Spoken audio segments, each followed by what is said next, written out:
Yo! Ta-da! What's going on? They're doing a boondocking with Boomer Lance raid on you. Yes, I saw that. I appreciate it. I appreciate Lance doing that and George for shouting it out. And I see a hand. We're going to go dark while we set up my phone so I don't have to hold it. This was getting a bit much last night, even for me. So we're going dark? Yeah, for a minute. Yeah. Okay. Oh, well then, yeah. Not you, Solix, just me. Not you, Mike. God, you guys need to go buy some blinker fluid. I hear it's on sale. Yes, I see that. Stock up on it while it's there. I went dark because you said. I'm just following your lead. Hey, Solix, I'm jumping off a bridge next week. Want to follow? Oh, yeah. Would you jump off a bridge of stones? Oh. Yeah, I got that one. Yeah. And come along, join the party. Ray's in the house. Paper bag says, "Hey, troublemakers." A second ago. God, Boomer's huge. Huge. Links in the chat if anybody else wants to come up. I'm just hanging out and trying to get some work done. But Richard Quirk in the house. hello, Richard. Quick, sorry. Put my glasses on. Oops. Yeah, might help. Yeah. So, what's tonight's topics? How many people actually purchase blinker fluid and how it helps their life and automobile? You're getting all choppy, Troy. Am I using short sentences? Paper bag says tacos. Yeah, see, Paper I'm not a bag, taco maybe. person. Hey, what do you have on paper bag? What do you have on a Sunday night? Can't be tacos. Maybe paper bag could come up and show us where the blinker fluid goes in the vehicle. Yes, that's what tonight's topic could be. Blinker fluid? Directions on using blinker fluid. Then he can cover muffler bearings when he's done showing us how to change your blinker fluid out. You know, when your blinker fluid gets low, your blinkers go slower. You must change out your blinker fluid yearly. That's what it is. Yeah, most people don't do that, and then their blinkers quit working. People in Florida don't have blinker fluid. That's what it is. Well, yeah, it's like it's produced in Oregon, and with this big pandemic, it's hard to get it across the nation to you. Damn. Hey, how come my video isn't? This is perplexing. You shut your camera off. I did? Yeah, when you went dark. Oh, for heaven's sakes. You see, blinker fluid is made in Oregon from a sap from a tree called the goofy tree. You don't have those trees in Florida.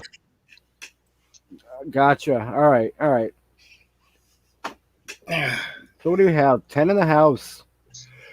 I'm going to need a magnet. I got magnets all over the place. Where's Georgie? Hey, well, he was. I see he says hi all, but at the beginning, but that's it. You see, and then we have the trucking company that delivers from Oregon to Florida. Is actually that trucking company is in the state of chaos. So, and even this pandemic has turned the state of chaos upside down. Yeah. So, with that being said, it's hard to get blinker fluid in Florida. So now you know what's going on there. Yep. Good thing I have a good supply of it. Actually, I saw that big gallon jug of it when I came in. That was pretty cool.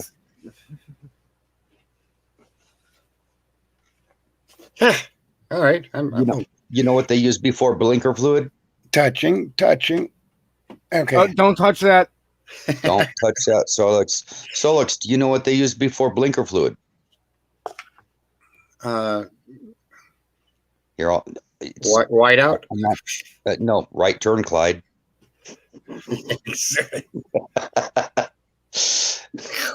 It's only funny if you've seen the movie.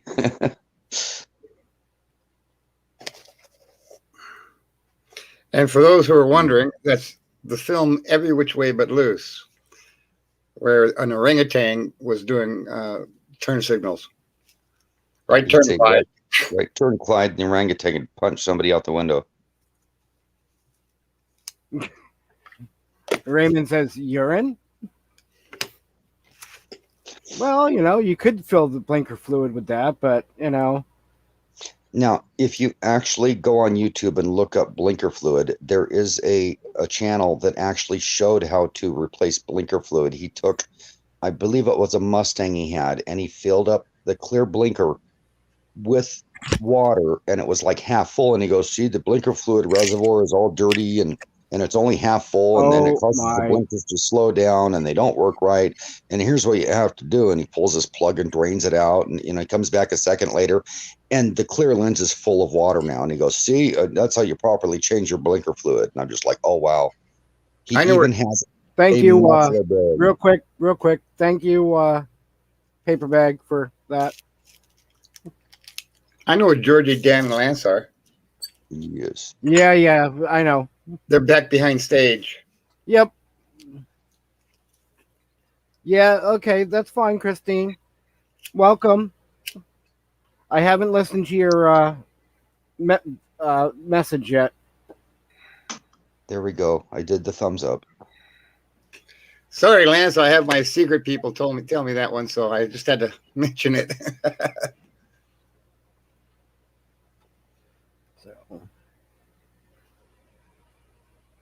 So like I said, welcome everybody. We're just chilling and hanging out and random conversations and random subjects and whatever comes up. So Mike, now that we've covered the blinker fluid, this same YouTube channel, and I can't remember his name, but you can Google it on YouTube like Lance would. The guy also has a muffler bearing where he literally cuts the exhaust apart on our car and removes a rusty old bearing and reinstalls and greases up a new bearing and puts it up in the pipe. Oh my God. Yes, it's hilarious. It's great. And he has his own line of blinker fluid and muffler bearing grease that he puts on a little cart and says, you can get these products, and he's got his own labels on them. It's really cool. We used to take big washers and we cut the washer in half, and then we weld it onto the end of the tailpipe. Sounds exactly like a jet engine. Yes. Wow. So how did you cut that in half? They're so thin to start with. No, you get the industrial Okay, one. hold on. Dana's asking a question. Anyone know Chinese diesel heater error 6? No, it sounds like it would be an error.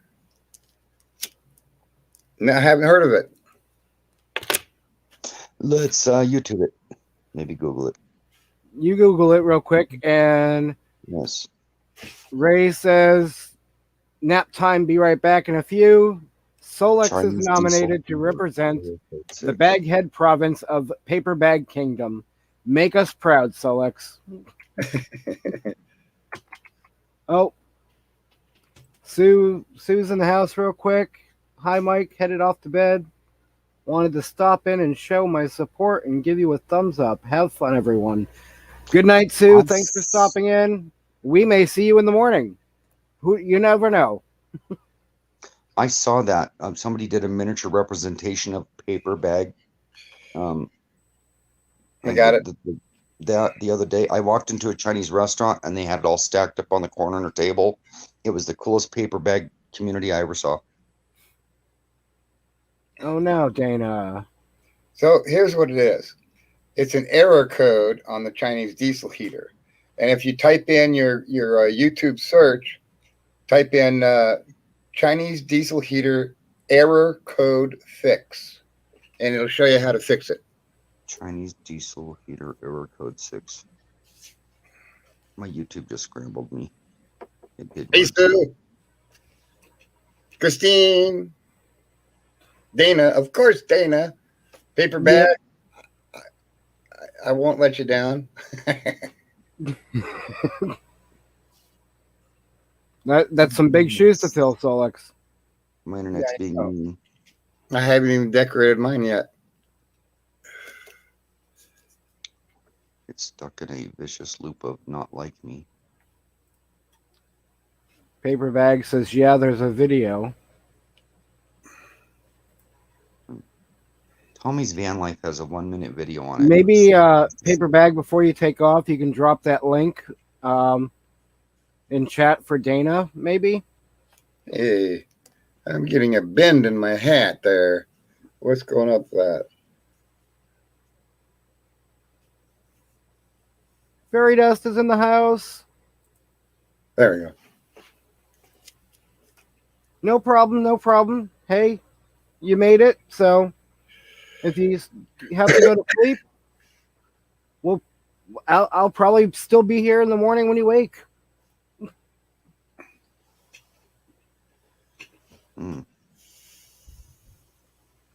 Did you find it?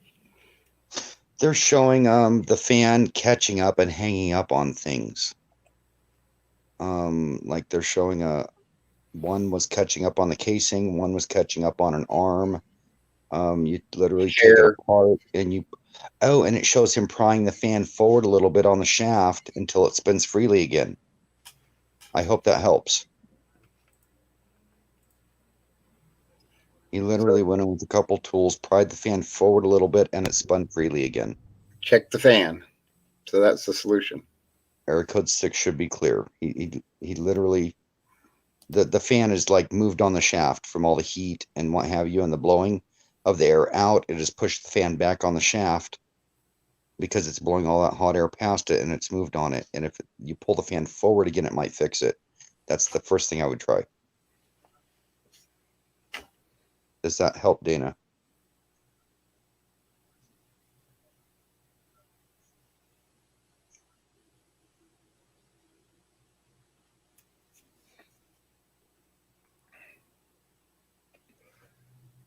I'm shooting for 40 views in a week on my last video. That'd be my record.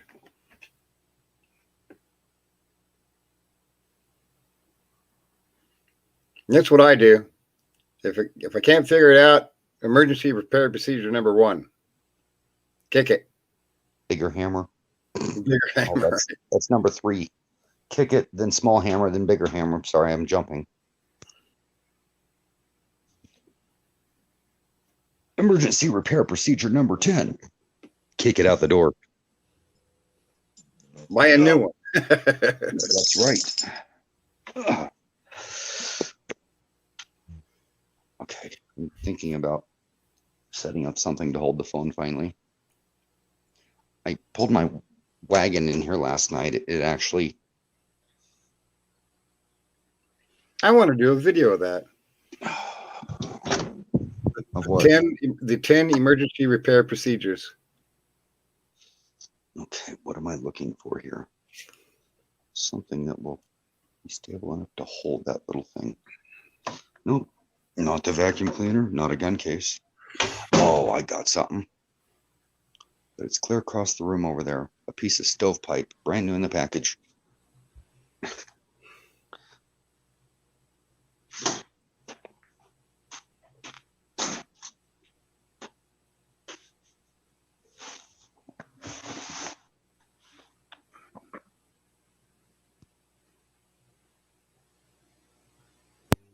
I was trying to read something here on the phone. That's what I was doing. I was reading the chat. I didn't mute myself. Me too.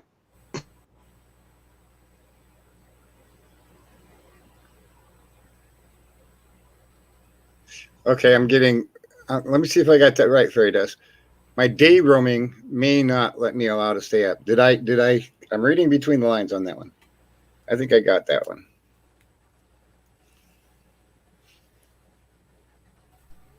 Her data roaming.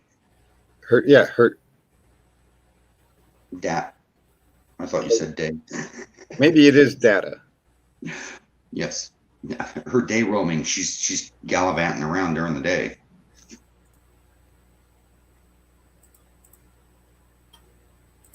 On the TV. I don't know how people do that. It's just like a computer, right? It's not much different. Okay. It's going to happen if I find out where I hit it. Oh, here it is. Hello, Lisa. Having a shot today. Welcome. It's shot time.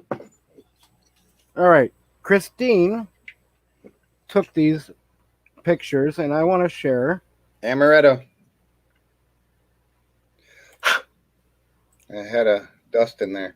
There's dust in there. Christine took these pictures of sunset tonight, and I want to share them. Oh, I had exactly one shot left. Letting the last drip out. Don't want to miss any of it.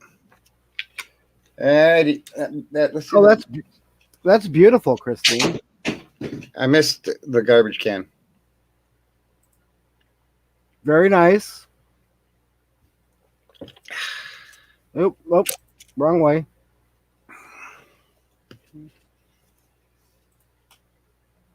Wow. Very nice. Good pictures. Lisa. I'm sure I said hello to Lisa. If I didn't say hello to Lisa, hello, Lisa.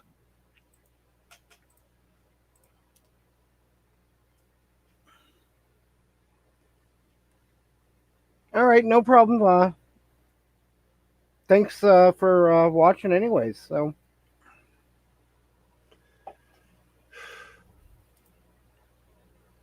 Oh yeah, I got one for Lisa.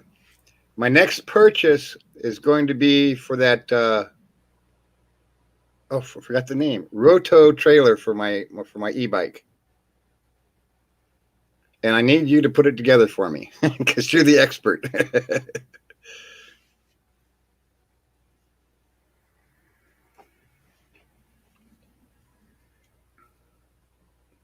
what's that? What you need help putting together? A trailer for my e-bike. Oh. Because she's the expert at putting them together. Oh, yes. Her video with D. Damn, in the house. Tim. So anybody else want to come up on panel? Links at the top of the chat. Everyone's welcome. Damn flies all around me. 13 viewers. It was working good a minute ago. Oh, I finally made it again. I got a thumbs down. Yay! Nah, get rid of some flies. All right, chaser.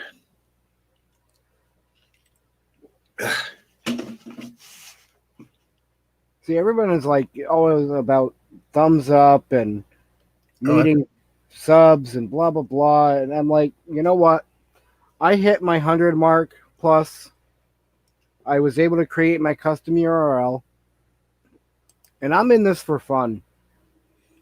I forgot to do the thumbs up on Lance's things. Now I gotta go back there and do a thumbs up for him. I don't know why I forget to do that.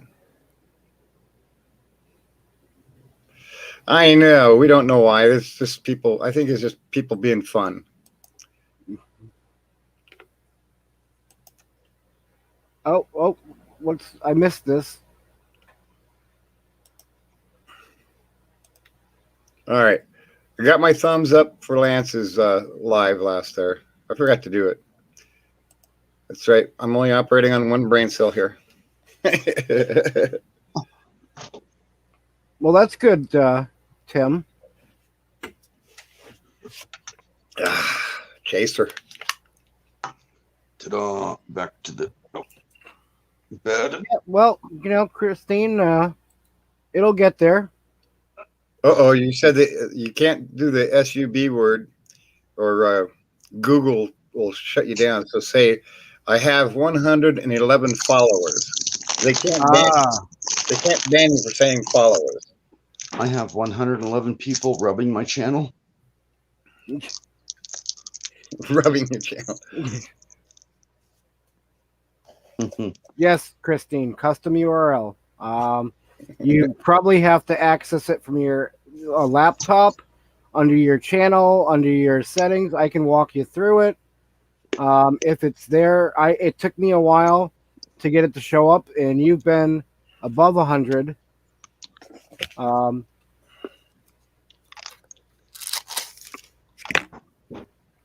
What? They deleted your comment? Who deleted your comment? I'm gonna Oh look. no, she said, "Okay, delete my comment." Oh no, I don't do that. That's why I'm. Oh God, am I a ringe? I think so. Okay, how do I get rid of that thing? You'll give anybody a wrench, won't you, Mike? Yeah. Well, and I have to do this now because she's finally in one of my lives that I noticed. Well,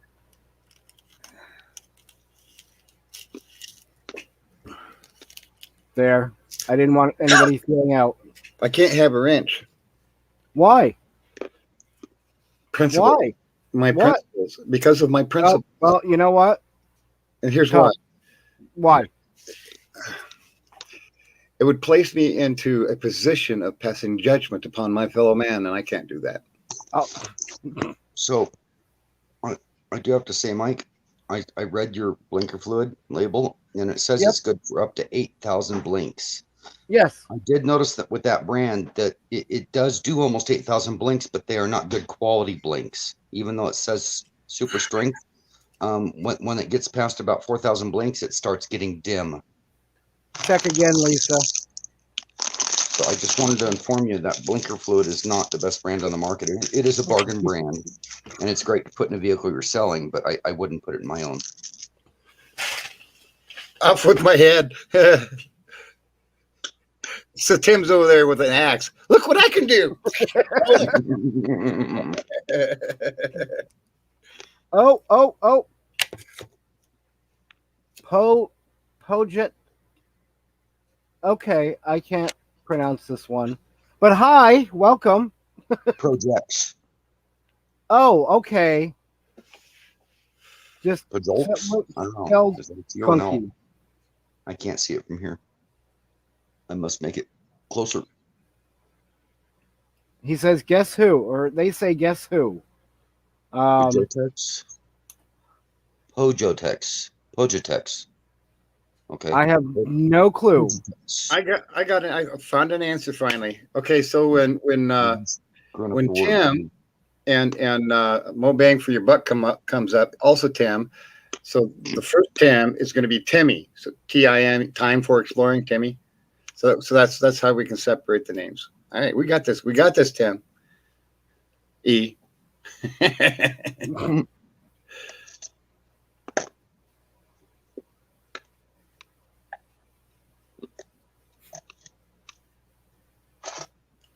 Projecto. Who's Projecto? Or Projectex? Yes, I want to know if this is turning out to be a knock joke. I have selective reading. I thought it was Projecto. Pojotex. Projotex. Selective reading.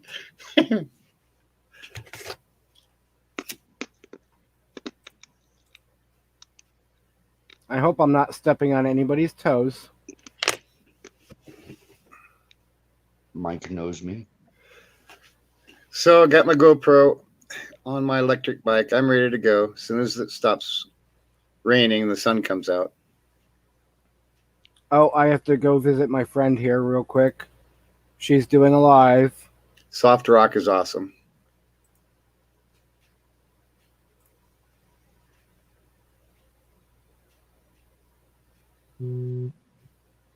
Yeah, it's You know, probably sneak I up think later.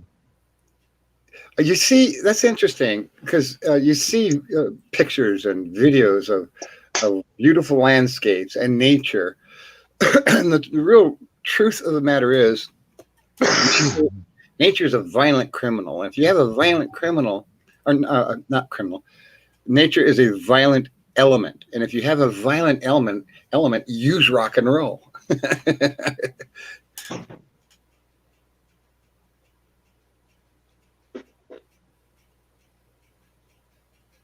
Mike knows me. Okay, oh God. Okay. This is gonna That's not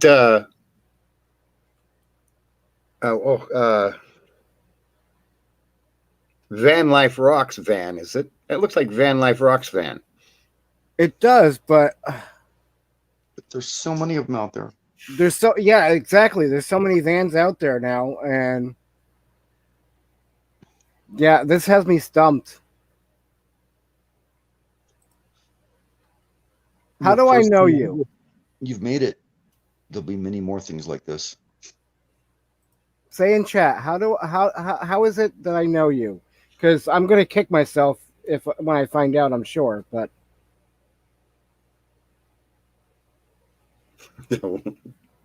Every time I hear someone say that, a wee boost, I think they're Italian or no Irish. Give me a wee boost. Just give me a wee boost.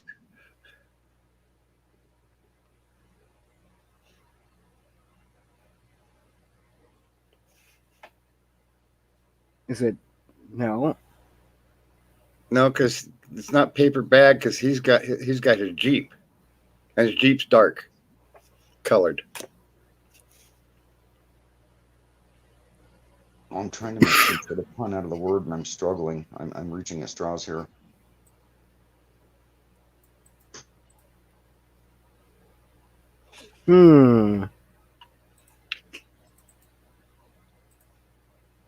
Caravan. Oh, his handle is caravan something. But a caravan is a lot of vans.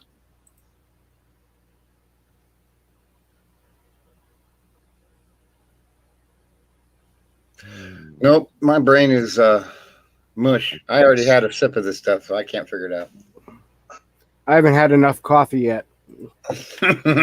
Marshall's in a caravan, but if it's Marshall, maybe I've guessed it. No, Oh, I think from the caravan connections that maybe that's what he's talking about, or they're talking about.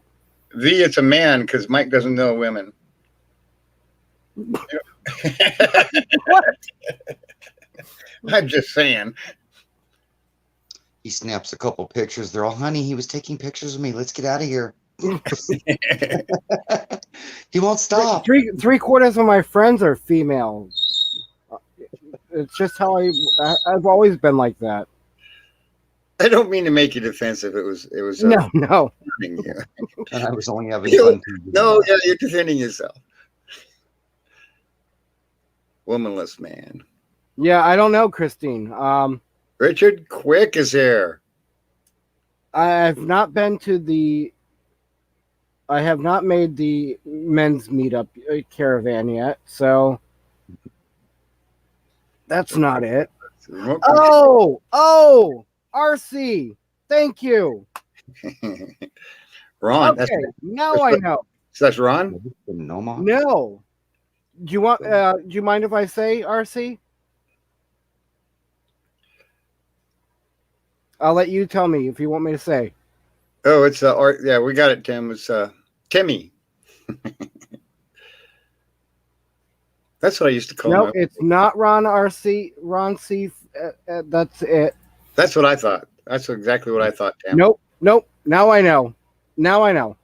Hey, Mike, random thought. Can we do our unfinished some third thing? I'll just look at you and go, what are we going to do today? And you can go, where's Solex?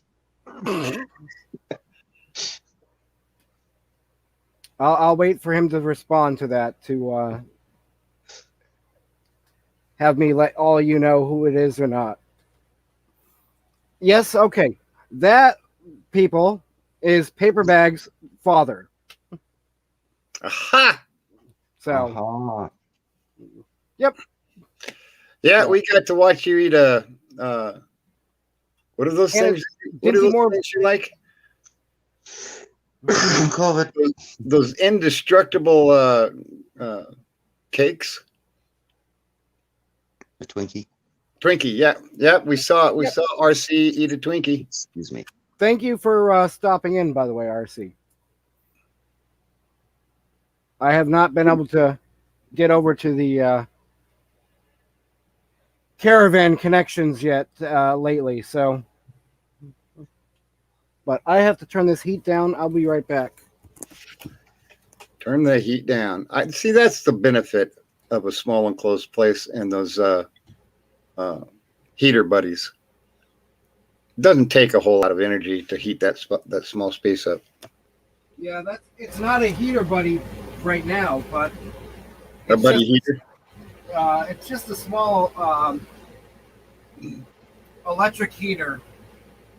Ah, But my space is so small in here that I either freeze or I die of heat. You know, I suffer from the heat. That or you waste a lot of heat by popping some things open and just running it. Right. I don't know how people can slam a whole shot down. That's just brutal. That'd kill me. Yes. So, you While know, I'm over here, I'm making my coffee that I started a half an hour ago. RC and Raymond, I've got all these awful paper bag jokes running through my head about Daddy paper bag and Junior paper bag. You know, and when he was a child, he barely held a couple chocolates. Look at him now; he holds a whole plethora of groceries. I had two buddy heaters. Had the single propane one. Still have that one, and then I had the double big bad boy with the two canister holders in the sides there. That's the one I have. Yeah, that one got taken out by a DUI driver. Gone. I thought It's they were gone. indestructible. Well, here's the thing. Now, hey, so did I. So the only thing that was wrong with it was those plates in the front. What do you call those? The plates that heat up. And The start- guards, the grills. Oh, the infrared plates. the porcelain plates.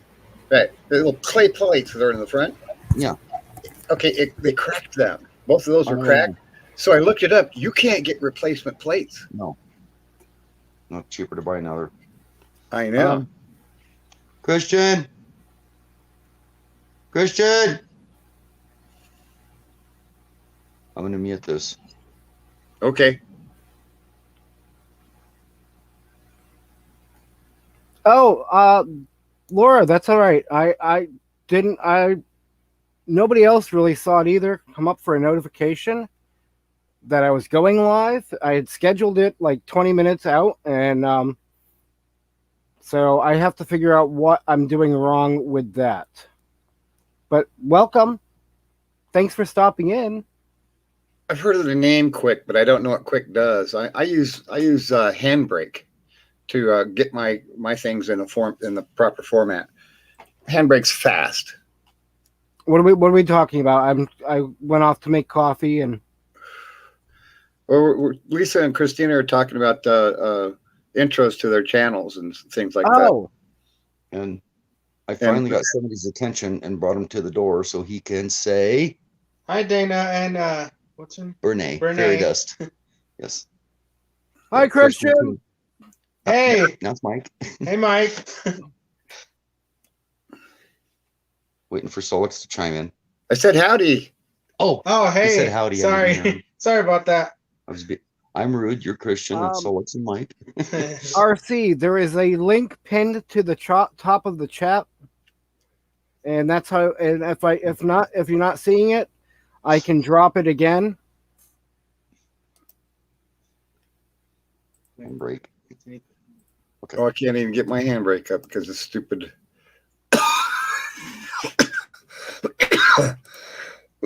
Let's see if I can get this thing taken off. Because it's using up 80% of my CPU right now. All right, it's going. Use a smaller hammer in this case.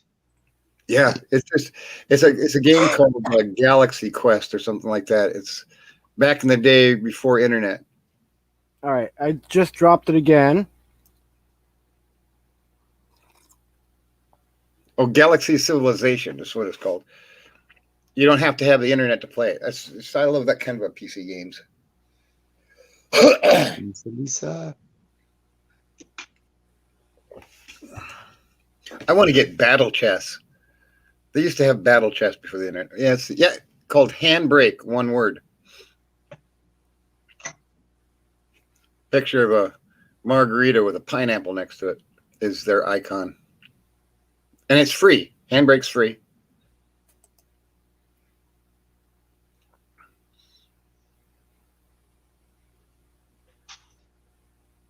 Is the link not showing up now? It's in chat. Okay. Let me make sure it went blue. Well, the kinda only it's you're out in space and you're claiming planets, and then you have these aliens out there, and they try to take the planet away from you. But it's a really simple game, and this teeny tiny computer I have has a little bit. It only has like 4 meg RAM or gig RAM, and it just takes up so much processor.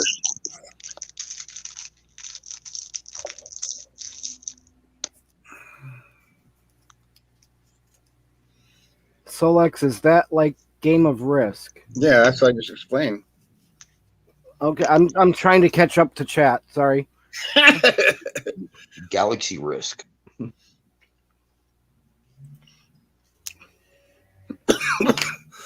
And, RC, did you were you able to click that link that I dropped?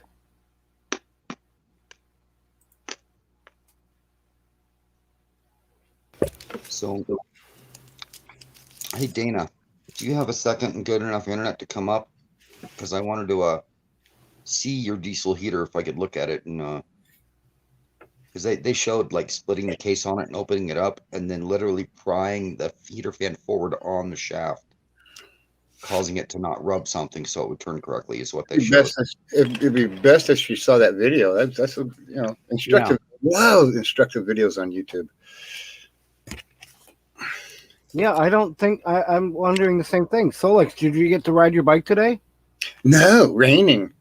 But Okay. I hopped in the jalopy, went down to Best Buy, and I got a little bike Hold mount. on one sec. Hold on. Somebody is going to grace our presence here. You ready?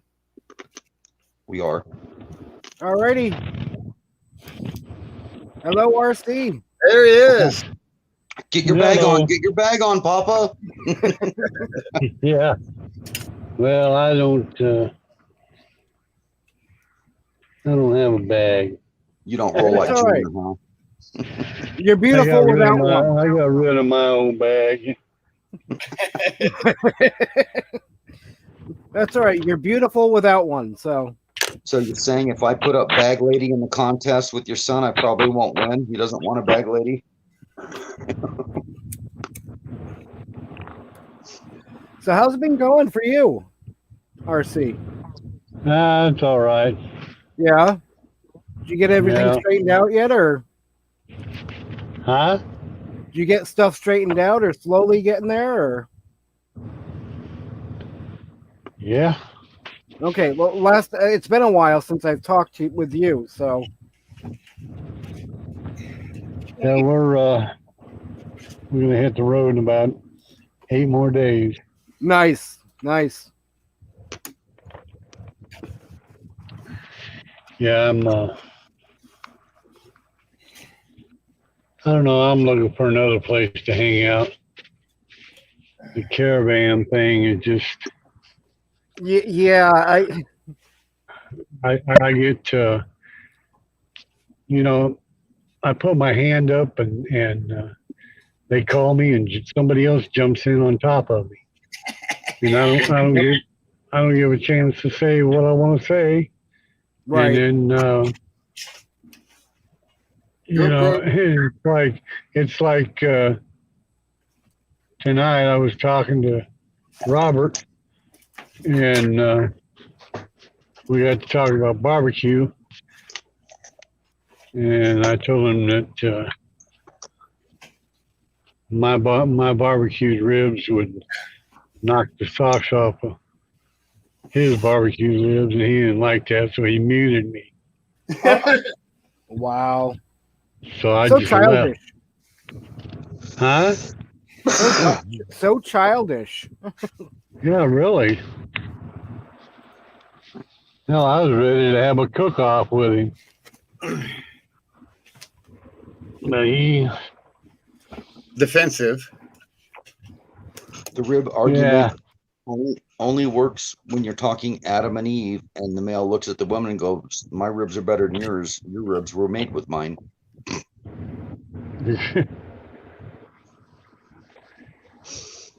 You're just trying to be funny.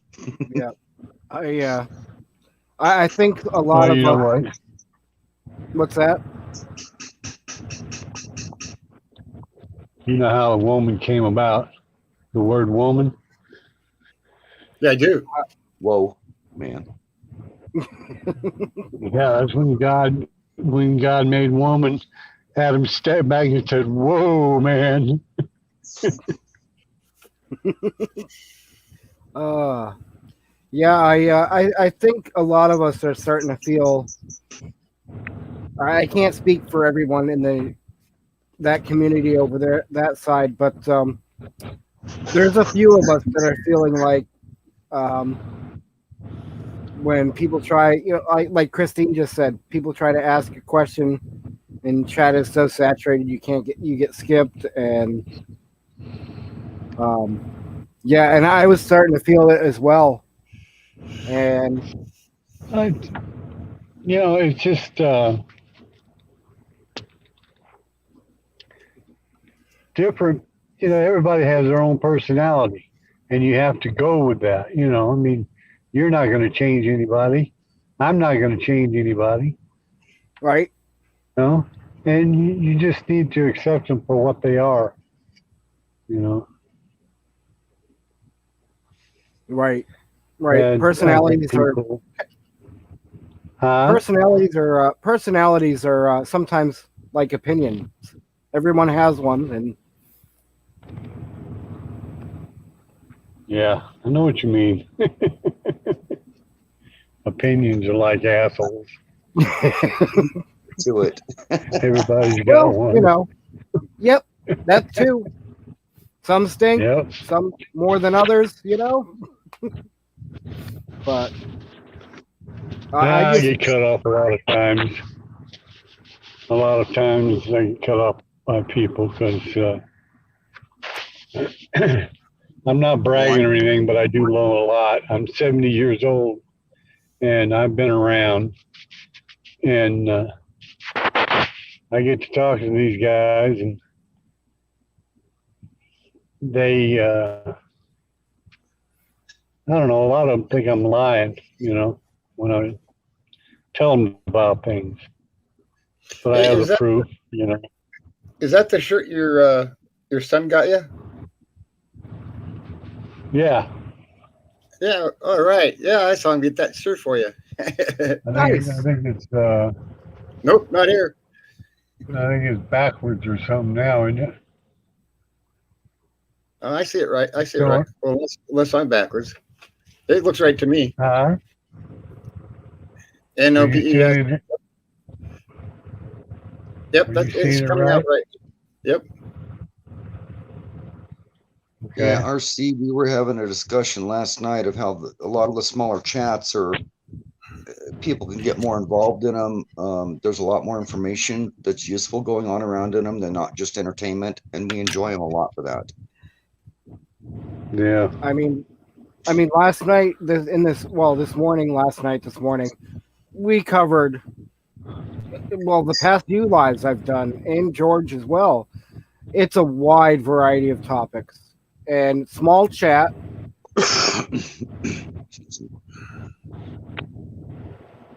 So, yeah.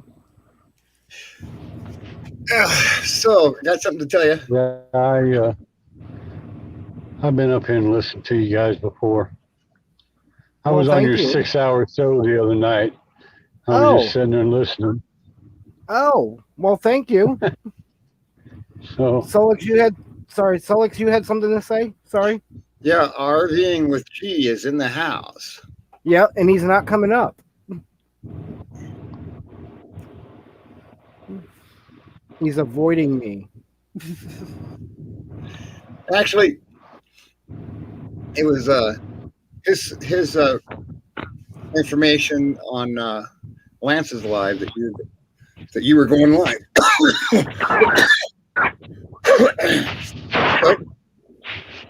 So we all did the raid from there. Yep.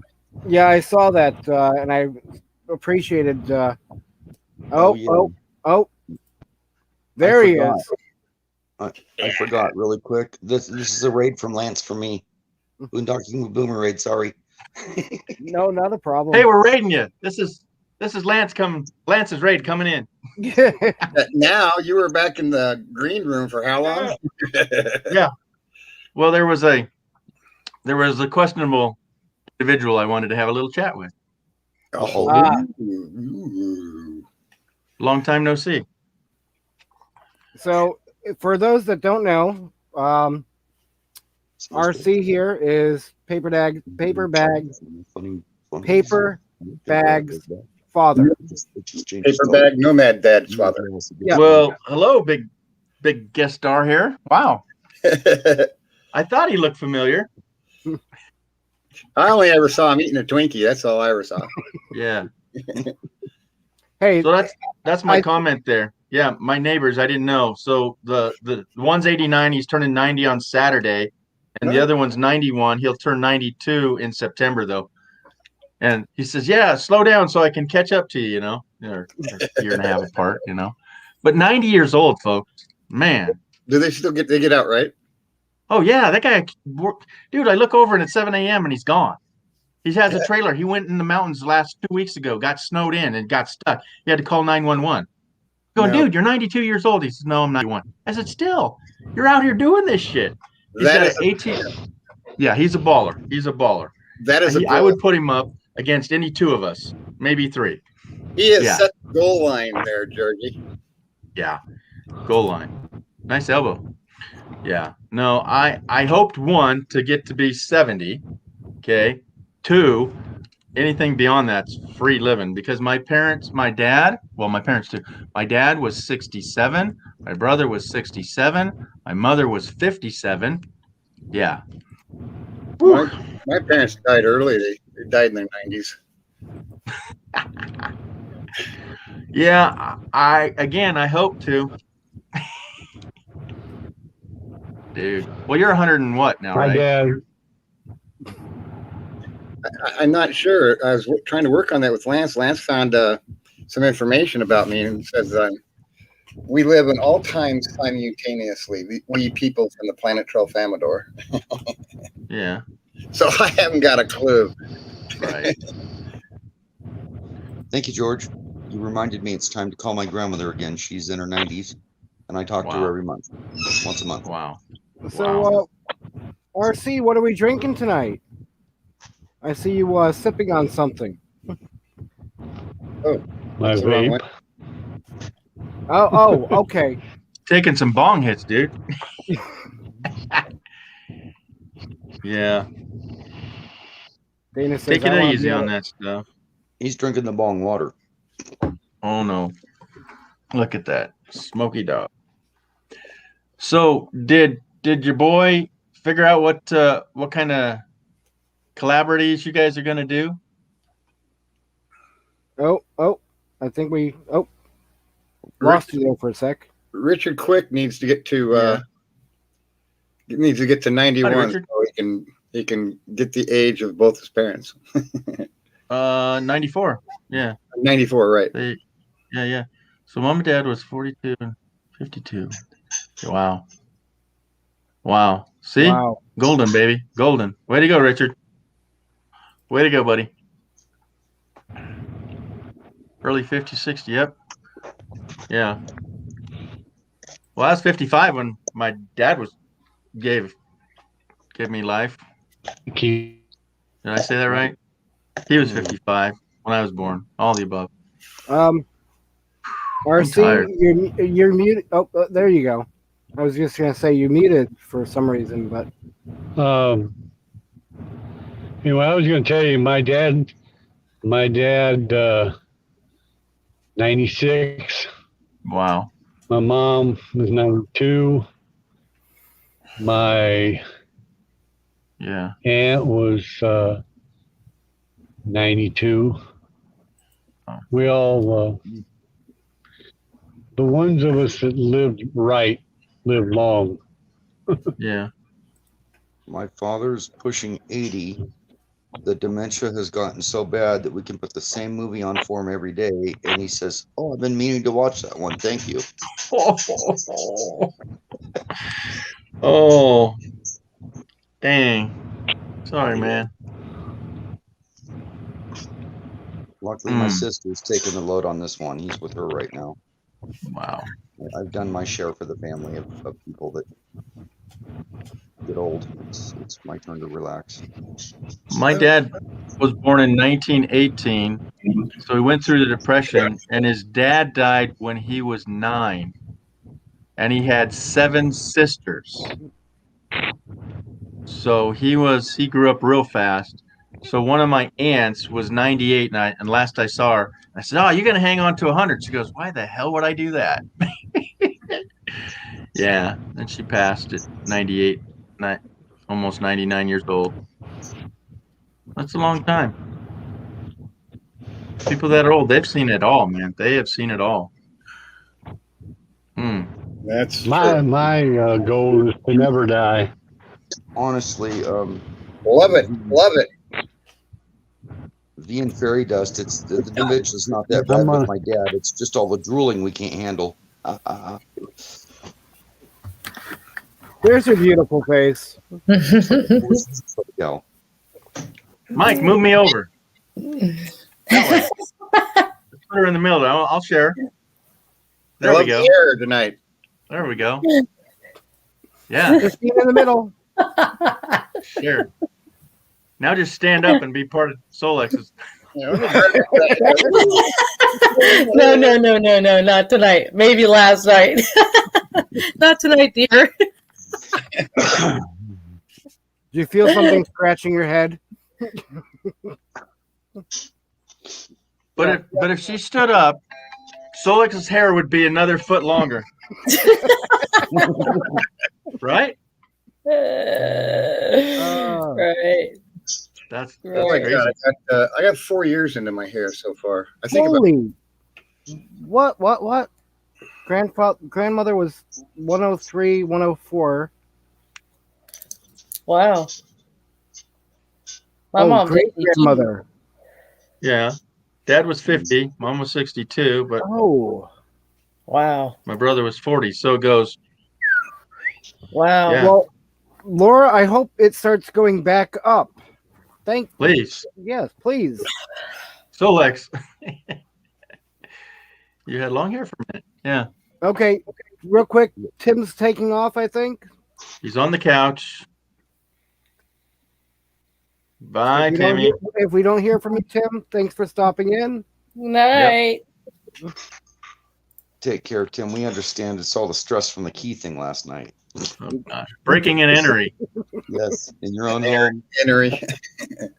Oh, we lost RC. I'm not sure if he's having connection problems or It was a wee bit. so. So I know, you guys know, I was over there on Lance's, and he had like 10, 15 minutes left, right? He goes, "Okay, everybody get your bets in. Okay, what do you got? You got 5, okay, and you had 6, Solex." I got No. 6. Yep. Yeah, we wouldn't be on there. I think I was only down once in 10 minutes, so. But what was it? Whose was it? Was it Tim's? Whose were we on the other night? Was it Tim's? I think so. 15 Right. freaking times? Damn, everybody's got a hat on but me. Well, I don't have one. Well, What's you the got deal? you got headphones You on. want to borrow Oh, yeah. mine? Here you go. What's the deal Oh, there, I girl? got one. Hell, I'll put mine on. I got like 6 of them. Okay. Get that Well, head- I get got that this head on there, keypad. girl. See, it didn't come with the top. Let's see. Oh, you got one of the Which- fancy convertible hats there, George. Yeah, convertibles. It's a Florida Which style. one? Yeah. Hmm. So I guess I'm not a true channel until I have haters, huh? I've Oh, you got want it- 3 thumbs. I've got 3 thumbs down now. Already? Oh, just Yeah. tell him to bite you. Yeah, I didn't even get here to give you a thumbs up or down. What the heck? yeah, well, hey, that's all right. It Okay, shows watch. I'm making true friends online. There, can now you blame have Mike. I can give 14. you another if you want more. Yeah, No. roll it over. I just gave you another one. Yep. 15 Hey, to what- 3. There you go. Okay. There you go. Thank you. All right. All Oh, right. wow. Now I'm about, Some girls now I'm can about wear a the hat hat. club. Now I'm part of the hat Yeah. club. Okay. But some girls can wear a hat, and this I she's feel- rocking. Thank I feel- you. I feel Your left out. headphones count, Mike. I I feel have a left Hard out. I Rock. don't I have a have a Hard hat. Rock Casino hat too, with all my pins on it from where I've been during my trucker Thank you, days. Fairy I have Dust. 3 hats worth of pins. I have so many pins. I had to put them on 3 different hats just to wear them. What'd you wow, haul? that's heavy. What'd you haul in your trucker days? Huh? What'd you haul? Oh, dry goods. I did Amazon, FedEx, UPS, Niagara, Budweiser, Anheuser-Busch. 15 times. Let's see. There's Oh, yeah, there's Richard a Warner. plant. There's a plant on 95 in Florida. It's like Chef Boyardee. It's like a cannery Mhm. manufacturing place. I can't remember the name of it. And I also did Gatorade too. So you Ooh. did food warehouses and you also did lumpers. Yes, Lumpers. and lumper fees were a bitch, man. They did not tell me about no freaking lumper fee that I had to pay it out first. I'm like, wait, what? What? Yeah. You got a what? Lump. What? I mean, Walmart. Oh, I did Walmart too, and Walmart's got lumper fees. Walmart's got lumper fees. Every What? truck, Walmart people have. Walmart actually pays another company to unload the trucks. I was going to Wow. explain what a Every lumper truck is driver because some loves people might not know. Yeah, what's a lumper? Yep. okay, here's the thing. A lumper, It's a lumper is somebody that actually takes the freight off the trucks, and then they have to Okay. separate it, they have to count it, and then they have to do the signage and the paperwork, and then you sign off, and then they give you your paperwork saying, okay, yeah, you're good to go. now I had a lumper company, and the United States tax code cannot figure out a tax for it. The closest tax code for a lumper is a stevedore, but they don't have stevedores anymore. So Congress hasn't figured out how to tax lumpers, so it's all tax-free money. So every Wow. truck driver, Christina, every truck driver loved me. I had a flat fee, $50 for a full trailer, $25 for half. Wow. And Yeah. I'm telling you, when she's talking about lumper fees, it's $200. Hey. Right. Yeah, it works Yep, out to like I've paid up to $100 $200. an hour. Yes, I have. Yep. Crazy. And they get paid hourly. They're just another company that's hired. Like Walmart hires this company to do the lumper the lumper job. And when I get and it got to the point where this is no joke.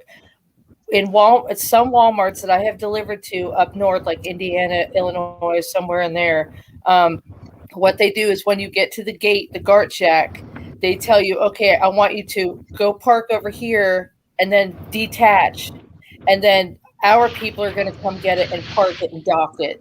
And you go sit in this area, bobtailed, until we call you.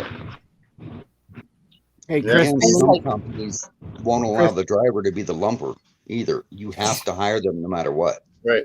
So it's an insurance thing. The warehouse, Yes. they don't have the insurance to get inside that vehicle, and the truck driver doesn't have the insurance to get inside that vehicle. So neither the truck driver nor the warehouse can unload it. So they have to come and get a third party. Who Yeah. doesn't give a You're shit not about allowed it. in your truck. You're not allowed in their warehouse. Third party with Blip, insurance blip, covers blip. both. Yep. So Yeah.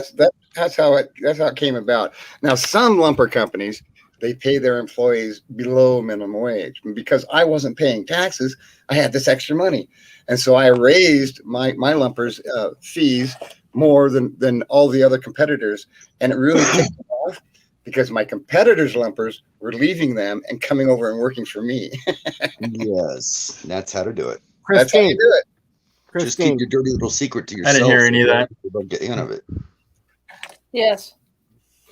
The place you were You were so under wonder. I didn't hear any of that. the place you What- were what, Mike? thinking about, trying to remember, with the Chef Boyardee canning and whatnot. Yes, Conagra Foods. that's it. Yes, sir. Yes, sir. Yes, sir. Wow.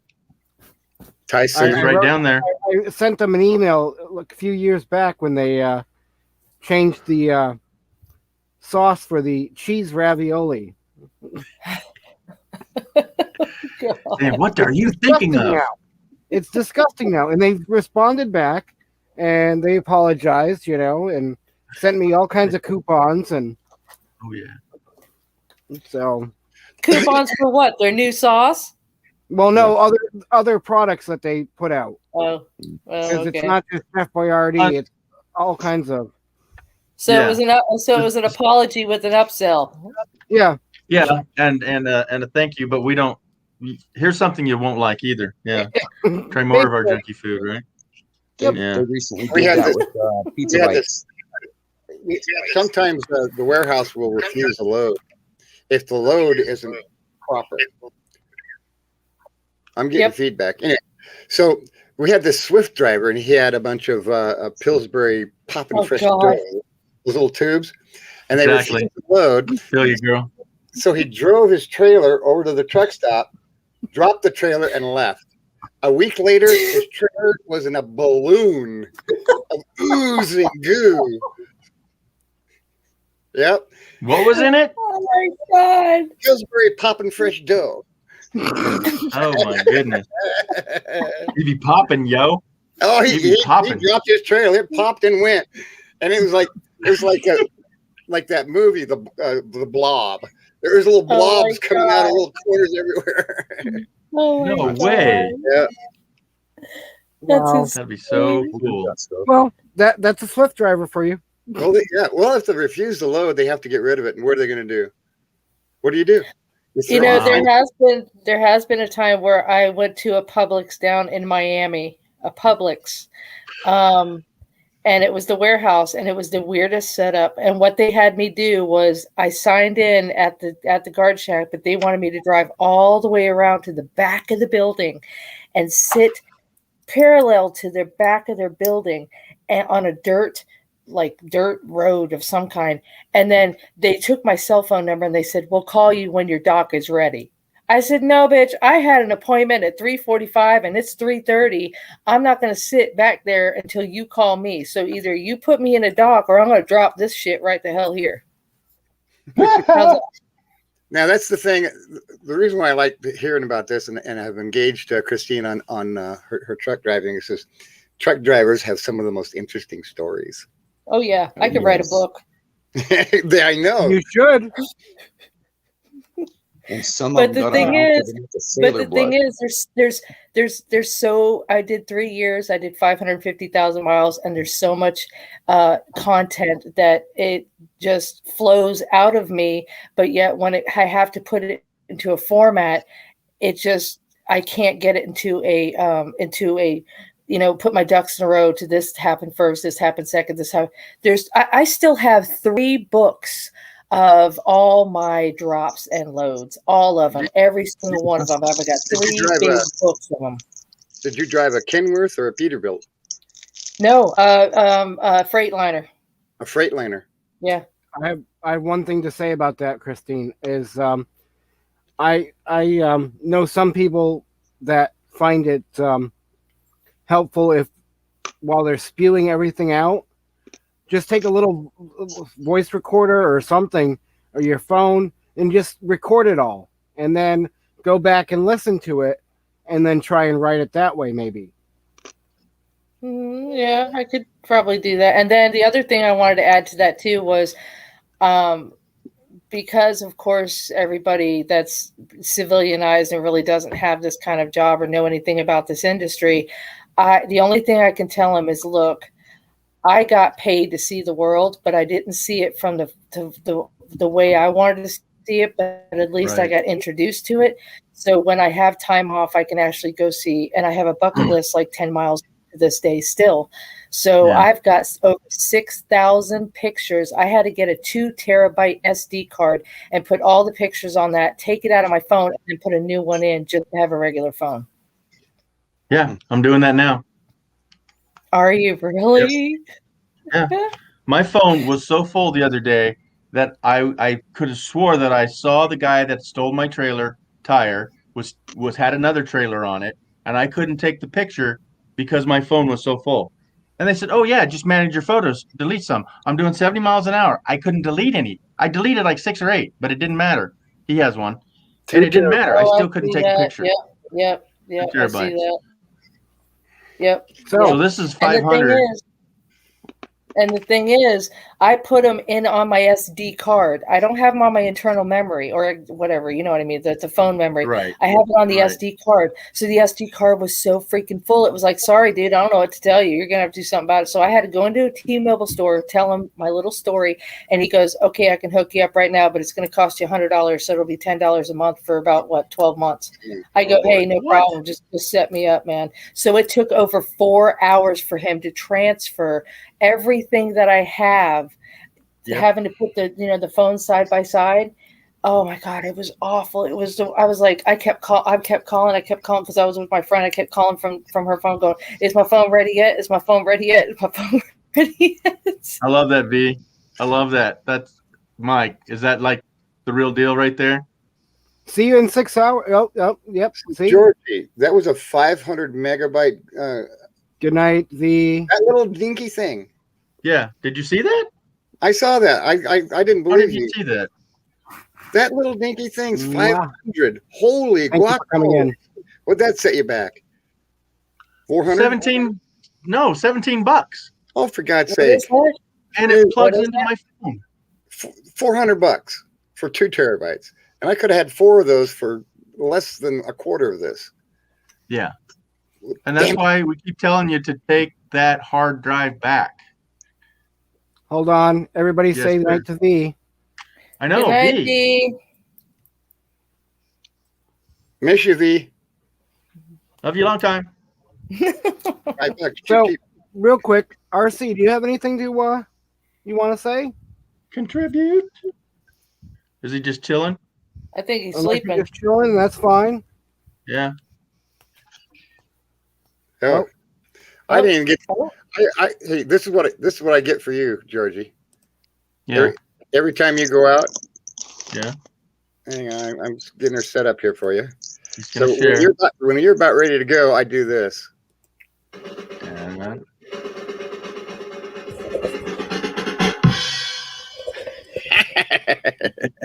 all right. There's 2, and then the crescendo. Crescendo. Okay. Real quick, George. Yes, sir.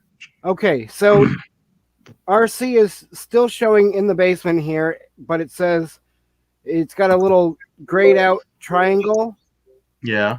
and it says Service. guests will need to connect to their mic cam before you can add them, but it's like he's stuck there. You can kick him out instead of deleting him, and he can come back when he wants. But yeah, his internet is not strong enough to bring in his phone data and his mic data. We'll be Okay. back in a minute. Troy's got an idea though. No, I too will be back in a minute. Oh, Let's okay. go for a second. Yeah. So, I So, don't Mike, want to you be. okay. Yeah, you can just leave him there in the basement. When he's ready, he can wave at you, or maybe he fell asleep. Okay. Okay. I Well, think I, he was I didn't sleeping. want to. I didn't want to think I was kicking him out. So No. But he would know. It would be like he lost connection, which is where Right. he's at right now. So he's Right. in limbo. okay. Oh, Yep. he's back. He's back. Maybe. Yeah, he's thinking about it. Welcome back. I'm on the Here top I here am. now. There you go. Internet slow down there? Yep. That's one thing I got to learn is how to use other people's Wi-Fi's when you're boondocking and out and about. Yeah. Thanks, Richard. Nobody ever talks about that, and I appreciate them not talking. Something we should keep secret. Well, pirating other people's Wi-Fi's. Hmm. Yeah, I don't do that. I have to pay for my crappy internet all by myself. Yeah, you get better internet for free. Well, when I do my laptop, when I'm riding in my van, if I want to do something on my laptop, then I would set the laptop on the dash, and then I would hotspot from my phone. We lost Troy, and I didn't even get to do the dun-dun-dun. Mhm. Yeah, he'll be back. Yep. I will let you play. And Dana is off to look at her heater again. So Yeah, we had a chat. It's totally out, and she tried to clean it or get in there, and it's just not working. And her boy's working like triple shifts, so he ain't got no time for it. And So she's about ready to go out. he's feeling it. She's about ready to go out and get some wood. Oh, now is that what you said? yeah, I saw that comment earlier about getting wood. Yeah, she'll have to. She probably just puts on her mucklucks and heads off to the woods and takes her little handsaw and saws them off. Oh, Justin's in the That's house. Hey, come Maybe on up. Christina. Well, man. But yeah, Richard, I got a raging headache for this long week. Oh man. Oh. Yeah, it's my neck. So Saturday night was a rough one for you, and we didn't even know. Oh, dude. After 2 hours, I was ready to shoot my. Yeah, and then you were saying, I'm out of here. And I said, wait, one more thing, Georgie. And you go, no, so let's, no. Oh, God. Was that the 6 hour mark? No. That was at the 6 hour mark. We were gone at the 4. We kept you on for 2 hours. I know. No, literally, you go back and you watch that 2 hours. I was straggling right there to go. Oh, my God. But then we had good energy come in, and that's what it's all about, Yeah. Somebody finding you and coming in. 19 viewers, too. Was that the highest? No, it was higher than that. I mean, it got down to 19 when you left. And then Oh. all the international ones left. Thanks a lot, Georgie. I don't care so much about the viewer count when I'm live. It's the people, Right. the quality of the people that are in there. The information. Oh, shared. absolutely. So That's what I'm saying. So Paper Bag came in and that kicked it off. Bama came in and that was a whole huge round of that. And then Robert came in and that was a whole, the energy just came back, or Yep. came up. But and then sadly I didn't get to see but 2 seconds of your live, yeah, that's all right. I was dead. But no, that's what we did. Our time zones, like she said, I wish, right? Right. And then Oh. then we have people like Laura. who Fairy are- Dust and Laura. Fairy Dust and Laura and V and it's just Dana. I love you Yeah, they all. come out of nowhere. They come up at 3 o'clock, 6 p.m., 2:30 on a Friday. Who knows? They're always there. Yeah. Yep. Those two right there, Fairy Dust and Laura, has been the most dedicated lately. Yeah, you We talk Appreciate about your. those two stay up longer than we do, I think. Well, I think the rumor was they I sleep think when they they're right sleep. up there with Mike. Mhm. Yeah. I think they're right up there with Mike. No doubt. Thank you, Well, Justin. Yeah. I love this thing. So Yeah. now Richard says I have odd hours myself. Yeah. Oh, I could do my Um, picture on this. Christine, with your channel, Four seasons. You you're I know. over the 100 count. Yeah. And I know it took me a while to see where that custom URL popped up at, Yeah. and it should probably be there for now for you. I have no if you idea want, in my I can- studio. I don't see any options in my studio whatsoever. Well, Well, you have Well, to. Mike, can you show her where it's at? Yep, I was just gonna say, if you want, I can show you where it's at. Hang Because on it's one not there sec. when it's not there, Christine. Let me get to my. Oh, you're on the phone? Ooh, All what right, phone is that? so- That's one I don't recognize. That's T-Mobile, Samsung. It's an LG 6. What model Samsung? An I just know S20, it's an LG 6. That's all I know. an S10? No, it just says LG 6. Oh, so okay, Mm. AO1. It's an AO1. I know what that. I got the same one. Okay, Well, so I'm about to get rid of it because it's got too many cracks in the screen. It's way too many cracks. Oh, really? Right. Wow. Didn't see it. so when you hang on. All right, I'm at my dashboard. I Okay, don't know if hang she can on. do it on a phone though. I'm gonna switch and change it to this one here. Hang on. Full. Yeah, the far right on the bottom. Go to the far biggest one. And See, even my then- apples are going down. All right. So when you have your channel customization up, you see the layout and then the branding and then basic Yes. info. Yes. Click on basic info Okay. and then scroll down and then you see channel URL. And then you'll see create custom URL if it's available for you. Okay. Do you have that showing? Hold on 1 second. I gotta get to my settings, right? My settings. When you first go into your dashboard. Okay, you know what I'm gonna have to do? I'm gonna have to pull you up. You're live on my phone, and then do it for my laptop while we're talking. So give me- Probably. Okay. yeah, give Okay, me no some- biggie. Yeah. So you can see it. Yep. And Bree is there. I see. Blinker fluid. There you go. Bree is there. Okay. All right. Can you mute that?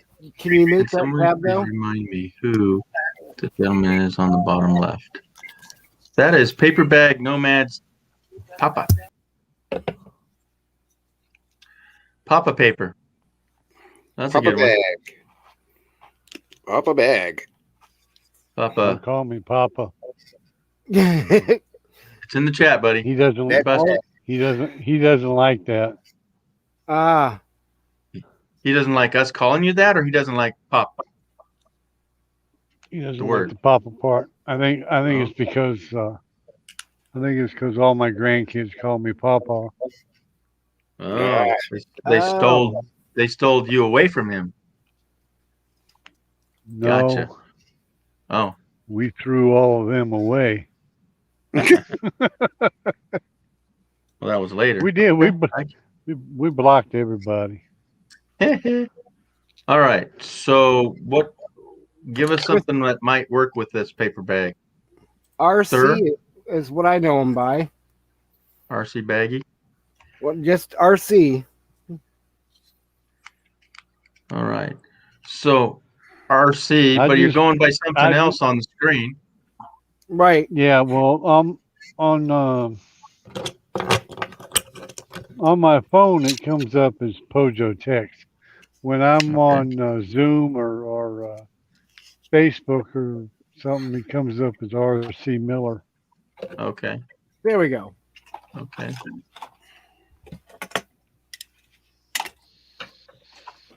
Christine, are you all set on your end? Not quite. RC. RC Bagmaster. No, I'm not his master. All right, well, I'm just trying to get some name out of this paper bag thing because I thought you guys were gonna do some skits together. And 9 out of 10 people are gonna call you Papa Bag. I know it's coming, but that's why I was trying to get a title down. Yeah. We can Well, correct I'm them not straight Papa away. Bag. I'm not Papa Bear.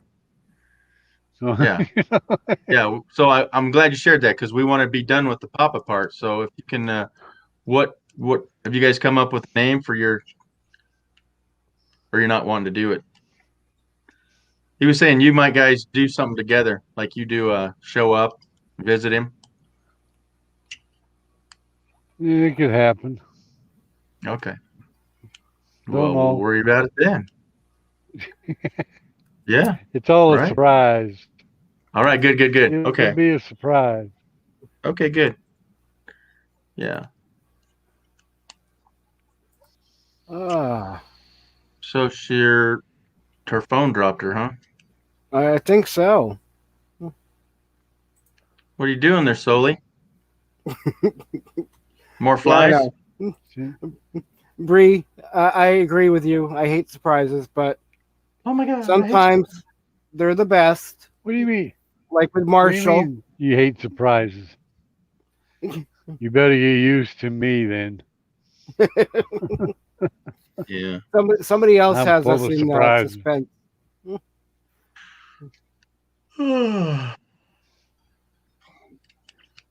Where'd you go? She's right there. I'm here, Mike. She's there. Okay. So She can Did you, listen and do it on her laptop. Maybe she's just on her laptop. let me know if you see. I like that one, Fairy Dust. Let me know, Christine, if you see the custom URL option available. Okay, she's listening. So go ahead and show the visual then, I guess. So here, if it's not like this, it'll say create custom URL. You're not sharing, Mike. Oh, hang on. There we go. So under the channel URL, it'll say create custom URL if it's available. And let her know how many times can she change that, Mike? One time for now, but I have read you can go back in and remove it and redo it. Oh, So, that's. yeah, she's on the custom URL line. So, whatever you want to do. For me, I had to go back in on my Google account, change my name to just what I wanted it to be is the initials of my channel. So I changed my name to the initials of my channel. Then it optioned me to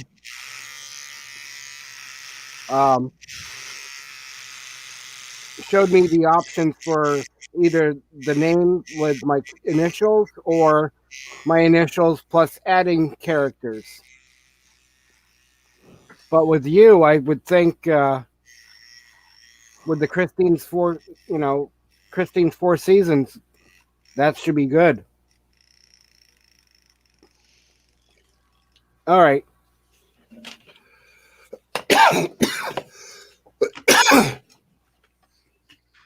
So I'm going to stop sharing because she's already there. Oh, it was on.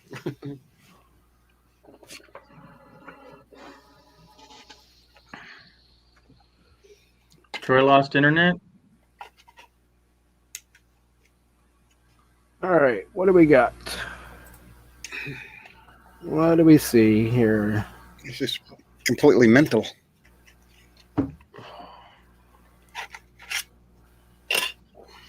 Oh, my goodness.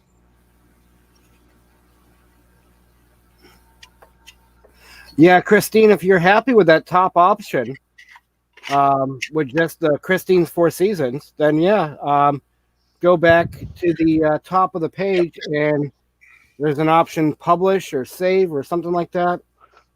Top right corner of the page. Yeah, it's published, right? Yep. All right. I think she's got it. Yeah, cool. I got this down pat there, Georgie. What's that? When those flies show up, I know exactly how to get rid of them. The hell with technology. Come on, flies. yeah. Show up, flies. Down with you. Down. Oh, man. Now that I want to show you, they won't show up. I know, right? So what's the latest with the digging up the yard? But it's next week. Oh, my God. I showed that in the video that the property owner is over there, and I said, he just found out it's going to be next week. And Yeah. he goes like this. Yeah, I saw it. Yep, next week. I'm like, come on. Yeah. So what kind of digging are they doing? Can they get a little tiny cat back there? How are they gonna? Well, you saw where my services start, that little manhole cover right thing, Yeah, why did they write all over it? because they're going to dig from there all the way Yeah. back to that manufactured home on the other side. It's like 50 yards of digging, and they're going to replace the entire line. Wow. I know. So that's Yeah. going to be a big, and I labeled it mine episode coming up. Minecraft. That's Yeah. about right. That's a nice wolf. Oh, I like that. Crazy. It looks Yep. like someone was given head. I'm sorry.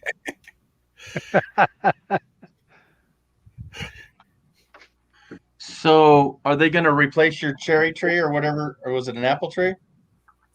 No, it's a goner. It's his tree, not mine. Well, Technically. they should make him buy him a new one. Well, I had a lot of apple cobbler off of that tree. I'll tell you that for sure. And you have to go to the nursery to get one, and it's going to take another 4 or 5 years before it can fruit. It wasn't producing a lot of apples last few years because Yeah. it doesn't have any Well- bark on the tree anymore. Oh, so it's dead. So okay, Yeah. well you can't say, oh, you owe me for a dead tree. Nah, okay, bummer. No, I was hoping you'd get a tree out of the damn thing, but Well, I got another apple tree, a big one too. And okay. it makes some really decent sized apples. Dude, that was so. I loved your what's they calling it, the red green. When you're taking down the fence, voiceover is like so funny. It's a little jerky, slow motion, and then oh look, the camera moved. Oh, but I'm over there in the truck, and but Magic. you're saying you had to put the nuts and bolts back or you'd lose them. No, that's how a real tech would do it. You You wanna No, I didn't know. you wanna pop in for a second? Oh, don't look, anybody. I heard paper. Yeah. Geez. Paint these. Yeah, they painted an X on it and then circled it and painted some more. It's like, it's a manhole cover. It's right there. Cargo Welcome, Dan, Dan. the man. Dan the man in his tin can. He's up. He's got the monster computer going. What's happening? We're Not talking. It wasn't pointing at you. Oh, look at that. He changed to RC in the house. Cargo Dan, you're up a little late or a little early? I Exactly. guess I'm up late since I got to be in the VA in the morning. Oh, okay. Yeah, Good luck. You got appointments set for a yeah, month ago, yeah, right, exactly. Mhm. Yeah, Oh, yeah. hold on. They We wanna- have a special guest coming up. Ready? Are you So ready? You want the drum roll? Sure. Wait a minute, I thought we were all special. Well, this one's more special. Sorry. In an unknown kind of way, I think, right? Yep. Oh, New to, okay. new to my panel, at least. Yeah. Okay. Okay. Oh my goodness. You got Hey! Yeah. Hey, it's late. I know. It's It's not Friday either. Hey, move her around. Share her a little bit. Oh. All right. There we go. Here you go. All right. so my question is, what am I calling Paper Bag Nomad's dad? I don't understand. Like, how do I address him? I believe he prefers RC. So, She's just shocked. oh no, she's trying to fit in with the Rolex there. I got it. I got it.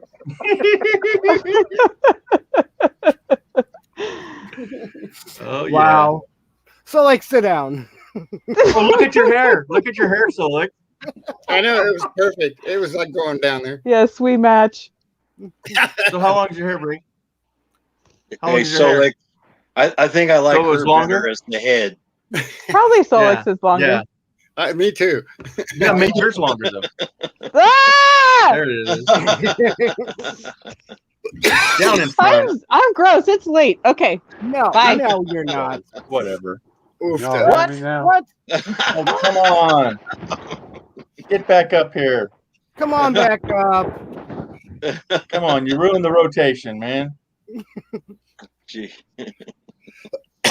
I'm all back of the bus again. Yeah. Yeah. Yeah, yours at the You hear bottom, me back now? of the bus. Yeah. I moved up 3 slots on that one. Yeah. Solix RC can be the head now. Yeah, I won't touch that one.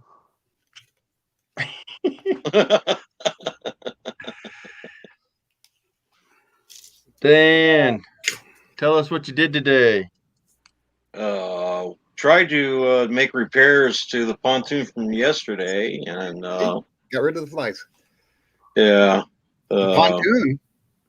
yeah, we took a friend of mine. He's Van Life Voyages, Derek and Tanya. Took him out on Oh, my yeah. pontoon yesterday. Hmm.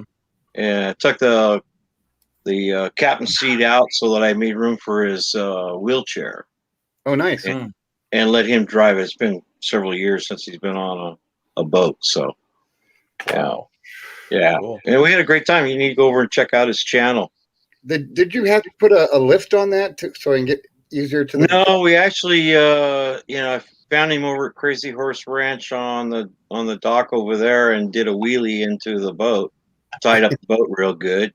Put some weight, put everybody on one side of the boat to push it down so he could lift him up. And yeah, and then the same thing over at Kokomo's over there by the London Bridge.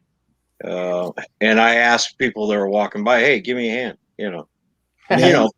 Most people will step right up and give you a hand. No I problem. bet he loved that. Oh, yeah. I'm sure he Yeah. did. Yeah, now he wants to get a boat. So Uh-oh. good, good. Yeah, I mean he's a Navy guy. So Wow. yeah. So yeah, we had a great time. Cool. Check out his video, Van Life Voyages. Derek and Tanya. Mm-hmm. Yeah, I think I've seen him. and he's almost there to 1,000 subs. Nice. Yeah, so They've been doing their lives, so they probably got the hours. yeah, well, I think he's got maybe 80,000 views so far. So Wow. yeah, lives do help. Lives do matter. Yep, lives do matter. So anyway, that's me. 197. 197. Yeah. What's 197? I have subs, friends, Oh. peeps. Oh. Oh, see. you're almost there. 3 more. I know. Well, 3 more to you 200. guys are my only subs. I don't have any other ones. You know the ones that count. Yeah, I hear you. I know I They're missed yours, George. I was busy. 6 but hours long. I was waiting for you. yeah. By the time I got back in, it was it's pretty late. So Doesn't You know- matter. We were looking. I know, it did to me. Real quick before Yeah. I forget to say this, Mom, Now, feel free to drop links. Click, share like, ours. share, and share alike. Share. Well, I want to thank TGIF. What's her name? Bree. Bree. Bree. I want to thank her for dropping that link for Van Life Voyages. Yeah. Yep. I'm subbed. I am too. I just I double am. checked. Yep. Still in there. They're really good people. So Oh, we got Mike in the house as well.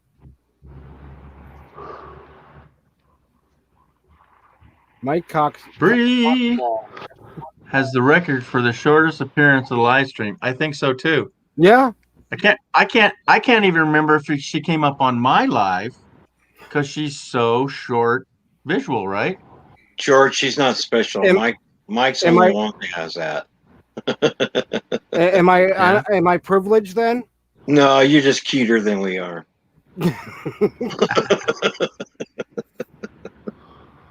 You know who else who has a chair like yours, Cargo Dan? Who?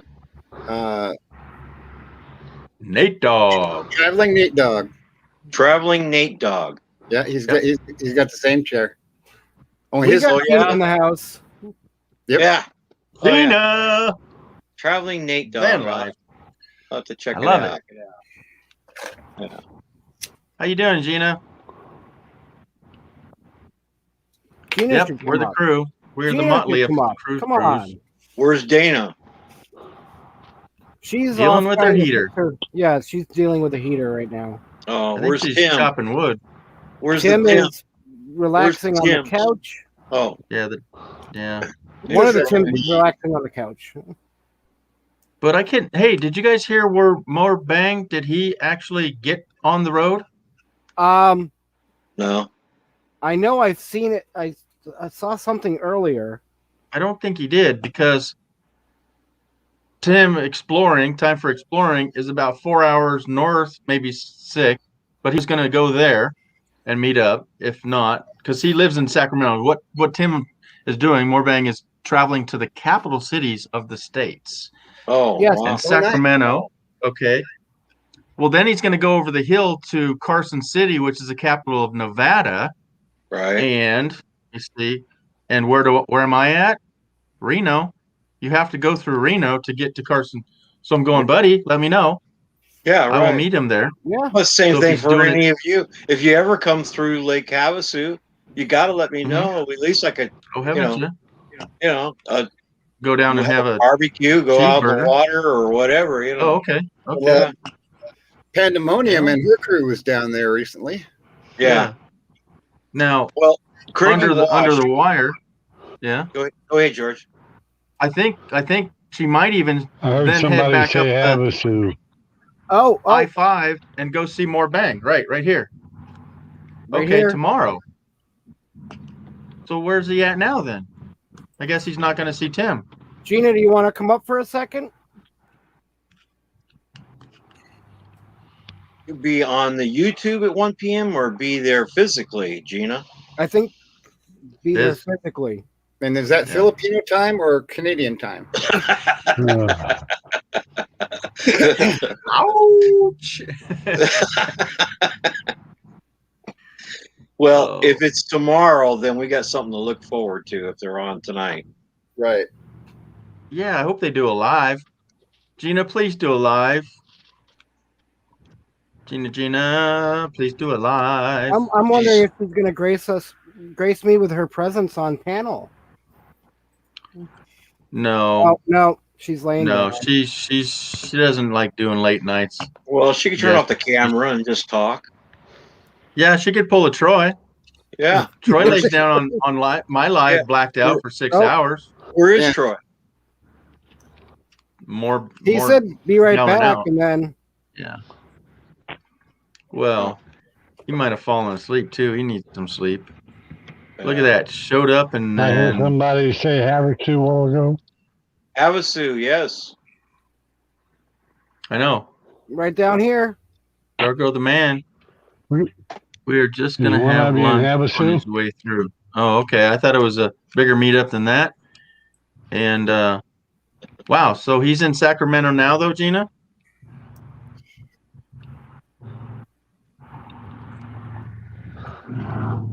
Yeah, paper bag nomads in the house. Brian, I I'm showed The up. one waving Y'all. your arms. Are you the one that's in Havasu? Yeah, I'm in Havasu. Yeah, right next to you. Cool. So Mike was paper That's where bag in I'm the headed basement? in 8 days. not yet. In how long? 8. Huh? 8 days? Where are you going to stay? Craggy Wash?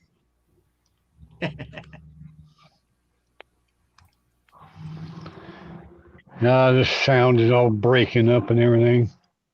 Mm. Oh, Well, what's if you come to going on? Havasu, when you come down off the 40 on the 95, Yeah, just at the edge of the airport, you turn left into Craggy I- Wash.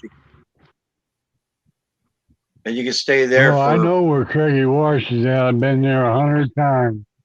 Oh, okay, great. Wow. Great, yeah. Well, I've let been me in know when you're Craigie in. Wash. Yeah, it's Hey, Let me know when you're there. Oh. If you need water, firewood, or whatever, let me know. Hey guys, what's going on? Hey, buddy. Good to hey, great I to see know you. that guy. Yep. So we're gonna be heading out, leaving Texas Yeah. at approximately 8 days. We'll Okay. be in the Havasu, Reno area within the week or so after that. Nothing's officially planned, but if you My would like to sound is meet up, for really something, messed let up. me know. Mm-hmm. Yeah, well, like I said, I Yeah. live here, so I didn't Yeah, see you well, lurking down there. I know the Lake Havasu area pretty well. So, but because I used to live there, but just let me know and we'll go from there. You can email me and I'll get you contact info. We can meet up.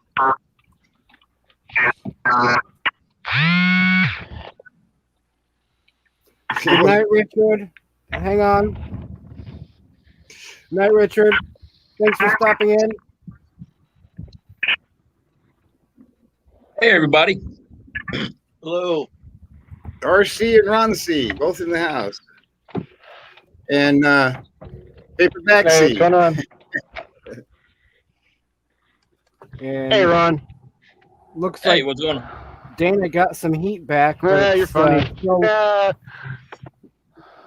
Yeah, I'm happy. It sounds like a Hoover vacuum. So I think Troy might have been right there that it's the fan needs to be fixed or something.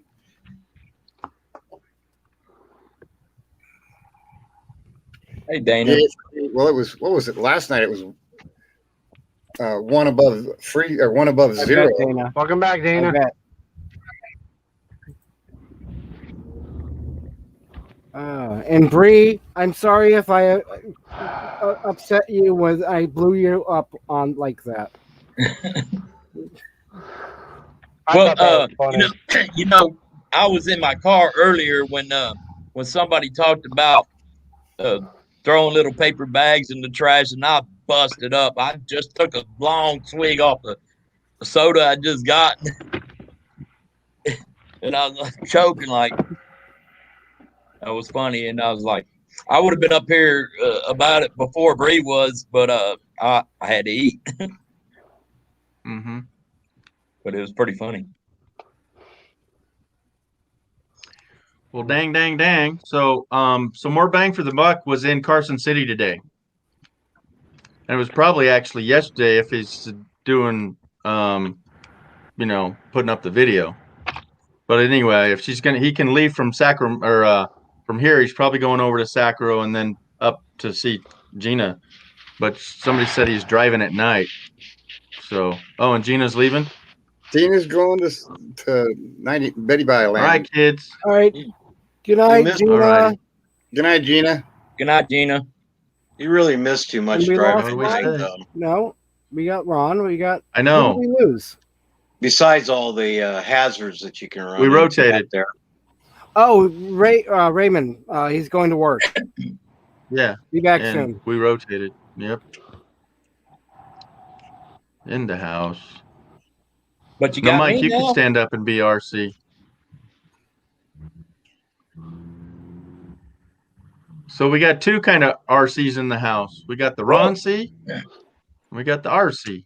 Well, if I was going by what I have, at other times in my life, then yeah, there'd be two RCs sitting here. RCs.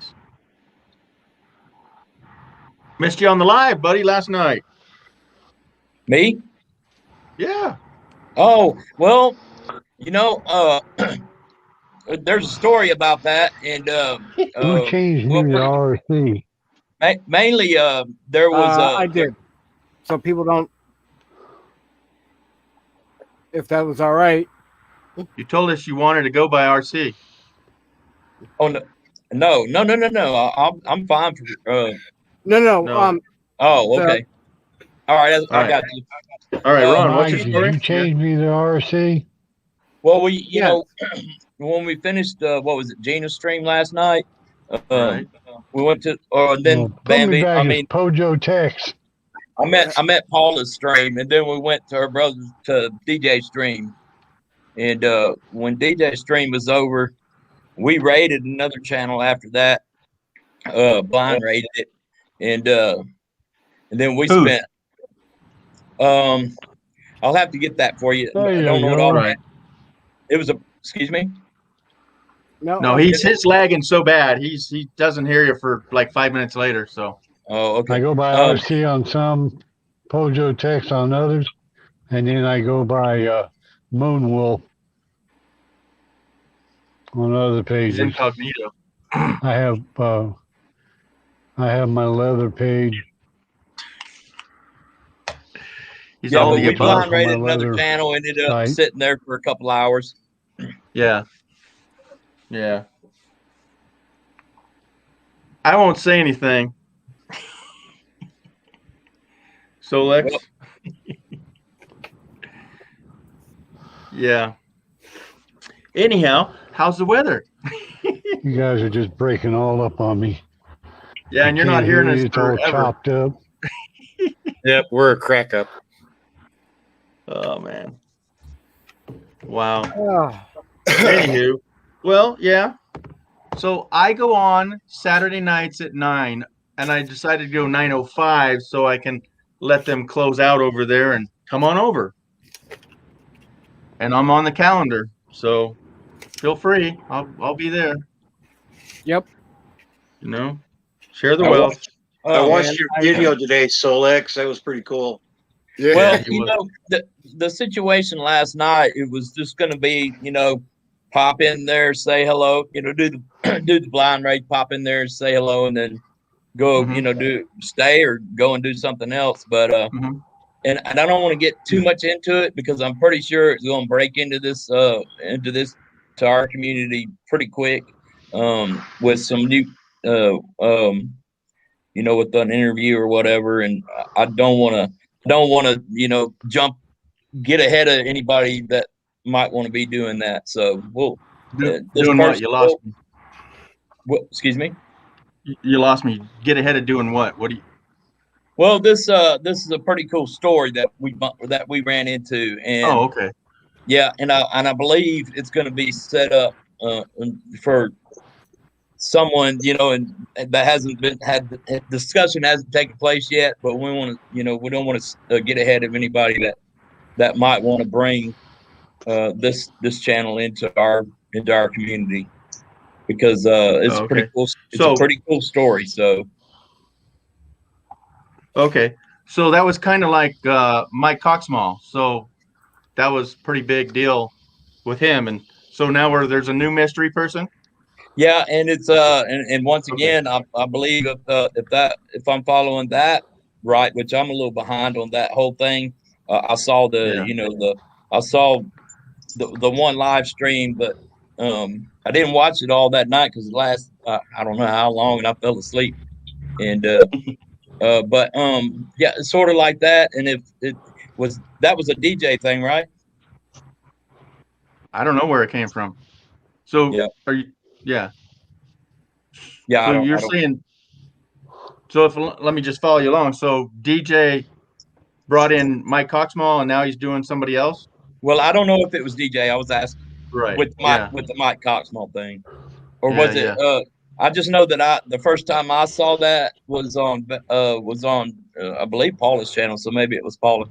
But Yeah, I thought yeah. DJ had something to do with it. But DJ, we were rating from DJ stream, and then come pop in, say hello, and maybe sub, give thumbs up or whatever, and then after that do what you want. But we ended up staying for a little while, and it's a pretty cool story.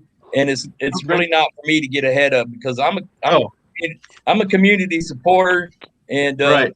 I happen to know that's being an interview, Pursued, yeah. and an introduction of this person to our community is most likely in the works, and I don't want to get ahead of anybody. So, All right. Right. but once they do and you hear it, you'll know. Oh, cool. Cool. Yeah, it's All right, just a cool. real cool story, real cool person that's doing this in a real cool place, and that's all I'll say about it. Right on, right on. So, if I'm understanding, it's a friend of DJ. No, it was a blind raid. We didn't know who it was until we got there and met them in the blind raid. They didn't know we were coming. So after DJs, you went and raided somebody you didn't know, and now Right. that person's going to be drawn into the community. Well, it's an interesting story, and you know, Yeah. we're pretty sure that our community will want to hear it and follow it. Yeah. So, Okay. so like I I said, was just trying to figure out where he's going to fit, where this channel is going to fit into the lineup. Because I'll be blunt, G is getting pushed out of the lineup each Right. week more and more, and he's already in the lineup. I don't know that the live stream factor will come into it. I have no idea. Yeah. But following the channel and this person's journey, probably people will want to do that. Yeah. So, Well, I'd be Mike, interested it's to know what the Yeah. channel is so I can go check it out. But Yeah. I don't That sounds follow. like we will. Yeah. There's a problem with the lineup thing because some of the people have scheduled their lives. Well, guys, hold on.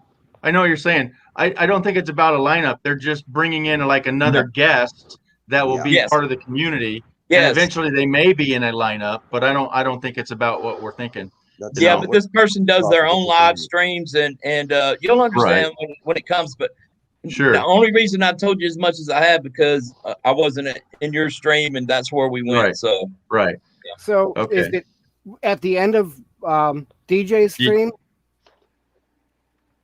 Yeah. So if Then I they go went back and and found rewatch it. that. Yep. yeah, you can find it that way, but Yeah. maybe But I just don't like I said. If I'm gonna get out of here. My signal is all screwed up. All right. Well, I can't thank hear you, half of Erskine, what for you guys popping are in. saying. Yep. The It's all video's good, buddy. jerky and everything. Well, it's great seeing you here on the panel, RC. All later. Take care, RC. All right, See mate. ya. Cool. Yeah, no, we don't need to question Ron. No. And I'm not trying to question him. I'm trying to understand it all. Yeah, That's all. I feel you, brother. Yeah, it's just a real cool story, and we it's a good story, and before we ever left, it was clear that there was going to be some kind of arrangements try to be made. There was no agreement, but Right. but they were going to, one of our people were going to talk to this person and have them possibly come and meet us. So it's Okay. going to be a shout out to a new person. Basically, yes, yeah. Right. Yep. Nice. Yep. So, Yeah. No problem. There's only 188 hours in the week that you can run live streams. So I know, you know, right? once you Yeah, fill yeah. up 188 hours, Well. now what? So Yeah. it doesn't matter Well, on live stream Right. because we're all going to connect with people that we have connected with before or Yeah. starting out new or Yeah. whatever. So This But person Mike, I know. this person has their own community pretty much. I don't know. It's not a community of YouTubers, but it's a community of her channel. oh, it's So a the her. question would be, It's a girl. how did they find this person? No, did I say that? Yeah. I got a Yeah. clue. That gummit, Oh, yeah. Dan. Darn it. I've been Yeah, trying so the not question- to say it. It's okay. So Ron, the question we really wanted to ask is, how did they find this person to go blindly raid? You'll have to ask DJ. I don't know. Oh, okay. Yeah. I think he Well, saw I something. tried to ask him live Yeah. today many times, and he refused to answer me. And I said, you need to email me like you said you're going to do last week. Well, There we so go. I didn't know that he was doing that, and since I'm Right, doing right. it now, then Right. then that validates that I'm doing what that I'm keeping it on the DL for them. Yeah, for keep it on the whatever down I- low. No, you're legit.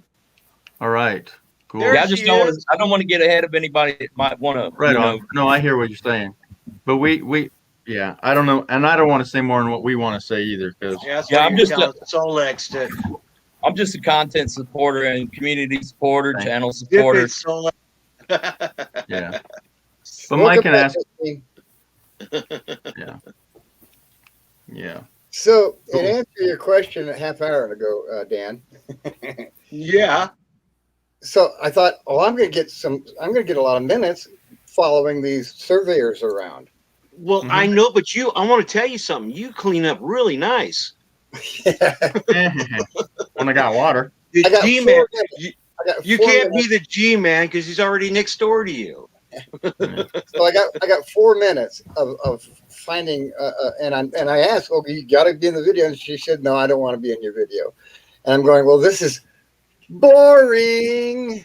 And so I had to think of something. And the only thing I can think of was, well, boondocking with Boomer Lance. He's been calling me secret agent, so I'll do something with that. So that's what I came up with. Oh, I like it when you came out of the well with your camera, and then I was hoping you'd show that footage. So it worked out really well. Yeah, it did. And so that was my filler. Where did you get that music? YouTube Music Library. Oh, okay, Yeah. cool. Yeah. Cool. And to be okay, you can. There's 2 of them. There's some that you have to give attributions to, Right. meaning, and then on YouTube there's others that you don't have to give attributions to. So the 3 songs, it said I don't have to give attributions to, but I did it anyway because you never know. Yeah, well, mine's art. All mine is art list and whatever. You know, you can go on the art list and find them. There's so many. It took me 2 days to find the right music for that thing. Right. But it was a good video. I liked it. It was cool. Thank you. Yeah. I want to So see you do some more of those. you got pretty low, or how deep is that well? 18 inches. Did you go No, you inside and check it with a flashlight before you actually got down in there? The feral cats live in there, so I know it was cleaned out, and they don't poop in their dwelling. So I No, was good. they won't. No, it's just black widows, no big Yeah, deal. black widows, lice, fleas. Oh yeah, cats don't abide to have spiders in there. They'll smash them. They ain't having it. Little play toy. Look at it run. So Solix, think about this. Since you're going to be Secret Agent Squirrel from Montana, if you got a little glass of milk, and you labeled it squirrel milk, and you drank a little bit as you're doing some of the video, like popping up out of it, looking around, you got your squirrel milk. And That might rub Paula the wrong way, and after watching what's happening to Georgie, I'm not going to do that. Okay. No, you don't want to go down that road. Different thing, So- but you're right. Who's this in the middle? Who's that? I can't read the name. The looker. Christine. You gotta pull it. Oh, Christine. Okay. We know it's you. The square is really like, We know pull it's you up, I'm gonna put you pop on you the up big real screen. quick. Pop you up real quick. Wave hi. Hey, hello. I won't be scared of that. Is that turquoise you're wearing? I won't be love scared of being popped though. That's fine. I love Aw. turquoise. Oh, this is my daughter wrapped this for me. My daughter actually wrapped this for me Nice. because I have which well, of course I can't get it up far enough, but I have a tattoo on my arm of my cancer ribbon. Ah, Oh, cool. It's that color. yeah, I don't do tattoos. I got this Oh, yeah. thing. Where's this thing I got? Okay, this was actually given to me. I don't know why they gave it to me. It's like an AA anonymous thing for veterans. Okay. So I'm just gonna sew that in. I actually have one of those too, Solex. She dropped again. Don't start spinning it too. That's when people drop out accidentally. Normally it's reserved for Georgie, but he's getting really strong at night. I am late. Yeah. Okay. You have no idea how many times I played that for you, Georgie. I know. 15 times. No, it's a lot more than that. Hi, Troy. How's it going? I'm doing good tonight. How you doing? All right. How was your Solex. your appointments there that you had to go to? You got it. I don't know how you guys are so fast at doing that. I'm sorry. Go ahead, you two. No, It this was one's weird. better. It was a weird appointment. It wasn't what I expected. Oh, really? Yeah. I got sent to thank you. I got sent to a pain management doctor, and it felt more like a drug evaluation appointment. Oh no. Yeah, one of those appointments. So I'm They want however, to check she's to see if you should be taking it or what. well, her first, she's a pain management doctor. The first thing is everybody that comes to her must be hooked on opiates, and Oh, she yeah. wants to get them off of them. Yeah. Well, that's She because doesn't most of realize us it. nowadays we meet that whatever persona of being, if you're on opioids or whatever, You're a drug addict. you're Yeah, a drug addict.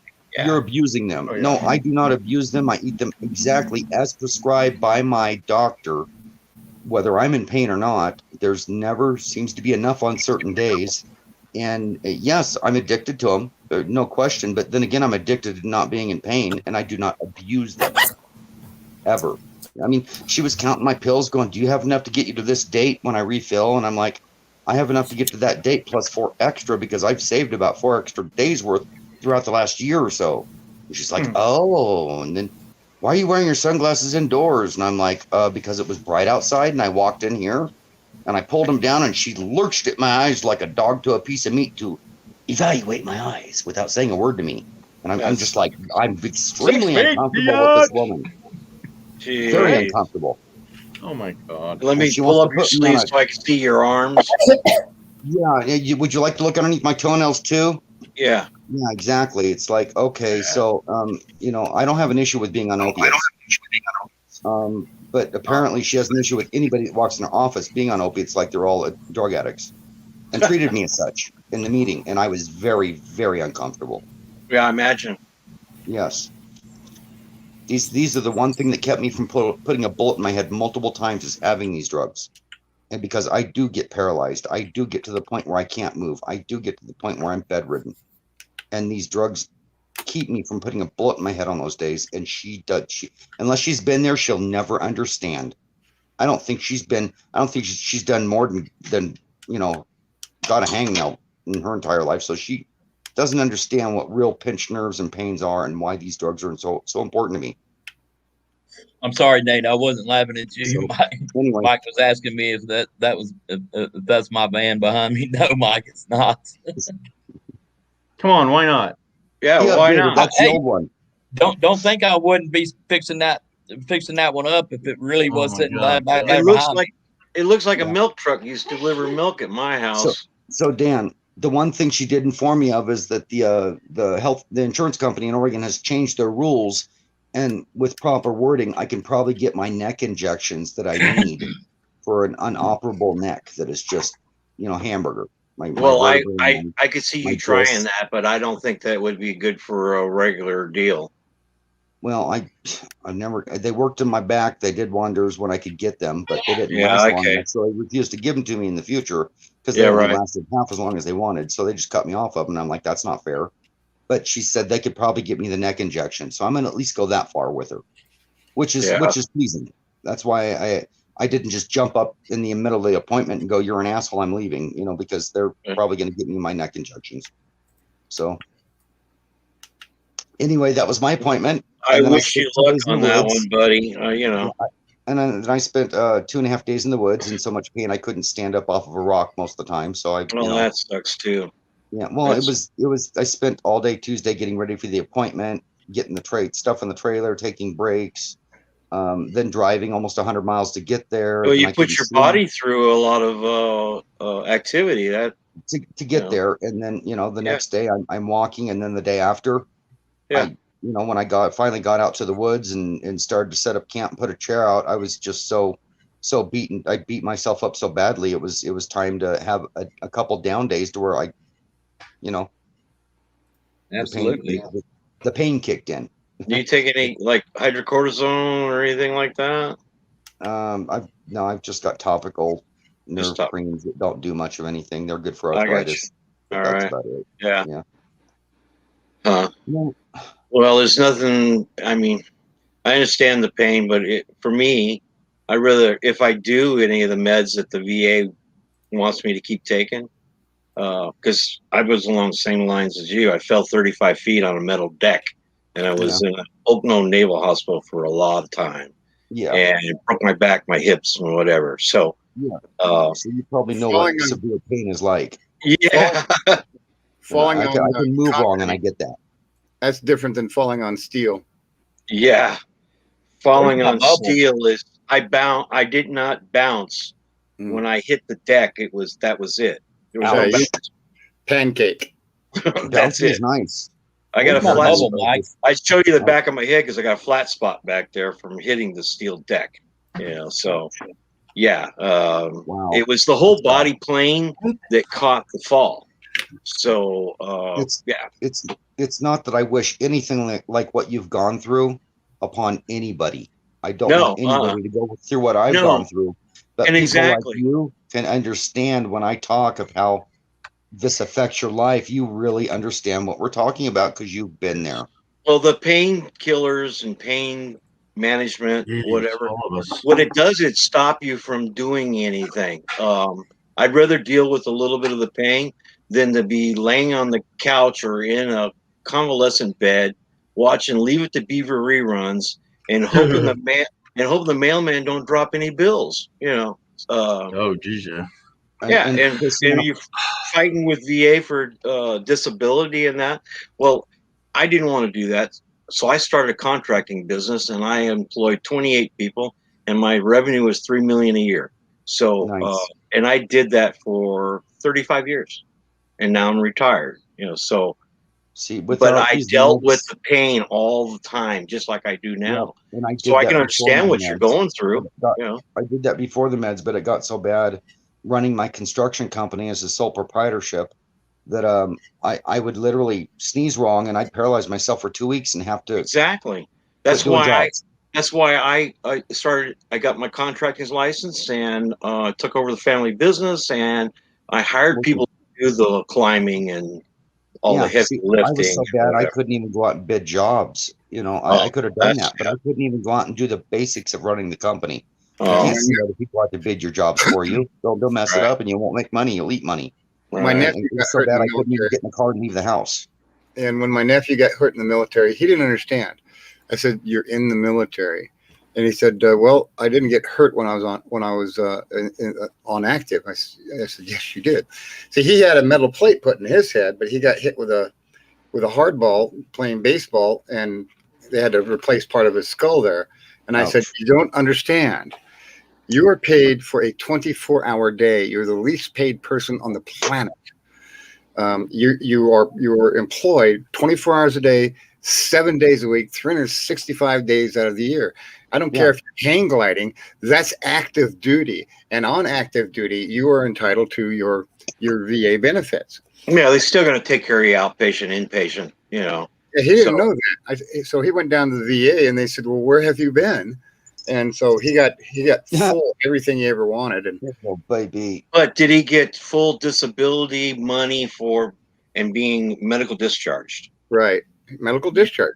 That's Did the he whole. get him? He got, well, he was one of the lucky ones then, because, you know, if you get hurt by racing cars or motorcycles, or the Navy's not going to give you a medical discharge, because they'll give you a medical discharge, but they're not going to give you. It's not military affiliated. You know, it's not.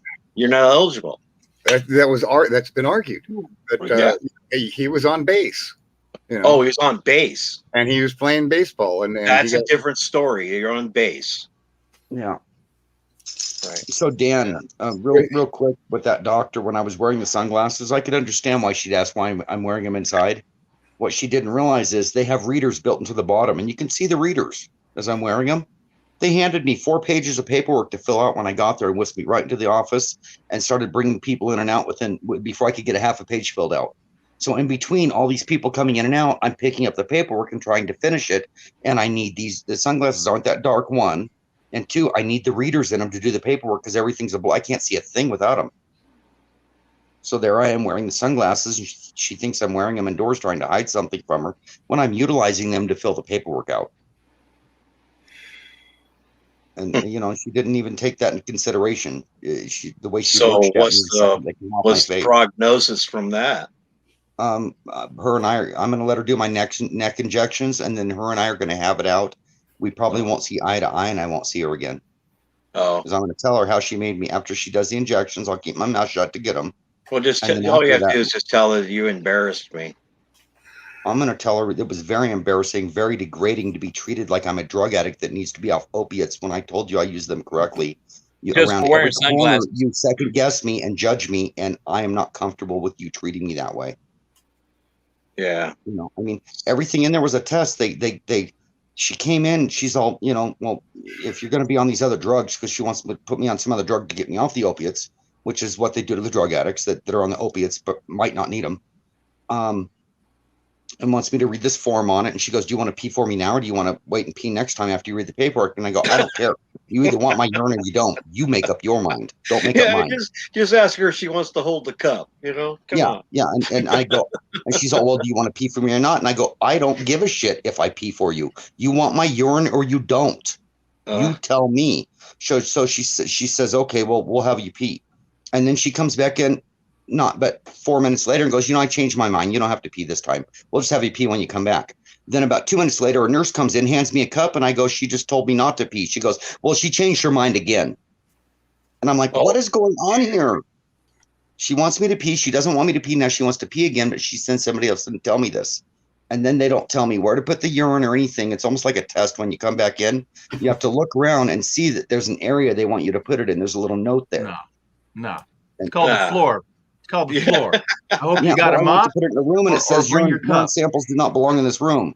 Specimens don't belong in this room. So I turned around and I saw this little cart in the corner. I walked over and read the note on the cart, and it goes, urine samples belong here. They didn't tell me any of this. It was like a test to see if I was so spun out on drugs, I couldn't figure out where to put a urine sample because they wouldn't tell me. Were you stifling? I mean, So were you this was my stifling the whole appointment. time? 412. 412. Yes, I found out where my new home is. It's in between Bermuda and Florida. That's where I live now. The Bermuda. This is my time zone. Okay. Nice. Boy, That's how did how- you how- keep that's how my I thought appointment it went. was 1. I'll be right back. Okay. I'm in that subject now, and thank you for asking. Hey, no, Troy, we're never going to be able to leave that subject, though, because Yes, you got to we deal can. with that every day, every minute of every day. And I understand. So, How she treated me, it still aggravates me. I'm I'm just floored with how that Yeah. appointment went. I did not expect any of that. I I thought just stood there and took it. I was so shocked and didn't say a word to her. I you know. thought Solex was going to tell us he was from Rockwall, Texas. Yeah, how Rock did you on. keep from blowing up, Troy? That sounds like it was pushing, limits. She did. And it sort of hit me after I left the appointment. I was in shock with how it went. And I just Yeah, kept my that's- mouth shut and bit my lip till it bled because they're offering me neck injections I've been trying to get for 2.5 years. And you don't want to blow it. Nope. No, I So wouldn't she'll either. get a piece of my mind after she sticks a needle in my neck. Yeah. So where are you now? Me? Where are you at now, Troy? Back in Chemalton, Central Oregon. I'm laying in bed. I'm resting. I gotta go, guys. Where you going, All right, Jordan? Jordan. Major All right, headache. Jordan. I've been on umpteen hours, and I got school, and I got to have some brain cells left. Well, Monday's And Solex cool. knows about that. Right? Migraine. Well, I Yes. hope Yeah. you sleep better. No, thank you, buddy. Nice seeing you, though, buddy. If You- Solex man. would stop poking on you, Yeah, All right. that was my fault. Hey, you ready for the drum roll, Georgie? Okay. It's Let so me good. see. to Where's have you. where me at? Okay, ready. 1, 2, 3. Hit it.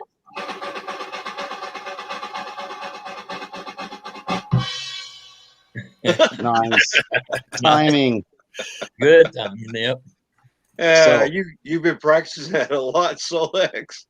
Well, on him because he I've had a lot of practice with him. Yeah, I imagine. Lance is, he's gonna go, and when Georgie does this, It's not 2 peas in a pot. It's 2 peas on YouTube.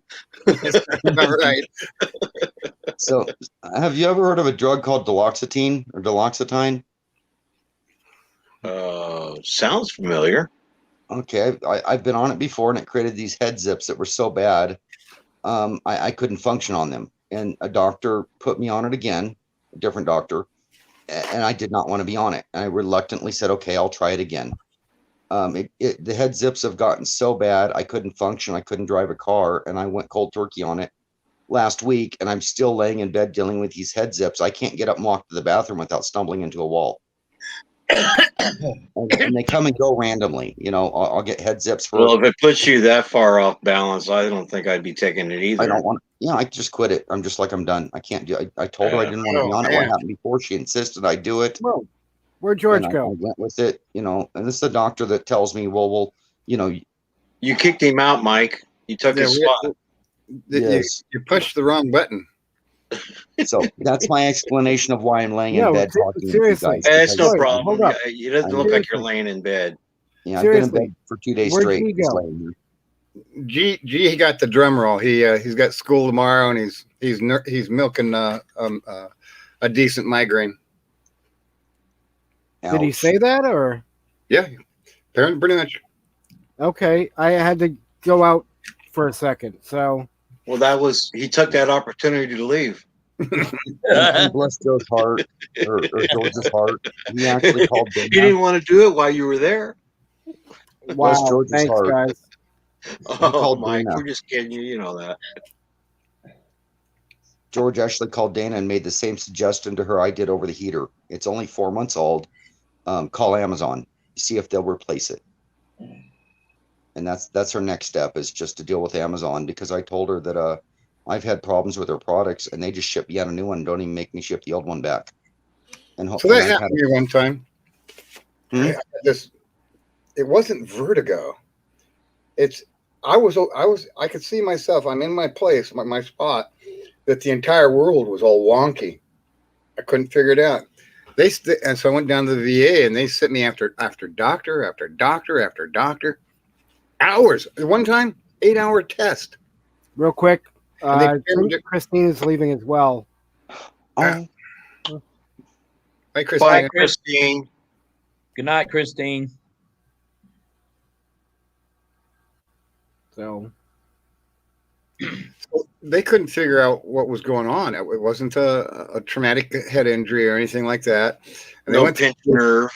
No, they did determine that it had something to do with neurology, but they couldn't even. They sent me out into the private sector doctors because they couldn't figure it out for themselves, and it just worked itself out. Nobody figured out what to do.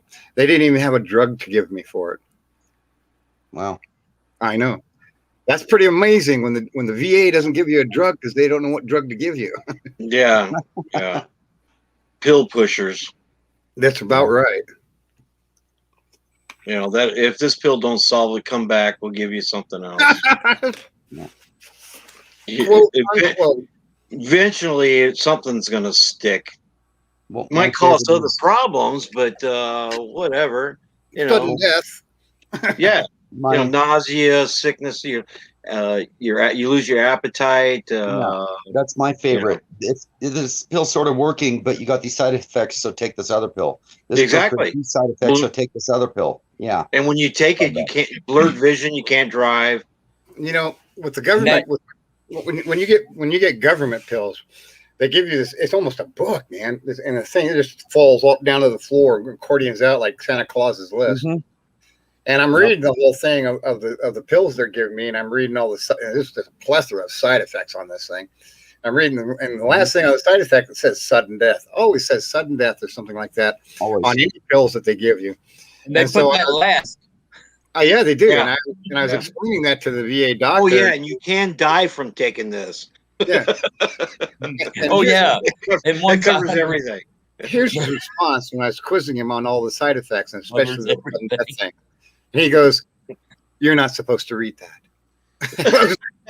That's That's Well, so we they didn't make admitted that small they admitted print at the small bottom enough. for a reason, because you're never going to read that far. yeah, I and, know. and Old tiny- I'm small I'm tiny sorry print. we made the small print so big that you could read it. That's right. Damn. So that's VA medicine. Yeah, I know. Don't take the pill. That's the cure. I'm afraid of getting pregnant. You never know. You're running around like Arnold Schwarzenegger. Side effect pregnancy. Yeah, exactly. That one's second up from dying. That's second from the bottom. Yeah, I hear you. Like what? So I'm Ron, that milk truck you got in the background, is you got one for real? No, I wish I did. Now, I don't That'd know. be Maybe awesome. y'all can tell me, but it seemed, and I'm only 56, but I was alive when they were still delivering milk to the house, and You're right. it was that sort of truck. Now that I don't know what year model that is, but they Looks like a late it 40s. reminds me of the one that used to come and deliver the milk when I I was agree a with kid. Troy. Late 40s. Yeah, so when I'm talking around 19, anywhere from 64 for me. So as I was growing up as a little kid, it cut off at some point, but I don't know how long it was. But I don't know, maybe that person was using a truck similar to that. But I remember those milk trucks. Well, actually, I do remember the milk trucks coming, and but yeah, I mean, I'd love to have that thing and be able to restore it. Yeah, it's either a milk truck or a bread truck, one of the two. Those glass bottles were cool, weren't they? Because we got that too. Yeah, I was a you kid. open it. I loved it, and you'd open the door, and there's the milk. Yep. Yeah. In a wire crate with a handle. Yeah, so because it was glass bottles, and so it was you got it at your house that way, and yeah, it was it was cool. I'm It going to was, show you something. I found these and I bought some because I just love them. I'll be right back. but I sure would like to run across something like that and get my hands. Yeah, on wouldn't it? And you know what? The body work to do on that is real simple to do. I Yeah. did a panel wagon one time, and it was really easy to fix. I mean, imagine fixing that up and what you could make it look like. And putting a straight 6 in there, a 200 or something like that. A long stick. Yeah, that would be cool to do. I was looking for pictures and I ran across that one and I was like, I've seen that truck, that model before somewhere, and that's what made me grab it. Well, where are you? I'm in Texas. Oh, well, you ought to be able to find something like that out there. What are you doing, Troy? That was the truck on Jeepers Creepers. Let me know when you're ready to see this. What are you doing? Okay. Okay. Here we go. Moonshine. A retro glass milk bottle. They're selling them in the stores now. Oh, yeah. Really? This is, how they had the pints and they had the half gallons. This is the half gallon size that used to be dropped off on our doorstep. Well, look They at the sell bottom these- of it and see if There's it says for deposit only. There was a deposit on these, but I kept them because they fit in the door of an RV and they're so darn cool. I couldn't help myself. Where's the Right. camera? I figured I could take a gallon of milk, put it in 2 of these, and slip it in the door of my RV. I was with Solex. I thought that was some moonshine going on right there. But It's I'm saying that's probably a milk truck because it's too small for a bread truck. Yeah, But these are local truck. retro glass milk bottles that They, come with they milk. don't deliver milk anymore these days, do they? I miss that. Yeah, I miss we it too. We they had did diapers too. we had our little milk box, and they'd open up the milk box and put our milk in there, and it was the regular. Remember the old milk bottles? Yeah, they had chocolate milk and they had That's the one juices. Solex I got. The one you do. Yeah. Those old milk bottles. Yeah, They were usually quart bottles and 6-packs. They just don't deliver milk no more these days. That's too bad. set your bottles out and get full ones in replace of it. Yep. That's it. You know why? Yep. You know why I think they don't deliver milk anymore? I wondered. COVID. Because no, they stopped delivering milk back in the 80s or 90s or something. But anyway, it's because there's because when they were delivering milk back when they were delivering milk to our houses, just like Milk. today, you could go to the store and get it. right milk, cottage cheese, Eggs. yeah. Yeah. So- Eggs, cheese. So there's these clever kids Cottage who'd follow. Yep. What happened, and it was in every town. These clever high school kids, they'd be following the milk truck around at 4 a.m. in the morning, and when they deliver, they go and raid their milk that they delivered. Oh wow! That's why I think they stopped it, because there was too much of that going on. People like Wow. milk. I've always lived so rural. I've never dealt with stuff like that. Yeah, you used to go in there into the barn at 3:30, 4 o'clock in the morning and milk the damn cow yourself, right? Been there. Well, darn Been near. there. Been there. I, Done I grew up, that. I grew up in when- ranch country. Yes. Well, But right I was now, living I'm so rural. You don't milk cows in the morning. You don't eat breakfast. I was in my a 1970s Red Dale 24 footer, and when I got out of the military, I was on my parents' place, and they said, "How come you don't come into the house anymore for food to eat anything?" I said, "You got a truck garden right there, chicken coops over here, the milks are in the barn. I need nothing." So, how many people here on a Sticks and Bricks have a mailbox? I do. I got a mailbox. I got Tell me, you got a mailbox? Yeah. Yeah, you guys saw it. It's out there in front. I'm in a Sticks and Bricks. I am so rural. We are not offered mailbox service. An RR. We don't have a mail delivery rural carrier in our area. Oh, that's even way off grid. So you got to go to the post office to get your mail. It's 2 blocks from my house. Yes. Oh. Nice. I bought a PO box. I can do general delivery or get a PO box. I just bought a PO box. But you do have a house number or something. The only way that can happen is if you're an unincorporated town. Yes. Oh, see. I wonder if you're they in the delivered county- you're milk in the out county. rurally. I wonder if they delivered milk out in the, that rural area back then. I was in the city. Oh no, there were people had their own cows. Every Right. morning, Yep. up until 2012, every morning I delivered free eggs, and it was all to my father's friends from the church. Now he had 40 chickens. Do you have any idea how many eggs that is?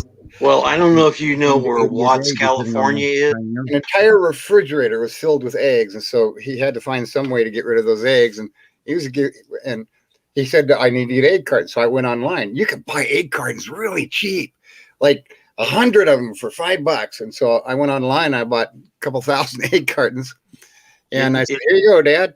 He said, "Well, what do we do with these?" I said, "You put your eggs in it and deliver them."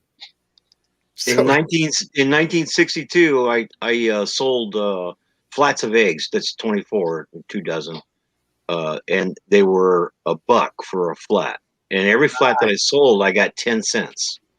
And so this guy loaded us up in his van, and he would drive through Watts, California, that area, and drop us off on corners with a little cart with all these flats of eggs. And then he'd drive around the other side and refill us, so we go on down the next block. And I usually came back with at least $3, $4, $5 every time I went out. Before they came out with the child labor laws, I was 10 years old, and I got 10 cents for every newspaper I delivered. At 2 or 3 o'clock in the morning is when you start your routes. Yeah. And they paid you. There was no minimum wage or anything like that because there were no child labor laws. We didn't have any good labor laws when I was growing up. Yeah, so I after 13 years old, I had to get a work permit to shovel horse shit. No I kidding. thought that was a bunch of horse shit. Yeah. Does labor laws apply to farms? In my house. Labor laws do apply to farms. Wow. Not unless you're family related, I think. Yes, and it was an equestrian center. I'd go down, pull a cart off the board, go shovel 3 stables, and go to school. That's how I bought my school clothes. I learned that picking berries was a much easier job down the road, so I was out in the fields with the migrant workers. I got a lot of respect for them. Grandma, great grandma, the kids, the family, everybody was out there picking berries. They paid their rent picking berries. We refer to that as swampers. That was their job. Swamping out the horse stalls. Yep. Oh yeah, and it was the top layer. It was a half a I job. gotta say something here, real quick. Ron, I know you were there last night, so you nothing against you or anybody else, but I just I was just replaying some of the ones from last night, and I gotta say that was shitty. What was shitty? What was shitty? Somebody specifically asked about if they were going to go raid G's. DJ said, "No, we're not." That was shitty. Oh, well, we were watching some of his. Okay. Carry on. Yeah, I Yeah. didn't see that. I didn't see that. Yeah. I wasn't there. I don't know. Yeah. I know what's going on behind the scenes, and I'm just sort of letting it lie because I know what's going on, and people are being used as pawns, and I just think it's rude. Yeah, and you So know I'm what? I may get crapped on for that statement, but don't worry yeah. about it, Mike. It's just YouTube. You know. Oh, I know. It's just to blatantly say that, and it was asked in chat. It was said in chat, plus on audio, video, and yeah. Tonight? Well, no, last night's. Oh, live. Yeah, and just a few nights before, that same person said they'd love to come and raid that person. Yeah, I even have And that person's- it saved in chat. So yeah, it's just rude. It's Yeah, just games people play. I ignore it and just. it was don't the same time they were talking about going yeah, to raid. I'm with you, the Troy. You gotta Channel 1. ignore it because I've seen, and I'm sorry to say, but even in the community of people that are kind of connected here, I've seen people people that are supposed to be friends throw their other friends under the bus. It's like a bunch of monkeys in a zoo throwing shit at each other and just thinking it's no big deal. It really is, and it's sad. Say whatever you want about me and give me a thumbs down because I'm going to get the credit for it anyway. So yeah, but yeah, I understand what you're saying, Mike. I agree with you. It is shitty. Yep. Well, Yeah, it's it not affects fair. them more than others because they're personally involved. But it's drama. I learned this years ago when I was at a YouTube event, and there was and this was an open thing, so I can talk about it. There was a Camper Van Kevin and Van Life with Sheldon Travels had their little battle, and they even brought it to YouTube. Oh dear. It wasn't just But what kind of ratings do they get out of it afterwards? You know what I'm saying? I don't know, but that stuff happens behind the scenes and usually doesn't make it on YouTube. And It that's a happens lot risk. more than people think. It's a battle between. It's not a battle between the two individuals. It's a battle between the two individuals' fan base, and that's a risk. You don't. And it's like I said. It's like this. I try to tell the acting community, like Hollywood people and stuff like that. Yeah. Don't talk about politics. The reason why is half the people lean this direction, the other half the people lean this direction. And if you tell somebody which direction you lean to, you just lost half of your viewers. Yep. Yeah, So- that's true. So the same thing on the YouTube. Don't bring the battle to YouTube because you're going to lose. Well spoken, Solix. Well spoken. Right, you're going to lose. Yeah, I So, agree with that I know point what's too. going on, and I don't like it. And I think it's just low and rude of some people to be the way they are. But if they want to be that way, that's who they are. And I'm just gonna do what I do. Got to leave the drama off YouTube. So, I noticed in the chat, Fairy Dust was saying she likes goat cheese. That's goat not cheese. bad. Goat cheese. And now Laura says I don't. She's never tried it. And Yeah, and I want to Goat defend cheeses are myself. good. I want to Certain defend goat myself cheeses with are- Laura. I was talking So about. Laura. I was talking about the people that go out and follow the milk trucks around and raid milk boxes. Yeah. So when we're. you try goat cheese, I'm going make to sure scrolling up. that And you so don't Laura, like it, and Laura give it a said, second chance with a different type and of so cheese. Laura said, "Yeah, Solux, I hit Solux hits a couple of times." I'm going. Now the problem with that is I was the only guy who had a car. I was driving. I didn't raid the milk boxes, but I did drink the milk. Oh, You're not the one that stole the apple pie off of the windowsill, huh? That sure was, was Yeah, that was- right. Sure. that was Dennis. the Menace. I didn't steal that pie, but That was Dennis the Very Menace nice. that did that, right? But it sure tasted good. Yeah. Yeah. I got my piece. So, Ron, you have a channel? Yeah, I've just got my look. See, I take short little videos, places I've been, and I did car life for a year before. Yeah, but what's the channel name? Is it Ron C? What is it? Yes, yeah, it's Ron C. Okay. But you look for the horses bubble. There's a couple other Ron C's on there. So, Oh, yeah. let me see if Well, it's just like mine. It was Cargo Van Dan. You know how many Dans there are out there that Yeah. have vans? Yeah. Oh, like Blue Van Dan? Yeah, and I don't even want. They're not That Van competition. Dan. I'm not their competition. I just, what's in a name? I just needed to have something that people can refer to me.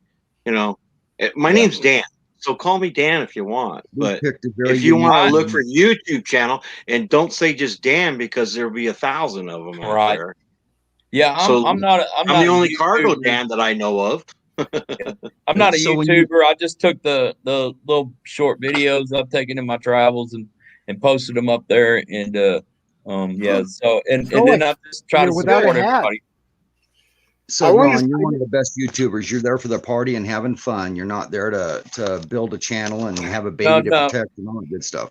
No, Yeah. I mean, but I'll take on anybody that appreciates these little I call them vignettes of the. Well, of I'll the come places over and I've been. check them out. Mike, you wanted to say something about that? What was it? No, I was just noticing Solex without a hat for a second. Wow. Oh, take that back off. Let's see. So I got Gotta this. put him on the big screen. So I got this little. It's called a helmet liner at Wally World for $4, and I was going to use it for my bike.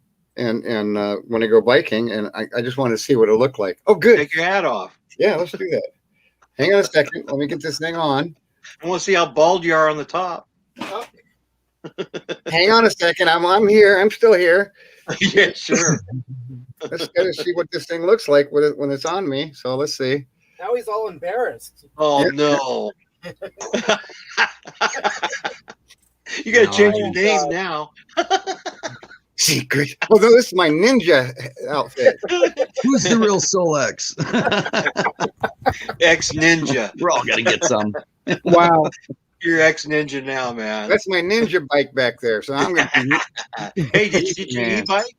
Agent Ninja Man. Hey, there's a new one right there. That's a new one. Don't ride your e-bike with that on. I know.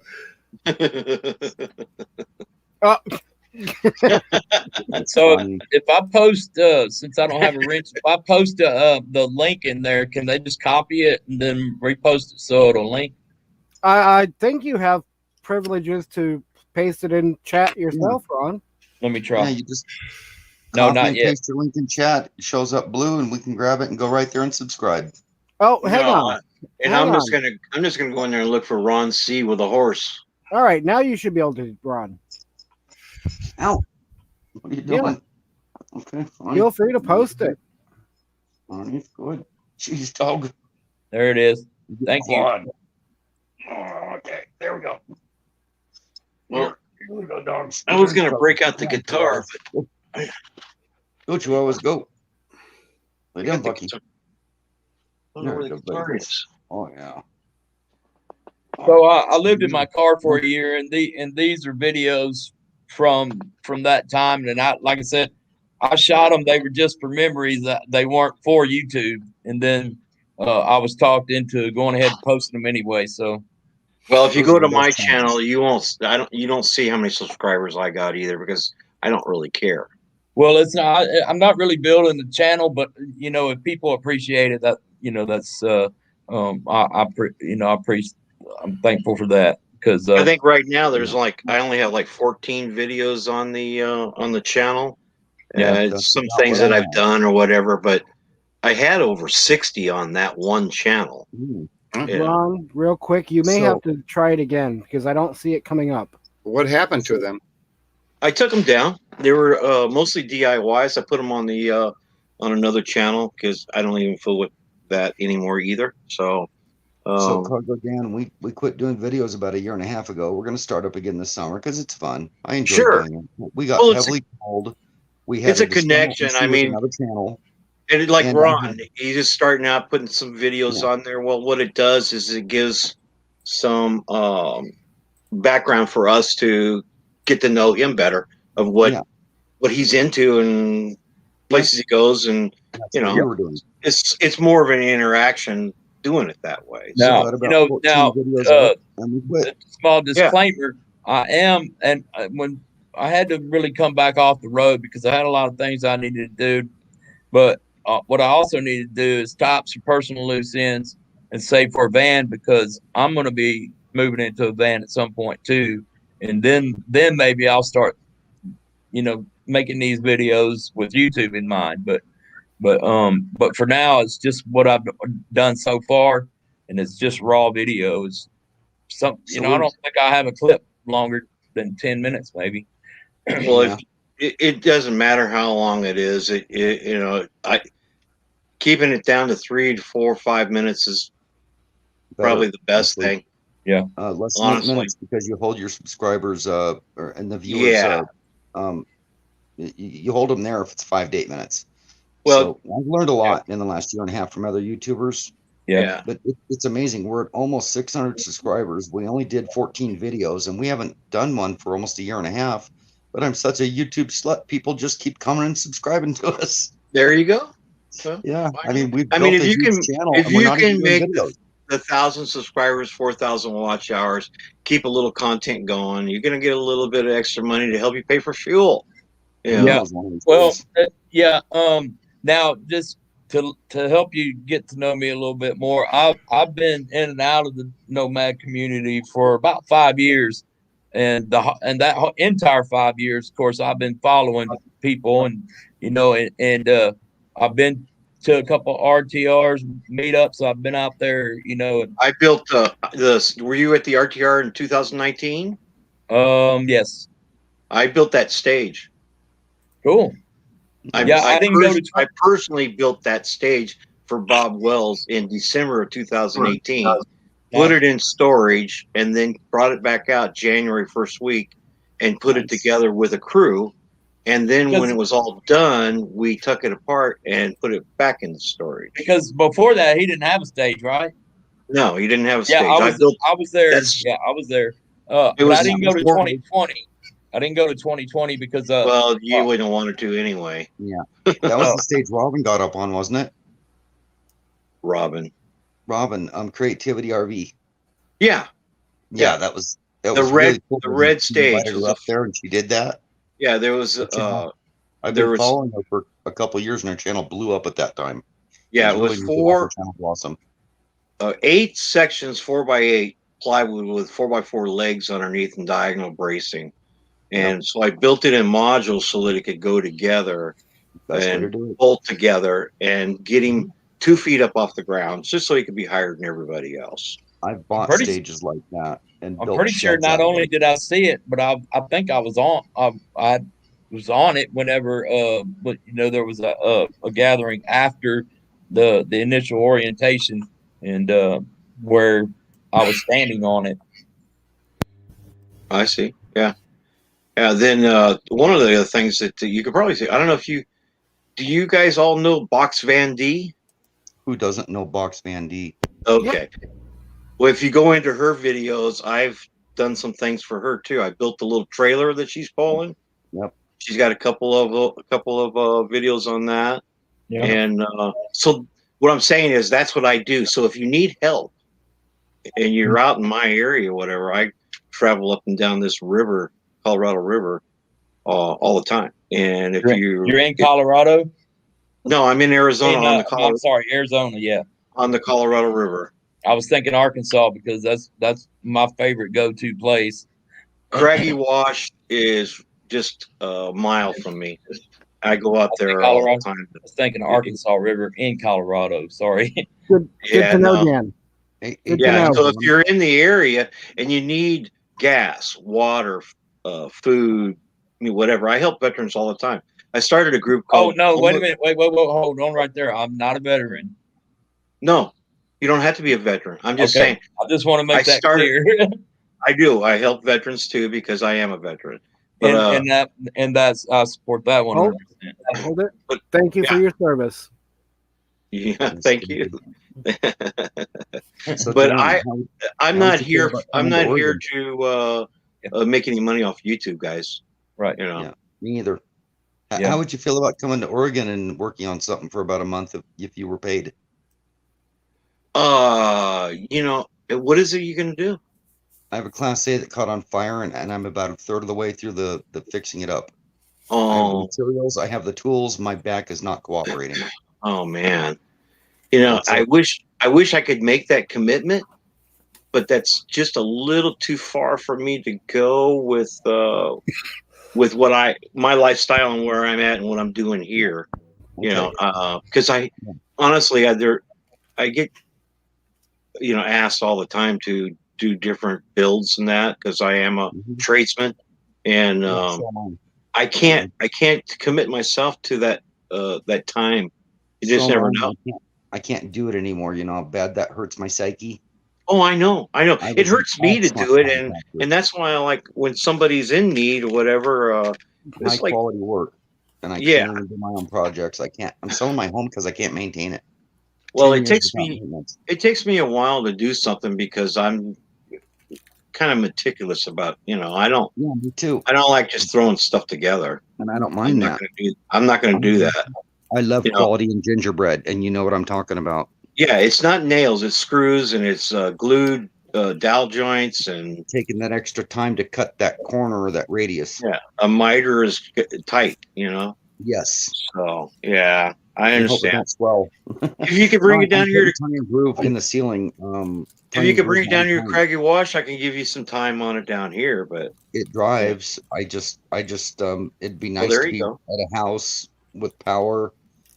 All the tools right there, all the materials right there, yeah, and it's set up with a cover beside it with $1,000. well, good thing we have pine we that I have want to Home install. Depot right near Craggy Wash, and we got a Lowe's, and so Let me just say I appreciate that, Dan. I'm definitely I'm going to be in October when I hit the road. I'm going northeast first, and then from there I'm gonna work my way down to Mid Atlantic, and then from there by January I'll be in Arizona.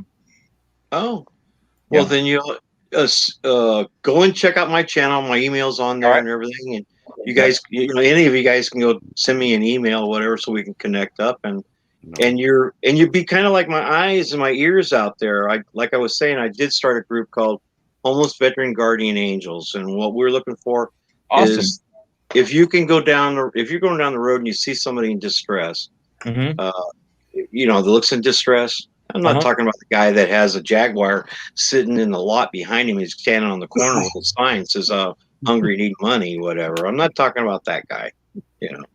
Right. You'll know when you I've see been it. that guy all my life. Good question.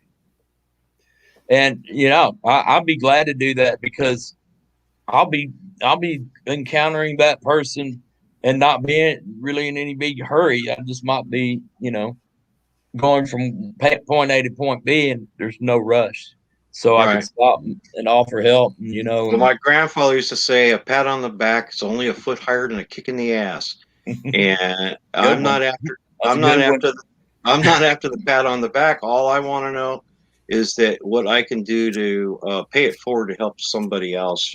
I'm inclined to do that where I'm at. So I'm inclined to do that anyway if I was to see that, because I have a full-time job. I'll be making my money on the road, so I'm not with the money that I'll be saving from not paying rent. I could maybe even fix somebody's tire or whatever, and I will do that sort of thing. And if they happen to be a veteran, then you're saying refer them to you, or if they need if they need real help. So, Alex, you had a question? Yeah, I do, and this is for Dan.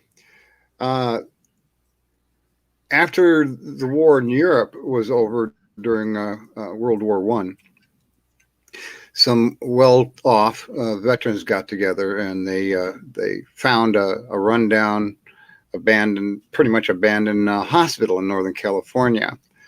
And when those doughboys got home, there was no jobs, there were no homes. Exactly. There was no medicine for them. So what these veterans did is they refurbished the hospital on their own dime, staffed it with their own doctors, and that was when. And so what you're talking about sounds pretty much just like that. And I call it a secret organization or a secret group, because even I can't tell you the name of the organization. Sorry, I can. Come on, man. I asked the VA about that, and even nobody in the VA knows who they are. They're the ones who found me living on the street and stuck me in this home. And their name is the Trench Rats. Nice. You've heard of that? hmm Okay, so are you a captain in the trench rats? Ooh. You're trying to put me on the spot, aren't you? Well, I know the ring. Oh, hey, you can call me Lieutenant Dan. I know the ring that a lot of them wear, and I am a direct descendant. Oh, are you? I know what the G stands for. Okay. So anyway, I just wanted to hit you up with that one. That was my question. That's Yeah, a neat story. and again, all I'm after is that I've done a lot of bad in my life, but I've done a lot of good too. And I'm hoping that when I go to the gates, that at least I kind of balanced it. Dan, I know exactly what you mean. I know exactly what you mean. So you I'm want a to know lot more mature than I used to be. you want to know if your name is in the book when you go to the pearly And gate. by the way, Gabriel. and by the way, a whole lot more charitable. So yeah, Dan, I got spent my life some looking for atoning those to do. people. So anyway, sorry about that, Dan. I didn't mean to put you on the spot like that. I don't know if you could tell my cheeks are turning red, dude. Yeah, that was cool. Well, I've spent my life doing those things, Dan, looking for those people to help out, pulling over when nobody else would, changing a tire, going to the parts store, buying parts for a person's car and fixing it on the side of the road. And then when they go to give you money, you're like, your money's no good here. They're like, what? You just spent an hour and a half working on my car, repairing it that needed to go to a shop. And I'm like, we're always looking for you're always looking for that guy that's going to turn around on the highway and come back. When they find you, I'll do that. Well, I tell them somebody is going to need something that you're good at one of these days, and they're not going to be able to pay you. You never know when it's going to be knocking on your what door. I did for you, exactly, and I want you to be me at that moment, and take care of that person. Pay it forward. I've been the guy that doing needed somebody to turn around, and they, eventually did, and I've always been that guy. So when one of these guys finds you, they take you out to a little restaurant like Perkins, and they always ask the same question to every one of them. It says, if I was the king of kings and I could give you anything, what would it be? The only thing I could answer to them, right? I mean, you got a split second to think about it. And I said, end ignorance. That's all I could think of. I didn't think about myself. I didn't think about, hey, I'd like to not live on the street or anything like when that. I find somebody that I feel is distressed, from 50 feet away, I'll wave and say, how are you? And if they answer me, then I get closer. And then I get closer. And I get closer. So and then once I get close enough to at least give you, a fist bump, a hand shake, or whatever, then I know you. Right. That's brilliant. Yeah, I mean, it's just the way I am. Well, that's the way it was done in the Old West in the mountains for. Is and that's called sizing up a man. Yeah, you can tell. Yeah, or a woman, especially a nomad or somebody that's out. Camped out here in the desert in the woods. Yeah, that's an excellent way to approach anybody you come across that is not in distress or whatever, but it's there. It's there. Yeah. I talk to everybody. You can ask any of my friends on YouTube, or they'll tell you. Ask Box Fan D. She told me one time, man, you talk to the wall. I go, yeah. If it's got something to say, I'll talk to If the wall's got something to say, then I'll talk. I'll talk to them, no problem. I'll go further on that. Go ahead, Mike. Just real quick. You were out on the pontoon boat yesterday with them, right? Right. I took the seat off my pontoon. Okay. Yep. I was watching some of that live. So for Derek, he's a quadriplegic, so nice. It's been a long time since he's been out on a boat. Together. Yeah, you just getting it, huh? Yep. And Life Voyages, Derek and Tanya, trying to help him get to 1,000. He can use all the help he can get, man. Yep, He's in a wheelchair. One of their videos. He's in a wheelchair, and Can I ask they were hanging out with Box Van D and Johnny's Journeys recently down in Quartzsite. Yeah. Lives. Yeah. Right. I was there with them. Oh, I were heard you? maybe this is too gossipy, but I heard a mention earlier about CVK and the turtle people. What happened with them? CVK. Oh, yeah. Yeah, and Mike and Stephanie, what happened there?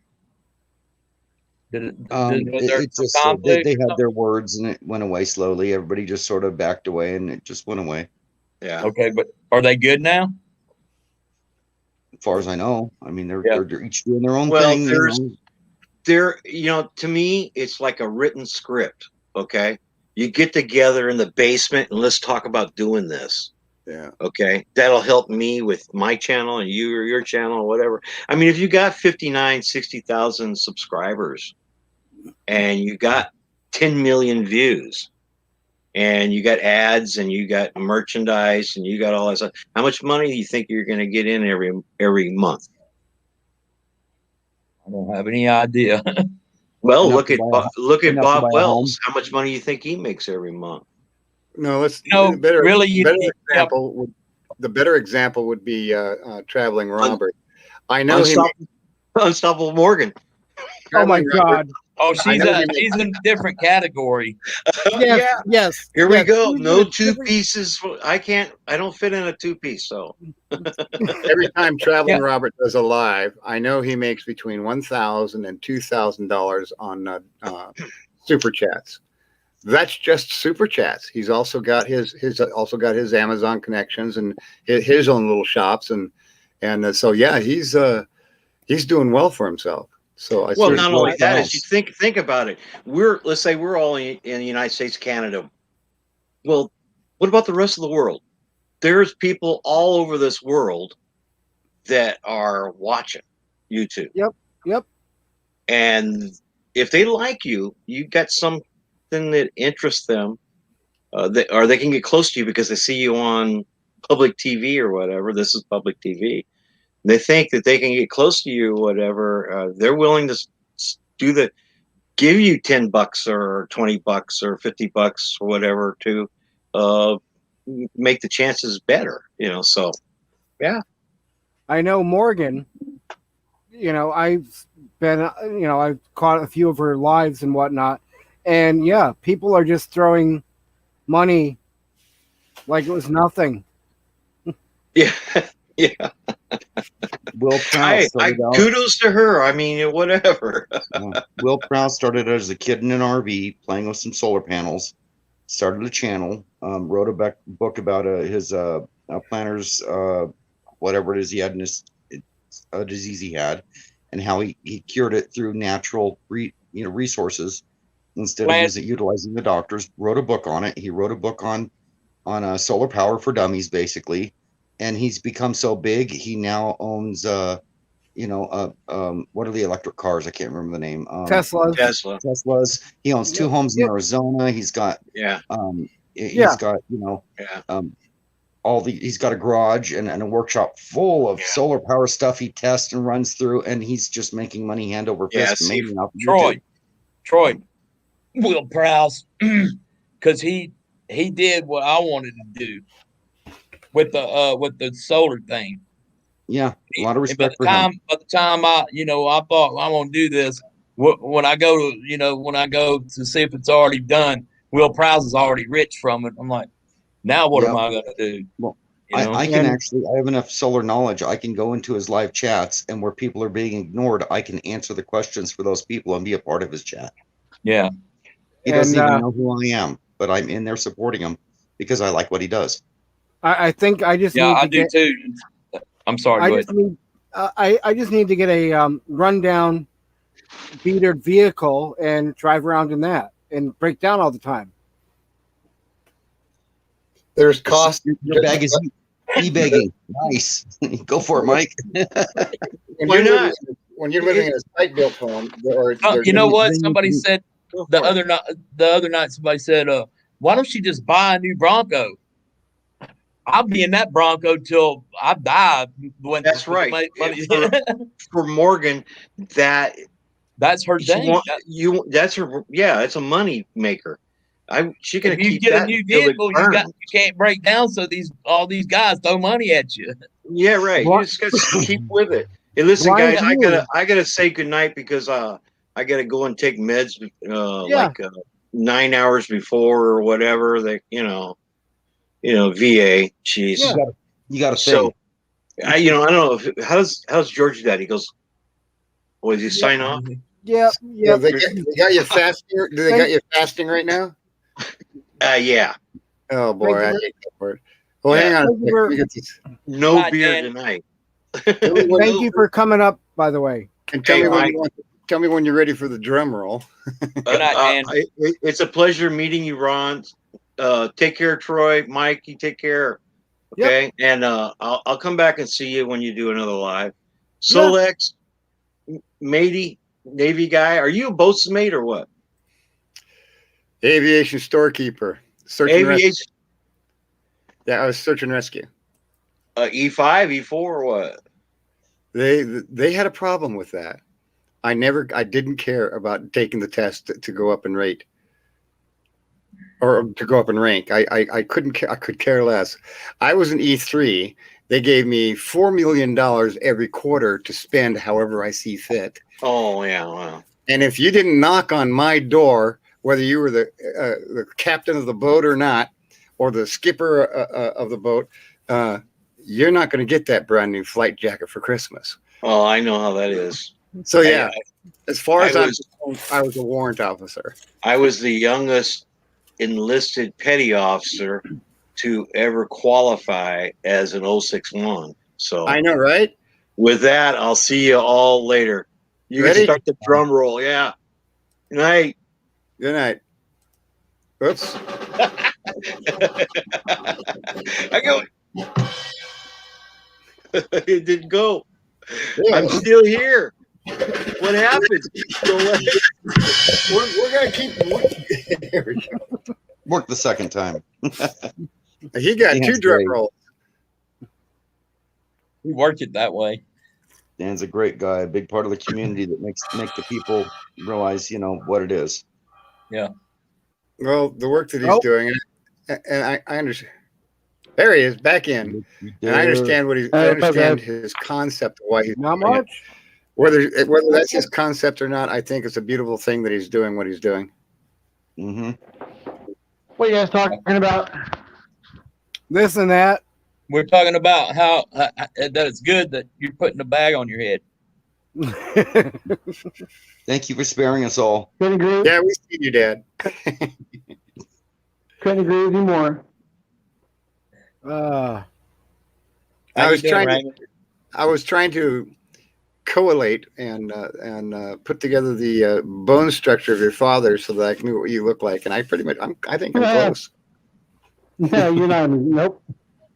Yeah, You haven't seen Raymond? I'm doing forensics on you, buddy. All right. Well, you guys You'll have a good night. Don't run him off. Am I the only person on here that knows what Raymond looks like? I like what he looks like now. I guess I love so. the bag. With that paper bag, that's brilliant. I want to know who smacked him in the eye. Hey, yeah. What happened? Yeah, yeah. Oh, all right. That's your old. You haven't done a new picture with the It was probably the guy getting him regular back, eye. All right. trying to put an alternator in his Jeep with a broken starter. How'd you know what I went through recently? You got the X on your bag somehow. You probably hit him first. Oh, You want to sell me what? Smack. while you're here, Ray, real quick, your father earlier was mentioning something about multiple names and some for like his leather work and whatnot. Does he have a channel for that? He does, but we're still trying to figure everything out. He knows how to make really good leather. Like he's really good at it. We just have to get him properly set up. So for him to do because anything like a few that. people. But if he's going to do the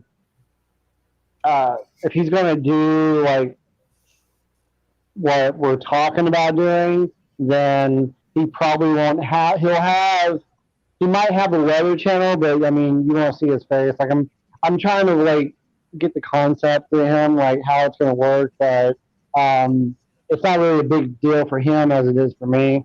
But yeah, he works really good leather. He is older, of course, and we have to get him. So he has all the stuff he needs to do it. We just got to get him set up. So Okay. to do it. Yeah. Yeah. So Yeah. Because he had a few people asking about it after he left, and Yeah.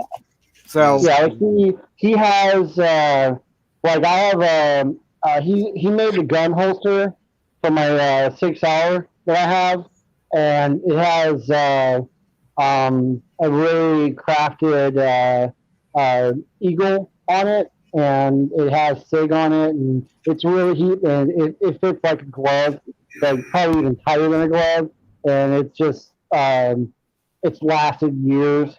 You know, he has one for himself as well, and he's just gifted when it comes to making stuff. So he's made all kinds of things. So yeah, and I think that would probably answer Dana's question in chat then. And Dana, I hope you're doing well, and hopefully you're making progress on that furnace. yeah, I hope you're staying warm. Yeah. Was that a piece he was working on, that Wolf, earlier? Did I catch that just in time to see that? No, that's his gaming PC. Oh, okay. You're talking about Dan? No, RC. RC. Oh. Remember he showed the Wolf? Oh yeah, right. Was that him doing Okay. that? I thought that was a T-shirt, but I could be wrong. No, it was a Like he T-shirt. was Oh, okay. Okay. Yeah. Hey, Like with him, he has trade school background in engineering and computers and mechanics and stuff like that. Like he's really smart, and so when I lived back before we moved in 2010, we had a good sized house, and he had his own garage and all kinds of tools and stuff. And then he got messed up, and so he got rid of a bunch of stuff, and now he's slowly getting back to that. But now as a nomad, we have to kind of rebuild his area, so to speak. Yep. So like we'll get there eventually, but it's just going to take some time. So Yeah, no. but I was gonna say, looking forward to the progress and whatnot, at least. And yeah, once you decide to do something with it, yeah, definitely, a bunch of us would be interested in it. So yeah. Like I said, it's something we've talked about, and just one of many things we got to get done. So, but yeah, no worries. I'll let you guys know when that gets going again. So he could it's just it's just hard at the moment because we're here and he doesn't have a lot of room in that van because he has a lot, and but yeah. So if he tells you that he can make something, he can. But if he can't make it, he'll be like, well, I can try and figure it out. Yep. So, but I watched your video, those T-shirts that you bought for your dad. He was wearing one of them tonight.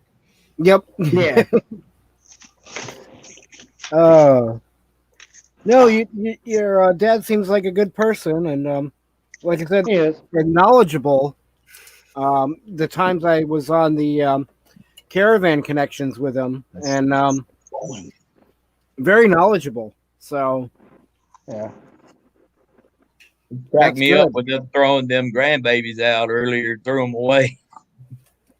I was in my car driving it, and I was just busted up laughing. Here's better. what are you doing, Troy? Well, I touched my my pretty thing here beside my nightstand when he mentioned Sig Sauer, and I was like, oh, I better adjust that. Was out of adjustment, and I touched it, and it's all just gone wonky. See, you have a Sig Sauer. I prefer the Rossi brand name. It's one of my favorites. Gotcha. and I was adjusting my Rossi. It sits on my headboard. You know, I just realized something. I have not eaten anything at all yesterday or going into today except a Twinkie and a couple cookies. I've had chips and salsa last night for dinner, and I've eaten about 20 atomic fireballs today for my entire meal. Oh well, I just noticed something. I got the biggest property on my block. Oh. Yeah, that's new. I'm looking at my thing here. I still got to see more of your videos, still, because I have not seen the one where you pop up out of the well house, and I'm dying to see that after hearing about it. Other things that other people are saying. Yeah, like paper bag. I'm an oddball. His car. Go ahead. I'm definitely an oddball when I make stuff up like that. I can't wait to see it. But like with Raymond, I went in and binge watched some of his stuff, but I haven't been back there in 2 or 3 weeks, and I will do it again when he builds up a few more. That's sort of how I cycle on YouTube. Every 20, 30 days, I like to go in and binge watch a channel and catch up, and then a few days later, it's another channel, and that's so I fall behind on what people are putting out, but well, as I'm sorry, as a channel supporter and a community supporter and whatever, man, I've got a lot of stuff to watch. As I'm doing something, I put a hodgepodge of all kinds of different things on there. I never ice fished before. I'm in Montana. Why haven't I ever ice fished? So that's on my bucket list. So I went out and I taught myself how to ice fish. I watched people's videos and everything. It's how hard could it be? It's not hard. I mean, it's not easy. I mean, digging through that ice is a trick. And then I got bored with it, and I thought, well, what else can I do ice fishing? I know. Let's see if I can catch fish with Play-Doh on ice fishing. So I do stupid things like that. I was actually catching more fish on Play-Doh than I was with worms and bait. I You know. ought to record that. I would love to see that. That's fantastic. You know what? You want to know something, Nomad? What's up? I did record it, and it is on my channel. Oh, is it? Oh, shit. Yeah. So and then when you're ice fishing, another thing, when you're ice fishing, the fish, they don't bite. They don't sit there and grab the hook because they're ravenous. No, they sit there and they nibble. And so I figured out how to get past the nibble riddle. And I did that. I did a video on that. You can catch a fish every time. And I found some beer tabs laying around the lake, and I found some fishing line, and I tied the beer tabs. I took the beer tabs and turned one into a hook. I put it on a fishing line. I threw it in, and I caught fish on a beer tab as a hook on a fishing line. They'll bite almost anything. My mom irritated my dad one time, and this is back before we had internet. We were down in a blue ribbon trout stream. I mean, 5-pound rainbow trouts every time. No one was catching anything. There was the whole family tribe was there. We weren't catching anything. My mom, she's not a fisherman, and she's sitting there and she's fixing everybody little sandwiches, right, as we're fishing. And so Dad finally gave her a fishing pole. It was a pocket fisherman. You ever see those pocket fishermen? I love them.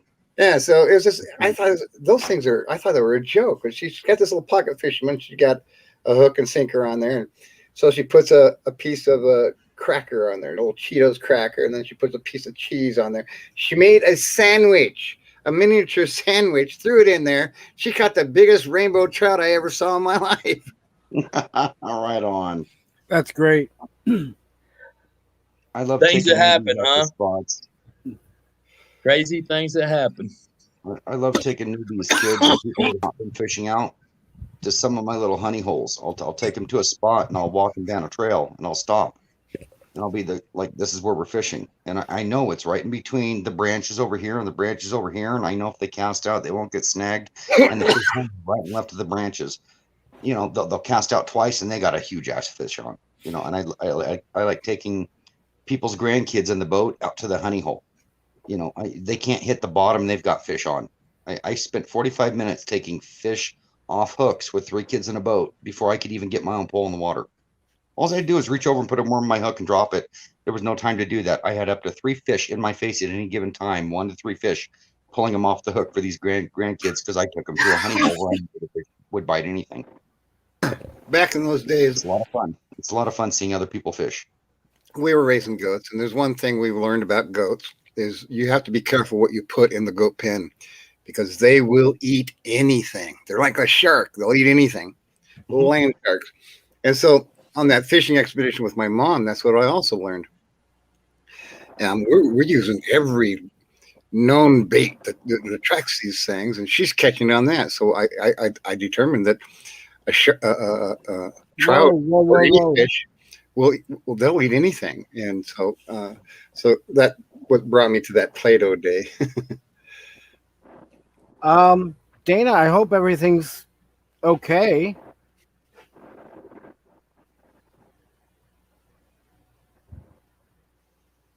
That doesn't sound like Not going to ask. That's weird. Boy, the nice thing about small towns like that is everybody gets notified about what's going on around the town. So there must be something going on. Yeah, I just noticed that myself. I hope everything's all right. And Laura, it's all right if you're dropping in and out. I know the Wi-Fi sucks, I'm sure, at the campground, but we're just happy you're in and out.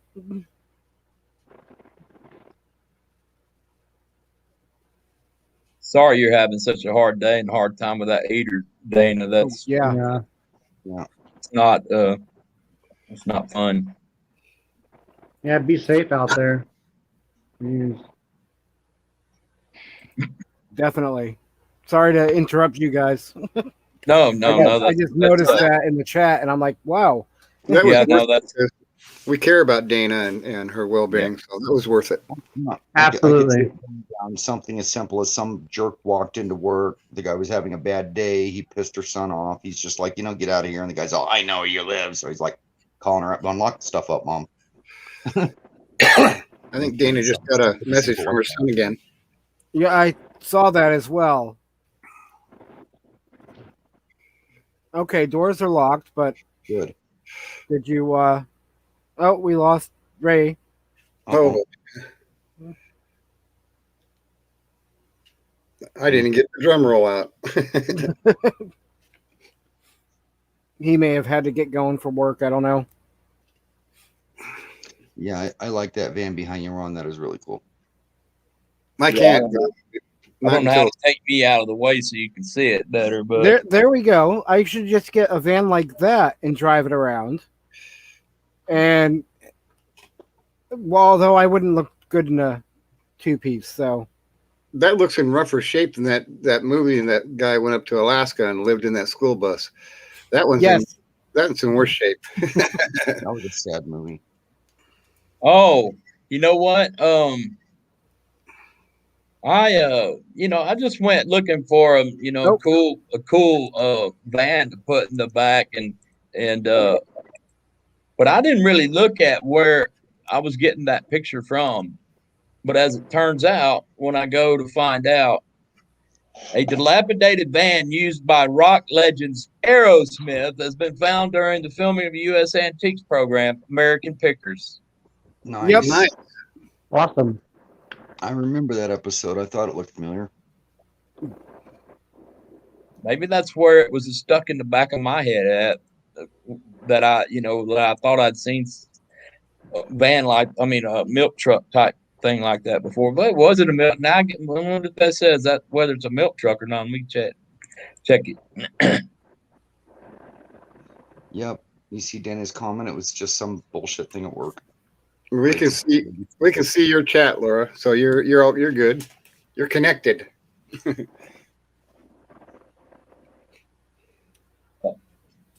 Oh boy! You called it right. Yeah. It's probably just something as simple as that. Somebody's just running at work and being a jerk. Well, I hope nothing happens and that's positive vibes. That's that van link right there. Okay, hang on. Let me. Oh, okay. All right. Yep. Yeah, I didn't really look. I literally grabbed it right before I came up.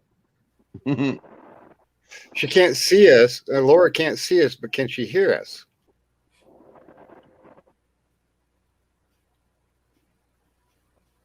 Probably not, because she said she can chat with Dana. I know she's seeing stuff in text, but because you can see chat when we get spinny dials up there sometimes. So Well, I'm going to see if I can pop out the chat and then keep her engaged. Boy, I'm buffering too. oh,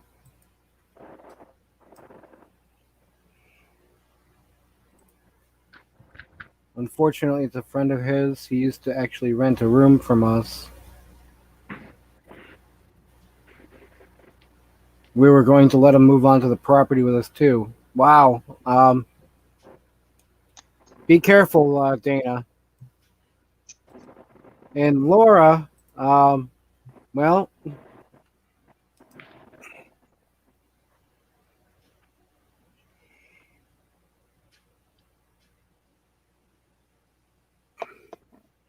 Fairy Dust is still here with us.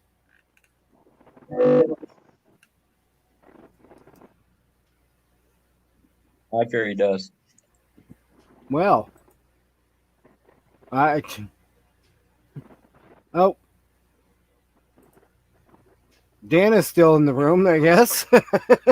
Hey, Dan. You know, I heard about that pumping air into worms and everything, but I never saw the point. I mean, I was catching fish right and left without air and into the.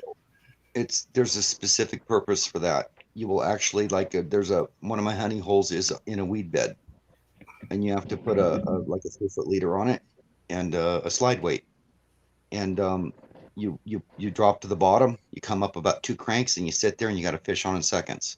Oh, so the fish, so the worm floats. The bait has to float above to the top of the weed bed before they'll touch it. I'm putting that bait at the exact height they want it at for their feeding area. And I've taken people that have been here 6 months, never caught a fish. They didn't get to the bottom, and they had a fish on this honey hole. I love doing that to people. I do that. I do it differently. Troy, I'm sorry, I've forgotten where you're at, Troy.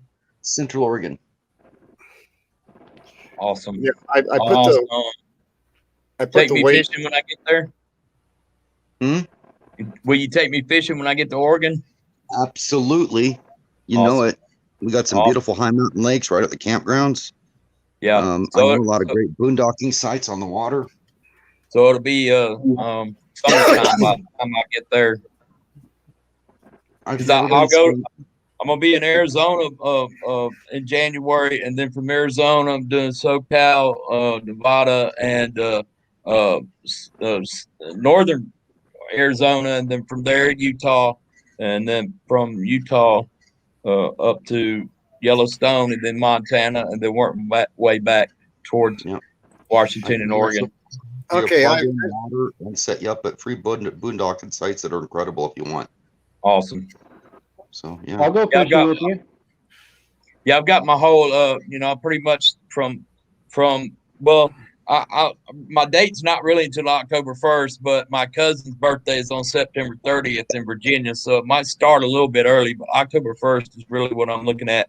And then, I pretty much got the whole next year mapped out, itinerary mapped out, because I'm going on a grand tour. Yeah.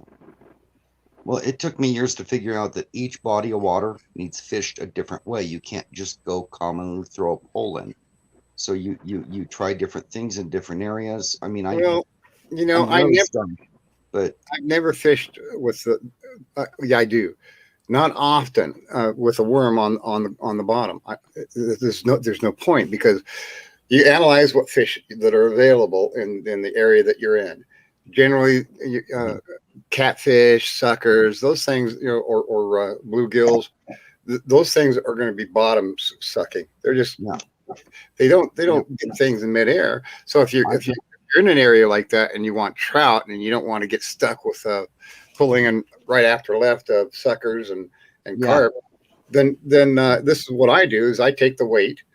I put the weight on a swivel and it's on the bottom of the line. Then I go up the line, and that's where I put my hook. And then further up the line, just enough to where I can still cast, but then I'll put a little a foam deal, which will raise the line up, and that raises the worm up rather than to inject the worm with air. So I always fish with, generally in my area, with the worm up off the bottom, about a foot and a half. And I constantly get trout, and while everybody else is getting suckers and carp. In this area, there's weed beds generally in almost all the places you fish. I went down to Diamond Lake. People around, I'm out there in a 24-foot pontoon boat. People around me knocking them dead. Our boat's not catching anything, and we're just hundreds of feet from the people knocking them dead all over the place. We could not figure it out. We finally figured out there's no weed beds there, that you needed to fish with your bait on the bottom.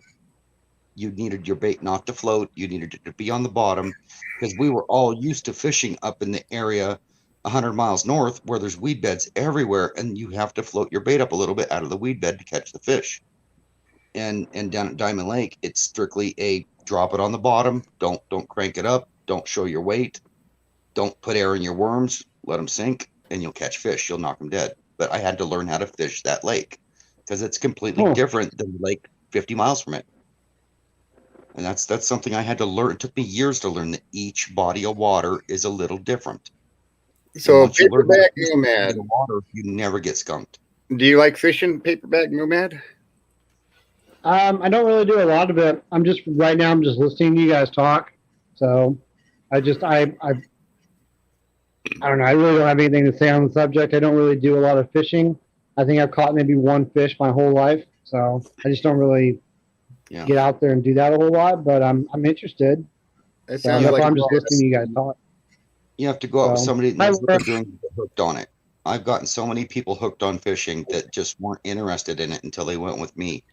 Then they're like, I see what all the excitement is. Now that we're knocking them dead, this is off the hook. But before they went fishing with me, with all these other people that didn't know how to fish, they never caught anything. It was boring. You take some beer with you. You're going fishing. We're getting a buzz. It's more that type of trip for those people.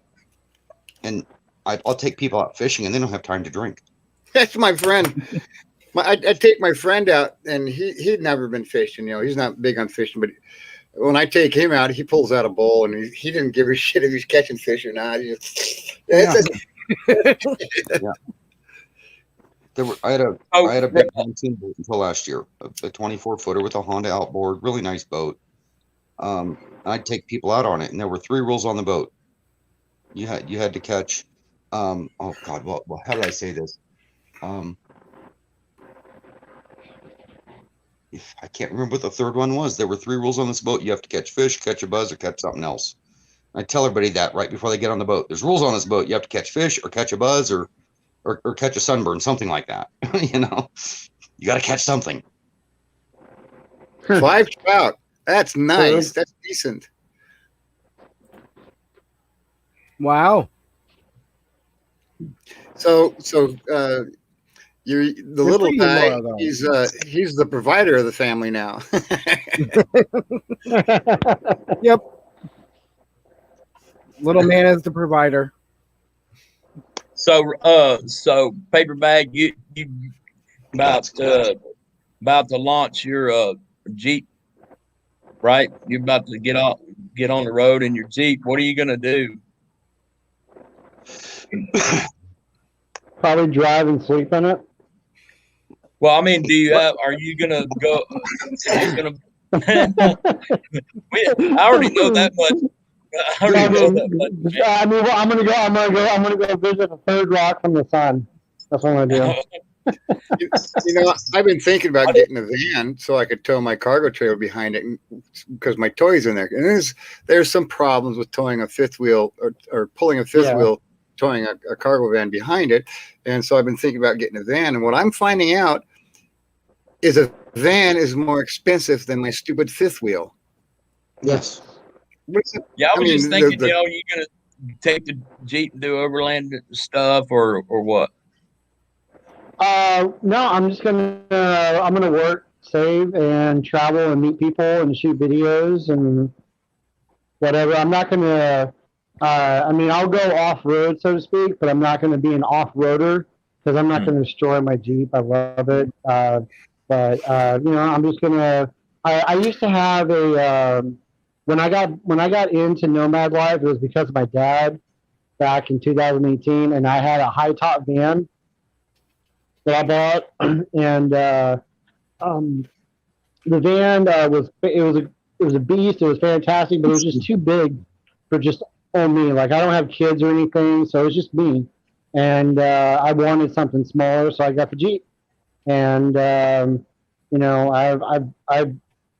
did van. I think I did the Nomad Life for over a year or so before I ended up getting an apartment again, and COVID hit right when I was starting to launch out again, and all that. So I'm just going out and doing my own thing. I'm not really trying to have like a do-it-yourself page. I'm not trying to,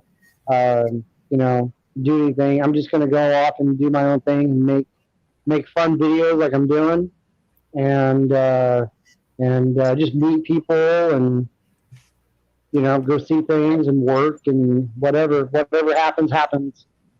Yeah. So you did a year in your van, and I did a year in my car, and we both got another Sticks and Bricks for a little bit. Yeah. So. Yeah, I did about 9 months in the van, and then I did another four months in the Jeep. So, like, I've slept in the Jeep numerous times, but before I didn't have the setup that I have now. So before I used to freeze my ass off. I didn't have a heater, and I didn't have a sufficient place to store stuff, and everything that I had built into it. I didn't have that back then. I didn't have lighting back then because I didn't know what I was doing. But now I have more of a sense of what I'm doing, and I've had people to help me get there, and I'm more involved in the community than I've ever been. Like I said, just trying to, I guess in a way I'm starting over, if that makes sense. But I'm like this community, you guys are my friends, because the friends that I have that are, in physical form and all that, in person, they just don't get it. And, Right. they want to do their thing, and I'm going to go do mine. And, they got the whole family life, and that's great. But, they got their world, and I got mine. So it just, I've parted ways with a lot of people that I've cared about over the last year. And just starting over. That's why when you're talking about, going fishing and doing this, I'm like, yeah, I'm down. I'd love to learn or, get back, get into it and travel and meet random people, So. Yeah, and one thing I want to say real quick, I just noticed this comment, Laura. So the 5 trout that he caught, or 6 trout, whatever it was that with nothing on the hook? Because I just noticed you said we don't put worms or anything on it either. So that's really good if he caught 5 or 6 fish without anything on the hook. Wow. Yeah, my year was spent in a 2013 Kia Optima hybrid. I loved it every single minute. I loved it. Yeah.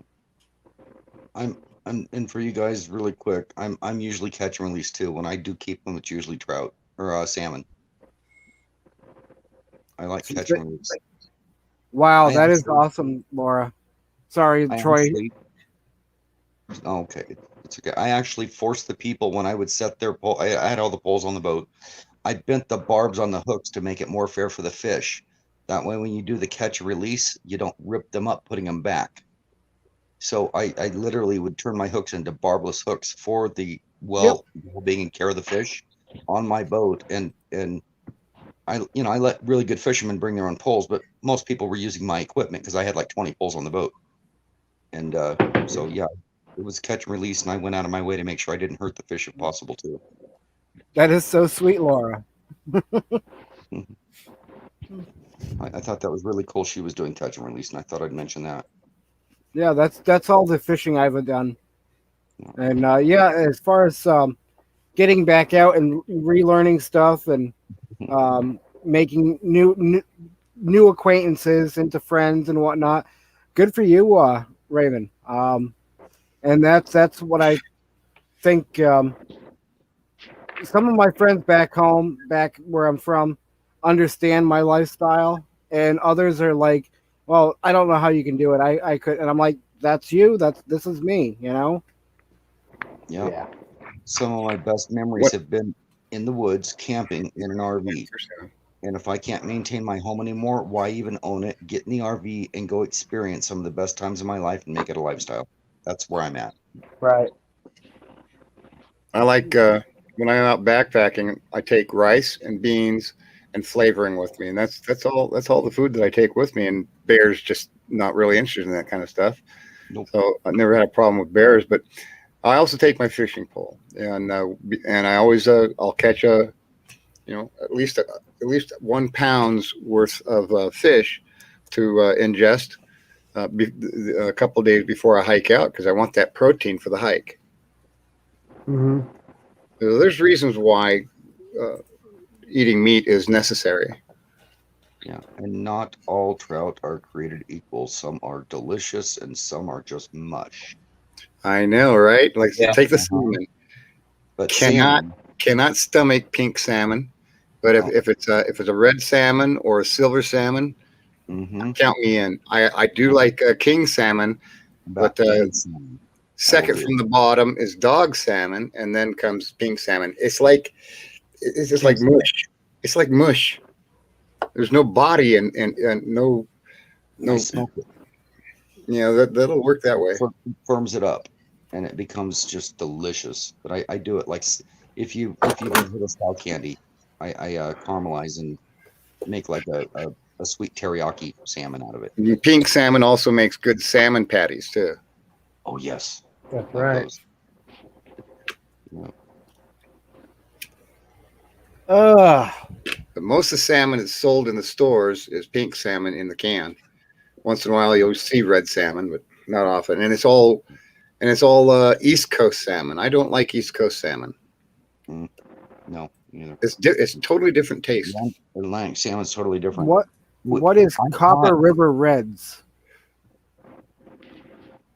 Is it a type of fish, type of salmon? Oh, they turn a deep red when they turn and they go to spawn, and they are so bright. What Dana's talking about, I've seen this in Alaska, and they are so bright, and there's so many of them in the river. You could literally, it's almost like you could walk on them like a bridge across the water. There are so many. The water. You can skip a rock and never touch the water. Damn near. And here's one that Dana's probably aware of this one, and I like this. This is a good trout, and it's very tasty, and it's called a Dolly Varden. Yes. Do you know what Dolly Varden is, Dana?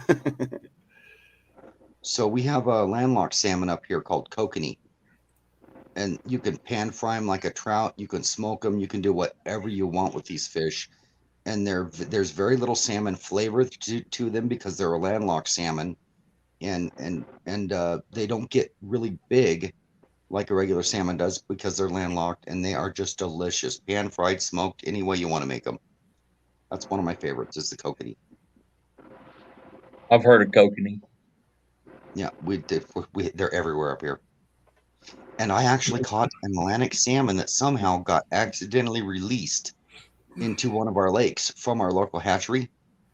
And I actually went back to the hatchery and showed the guy pictures of it, and he could not believe that one of their Atlantic salmon they were experimenting with in hybrid programs from the East Coast actually got loose in one of our lakes. And I caught it and went back and showed him, and he's like, I don't know how that got out there. It wasn't supposed to be out there. Wow. Yeah, it was quite interesting that I actually caught a really rare fish. It didn't belong in our area, but it was part of the hatchery experimental program with hybrids that they were trying to crossbreed the Atlantic salmon with some of our local salmon and create a hybrid for some brooders for our lakes for trophy fish. Because they do that. They stock hybrids for trophies. Oh God, and those are good eating too. I did that one time in a pond here in town. It was an old gravel pit, and the Yellowstone River flooded over and filled it in one day. And after a few years, just the fish abounded in there, and it was these little tiny catfish, about yay so big, with a golden yellow belly on the bottom, and the belly just sagged on those things. They're skimmers. They're skim feeders. They go up and they skim the silt off the surface of the water in vast schools. And I got these little itty bitty silver hooks, about so big, and I put 5 silver hooks on there. Didn't put any bait on it, like what Laura was saying. And cast out there 5 catfish every time. Wow. Now, from what I understand, the Yellowstone River, when I was out there, and even before that, a lot of people go out there to fish for the what is it, the steelhead? Is that no steelhead? A steelhead is a trout, is a lake trout. But what they do, they go and feed a vegetarian fish. Doesn't eat worms. Doesn't eat. It's probably the only fish I've ever found that doesn't eat its own species. Fish is and why it's they called change a. And the only way to catch them is by snagging them, and it's called a flatfish or a. No, not flatfish. Maybe it's Yellowstone Lake. I'm thinking a paddlefish. Yeah. Because yeah, now I have to think of. And the steelhead are commonly 2 to 3 years old. They have Right. to be over a year old to be considered Yeah. steelhead. There's also some of the biggest sturgeon I've ever seen. They'll get they can get the size of a bus. Yeah, we were talking about that a few lives back. The sturgeon and So Lex was yeah, there. yeah. was Well, no, he was. Yeah, I'm just saying, and I yeah, was- they can. I was diving dams when I got out of the military. I was diving dams and lashing the deadfall that was at the bottom of the dam, so they can haul it up out of there. And as I'm looking at this tree that's getting hauled up, this fish bigger than the tree is going by. I'm going, what in the world? I am going to die down here. Were you that guy? I've heard that story for years. There was a guy diving at the dams doing that, and a sturgeon big as a friggin' Volkswagen bus went above him, and he came out and said, "I think I'm done. I'm not doing this job anymore." Yeah, it was $150 an hour. Could have You're swallowed only his down. food. You're only down for an hour or two, and you still get paid when you're up because you have to be up a certain period of time. And yeah, I've seen those things, and that did give me pause about thinking about going down there because the fish is breathing. It could accidentally breathe me in. Their bottom Yeah, end. no, I'm good. The only other thing that I saw that was as scary as that are the groupers in the ocean. Those things will breathe you in. Yeah. Okay, So- so I've actually been in the water with groupers that big, and yes, they are huge. They are, I know. Forget about 200-pound test line. That's just going to break. Oh no! They, as a matter of fact, it's the first time the first time I ever saw one, I was like, they don't look that big on TV. I know, right? It scared the hell out of me, and they were everywhere. And there were Something- barracuda in there too, and I just didn't want to be sucked into a grouper's mouth. We were diving World War II wrecks in the Philippines. And one thing you don't go near lionfish. Don't do it. Because you get stuck by one of those things, and that's highly poisonous. Yeah, but so yeah, we were watching ourselves with the lionfish, and then there's this grouper that shows up, and I'm going, maybe going to die with the lionfish, definitely going to die with the grouper. Yeah. So sturgeon are one of the most perfect created fish on the planet because they are literally as old as the dinosaurs, and they have never evolved from the time of dinosaurs. That's right. They are There are a longest great on the many planet. creatures that have not evolved since that time, millions Yeah. of years. They say they're the perfect fish because they have not had to evolve. It's amazing. Some are Yeah, still because- undiscovered. Because they Right. they were designed for, and they're still designed for the same thing. So See, in the ocean, they've got evidence of this now. They're wondering if there's a leviathan down there, a leviathan shark, because they've got videos of this great white shark eating a seal, and then something else ate the great white shark. What the heck? Yep. And they never got it out. They never captured this creature, and they believe that it lives around 2,000 to 4,000 feet deep, and it's one of those megalodon sharks. Yep. Yeah, and it probably, if it does, it can't come up. It can't come up, because of the difference in the pressure. Right. So, and the one thing that we know the least about is our oceans. We haven't even touched a 1% of it, and we don't know what's in the ocean still. And, we haven't taken. It's I know it's further down, obviously, but you could just say something like skim the. You haven't even skimmed the surface, because literally, we're only going few hundred feet down. Several, but and mermen exist. If you don't believe it, ask the few scientists that survived the attacks in Antarctica. But yeah, I don't know what it is. Go ahead, Raymond. I'm intrigued by space and like all that, like the universe outside the planet. But when there's talk about like the ocean and like what's beneath it and just all that, it makes me super nervous. Might be because the idea of being in like submerged, water and all that, like, and having control, but not really having control of your environment in that state, physical state makes, I don't know. It just, I get nervous when I think about it. Yep. I've been in the ocean all across the planet, and there's always something new to see in there. And every year, somebody's coming up in a scientific paper showing a new species of fish that's never been seen before. And even today, a new fish. Yep. Yeah, it is huge, Laura. There's a vast amount of area that we haven't had even touched yet, I'm sure. But ugliest fish I ever caught was in Anchorage. I was at the piers in Anchorage, and it was called dogfish. I got to tell you, this thing is a prehistoric fish. It is the ugliest thing on the planet. You catch it, and you want to throw your pole away and run. And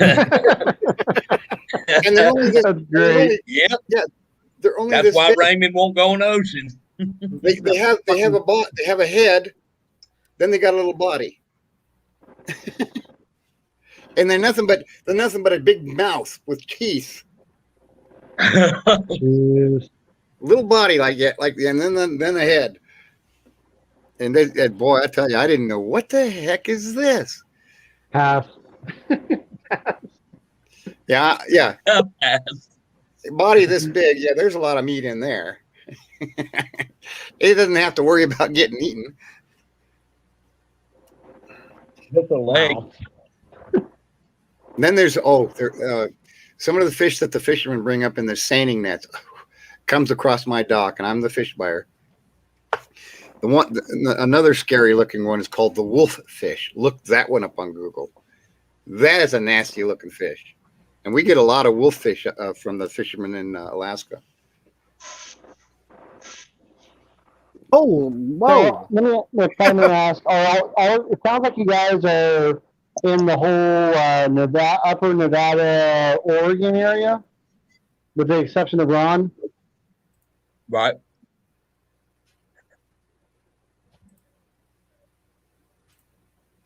What happened? Yeah. Did you guys He's hear asking, me? are y'all from around that area up there, with the exception of me? I'm Montana.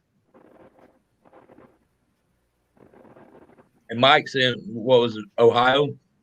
India. I'm right now Florida. Oh, yeah. Florida. Oh, okay. Yeah, those fish you were talking about, they're ugly. The wolf fish? Yeah. Yeah. That comes across. Oh my God. So we're sorting.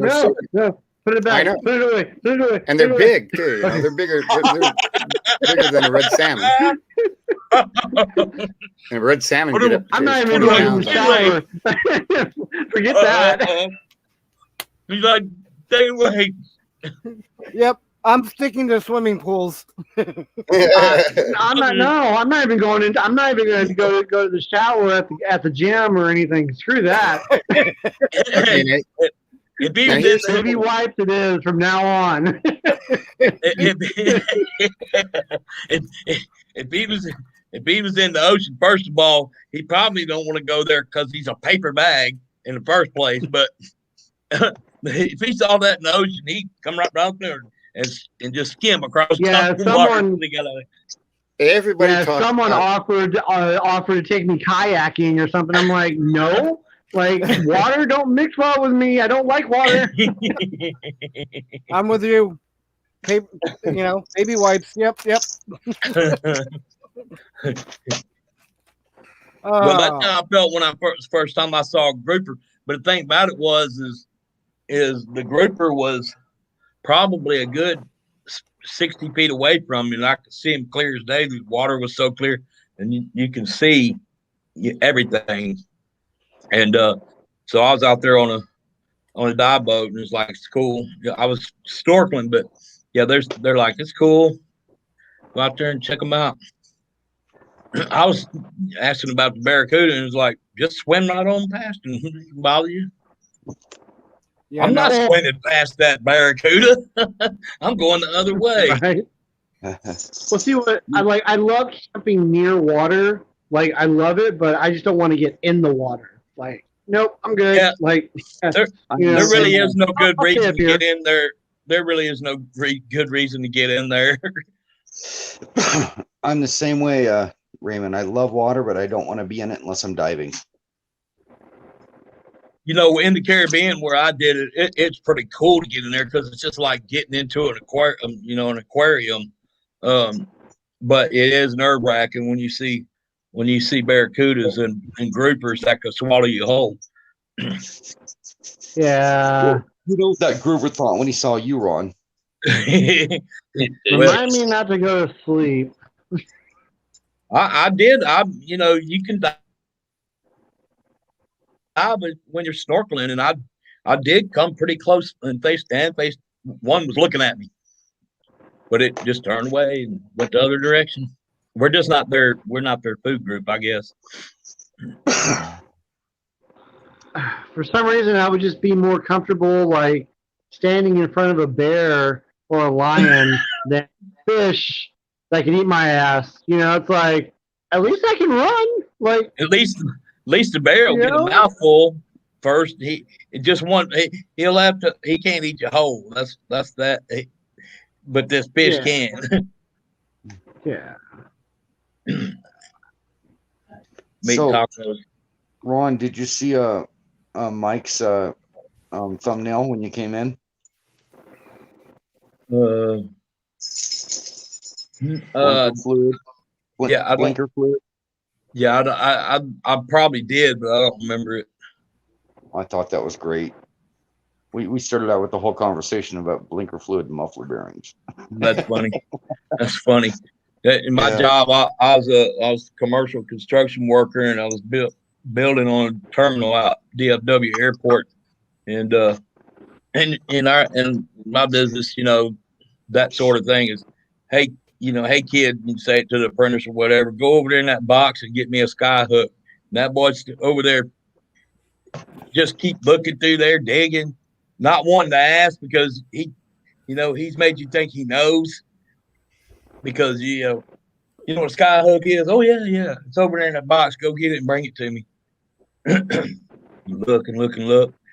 It's like a snipe. It doesn't exist. No. I was a teenager working at a impound yard or a wrecking yard, and winter was coming, so we're out there taping up the intakes on the motors and covering them up so water doesn't get in the motors they have for sale because they're outside. And we do that before we cover them with plastic in case the plastic had a failure. And I'm taping up the motors, and I get to a diesel motor, and the guy goes, "Oh, wait. He goes, "That's a diesel motor, right?" And I go, "Yeah." And he goes, you can't use the duct tape on those, taping up the intakes. He goes, you got to use goose tape on those. It's special tape just for the diesel motors. I'm going, you got to be fucking kidding me. He goes, oh no, I'm dead serious. You go to the front counter and ask so-and-so for some goose tape for them diesel motors. And I go, you really want me to go up there and ask them for goose tape? He goes, I am dead serious. Get your ass up there and ask them right now. Don't you dare put duct tape on the motors. So I went up knowing that the guy's pulling one on me, but he's acting all dead serious. And I go up the front and I go, so-and-so sent me up for goose tape, tape up the diesel motors. And they just started rolling laughing, and I just turned right and walked out. I already knew what was coming, you know, but he forced me to go through it. The rolls, you know, so yeah, I've been there. I think I was 16. Then again, I've sent people after board stretchers.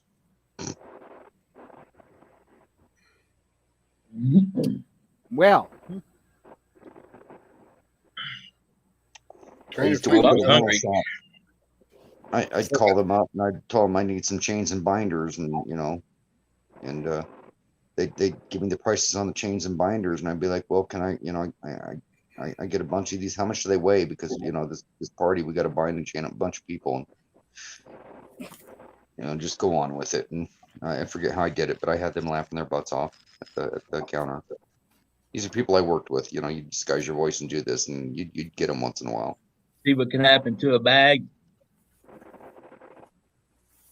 It's getting smaller.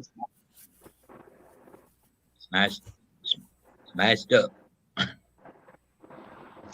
I was rotten as a contractor. Right. I'll be right back.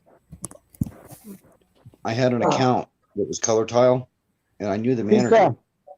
And I knew that he went to the bar and drank his lunch.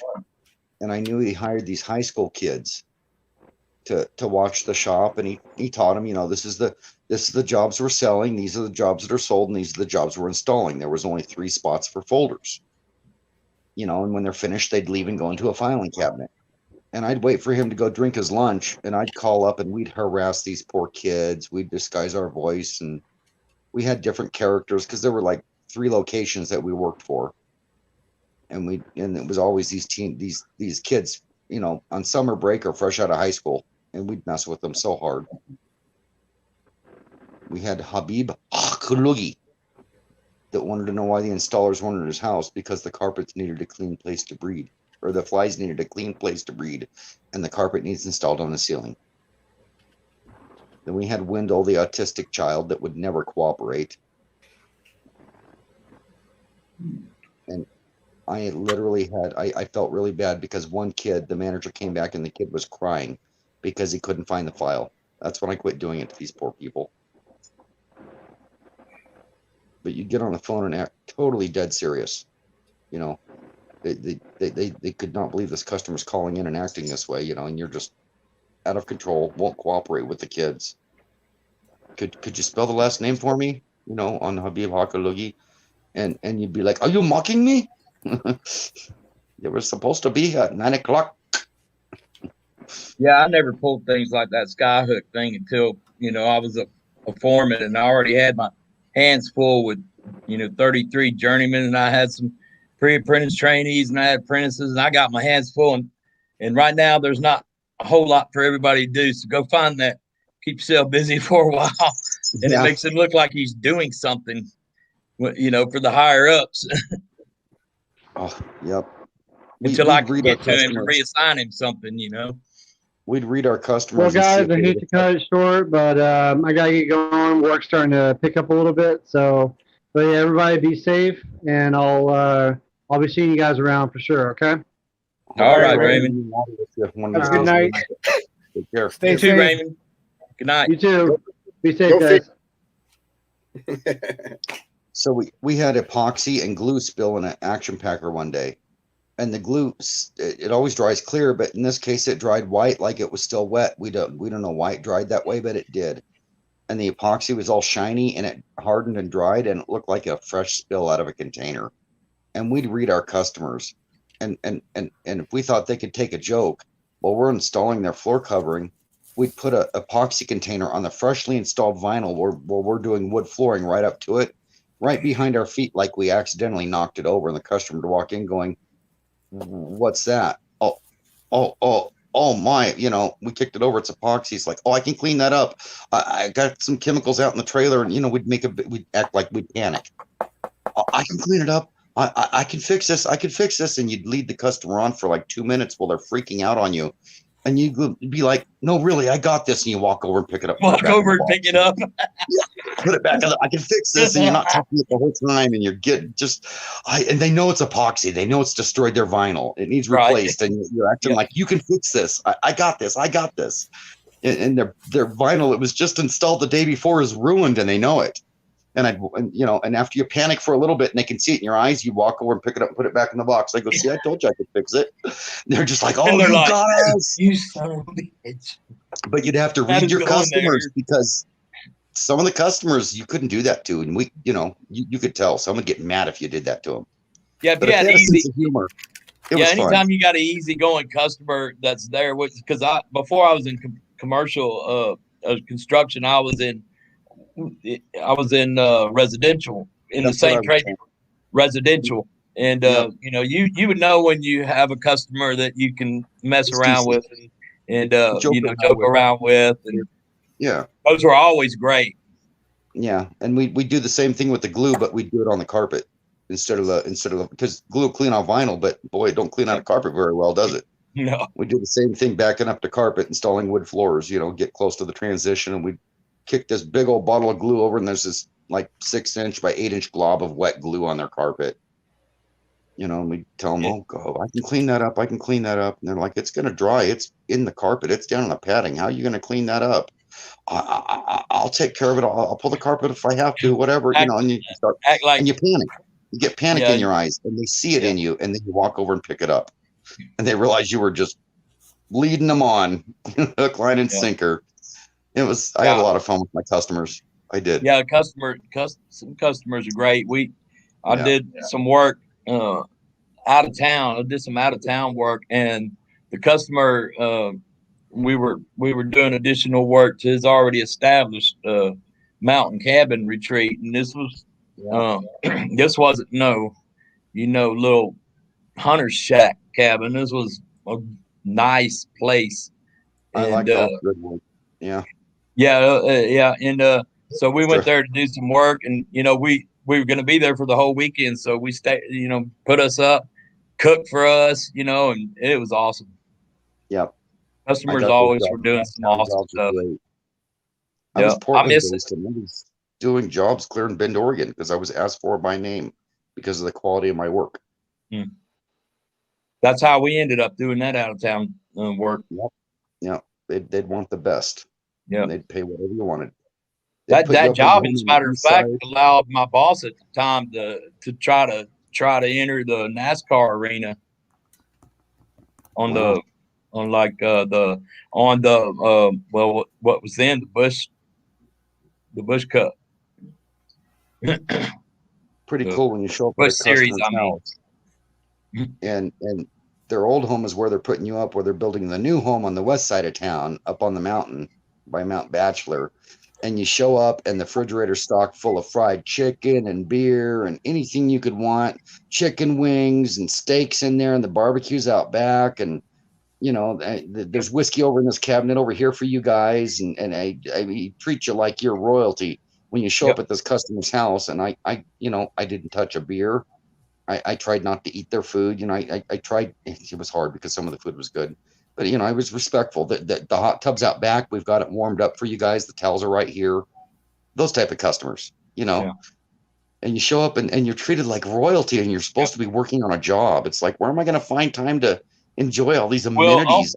Almost every time something like that happened with me, it was because the boss, it was a job that the boss got through his friends and networking. And so they already probably knew each other, at least in the cases I remember.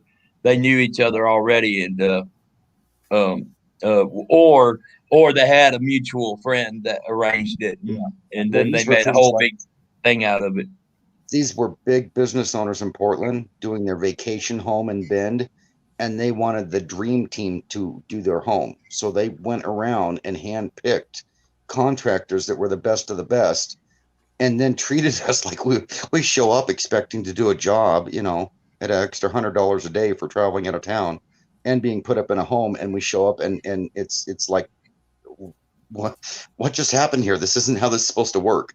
You know what was great that one time when we stayed in that cabin is we got per diem, but we, you know, stayed in the house. That he fed us, gave us beer and the whole works, and we're still getting per diem. Nice. Yeah. Nice, isn't it? Yeah. Isn't it nice to get those jobs? Don't spend your per diem. We got it covered. Y'all gonna stay here, and and we're gonna have a big old while y'all work, we're gonna be making you, you know, a big old feast afterwards on Saturday night.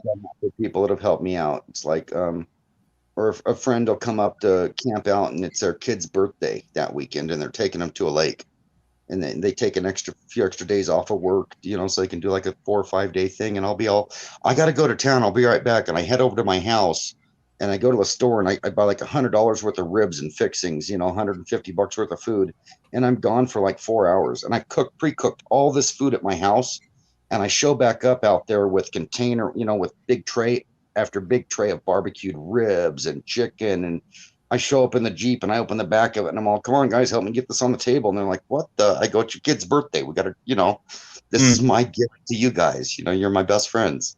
Yeah, I did that with when I was doing 4 hours and show up with a smorgasbord for the family and their friends, you know. When so I was working at DFW Airport, and the Terminal D out there, which is the newest terminal right now, if you ever find yourself flying in there, I was a foreman on the roof, and I had a bunch of guys, but during the Thanksgiving holiday, they gave us the option of working on through it, and we had a lot of guys out there that had come in from other union locals in Las Vegas, New Orleans, there and whatever, and you know, if they're not going to go home, they're going to stay and get triple money on Thanksgiving plus every other hour. I think was double time all through the weekend. So big money you can't just walk away from just to go have a turkey, and you know, got to stay here and work. Sorry, and so just, you know, I didn't want them guys to not have a Thanksgiving feast, so I made an entire Thanksgiving feast for 60 guys at my house in my apartment kitchen.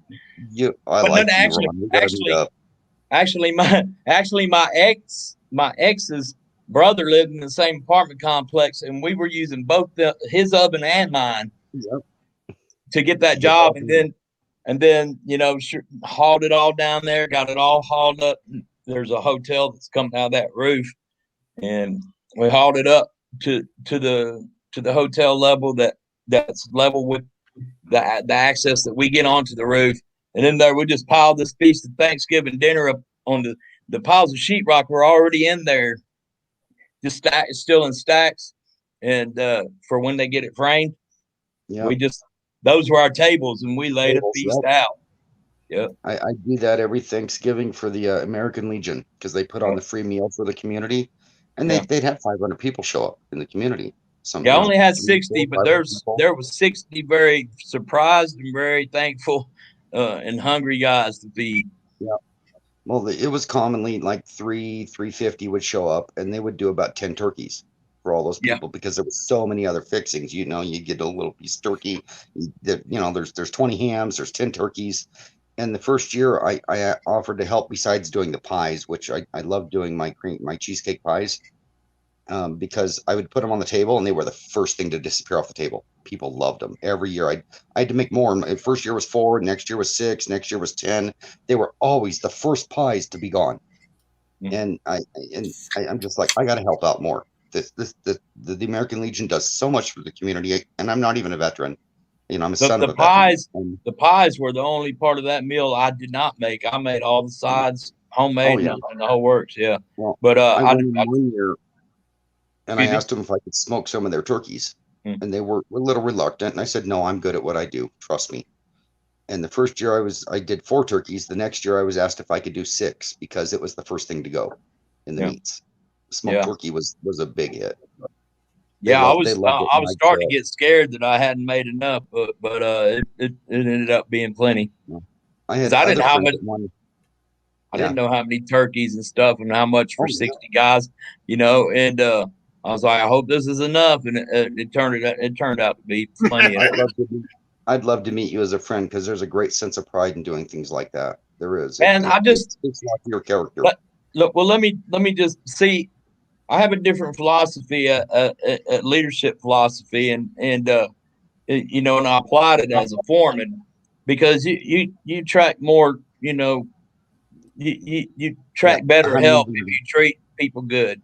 Yeah. Yep. And Yeah, yeah. So if rather than, you know, being a dick, when it might be called for, I tend to handle it a different way. Like, you know, say a guy's just not really into his work today, and I don't, you know, I need him to come on.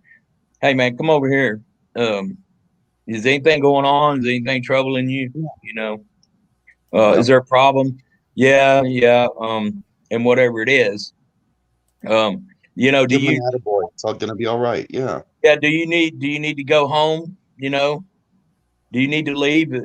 You know, because I've had guys say, "Yeah, man, I really, well, yep, going home, man. If you got something you got to do, yeah, something happened. yeah, You know. yeah." So it came to this point where my part, the part of the job that I was foreman of, I completed it, and so there really was nowhere else for me to go on that job as a foreman. But another guy was a foreman on a different crew. He was here from one of the out of towns, Kansas City, and his drill sergeant. He just wanted to go back to Kansas City because his son was a teenager and, you know, going through all this, and his dad's out of town working, and he's missing his baseball and all that stuff, and the kid's starting, you know, kind of get irritated with his mom and all that stuff. He needed to go home and spend some time at home. They had a job there that he could have went to, and they said, "No, we need you here." Wow. Well, then when I was done, he's like, "Ron, you know, I'm going to go in there and ask him one more time about going back to Kansas City. But since you're finishing up, then you can just move over and take my place as foreman on the soffit crew." And I'm like, "Yeah, I can do that." Because otherwise I'm going to be going back down to, you know, non-foreman and lose the money that I get for that. Yeah. And so anyway, they weren't going to let him go. Solix, don't you want to meet this guy? I sure do. Yep. So I appreciate you saying that. Just so you guys know, I'm still here. I'm just grabbing something to eat real quick. And I didn't mean to interrupt you, Ron. I'm just so excited about the stories you're telling me. I had to like. Well, I appreciate that. You know, so it came to a point where my guys were even saying, you know, if you bust Ron down and then it was the job was getting close to being wrapped up. My part was done. And really the only thing left was to do that, but they wanted him to stay there and do that. And anyway, at some point they're like, you know, if Ron leaves, we're going to head on home. Yeah. You know, because they been one. We were there for almost 2 years, and they've been wanting to go home. And they're like, "Well, we'll stay and work if you put Ron over there to do that. Otherwise, we're going home." That's a sense of pride right there, knowing your guys back you, they like you, they work with you well, they'll do anything for you. I had lunch with them every day, every single day. I had lunch with my men. Yep. You know, I didn't go off and click with the other bosses and all that. I had my lunch with them. We all sat in the same place, had lunch together, talked, you know, then went maybe stay at lunch. As long as you got results, you're a good boss. Yeah, I got results because we finished our section, you know, what my job was 2 weeks ahead of schedule. Yep. Because I was getting back slaps. I was getting back slaps, and Fred, the other guy, saw that, and he's trying to get out of there and go home. Well, let Ron take my place. No, we need you to stay here. You know, and it's like, why you gotta be, so hard about it? I got this part of it done 2 weeks, 2 weeks ahead of schedule, and getting back, patted on the back, but you won't let Fred go home so I can finish up his stuff. It was I don't know who was behind it, but it was pretty crappy. They wouldn't let him go home, send him to a job up there. That had a lot of schooling. Excuse me? A project manager that had a lot of schooling that didn't want to. So that it was done their way because they got results. I suspect that they didn't think that I could do that particular job that he was doing, because they nipped in the ass by doing it that way. Who knows?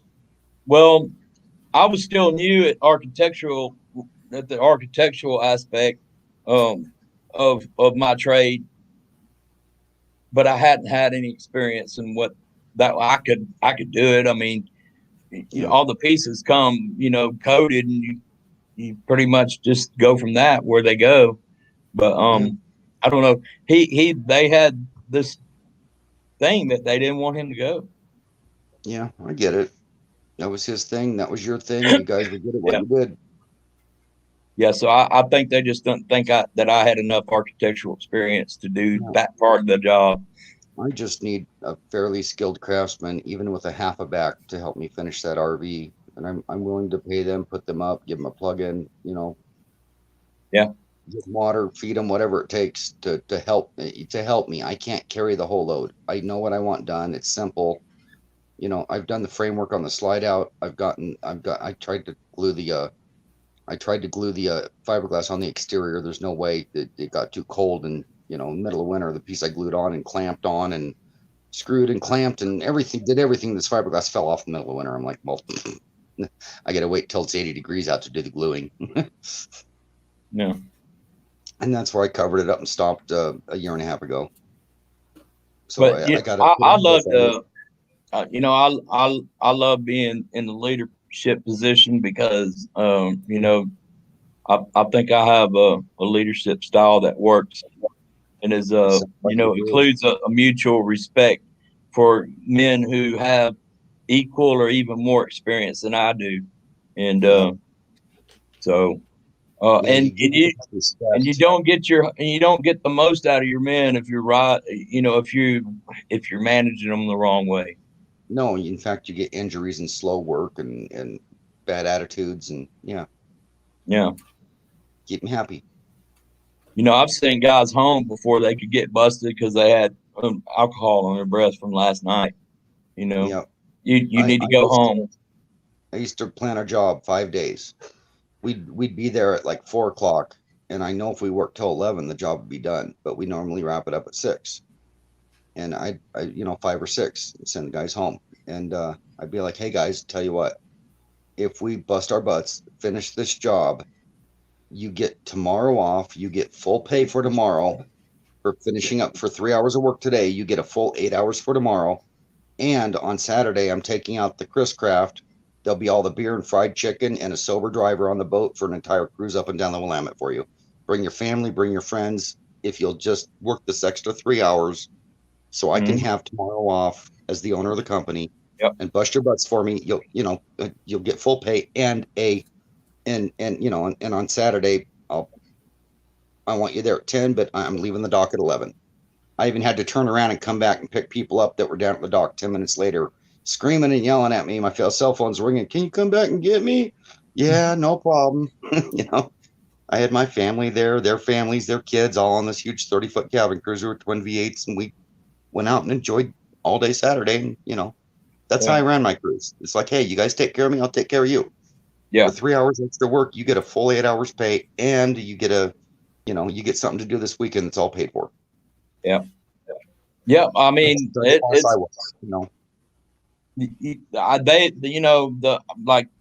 this roof is like, I don't know, 11 acres, if I recall. And I had one half of it, and another foreman had the other half of it. And Mhm. you know, the difference between his leadership style and mine, I'm sure, was what was responsible for that, me getting as far ahead The of him as I 2 weeks. did. Yep. You know, I couldn't argue that. I couldn't. because Yes. my guys worked to make me look good. I had guys that wanted to go to work for me, but they did not have the skills to keep up with my crew. And I would give them a chance. And on the first day, it showed that they weren't going to make it. But I'd give them a full 2 or 3 weeks, and finally have to say, you know, I can't do this. I'm sorry. So Yeah, I went that's to a unique problem that you had. I'm sorry. That's a unique problem you had. I didn't have that problem because I was working with journeyman, journeyman. Yeah. And I was Uh, working with people without high school diplomas and DUIs and stuff like that. Yeah, so I don't know how I'd Most do in a situation like that. most of But with my men crew that all knew what they're doing, I didn't really have a problem that way. And most of my crew I'm sorry. didn't have a license. Oh, you're still talking. Please go ahead. I'm being rude. No, I was done. No, I'm done. Most of my crew didn't have a license, didn't have automobiles, and I bought them lunch and supplied their cigarettes on the job. That's the type of boss I was, and I would pick them up and drop them off. So I gave them a ride to work. I'd buy them lunch every day. I mean they're making $10 an hour under the table, and I'm making $50 an hour off each person.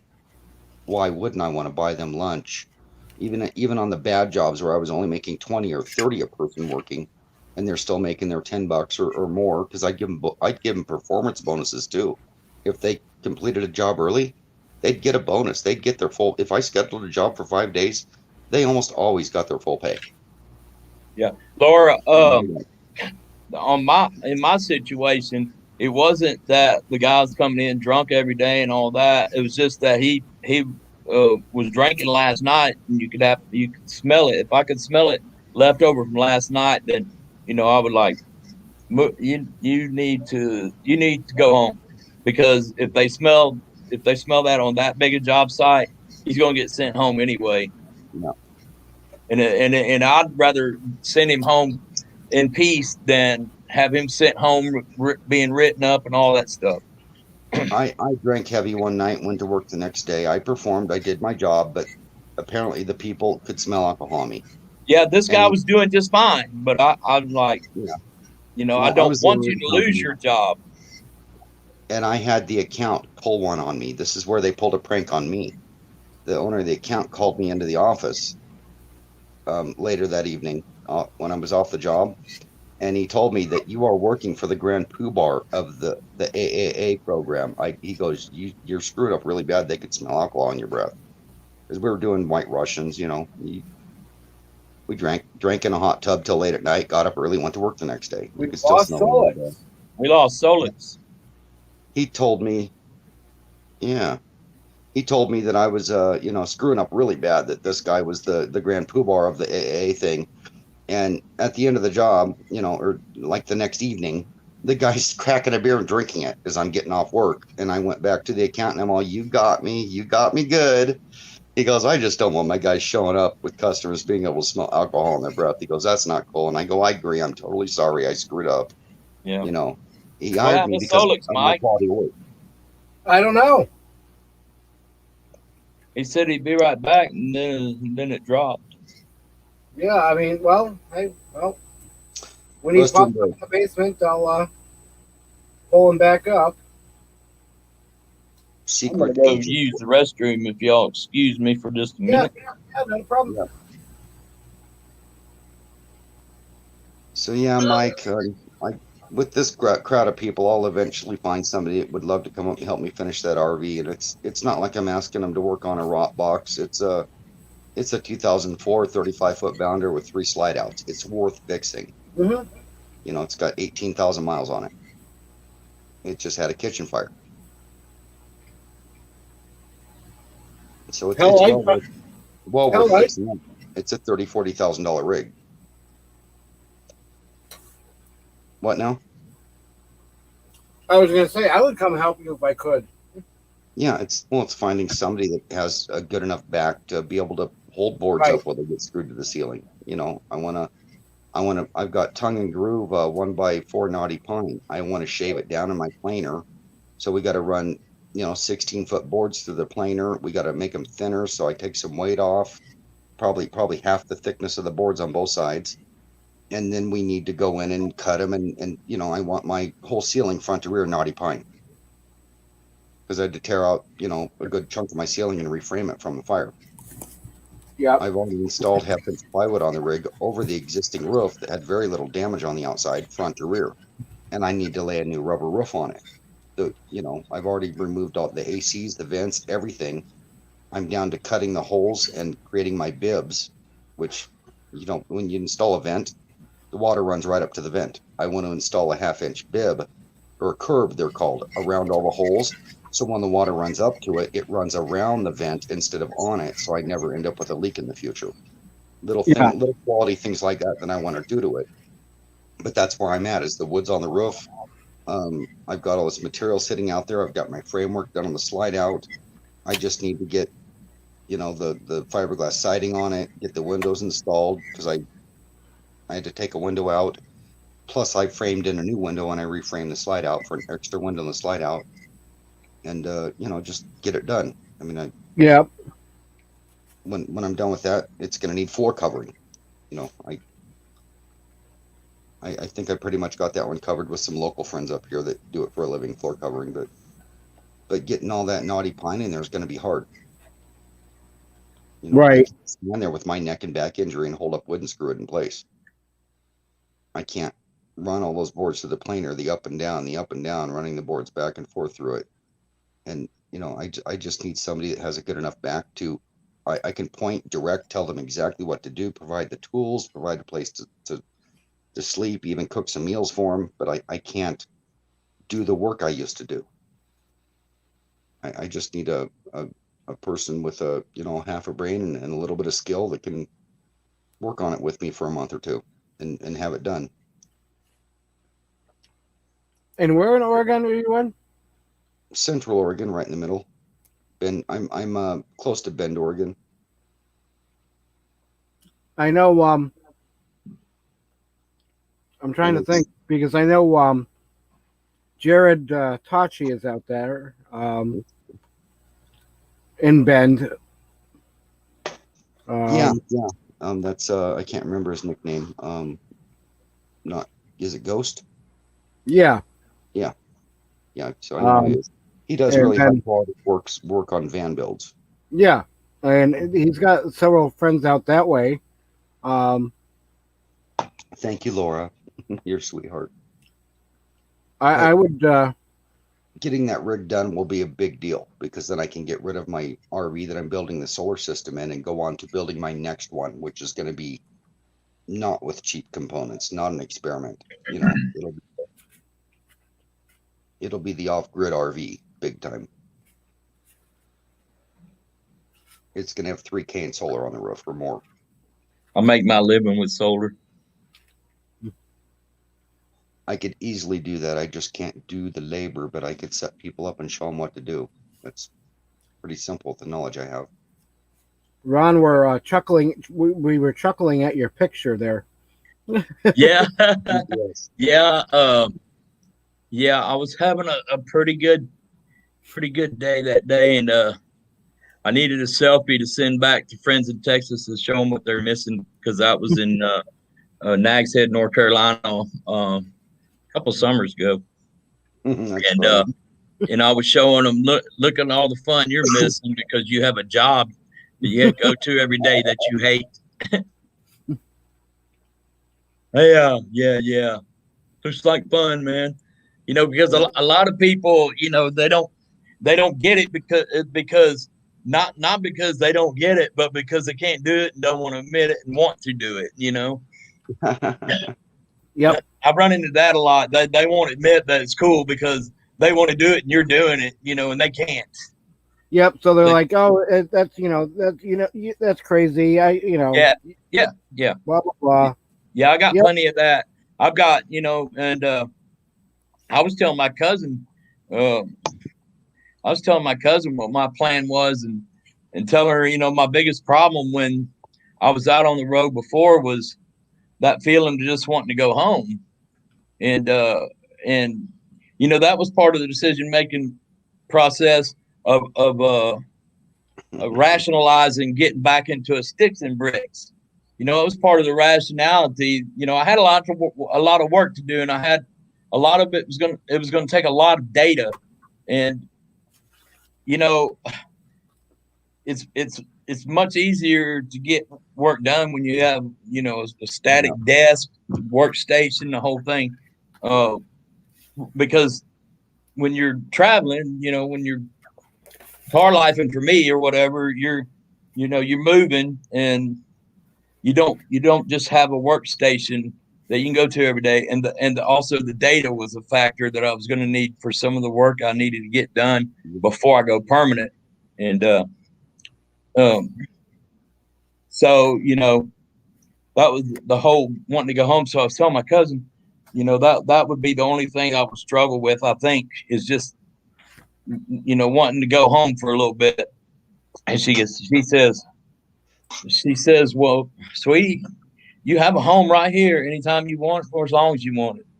Bingo. Yep. Bingo. I'm Yeah, getting sorry about that, guys.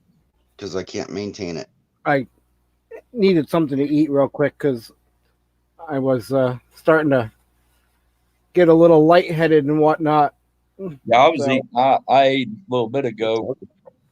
I ate a little bit ago off camera. Yep, that's why I shut my camera off. I'm sure you guys didn't want to watch me stuffing my. You didn't face. want to. You didn't want to see me eating stale Jack in the Box tacos from 4 hours ago when I was at the store. I did cheese breadsticks from Pizza Hut from leftover from last night. So you know, Mike's a great host and he's polite. He's got it going on. Yeah. Yeah, I popped in here. I was all kinked up in my neck the other night, and I knew that, you know, if I fired my computer up, I wasn't probably going to be able to, you know, with the computer fired up and the light from it, I wasn't going to be able to go back to sleep. But I was like, but I'm bored, you know, I can't sleep and I'm bored and I'm sitting here, so I got on there anyway. And Mike had a stream going, and but it was great because he's already been where I want to go with photography. And so I had quite a bit of fun hanging with him that night.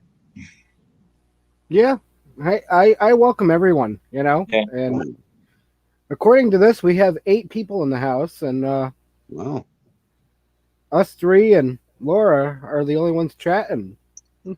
Sharing information. We got some lurkers, or I guess so. So you guys, who's lurking? Somebody come up. There's Somebody actually 3 RVs at the other house that need worked on. What's that? What's that, Laura? 3 RVs at the other house that need working on. Yep, that is. Laura says, "Well, Ron, that's exactly how to show them." I'm assuming you're talking about pictures. Well, I like her latest comment. And Laura, thank you so much. Is amazing. Yeah. Okay. She's going back to the bubble pic. Yes. Yep. Yeah. Yeah. Okay, I got it. When I rolled back up and got some context. And anybody that doesn't agree with Laura's statement is definitely a thumbs down sort of person. Yeah. You know, that's another thing that I'm sure everybody that does the solo van life already knows, that, you know, when you're having great experiences, I want somebody to be there and share it with me. And it's very hard for me to just go ahead and have fun by myself, you know, and that's what I was doing there. Yeah. Yeah, but that's what I was doing there, just being funny. And I had a couple of beers at that point, I'm sure. And and I was having myself a blast. Yeah. That's what it's all about, you know. I have the 8 people with the 50-inch in front of me watching chat when I'm paying attention. So that's 7 now. That volcano is still going. What happened to that? You know what? I haven't watched news in forever. I don't even know what's happening in the world. There's a volcano in a volcanic eruption in Iceland, and it started 48 hours ago or more. I thought I and, heard somebody mention something big going on, and but I didn't hear what it was. So that must be it. they've got a live webcam running constantly on it. Well, And- you remember they had that one a few years back that was pretty bad and stopped air traffic over Europe. Is this comparable or worse than that one? I'd have to go look at the full article, but It's just Mother Nature building real estate. Yep, that's exactly what they say in the real estate business. God ain't creating land anymore, and if He is, it's at the edge of a lava field. I'll share this real quick. It sells in Hawaii. Why not there? It does. That's did it beautiful. blow or did it just start flowing? It looks like it's spewing out right now, but that one doesn't look as bad as the one a few years ago that was real smoky and shot like a column of ash up like 60 miles in the atmosphere, I think, back then. But unless, you said it happened 48 hours ago, maybe it did shoot a big column up, because I don't know the first thing about it except what you just showed me. So maybe it did, but. Well, this is what it looked like 12 hours ago. Oh, that's a live. Oh, all right. That's a live YouTube link. Yeah. Yep. I believe the one you're talking about, Ron, even shut down some airports for a few days. It did. It shut down most of the air travel in air traffic in Europe. Most of the world. Yeah. Yeah, because it. Yeah, right there. It's still spewing. Yeah, ash and stuff from that volcano in Iceland last time made it completely around the globe. So, yeah. Wow. So New land being made. That's right. I'll just post that link in the chat. And, all right. Yeah. You guys can follow along with it on your, I don't want to broadcast it on my live and get dinged for using somebody else's, but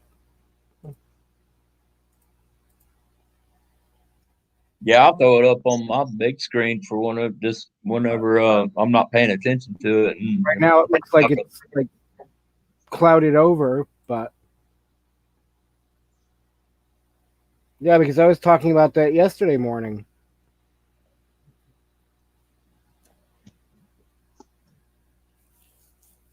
So yeah, it's where am I? It's daylight and fog. I mean, is it foggy or smoky from there? Look, it's daytime now. There's 5,500 people watching. It's got to be a big deal.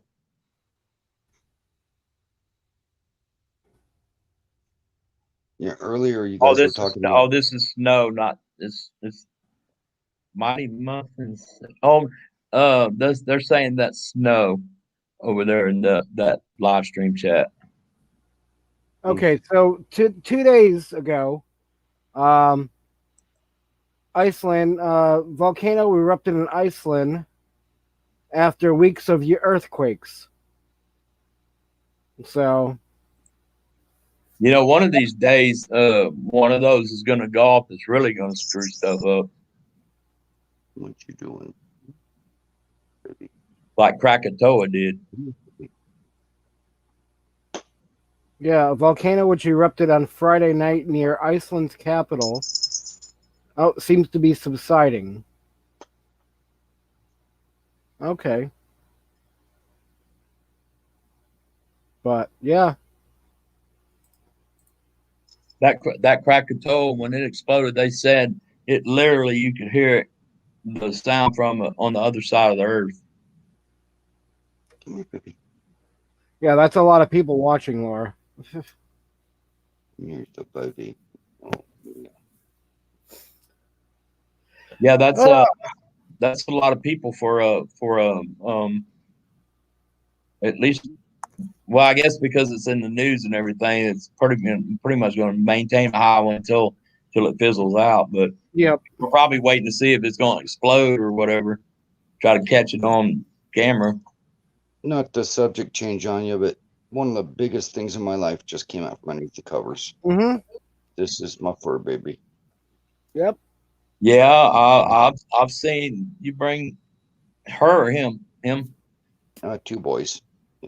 Yeah, I've seen you bring him up on Yeah. camera We got before. a boy and a girl rat and 2 boy chihuahuas and a Well, little now, boy mouse. I have to tell you that I used to raise chows and with my family, and then when when I moved on, got 18 and moved on or whatever, I became a big fan of Rottweilers, so I raised Rottweilers for a long time, and but I was in places and houses, whatever. I don't own a house, but rent them and whatever. And I had places for Rottweiler. You can go outside and everything. But then I got an apartment eventually, and Rottweilers, if you can find an apartment complex that lets you have a dog that big, which is rare. I didn't have a Rottweiler anymore at that time because that my male had passed away. His name was Thunder. Had passed away, and so I was petless when I moved into this apartment. But I ended up with a Chihuahua for the apartment. So Laura, the rats don't sleep with me. The chihuahuas do. The rats are in their cage right now. They're in the living room. So I had this Chihuahua for 14 years till she passed away, and I haven't been able to get another dog since yet. Okay. That was about 4 years ago. Yeah. She was my sweetheart. She was my once you have a dog. It's hard not to have one unless circumstances, predict or. Yeah, if I wasn't taking, an extended trip out of town or whatever, at that point she would stay with my best friends, and they would keep her. She would go with me, and she would ride inside my coat, if it was cold or whatever. But it was so much fun to always have her with me I'd take a trip here in Texas or whatever. I'd take her with me, and she was so much fun. I never thought, a little dog like that, it's great to have around the apartment.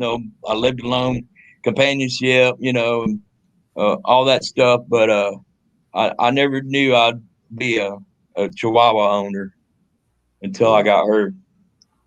Right. I'll tell you what, when I get out in the forest, I like those sites that are away from people, boondocking, where I don't have to have my dog on a leash. They mind. They don't usually get out of my sight. They're so well behaved, and they just love not being on a leash out there. Mine, I'm like dog park, whatever, going for a walk, where it was ordinance required it, but when I take her out on the road with me, I'm not going to be gone for several weeks, maybe just a week. She'll go with me, and she don't have to be on anything. I miss that dog. It's good for them. It's healthy for them to just run and play, and because a lot of times she I kind of think she had a sense of how small she was, so she didn't go far for me. But she would explore around and just be able to do what she wants to do, and I knew that she would never go far enough away that I wouldn't be able to see her. Like a bigger dog probably might, Yeah, big dogs don't care that much. Chihuahuas think they're 10 foot tall and bulletproof. They are. Hey, Fairy Dust is back in the house. But when if I can have a pet after I move in the van, it'll be a Chihuahua. Yeah. And I think I'm probably going to do that. One of my first dogs was a little mutt, and I've loved little dogs ever since. I've had medium dogs. I love Australian Shepherds, Border Collies, Heelers, Duke. Tim's dog. Just love that dog. Are we keeping somebody up?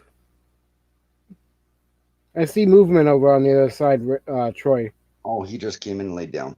Oh, okay.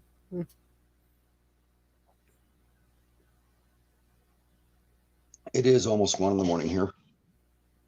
I've been hanging out with you guys for 3 days from bed now, so Yeah, every time hey, I get up and walk around, I get these head flashes, and you never know when they're going to hit you hard enough to make you lose your balance or whatever. So I only get up, do what I got to do real quick as much as I can in that amount of time, and lay back down because I I'll usually be don't have around for a little bit longer. laying down. I'll be around for a little bit longer, but I'm starting to phase going on yeah, no problem. 3 o'clock. Fun hanging out with you, Ron. You got good stories. Well, I've got a lot of stories. I do have a lot of stories, and I've had a lot of good times in my life to make up for the bad. So Yep. I hear you, Laura. It's almost 4 here as well. So I yeah, wasn't the most perfect kid, I tell you what. So I've made up for it the rest of my life being a beyond exceptional adult. yeah, that's it. It surprises me how common that is. How common it is that you come out and get into the adult world, and for me, I mean, I had great parents, had a great childhood, great upbringing, did well in school, the whole works. All Dad always tried to keep. Dad worked for Brown and Root and built power plants, so we moved a lot, and he always tried to put us in a place not schools, not like in the big cities, but in smaller. He would look for places in the smaller towns instead of putting us in, places where, we'd be possibly subject to whatever.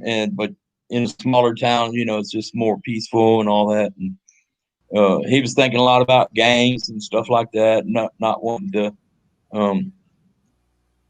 take a chance of any of that kind of nonsense happening or whatever. But he put us in good places, and but he moved around a lot, and so I forgot where I was going. I'm trying to get it back.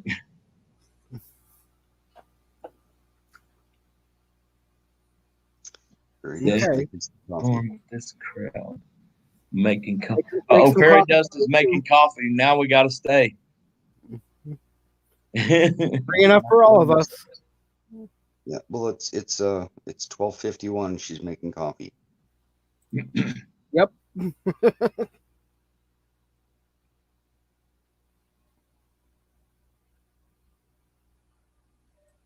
Yeah.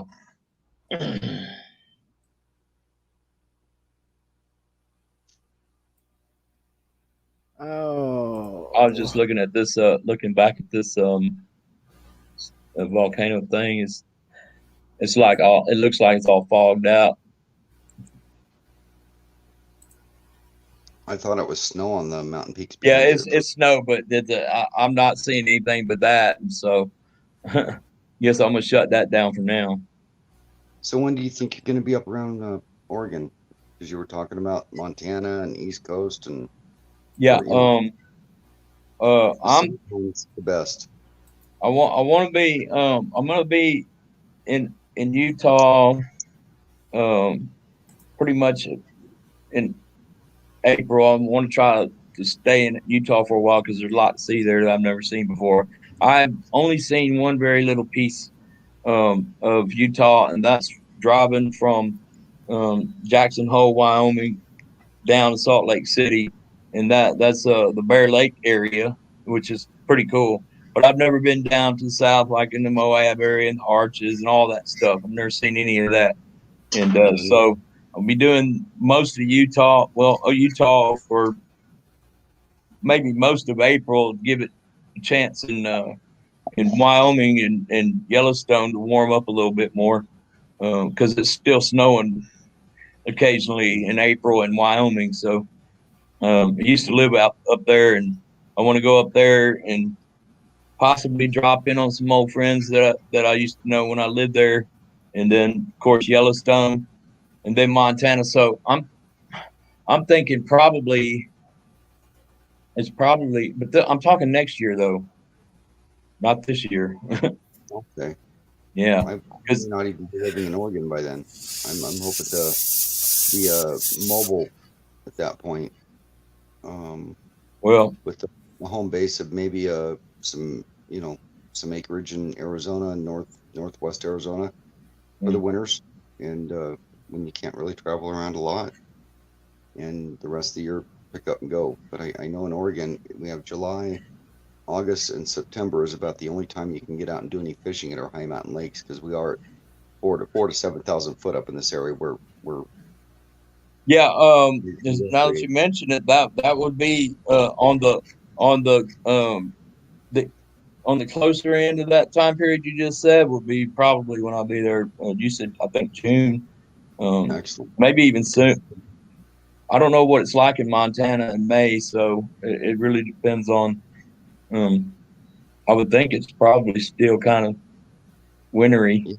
In June, some of our roads are still snowed in. You can't even get at the lakes. Yeah. In July, So clears up. August, September, and the weather's nice up here. But we see, get up to I might even, considering that right there, I might even head over to there before I do the Wyoming and Montana thing. I don't know.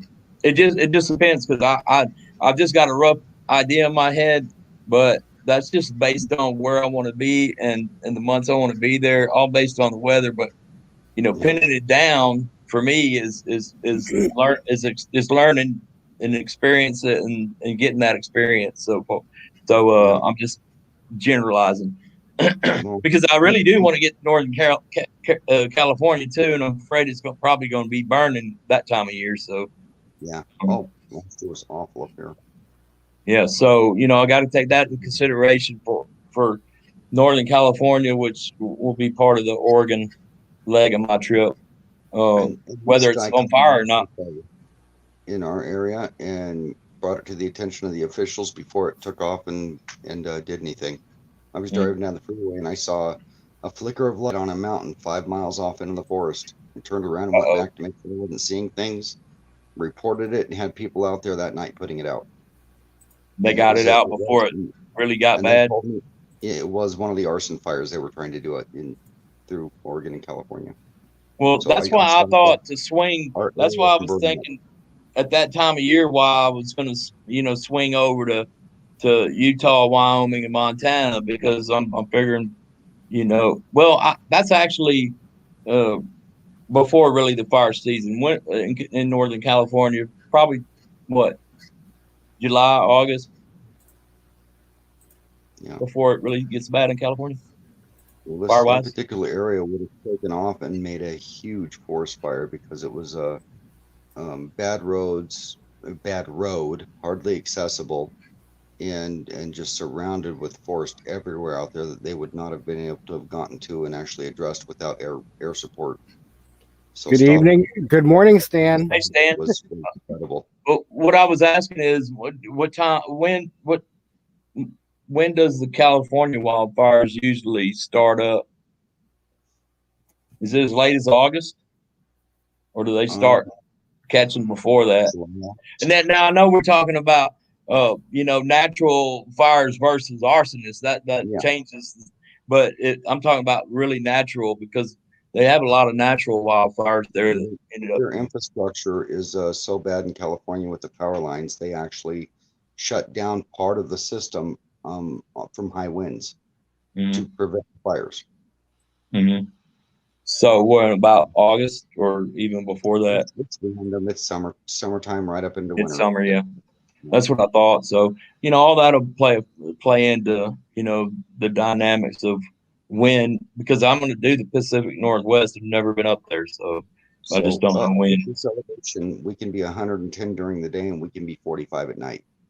We can have up to 70-degree temperature swings between daytime temps and night temps, with an average of about 50. So if we're 90 during the day, we're 40 at night. Yeah. So it makes it, it makes it to where you got to be a young avid tent camper, or you have to have an RV with a good heat source in this area. Right. My electric bill is between $250 and $300 a month where I'm living. And that's an 1,800 square foot house with electric heat, and it's just that cold. My electric bill drops down to the $100 range in the summertime, but in the wintertime I pay $200 a month just to keep the house warm. Well, I'm really looking forward, A, to getting the van, and B, to getting started. But I'm really am wanting to get up to that part of the country, as soon as I can. It's absolutely beautiful. Oregon and Washington are just for people that want to take photographs. I hope you don't break your neck. There's so much here. Yeah, because I'd like to, do some stuff along the Columbia River in Washington, and then just kind of either work my way down from Washington to Northern California, or from Northern California through Oregon up there, and maybe even take that and then switch over to Idaho and Montana. So, see, now there's a Army Corps of Engineers campground called Celio Park, which was established for the Indians, and it's free for everybody to use. And it's 2 weeks there. It's got this huge grass area right in the parking lot where you park, and right off the edge of the grass is the Columbia River. It's just gorgeous. They have running water, sinks, toilets. Yeah, I can't wait. I can't wait to get started, and then I'll be working my way from there. As soon as I get started, I'll be working my way to there.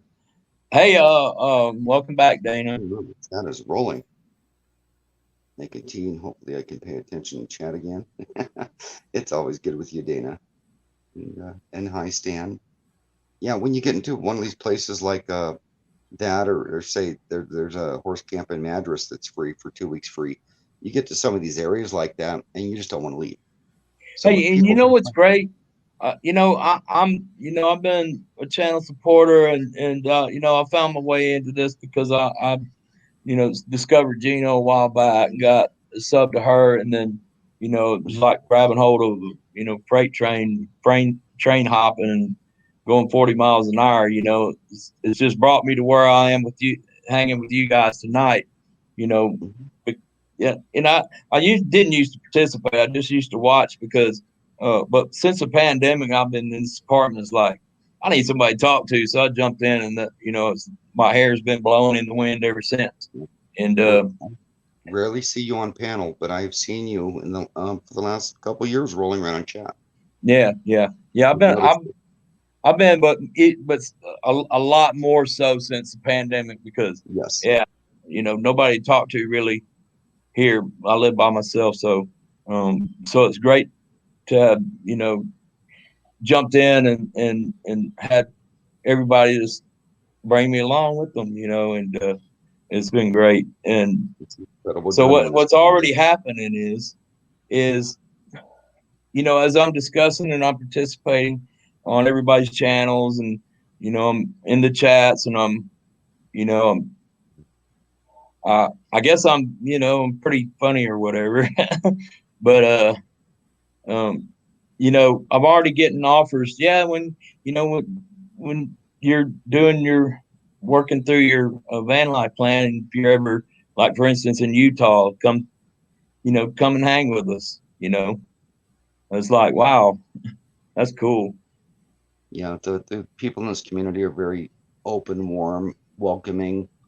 Very few hang-ups that they throw up on other people, and a big part of us have disabilities. A large portion of this community has disabilities, and we understand that with each other. And the ones that don't have had family members with them. It's almost like everybody knows somebody or has a disability in this community to some extent. Yeah. And it's just amazing how we all understand and get along in that manner. It blows my mind how we have Dana. Well, see, most of my experience so far has been more the van side of it than RVs. And now, with this community, there's a lot of RVers, which is cool too, because, they go places that, and see things. And the only difference is the few more luxuries that RVs have. And it's just a different vehicle, but, the mindset's still the same. I don't see them as any different. The mindset's the same until you get the people with the $200,000 motor coach. They have to stay in the $105 a night park. That's where I go the line and separate it. Yep. But someone And like me with a big like RV, I this, still want to get out and boondock. here's a good example: Salida, Colorado. There along the Arkansas River, just outside of Salida, Colorado. There's an RV park along the between the highway, which is just 2-lane, and the river. There's an RV park there. On the other side of the river, if you cross the bridge up a little bit ways down, you can get on the other side of the river, and that's all boondock and BLM on that side. And it's not a big BLM thing. It's not a real big, BLM area, but you go over there, and they're over there paying the money they're paying for that RV park, and you're over on this side with just the other side of the River View paying nothing. And then Savannah's that's over on that side, and the RVers on the other side. And where is this? And the difference is a few amenities and a big amount of money. Hold on, Troy. Where is this? It's on the Arkansas River. I think it's the highway is designated to go south there. So it would be just south of Salida, Colorado. In Arkansas, though? Oh, I'm sorry. No, the river's the Arkansas River. Oh, okay. Yeah, gotcha. It's one of my favorite places. It's in just outside of Salida is the specific spot where the BLM land is right across the river from the RV park. But it's just that what we were just talking about: one side's RVs, one side's vans.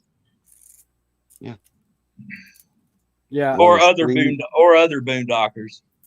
Yeah, one is free with a vault toilet if you're lucky, and the other's 105 with running water. Yeah, there's no vault toilet over there. Yeah, don't need it. But that's the side. I was trying to find a picture of, because I have a really good picture of my car camp right there on the side of that river somewhere, but I couldn't find it while I was, and I just gave up looking for it. I think it's probably on a flash drive. I'd have to go dig it off a flash drive. But it's pretty cool. It's pretty cool spot. Yeah. And they're paying for that view. And actually, we're actually elevated up a little bit higher, above the river than they are. And so we've even got an elevated view of everything that's better than the RV park. But yeah, they're paying $100 a night over there. And, we're paying nothing for basically the same view. If I'm going to pay $100 a night, I'm going to I might as well just stay in a hotel room. Right. Right. Where I got, comfort, of the bed, a real bed, and a shower and toilet. Because you're not doing anything anyway that, at the RV park than you would at a luxury room where you got a shower and all that stuff and plenty of room. Yeah, I know you got that in RV too, but I know what you're saying. It's, but you won't be right, there on the river for coffee in the morning. That's the advantage. Yep.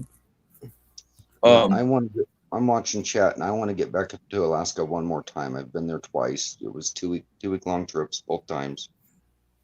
Got my eyes full as quick as I could. It almost felt like I was cheated because there was so much to see, and I just couldn't do it all. I had to pick and choose and just hit the ground running as fast as I could. I was in my 20s, and this time I actually want to drive there, not fly, and spend time there. It would be nice. That's talking about Alaska. Yeah, I'm afraid to go up there because I may not want to leave. Well, unless it snows, and then No, it's Dana was telling us the other night that that happens to a lot of people. Yeah, when they go up there, they go home and settle their affairs and come back to Alaska. If you want to experience Alaska and know if you're going to want to be able to live up there, just spend a winter at 4,000 plus foot elevation in Oregon, and it's about the same environment. In Oregon, summer and winter is about the same. Well, 4,000 feet in elevation, I might as well just stay in New Hampshire. I'm at 4,500 foot where I'm sitting, and our ski lodge in this area is at 5,000 foot. So yeah, I leave the New Hampshire because of the cold and whatnot. So yeah, no. they're not that bad here in Oregon. There's certain areas where you'll get mosquitoes, but the mosquitoes aren't that bad here in Oregon. I'm allergic to them, so I was gonna say, where's she talking about? Your area or where I'm from? yeah. I hear they're bad in the south. But, Yeah, I'm so ready to get my plan kicked off because the main reason that I got the sticks and bricks to get that work done. The work's done now, so I'm just kind of hanging here and hanging out with you guys and Yep. Biding until- your time, until- biding your time, and because my lease isn't over until late September. So, and I'm thinking, wonder how much it cost me to break that lease and go ahead and hit the road. But the thing is, I'll probably have established property. I'm hoping in Arizona by then. it sounds good, Dana. And she was referring to Alaska about the mosquitoes. Okay. So Dana can ring in on that one. we're just using the haul cargo. Yeah, mosquitoes are bad certain times of year in Alaska by the creeks and the lakes and stuff like that. But you have to go to those areas to get the bad mosquitoes. Wormwood, Yeah, I'm chomping at the bit to go already, but Well, I'm just hoping when I plan that trip that Dana will still be there with her property and I can swing in and visit with her for a week or two, that she's not off visiting down here when I'm up there. yeah, that would be love to meet cool to go visit with Dana up there. Mhm. I've never been to Alaska, so Nope, neither have I, and it's been on my list. it's on my list. I got lucky at a young age. I got to see Hawaii and Alaska. Yeah, And, I'm I haven't traveled out of the Northwest other than that. Yeah, I still can't drive to Hawaii, so I'm not interested in that yet. yeah. Somebody told me you can't do that. What? You can't drive to Hawaii? Darn. Not easily, I guess. My original plans were a big sailboat. We're talking 40 to 70 foot boat, a big I've got livable boat. And I've got with some friends that are. it got destroyed. I got some friends that are That's waiting why for I the don't have any kids need to get out of that. school to do that with the sailboat idea. Yeah. Yeah, I love the ocean and boats and stuff like that, but I don't like the idea of a boat sinking and with no land in sight. So I think I'll pass on that. That's what the little backup boat's for. You're so close to shipping lanes almost all around the world, it wouldn't be a big deal. Oh, I thought you meant something like like sailing to Africa or something like that. Well, who knows where it would take you, but Alaska would have been up and down the Oregon coast, which is some of the Right. roughest Yeah, waters. that would be pretty close in. Yeah. My first year and my second year would have been straight out to Alaska when the timing was right. And Yeah. that would have been the second year on the boat. And from there, who knows, up to Alaska. Aw, You on the boat. that's so I wanna- sweet, Laura. You're, Yeah, I you're, want to do the you're so sweet. fjords and all that stuff. Yeah, I would invite almost any of these nomadic people in their vans and RVs to come and stay at my place or actually utilize my knowledge of the good areas so they don't have to search for some of those. Yep. Oh my God, I don't want to leave this area, but I know I've only got 2 weeks here. I know of those spots in my area. And Yeah. not only that, I would invite them in my driveway, it's an acre, and give them a plug-in water, hang out with them, barbecue, whatever. There's hardly a person on here I would not want to do that for. I'm surprised, and I know part of it is because I don't really bother anybody, but I've been here since before Thanksgiving, and the people I'm here with have been so graciously letting me use their property, and Because I believe you're called a good house guest. what's that?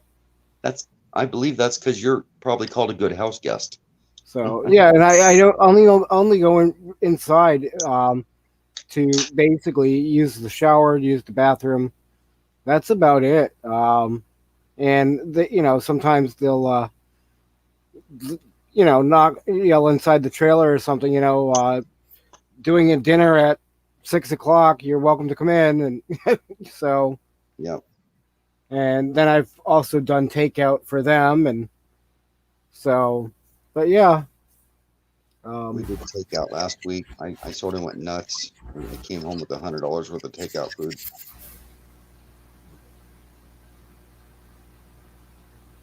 I bought Chinese and Mexican food both and brought it home because I hadn't had a meal out in so long. Y'all know that that bubble picture that I use on the YouTube chat, usually the 4 horses. Yeah. Those 4 horses. Yep. Damn, something. Oh yeah.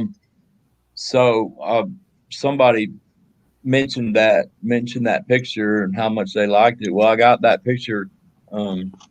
It just, the stars and the horses aligned at the right minute, and I got that picture, and it's one of my proudest that I've done. But already it's generated an invitation to a horse ranch in Utah. Come take pictures of horses and stay. Nice. It's neat. You're welcome, Laura. It's all about timing. And I mean, I saw that and I was like, wow, that's pretty awesome. It's neat to understand a lot of people have needs and disabilities, and they may not be able to get up early in the morning, or they may,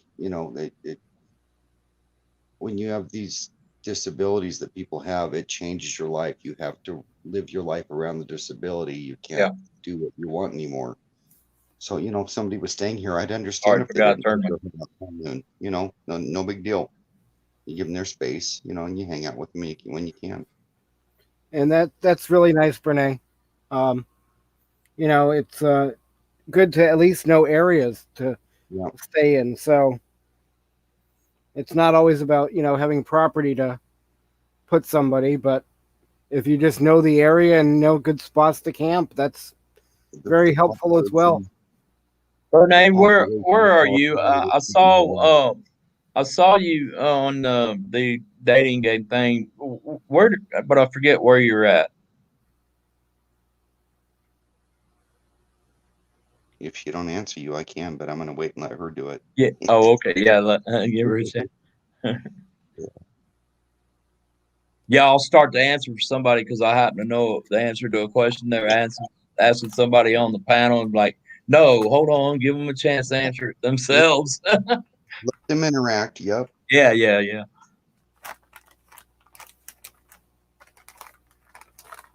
She didn't put in San Diego? Southern California. Yes. Okay. All right, that's right. I remember that now. So she didn't put in San Diego. No, San Diego was actually right after Arizona for me on the trip as I see it now with the October date leaving. I've been tempted to back that up since I'm only just sitting the lease out right now. See, Brene, I have an issue with wanting to jump right in and help and be helpful and answer people and this and that. And being on YouTube has really helped me learn to curve that a little bit. I'm still working on it. I am too, badly. I'm working on it hard. And interrupts, and it's so hard. And you have no, you have no way of. I mean, you can sense that somebody's, they're at that pause, so you can jump in, but it really wasn't, and they keep on. That's hard to deal with for me, being a pretty much a newbie. I've only been, participating online for on streams for about 6 months. So I'm still trying to. Yeah, I've seen you around longer than that, though. Is that correct? Yes, because there was a long time when I wouldn't go on camera. Yeah. Brene, I have a question for you, being you're from Southern California. On this map here, have you been to International Friendship Park?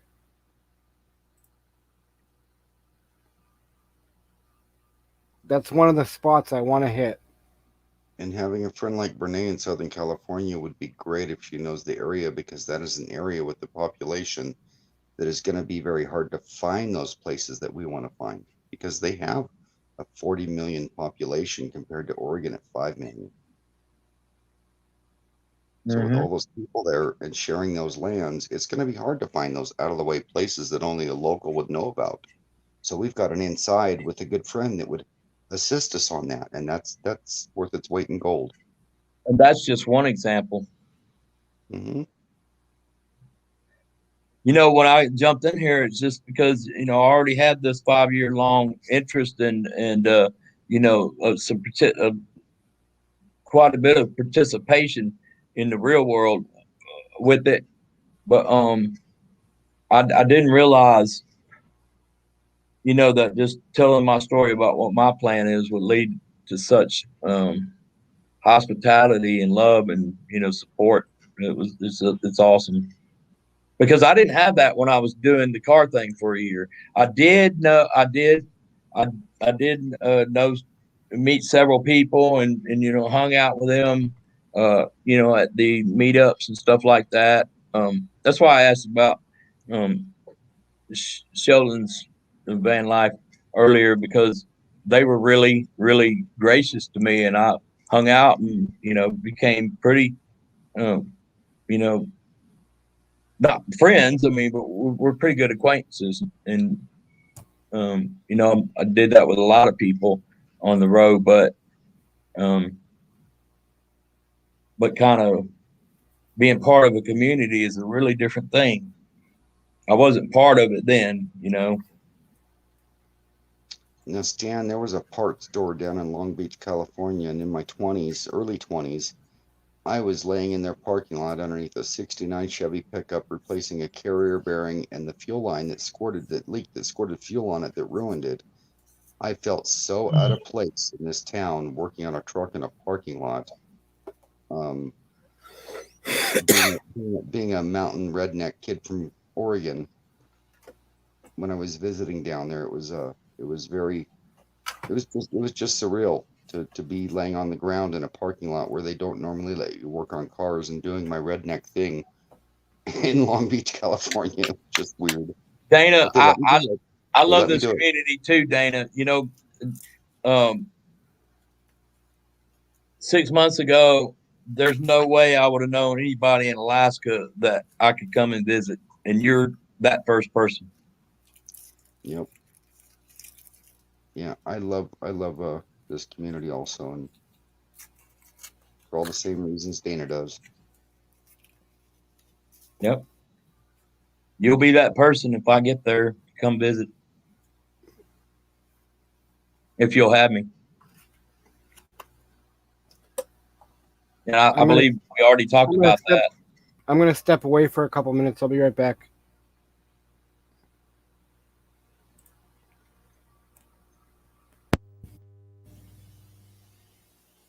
No, Paper Bag was one of the couple of people that convinced me to go ahead and post my video, since I'm hanging here anyway.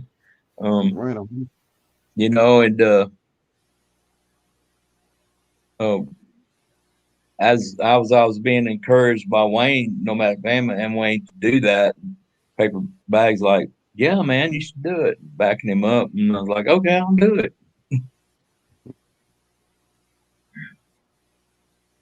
Yeah, my partner's actually from California, right down by the Long Beach area.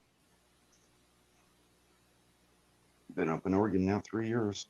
Yeah, I plan for San Diego. I've never been to San Diego. I'll plan for San Diego after RTR in Arizona. No, I'm not. Last year was weird. I all the reasons I wanted to go to it didn't exist. The learning was there, but the community didn't exist at the RTR. It was elsewhere, and that sort of hurt my feelings to want to try to. You talking about the Lake Havasu thing and all that? No, I'm talking about the county fair, the RTR being held. Yeah, okay, yeah. That that was hard for me to choke on, because I've been. Yeah, that was what I was trying to say. I thought it was in Lake Havasu, the county. I don't know what it fairgrounds. was. I just remember he rented the fairgrounds and had it there, and I was just like, that's not why most of the people that would want to go there go there. Well, I, from I'm what sure. I understand, you know, everybody else went to Skadden Wash anyway. Yeah, and that would have been great because I mean I even but to have the heard ability somebody to that have said that they had drove by on Interstate 10 at some point during there, and there was RVs starting on the side of the road. Far as eyes can see, I'm like, I don't know if I want to do that either. That big. So Brene, I don't know the area, but Christian does. He's actually from Hawaiian Gardens, just east of LA. So if you know that area, the Hawaiian Gardens community, that's exactly where Christian's from.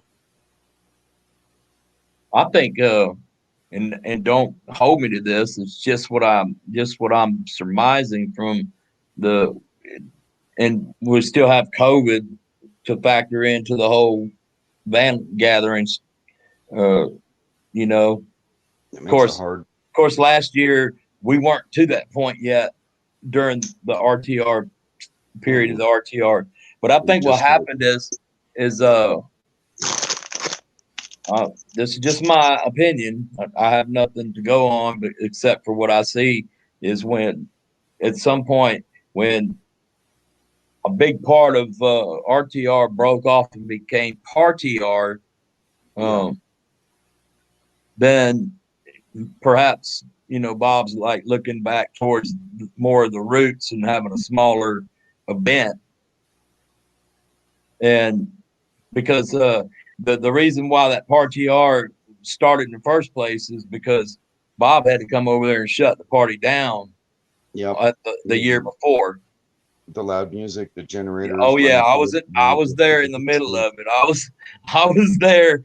I was there, and I left just before Bob came over there because I was beat and had a buzz and wanted to go back and kick back at my house. But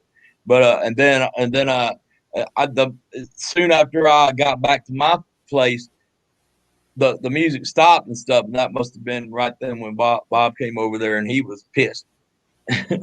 So they did ParTR down the further, actually closer to the road in the wash. Bob went on down to further down, and that it was two groups, and then 2020 they're at the fairgrounds. So I'm just saying.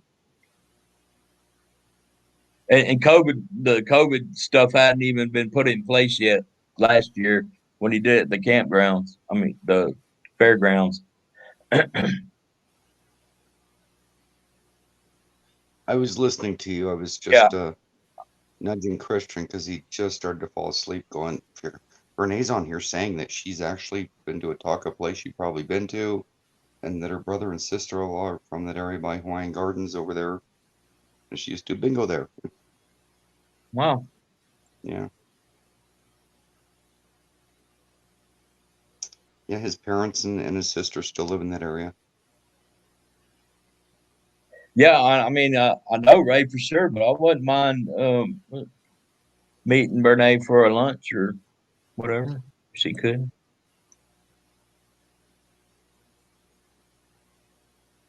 Tell me where all the good places are. Yeah. Ray's down there too. And then I got a friend who has his own place in the slabs, so I'll be going to slabs there too. So that's cool. Yeah, go ahead. Well, I'm just reading the comments here. Stan lived in Huntington Beach back in '85 for a couple of months. Huntington Beach was my second home, she says. That's Brene. Ambulance Stan. Yeah. When I was down in Long Beach area, down by Huntington Beach, I actually got to meet a woman. We were doing a road trip. We had a '69 Chevelle that was restored. Nice. And we took it to California to sell. And we rented a car, U-Haul car transport. We bought a '69 Chevy and used it to pull it down there.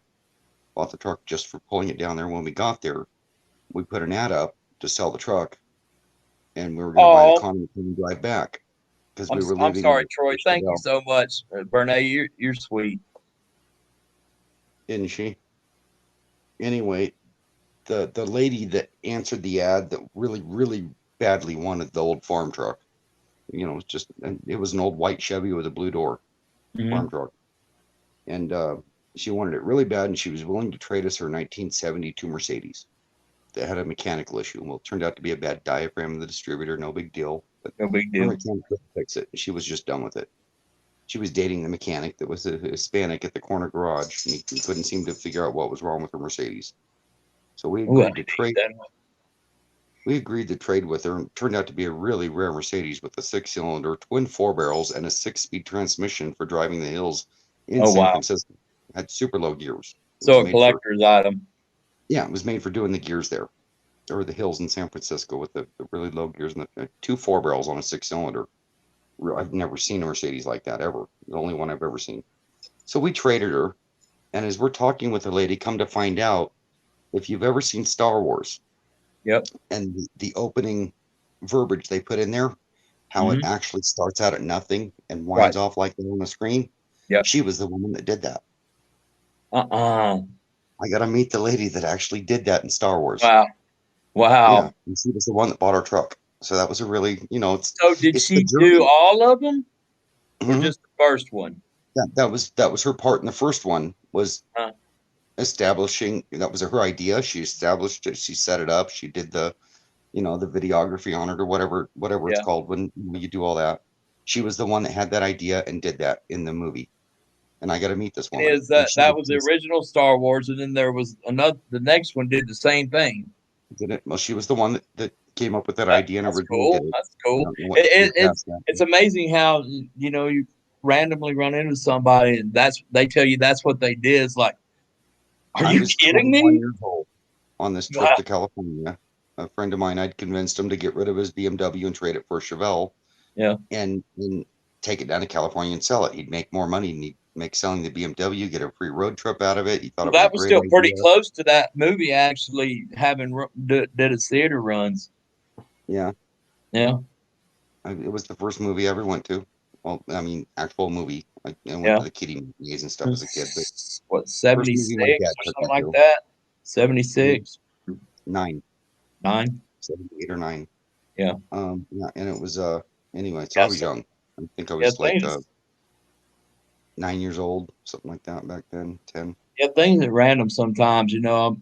Well, the first thing that jumps out of my head about how random, you know, and you never know who it is when you're in a place where you don't know anybody. You never know who it is that's sitting next to you.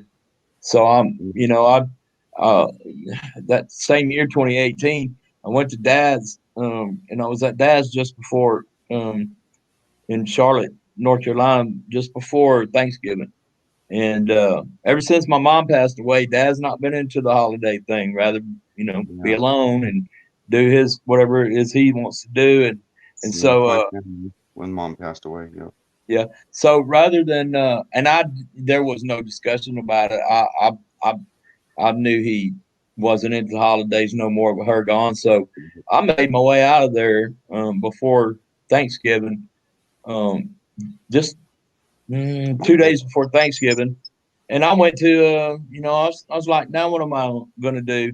Because if I go, if the trip was unexpected, so nobody was expecting me to be there, and I didn't want to impose on any of the rest of the family. So I'm like, I really wanted to go up in the mountains, but then I was like, you know what? I got a bucket list item I think I'm going to go handle right now, and that's to go see the Thanksgiving Day Parade in New York. Wow.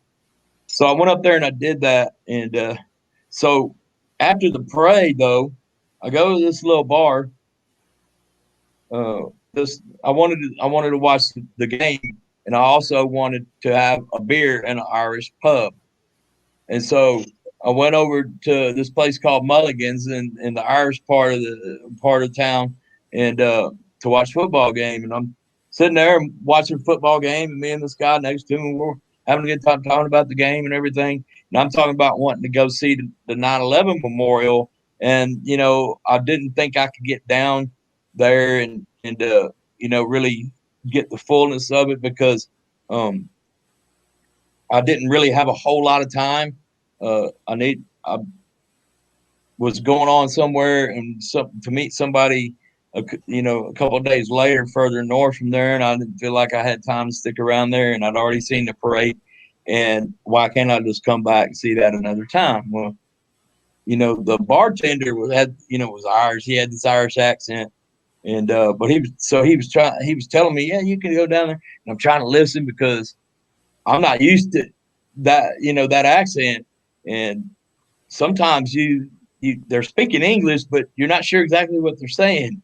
He was that deep in his Irish, and which really signaled to me that was a true little Irish pub in that neighborhood. And there was, that's how they talk to each other in that neighborhood. But the guy next to me was kind of like, no, he's saying that you can go down and all this. And then I find out, as I'm talking, this guy sitting next to me is the North American, the main guy from the Keurig company in Sweden that's over there he's the one that does all the United States part of the North American part of that company's interaction between the headquarters and their retailers that Keurig is sold in stores over here. And I'm like, this big time executive right here, and I'm sitting there watching the football game, drinking beer with him, and he's like that high up in a major corporation, global corporation. I'm like, you just never know who you're sitting next to when you do something like this. It was pretty awesome. My journey, that road trip, was my first long road trip with a friend outside of the few I'd done with my family as a kid. And I was 21 years old. I mean, I just turned 21. I tried to get into a comedy club. They thought I had fake Oregon ID, wouldn't let me in, ruined my night.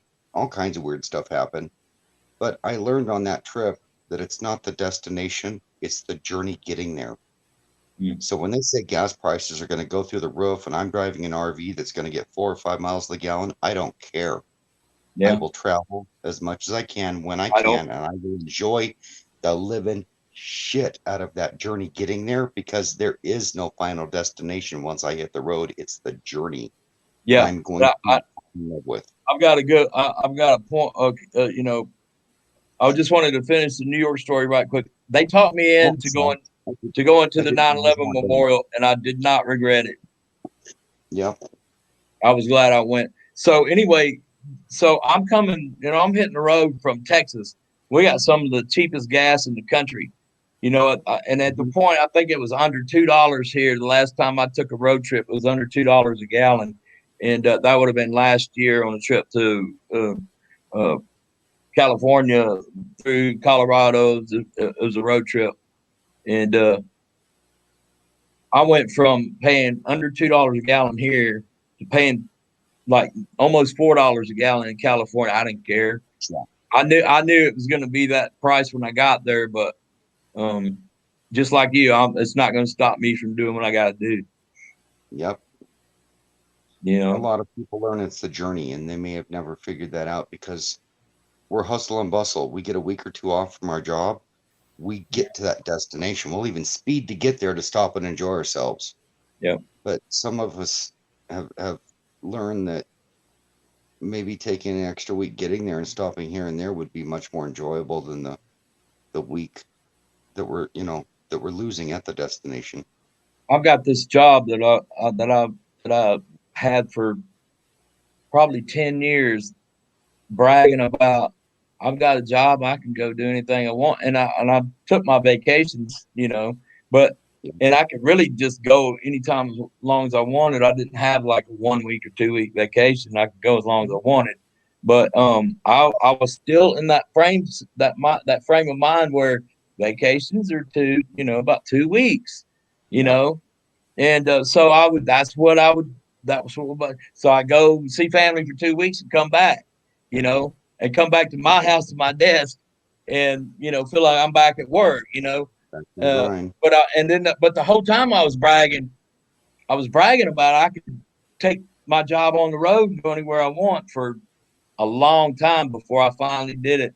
And I was like, you wasted 10 years. You could have, of course I was with a woman who and helping her raise her 5 kids, and I cared a lot about them. So even though sometimes I'm like, it's living with her and, the relationship issues that we had worth missing out on all that. So I just sat there and bragged about it. And then, at some point it did end. And by then it wasted 10 years not doing this. And so, before I get tied down again here in, a similar situation in relationship or whatever, I'm getting the hell out of here. That's another reason why, I'm thinking about breaking the lease so I can get on the road, because I don't want to end up getting in a situation where it changes my plans. Life gets in the way or whatever before I can get in, hit the road. When I looked for a new partner, it was key to find a partner that was willing to do that lifestyle and take that journey with me, or it wasn't a work period. I'm gonna get caught up on chat and be locked down. Me and Troy are just telling stories and drinking beer. That's right. I was watching, and Brene, I was reading the chat, and I saw the comment about the wardrobe in Star Wars. That I think that's great, and I love how the tongue is burning up the roads. I gotta warm this coffee up because I need to drink of it. Yes, sir. Who was it that coffee? Oh, there's Boo. There's my boo-boo. Yeah, my boo-boo. Oh, it's my sweet little man. Yeah. The little chihuahua with the big head. Little chihuahua with the big head. So, Brene, yeah, if you're ever down in the below the San Diego area, International Friendship Park. It's one spot on my bucket list to hit, and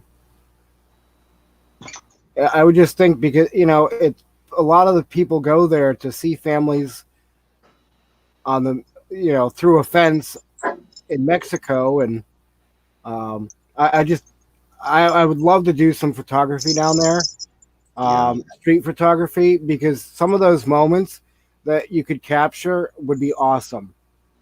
Joy and tears. Yeah. So I agree, Mike. But yeah, I really need to get a green screen to cover all this up. I can't wait to get a big RV so I can set all that up, get my booster and my hot spots, and when I get to a destination, do a few live streams here and there. And when I do live streams, I want to do it with service at some of the incredible sites that I go to, where somebody can say, hey, can you point the camera over there? And I can do it for them, and have another device where I'm sitting there reading the chat while I'm doing this. I think that would be a great way to do live streams and draw people in, sort of like Traveling Robert does, but not just static in a park or something, actually where I'm out at the sites doing the live stream if I can. Yeah, Brene, if it's close enough to you, or if you don't mind going down there and seeing it, that would be awesome. Yeah. That way, at least I know what I have, if it's worth going to or not. Maybe I don't go out of your way, though.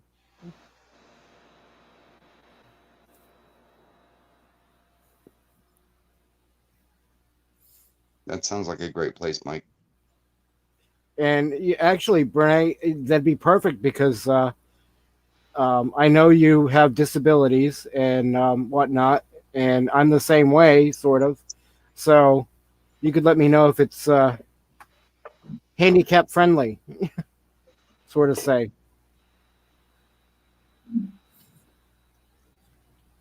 Yeah, Mike, there'll be a lot of emotion there. I can only imagine.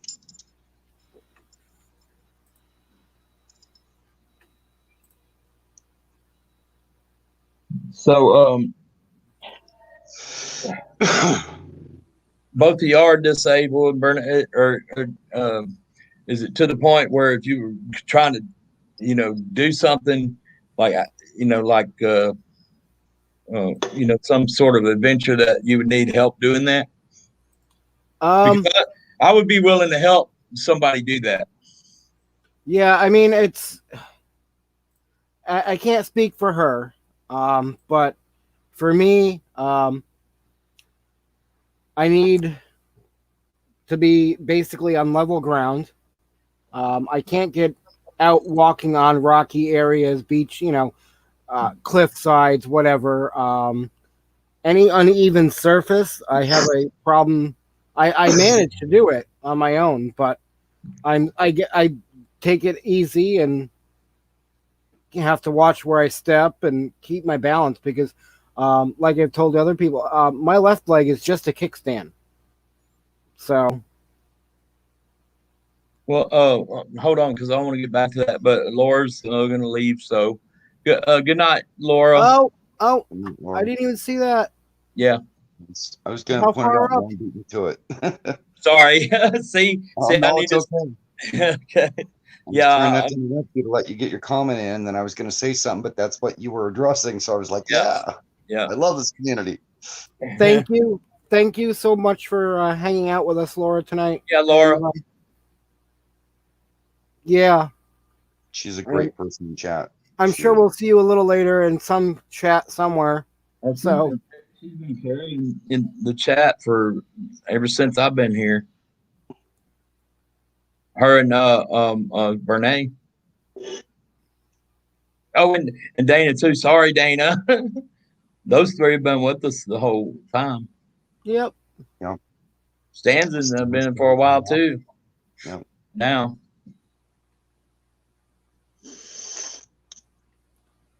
Well, he was here earlier and left, and then came right back a little while later. Yeah. But what I was going to say is that would really, I'd really enjoy doing that. If somebody that would need assistance like that to be able to go camping or whatever, I mean, the area down there, it looks interesting. Oh, you're looking at it? Yeah, I'm looking. Hang on, I'll share it. Okay. Can you share it with us still on the screen, or you have to go full? I'm going to put it full screen, so all right, it's a bigger area. Now it's too hot. Dadgummit. It'll get there. So, but the thing I want to see. Oh, wow.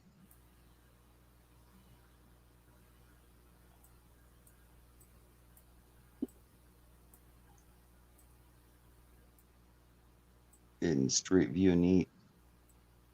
That's pretty cool. Yeah, I mean, and the border is like right here. So. Yeah, I'm not going over there. But. That's Tijuana. I mean, yeah, Tijuana. No, not Tijuana. Yeah, it's Tijuana, ain't it? Should be. Yeah, it's Tijuana. Oh, come on. Ferry did comment on your flat surface thing. He said, gotcha.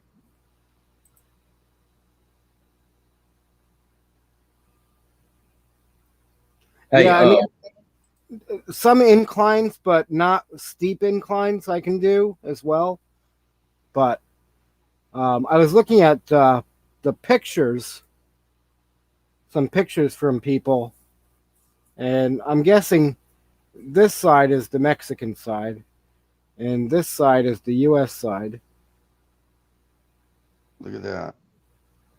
I bet they got people out there watching that too.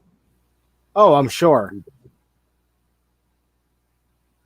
I want a drink, and I made my coffee too hot. Probably checking IDs. Yep, there you go.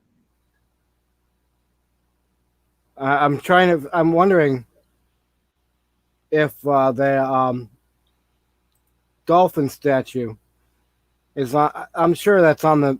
I don't know if it's on the Mexican side or the U.S. side.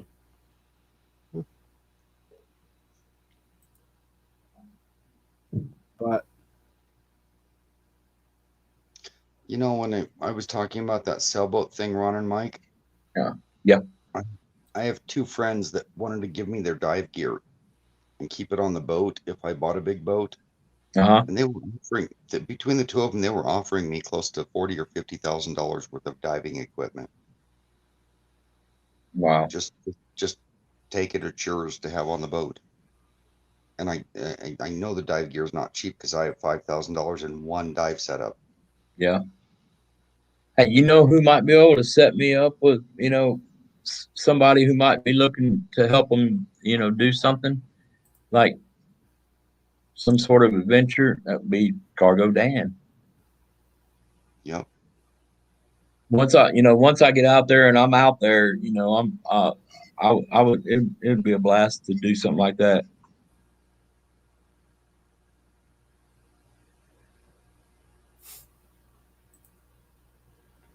yeah, I wish when I was out there 2 years ago, I had known Dan then, because I was in Lake Havasu for a few days, and yeah, small world. Yeah. I got a travel envy on you guys because I'm the weekend warrior still. I've got big dreams and plans. I've got things lined up. I'm selling a home. I'm getting a lot of money out of the home for being out in the middle of nowhere because it's my actual home is in Lapine, which is a summertime vacation mecca. I thought you were headed towards being able to travel full time. Did I hear you? Did I hear you wrong? My home should be sold in less than 2 months. Hold Okay. on one sec, guys. Everything. Brene, yeah, you can post the link, right? Yeah, you've got the wrench. Yeah. Unless you want to send it in private or something, and you can email it to me. But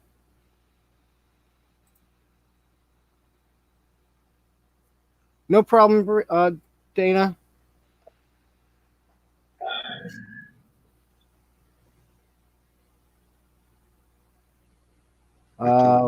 Dana cleaning up the place, listening. And the pics that you're talking about, that you want me to share, were they the pics that I was showing here? Because those were just off Google Maps.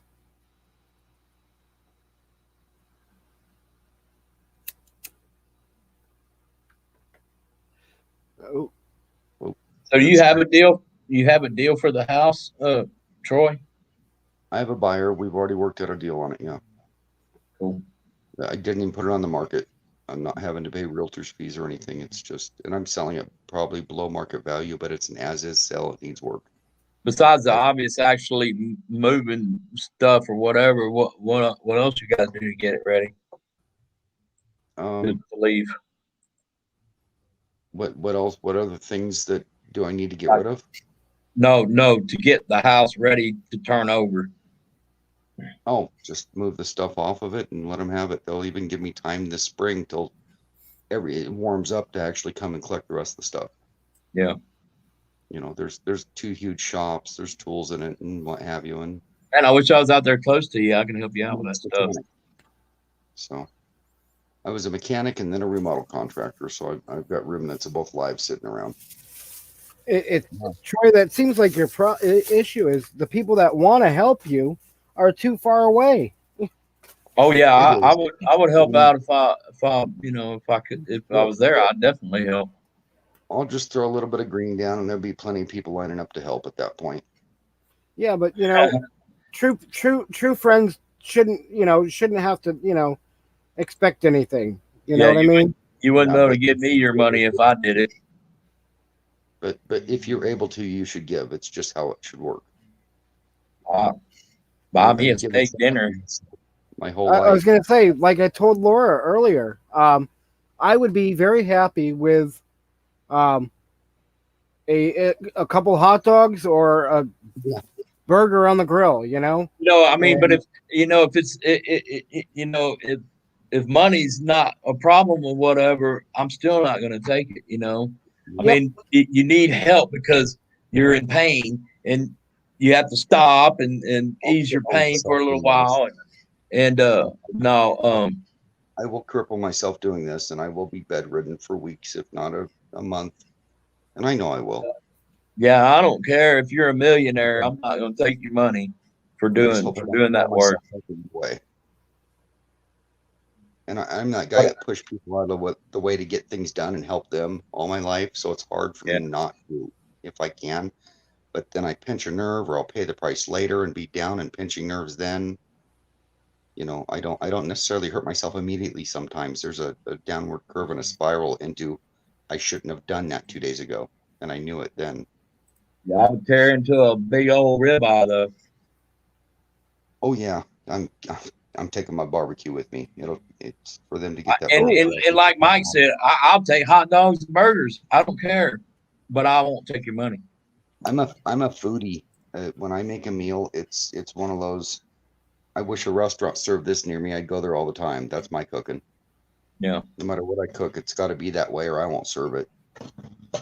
I've thrown food out if I messed up, and it's rare, but I've done it. You know, I'm not saying all this because, you know, we were talking about, you know, atoning for our earlier lives, because I believe I've already done that. And in the process of already having trying to, you know, make up for the stupid stuff I ever did, it felt so good that I want to continue doing it. Yeah. Oh, my bad days were very short-lived and a very distant memory for who I am. Yeah, for me too. And but I'm a poster child of who people should or want to be at this point in my life. Yeah, my issues were pretty much over by the time I was 30. So, and I'm 56 now, so they're long behind me.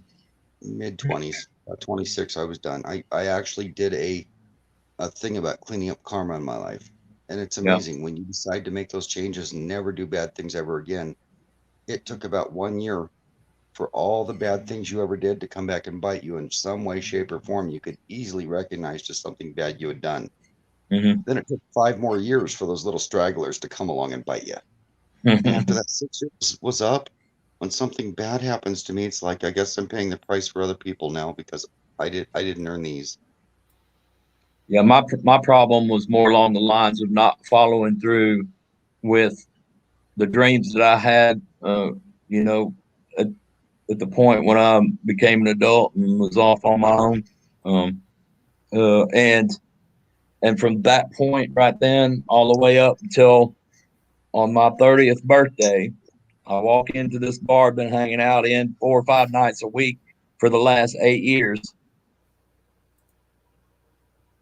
And when I walked through that door, everybody there had thrown me a surprise birthday party.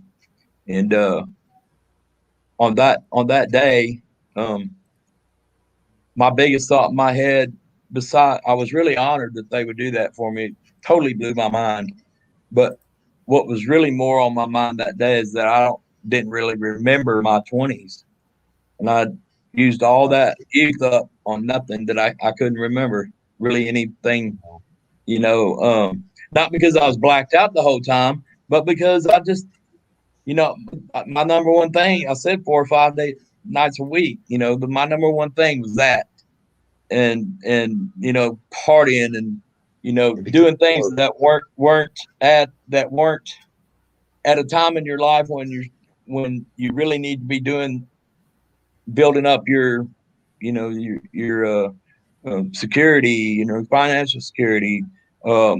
I did though somehow manage to develop my trade.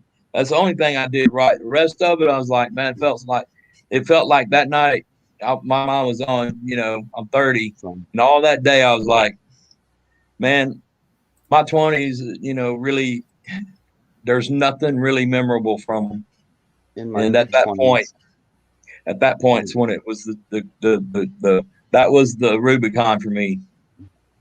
From an early age, I worked for everybody else. In my mid-20s, I figured out how to work for myself and be my own boss. By the time I hit 32, my body had given up. I had actually figured all this out to where I could actually own a home every year, save enough money with my business to purchase a home, remodel it, turn it into a rental every year. if it was going to be a nicer home, it might be 2 years.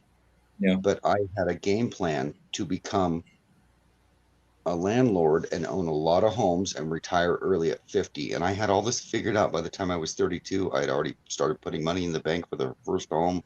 I was almost at 20 grand, and I blew my back out so badly that I just closed my company overnight and said, I can't do this anymore. I'm in pain every day. Now I'm paralyzing myself just from a hard day's work. I'm paralyzed for 2 weeks, bedridden, and I can't do it no more. At So 20, my plan was flipped upside down at that moment. yeah. And it took another 6 years for it to be recognized what my bone disease, what I actually had. And they put me on disability with pittance of less than $800 a month. And I went from earning 50 to 100 grand a year to living on $800 a month. Wow. That's and the big blow up, I can't do what I used to do. And I was so proud of my work. Those flowers. I would have a blast here. Yes, you would. And so around with all your equipment in it. So I did try in my 20s to launch myself into orbit. I started a sheet metal company, a sheet metal installation company, a subcontractor. I would, to go and install other companies' stuff. And me and my partner were working at just a regular 40-hour a week job, and the man at that job who was responsible for going out and doing the bids, getting our work and all that stuff, got cancer, and was sick a lot and wasn't able to go out and get us our work because he couldn't work. And so we got all the way down to maybe we worked 8 hours in a week. Well, we both have families, and we couldn't survive like that. And so we were talking one day, and it's like, our boss probably is not going to be coming back. And so, maybe we ought to be looking ahead. He happened to mention one day that he already had a valid business license in place. And so we started looking at what it would take to start a full-fledged company. You got to be bonded, and blah blah, and we could only do the subcontract thing because we had to work for a company because they got all the permits and all that stuff, and we couldn't get permits to bid on stuff, so we'd work for them. And so we started checking, well, what do we have to do so that we can bid on work? And we're talking about it one day. We knew we at least had, because we were messing with ductwork, we at least had, if we had gotten an HVAC license, we could advance ourselves and our company and be able to bid on low bid, like I think it was up to $100,000 jobs. We could bid on those for about a year, I think, or 2 years. And then we could move up and bid on it, go on, and the sky's the limit. But we had this 2 years, which was also the amount of time it was going to take us to get the ability to be able to pull our own permits. And so we're sitting there and we're discussing, because we started the company already, and then we're going to school at night, 3 nights a week, I think it was, and to try to earn the technical stuff. And our instructor happened to hear us talking about it, talking about what we were doing amongst each other, and he said, I don't mean to, be listening to you, whatever, but I happened to hear, what's going on. And he said, I have something, I have this little refrigeration repair shop. And that's what he did for a living. He went out and fixed, some coolers to go down to a grocery store. He'll go fix them, stuff like that. And he had his own shop where people could bring their refrigerator, freezer, whatever, get it fixed. But to do that, he already had all the everything in place to pull permits. he goes, y'all go down the city hall on next Monday, and we'll put you on his thing down there, and we could pull permits under his license. Oh, and the sky was the limit then, because he didn't have the $100,000 limit. And Yeah, I actually sat down and checked my books out right before I had to close my company. There was no plan of closing the company. I just knew that I'd figured out how to do this finally. I figured out how to make money, put money away. I was double paying all my bills when they came in. The next bill would show up with zero. I double pay them again, paying down all my debts quick, doing really good. I made almost $2,000 in one day that month. And that month I made $16,000 take home. so, That's that's good. exactly that part of it, exactly where I'm going next with this story. So so before we got the ability to pull the permits, we'd already started. And when we started the very first day, we decided we were going to try it. But we didn't have any money because, remember, we only got like 8 hours that last week. He has a full family. I have my place and my girlfriend or whatever. But anyway, we couldn't make it on 8 hours. So no. But because we were only making like eight hours, we didn't have any money. And you got to have money to just for even gas, just to go out and try to start getting yourself out there. And so we were rolling, those, excuse me. I'll let you know I understand because I put an average of 60 hours a week in my business. Yeah. So and this is part of the story. It's part of the story. Those 5-gallon Culligan water bottles for like the water. I had one of those. I was collecting my change in the whole time I worked for that company. And that right there had a big old target on it that morning when we were trying to figure out where we're going to get the money for gas so we could go start out and take it. And we needed business cards and stuff like that. But we were rolling change out of that jug for gas and went out and started looking. And 4 months later, we'd already crossed $100,000 in revenue. We were making, in that time, we were making $2,000 a week. And, but we were also, like you said, it was me and him doing the work.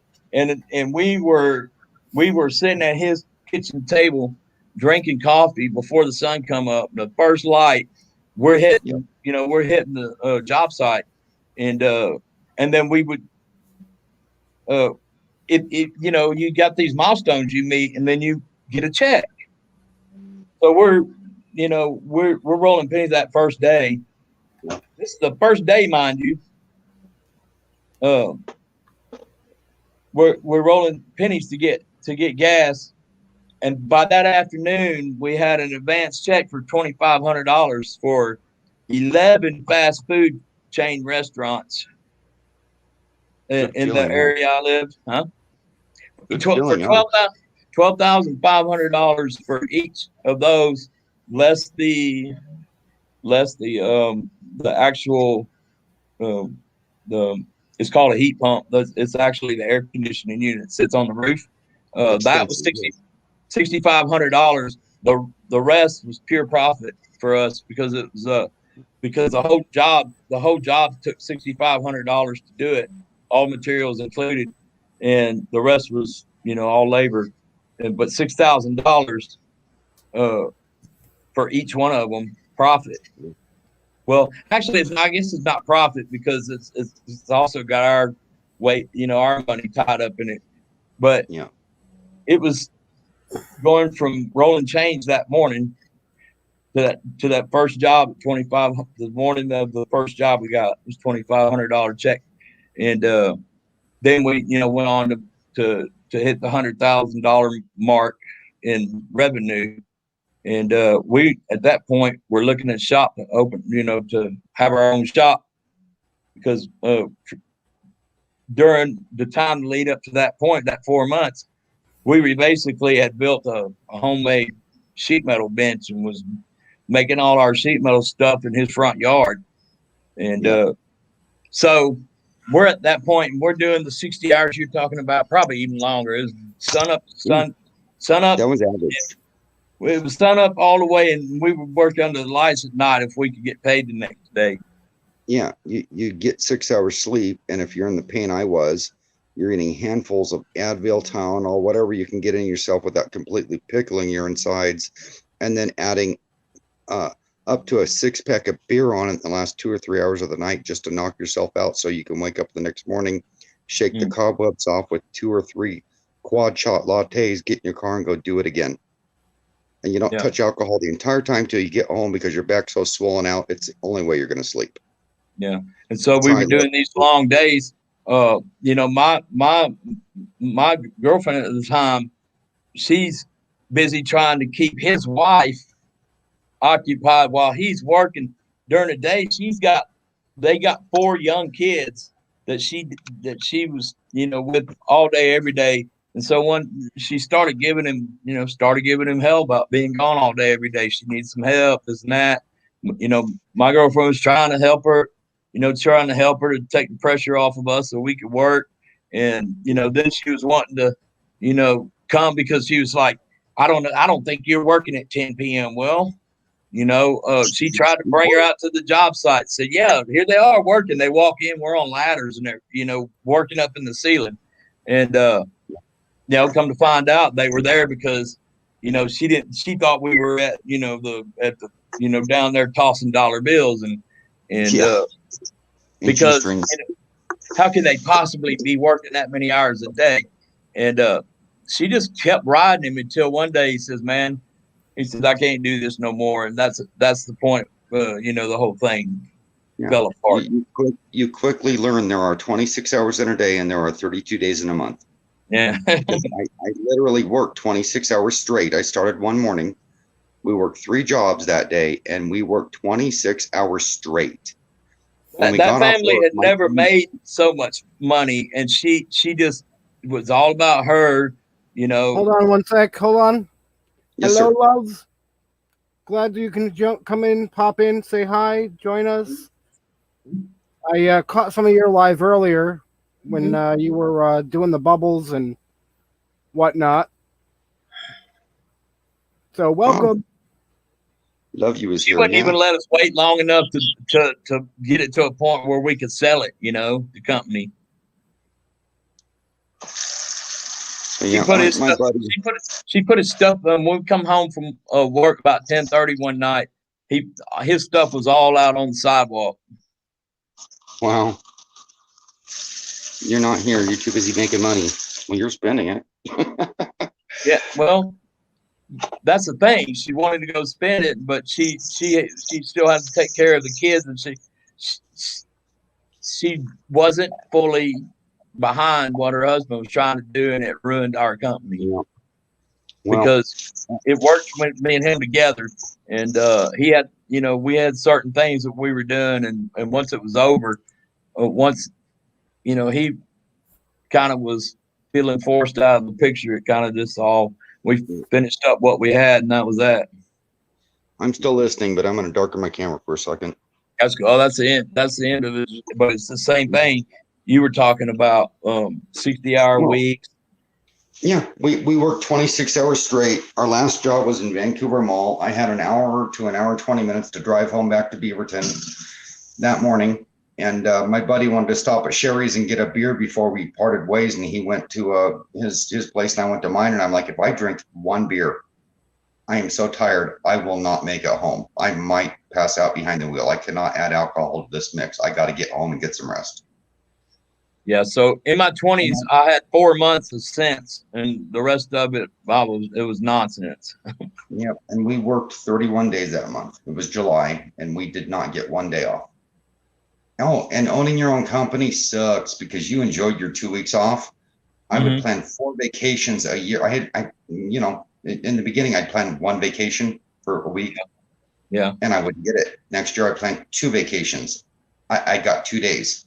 The third year, I planned 4 weeks off and I got 3 days and 7 days because I had to plan so many vacations because my accounts kept booking me.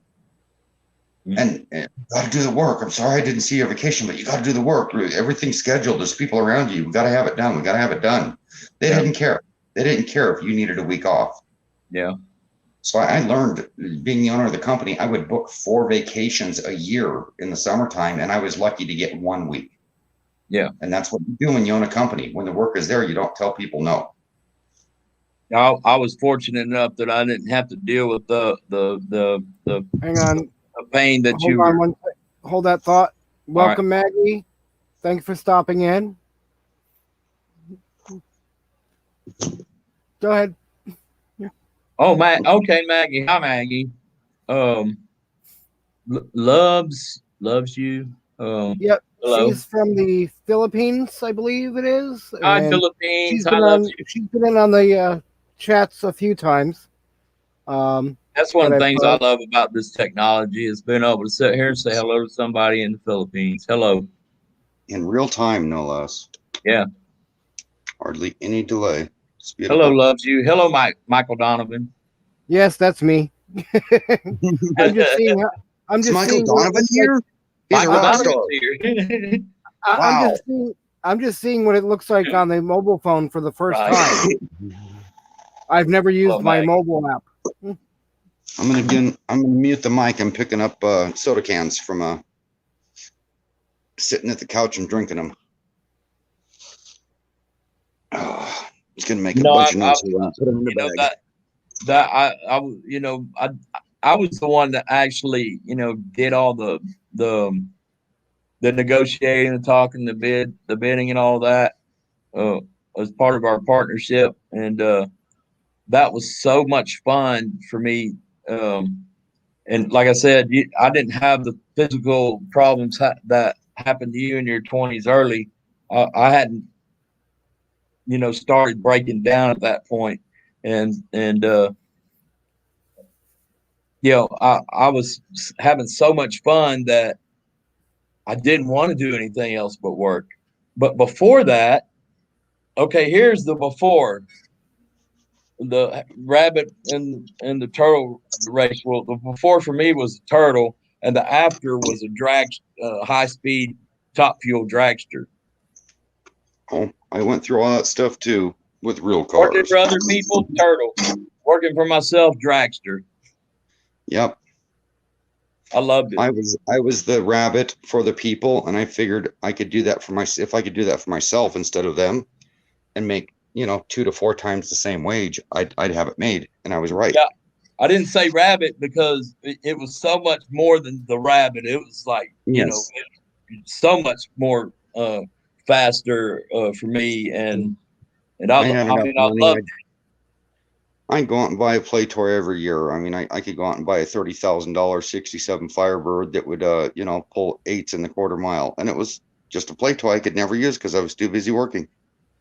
The one part about all that is I was rolling in the dough and didn't know how to manage it, and didn't manage it well. I didn't manage it well because hey, let's have fun now. We'll start putting some back down the one I was putting a little bit back in the company, but I was trying to do a good thing with my life, and I was on the right track, but I had nothing money from the money to show for it.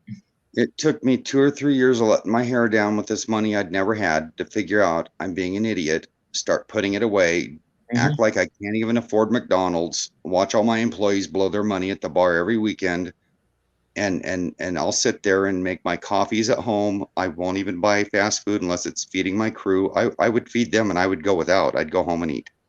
Yeah. I really wish I had known what it was like to live like that.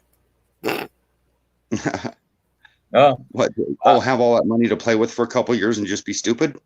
Yeah, I've never been in that position, so I have a couple times in my life, and it was nice.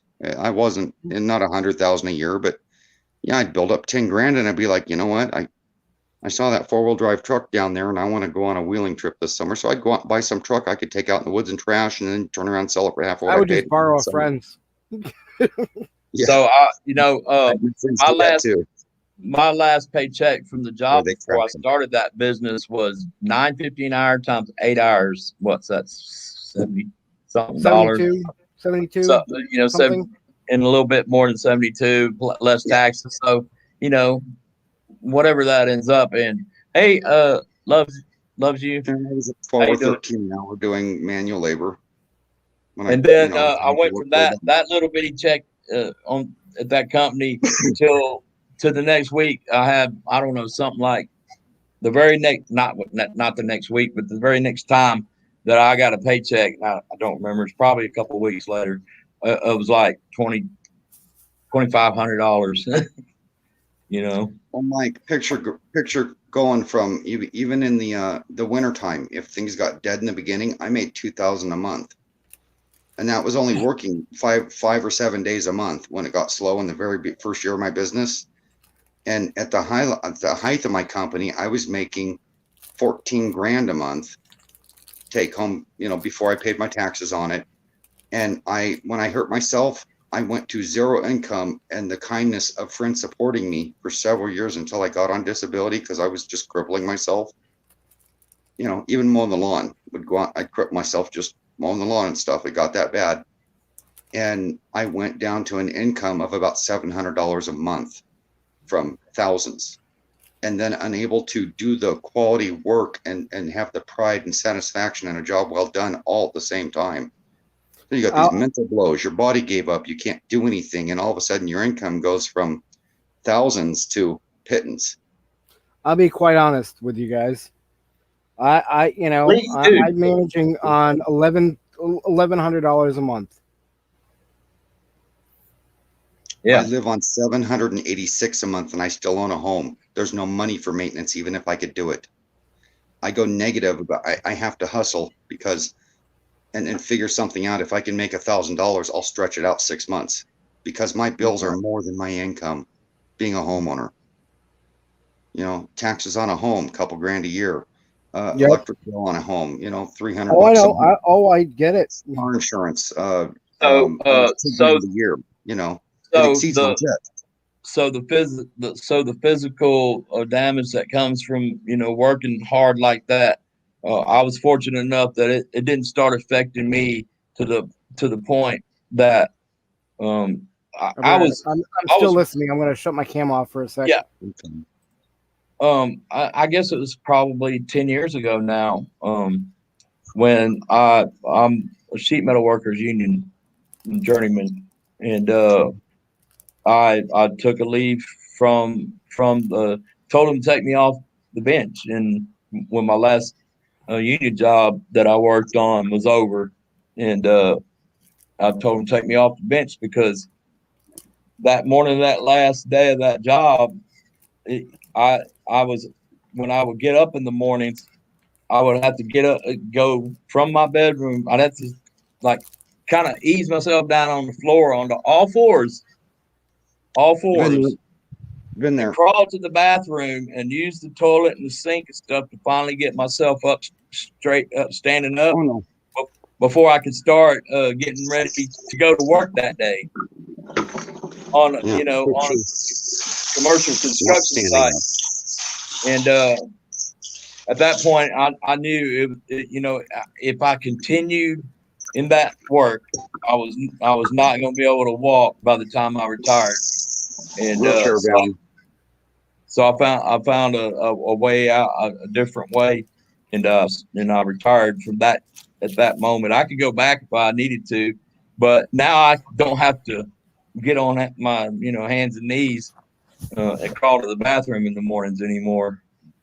Fortunately, I do have some pain, but going through that then and getting out of it before it really hurt me. Yeah. I got paralyzed. I had people changing out my pop bottles. I couldn't leave the bed. That's after I laid in the living room for 3 days, and they helped me to the bed, and they forgot to change my pop bottles out one morning. So there I am having to pee.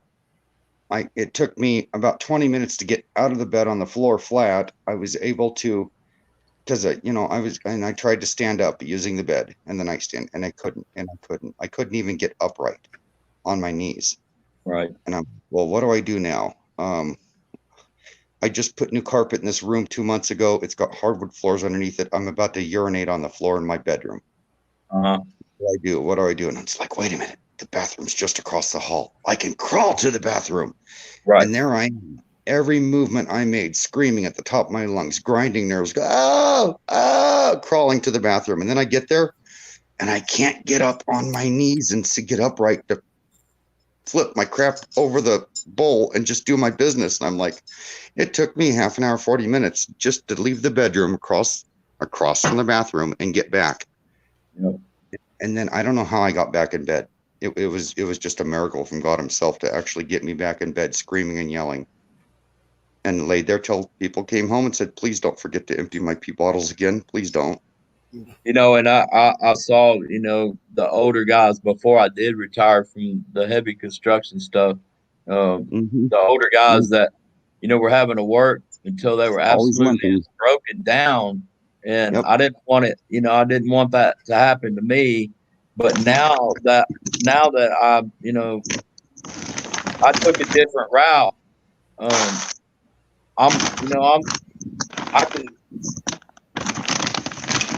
Sorry. I want to help people, you know, that have problems like you have and like Mike has anytime I can. You know? And I've done that all my life and asked nothing in return except for that they pony up what they can do for somebody and pay it forward again and again and again.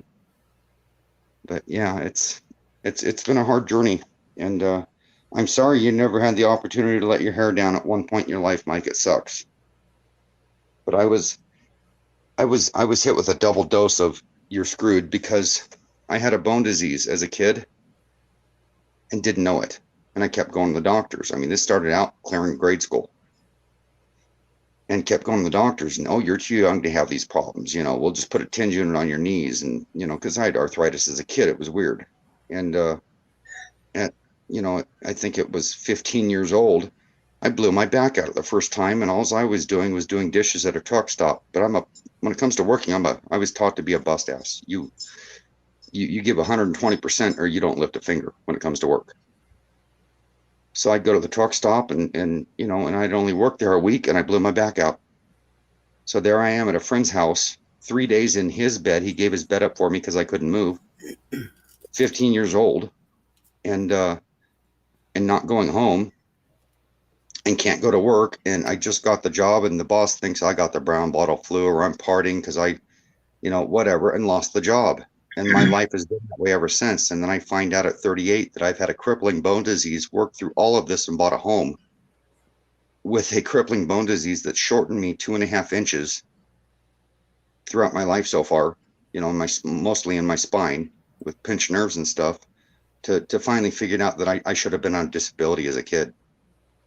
But everybody kept telling me, you're too young for this. You know, I thought it was normal. Nobody ever x-rayed me. Nobody ever figured it out. Right. So I just went through life right up into my late 30s. Seems like that happens a lot. You know, with I fell through the cracks. But my journey it's an incredible journey. I did it. Even with being crippled, I did it. Yeah. You know, and now here I sit going, how much more time do I have left? I'm on opiates. I'm a heavy smoker. I need to get out and enjoy some of life with what little bit I have left while I can still function and move. And that's why I'm here with you guys, because my journey's about to begin. Oh, hang on. We got somebody coming up. I didn't see. Nice. Oh, boy. Hello. Hi. Your mic is muted. Hi, host. Hi. Welcome. You finally Matic and Rancy. Hello. What's your name? I am outside. I am outside. I just decided to come up here just a while. Oh. We're losing you. Uh-oh. You froze. That's not. Come on, internet. Sorry, my signal is not stable. Ah, okay.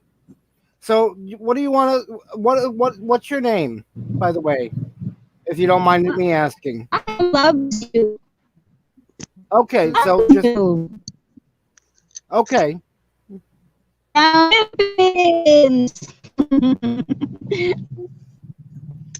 Well, welcome. Oh, thank you. So what's the weather like Hello, there? and Rancy. Hi there. Right now it's earlier it was raining. Okay. Sounds noisy there. Yeah. I am outside. It's the ambulance. I'm sorry about that. No, don't We don't have apologize. snow here. It's only sunny day and rainy day. Earlier it was raining.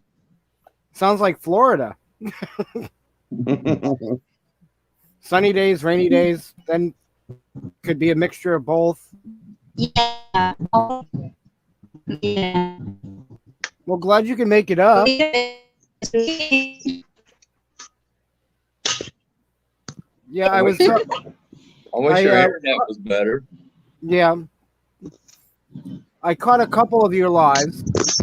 Looks good. I love the one at the beach. Yeah, thank you so much for visiting me before in my live stream. What is your channel? I'd like to check it out. Her name? Oh, okay. This one, my name. All right. It loves you. Let me go get it before I get distracted and forget. Fairy Dust says sounds like my neighborhood. Oh. Hey, you're the very top one. Click, bell. There we go. Just that easy, folks. So. Yeah. Awesome. Rancy, if you're going to trick me, just leave some comments so that I will get you back. Oh, I definitely. I just only use my cell phone today. I just only have one cell phone. I can search you. I definitely will because no, we lost her. Madik. Come on. Since the adventures of traveling Mike is already my friend.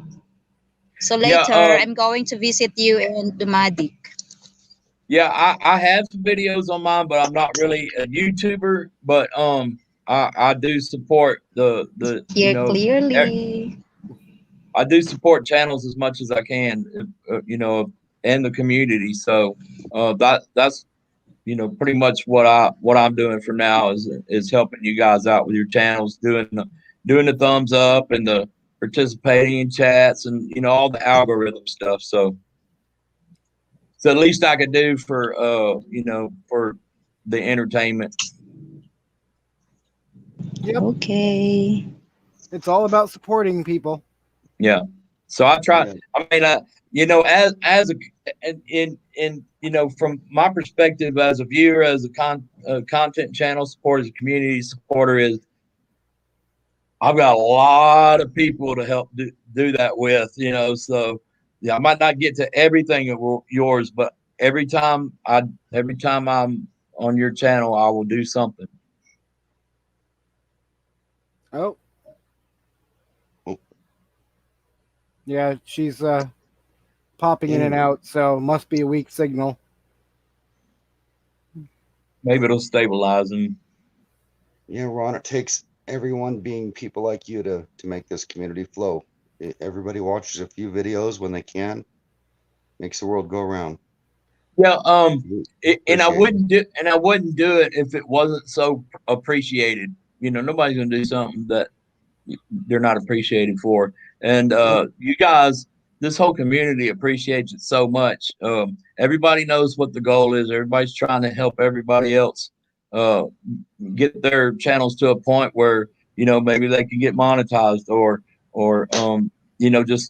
just for whatever reason they want to get their channel because they just love to do it. But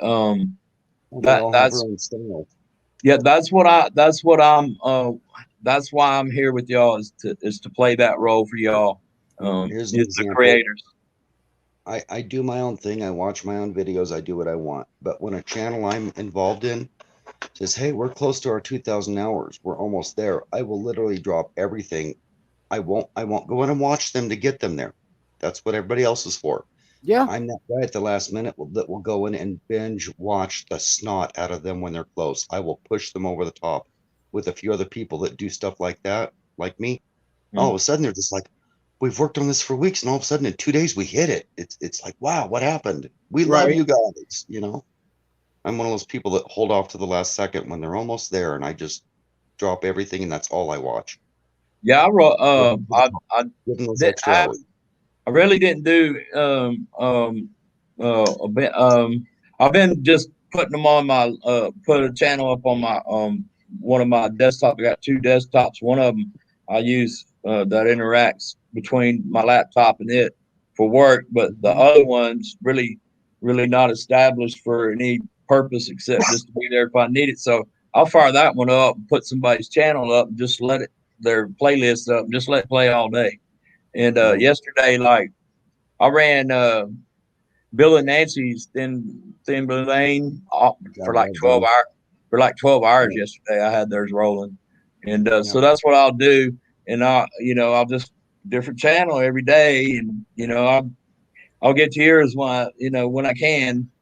I just pretty much try to pick a channel and let it fly that day, and then the next day I'll let that fly, and eventually I'll roll through them and then start over or whatever. But so I do that.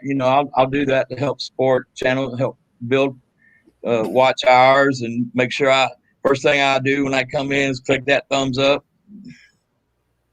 So yeah, I do it for a lot of channels. As for binge watching, if you watch their channel and you don't wait 30 days, it doesn't count until 30 days is up, I believe.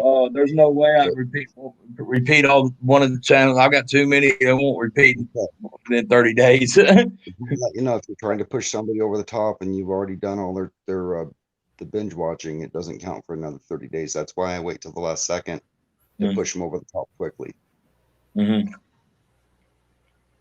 Yeah, I mean, I am still new at this level of support. I'm not just somebody that's just sitting back watching the video and moving on. I mean, yeah, that helps with watch hours. But if you don't know, I mean, if you're just watching to watch and you're not involving yourself with the person that runs that channel, then you just pass right on through. But Look I at don't. what Dana's doing. She's so sweet.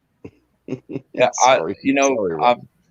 I was kind of, just kind of drawn into this community and really started liking everybody. And so now I want to help everybody as much as I can. And I don't mind modding or she was stable for a while. Yep. Huh? I said she was stable for a while, but yeah, she was. She came in and out, and we started talking, and that she might do her rounds in the morning. Yeah. And she might have needed to go on to the next one. I'm happy for the support, and like I said, I've gone over to her I've caught a few of her lives, and the other day she was at the beach over there, and it looked beautiful.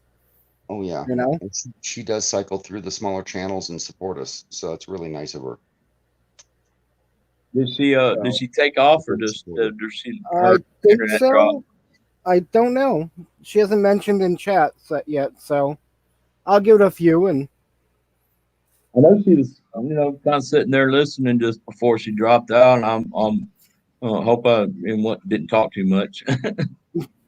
So Dana, Brene doesn't have content, so she usually doesn't drop her link. We've explained to her the benefits of it and allowing people to subscribe to you, but she usually is just an incredible supporter. But we can search her out if we really wanted to. Yes. I'm subscribed to her. But see, you said she's an incredible supporter, and that's what I hope people will come to say about me. Help, being. Yeah, definitely, Ron. I think that about you. I mean, I know a lot of people. I just basically really just showed up on the scene one day is what it really looks like. I've been in the background, a lot all the way up until that point. So I show up out of nowhere, and I'm sure some people are still saying, "Who is this guy?" But I just do what I'm doing and help support. I've been in the background for almost 8 years. I've only been super active for 2.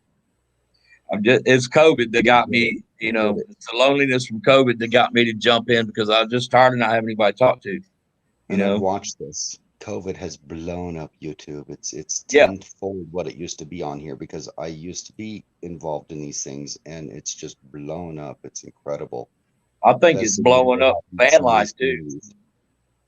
Oh yeah, no, all of YouTube, the nomadic life, the crafting channels, the paranormal channels, everything has blown up because people have different interests and they all want something to go do on lockdown, which is basically what we're sort of in. Right. So social media has exploded.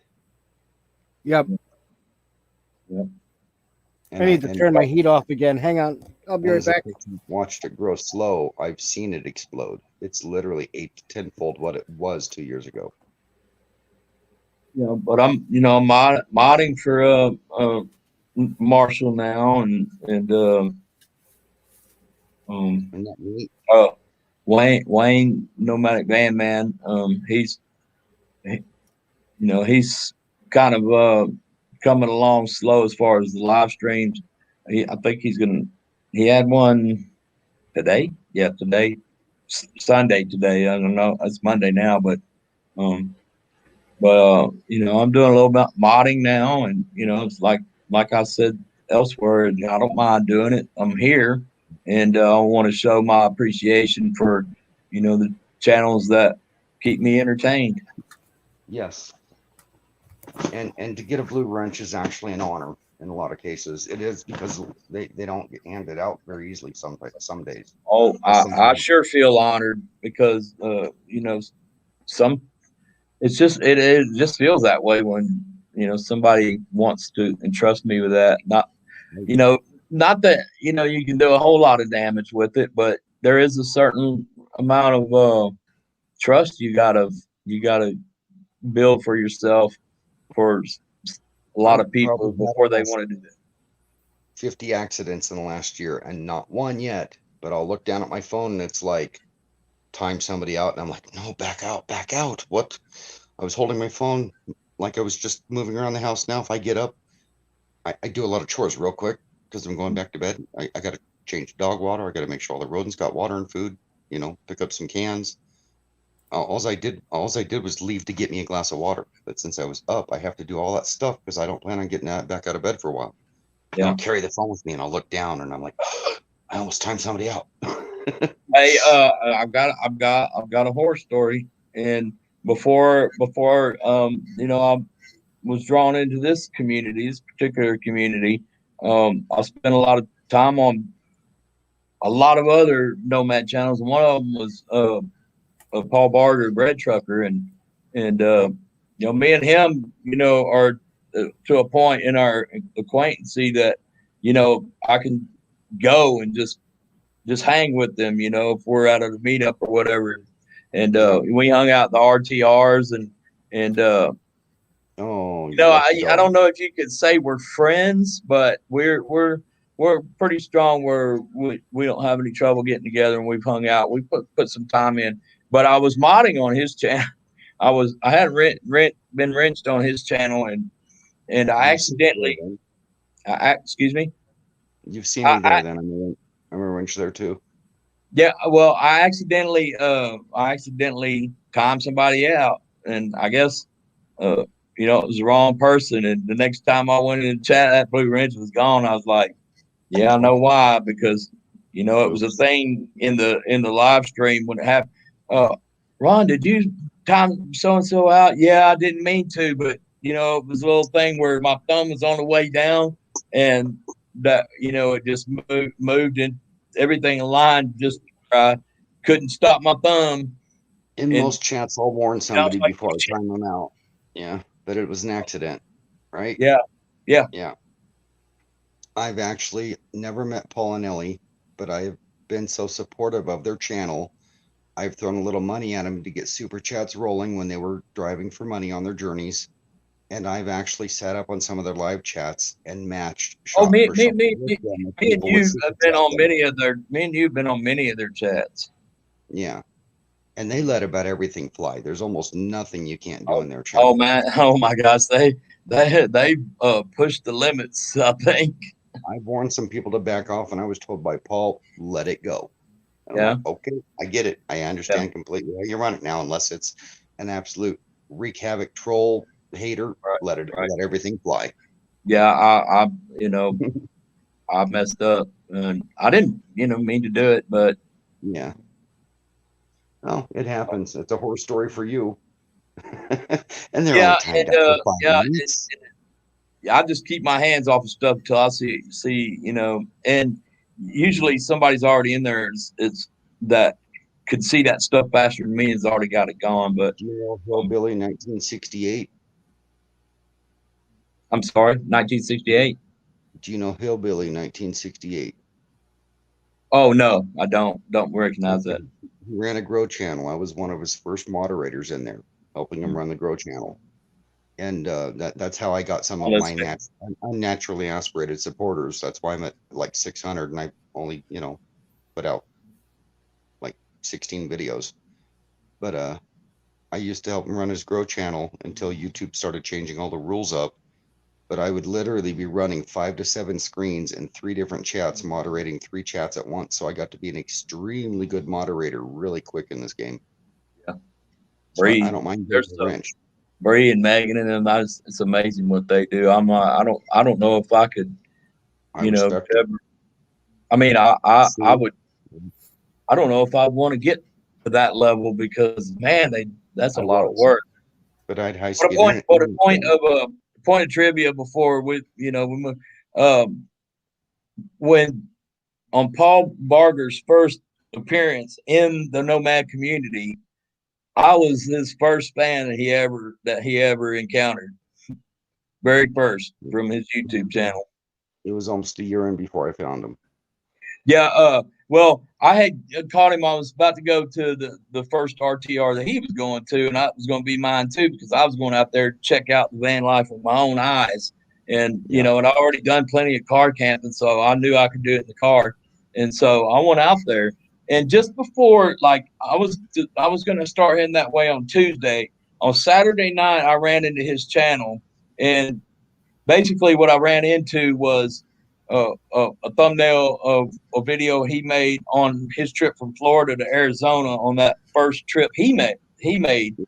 And so I got to watch it. So I watched all of the videos that he had made on so far up to that point. And I think he was in maybe Tucson or something at that point, heading to RTR. And I was just a few days behind him.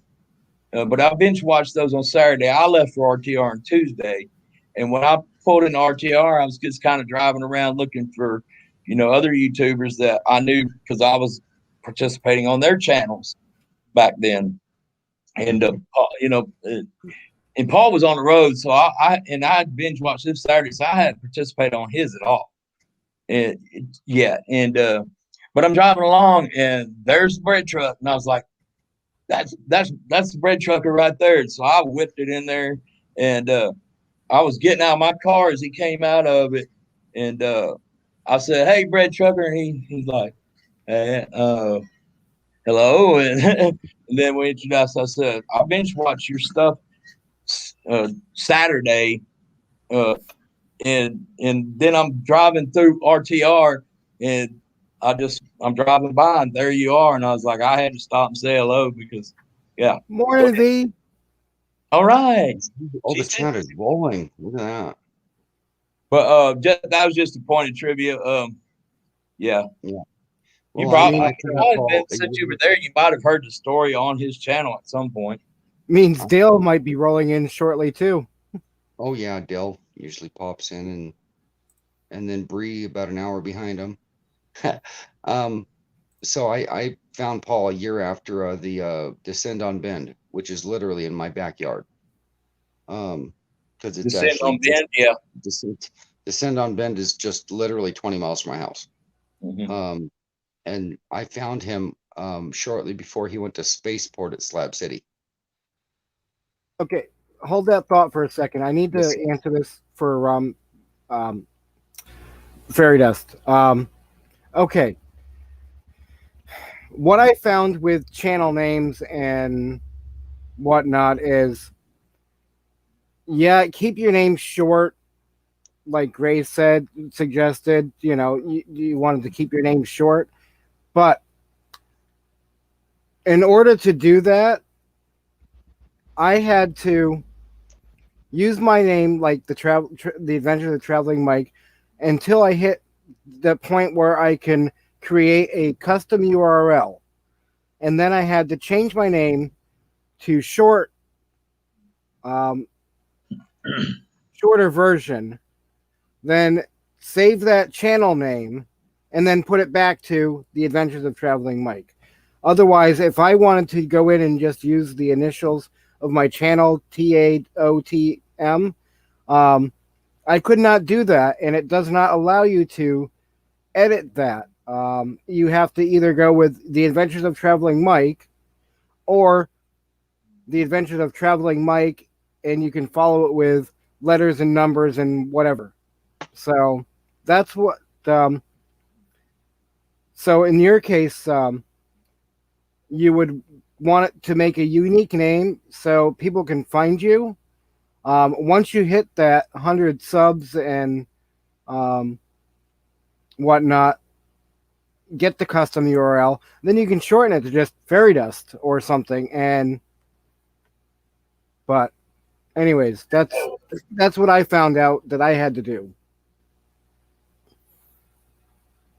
I sort of like our name because if you look up Rat Pack, it either brings up like Sammy Davis Jr., part of the Rat Pack, or whoever all that group was, or us. And that's about it. So we found a niche to make us easy. Yay, she found it.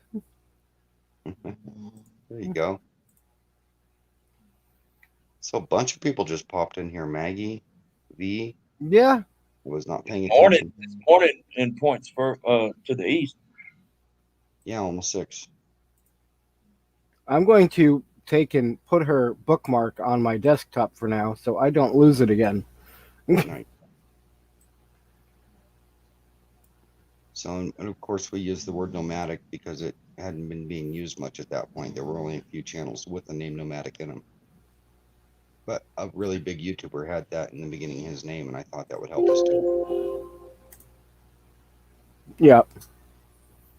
Yeah, it's cool, Troy, that, we used to interact with each other and Paul's and probably other ones that, but now we're actually sitting here hanging out together. That's pretty cool. Talking to each other, yeah, it's cool. Yeah. I do remember you from on sites of up to a couple years ago. Well, like I said, I started looking into the idea of moving into a van just because I could. And I do it when I go, on vacation. That I thought I was still limited to 2 weeks at a time, and I worked while I was on vacation. So because I don't have paid vacation, so I have to work while I'm gone. I can be.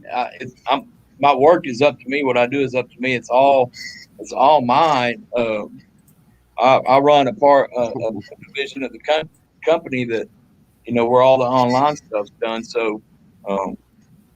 And they let me do whatever I want to do. And so, I wanted to ask you about something, Mike. I need pictures of like solar powered plants and the use of solar panels and stuff in all kinds of different applications. And don't really have a big budget to pay for them, but I think I can probably get an occasional. I don't know, but as I'm telling you, I'm trying to figure out how you could help me do something like that. Maybe hire you to go and take pictures of a certain facility or whatever. As far as going out to do this, just take pictures that I can then use in our business. Because we can supply like solar farm size facilities, and all the way down to that panel on top of a street light, or on top of your van. Okay. Well, is it so? What you're want somebody to do is go out and take pictures of what you've already worked on, or? Well, see, what I'm thinking, what I really need is just pictures of different types of applications where solar is used. Like in your case, it's on your van. In another case, it might be a whole solar farm. In another case, it might be just someplace you happen on. There's a solar panel there powering, the traffic controls on a railroad track. You know what I mean? Different ways it's used, but I don't know how I could. Unless you just see something and decide to stop and take a picture, and then buying that picture from you for use in our materials or whatever. Yeah, I mean, I have no problems with it. If I come across anything like that in my travels, taking pictures for you and just sending them. Yeah. But I want to pay you. I mean, but I'm thinking about what you tell me about charging by the hour, and I can't think of a scenario where I need to do that and would want you at this just one site for a whole hour taking pictures of this, because I don't need that. Right. But I do need pictures of random different ways that solar is used out in the real world. What I will tell you is what I tell some of my friends that want me to go and do like a quick photo of something or take a quick picture. Pay me what you think it's worth, and I have PayPal. There's a link on my about page for it, and just if I send you when I send you the pictures and whatnot, just send me whatever you think it's worth, because it's not really anything time consuming for me. I mean, get out, snap a picture, hop in the car, transfer it to computer, hop back in. When I have a minute, transfer it to computer, change it from a RAW file to a JPEG file, right, and ship it off to you. Are you static right now, or are you just is this just a waypoint for you where you're at?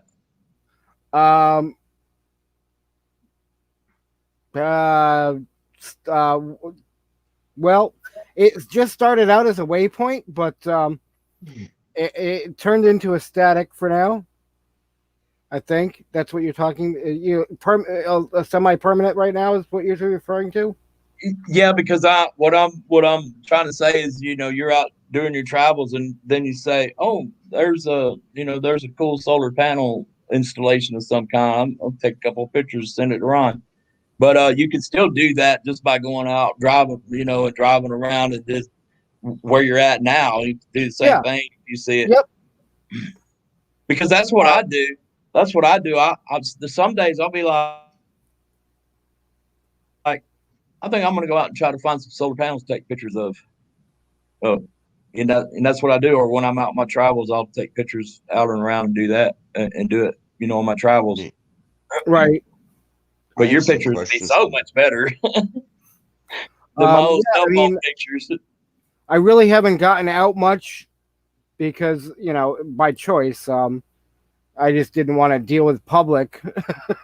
But yeah, I can go out and do pictures and whatnot. All right. Well, then, if you're out and about and see something, get a shot of it, send it to me, and we'll see where it goes from there. I mean, I'm not trying to say just go out there purposely unless you want to. And try to find those things, but you can get closer to a lot of that stuff than I can with my little cell phone camera when I do the best I can, but it sure would be nice to get some better stuff. Okay, I'm going to go back real quick here and put you guys on hold for a second. Fairy Dust, back your original question about adding the background. You would have to probably better off doing it from a PC. I've never done it from a phone or another application, a tablet or anything. And then oh, hi there. Hi. Hi there. Welcome back. Oh, that's water now. beautiful. I'm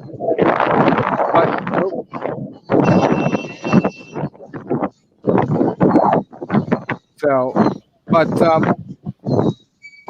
as far as the background goes, you'd probably want to do it on a PC. You can do it right from the web browser, and when you click on your page, you should have about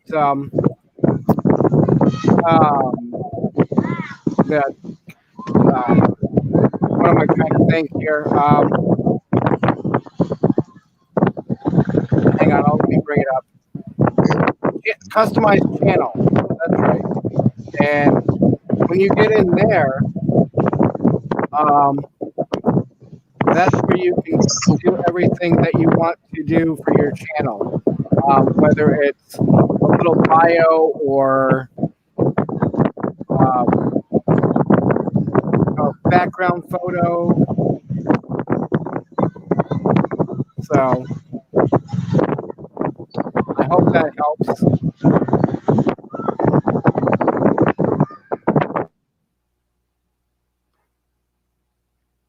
Looks beautiful there, by the way, love. Does. Ron, Yes. real quick, would you be opposed to doing a quick after hours on the panel when Mike shuts down so we can exchange numbers? Because I wanted to find out more about your business, what stage it's at, what you've done, where you're going, no, and if you would be opposed to a partnership. No, it's not my business. I work for a company. Okay. But I still don't mind, speaking with you about it. Maybe there's something there. I'm selling my home and I'd love to get off disability. Yeah. Yeah. Something like what you're talking about is really not, it's really not, it's nothing. I mean, are you talking about some sort of like, what are you asking of as far as how you can help as a partner? I just know that solar is still an up and coming thing. There's room for growth. There's room for small companies. There's room for wholesalers to the public. Okay, let's talk. Let's talk, and I'll tell you what I do have. Okay. Yeah. I mean, I don't know about a partnership level. It kind of sort of is, yeah. but and I think I think from what I know about you, you're thinking bigger scale than I think would be, like we're a pretty small company and, we don't really do installations. We just supply. I want to supply product. All right. Well, we'll talk a little bit. We'll talk a little bit because, I've got some stuff that oh, doggone it. Information from you would be great. I'd love to sit down and just chew the fat with you on these things. Yeah, I'm good. What, we can talk for sure. If you want to do it after this one, I'm a go-getter. I'll hit the ground running and I hit it hard. I sprint when it comes to doing something because you have to do it that way or you don't make it. And I know this. Right. But I'm not sure where I might have something. Yeah, I might have some way for you. We just have to talk about how big you're thinking, and yeah. I mean, it's I'm not sure how big I should go yet, or what aspect I should follow. Well, I mean, if you can get us, if you can get an order for 50,000 solar kits for a regional chain of hardware farm and ranch stores or something like that. Menards, something on that level or whatever. Yeah, we want to talk to you. Or, it could be, selling a guy in the next van, solar setup. I'm looking at a way to purchase wholesale and then make profits on it by distributing, even offering it at different levels down to the consumer. Right. But I've never gone to that aspect. I've never created a website. I've never done any of those things. So it would all be new to me. a big learning curve, and other people's information could help me get my feet off the ground. And, Yeah, and I mean, give me like I things to look into and research. like I said, you can go from selling the next guy a system for his van all the way up to supplying for a chain of stores. Mm-hmm. I mean, I've Now, got other now, ideas too besides the solar, but the solar would be involved in no matter what I do in a small way, no matter what. yeah. Now, if you got me an order for 10,000 solar kits to put on store shelves, you're gonna make a little money. Well, I have to make a minimum just to survive at the wage I'm at, a Mhm. minimum of 4 times what I'm getting right now. Just Oh, to and be by the able way, to 5 times just to pay insurance, pay the pills, pay the doctors. All and the by the way, services I can disability are expensive. by the way, anybody can do it. Also, what I would suggest to you, anybody can do it. Mike can do it. Well, It's basically sales. You just basically go and try to Southern sell Oregon stuff. Solar advertises on Facebook. He buys the panels by the pallet. He does nothing but sell the panels. We just move the stuff, and if you can move it, we'll gladly take the order and pay you your part. That goes for anybody that wants to do it. Well, you just reminded me what a guy taught me a long time ago. When you start a business, think big. Don't think small. That's why I said 10,000 kits in a regional or national chain of even some chains are big enough that 10,000 units is a Hold test on. run. V's got to go. Driver hubby. So okay. See you later, V. We'll discuss this later. We I may didn't still want to be. get the chat with business. We may Yeah. still be Yeah, we here when will. you get back. Who knows? So, but drive safe. Real quick, I want to interrupt you guys for a minute. Fairy Dust, I'm going to share my screen for a second, and I'll be right back. Yep. And we were basically done with that part. Thank you, Mike. Yep. So when you have your about your channel customization page up, you're going to want to go to branding. And then that's where you can add the background, the banner image.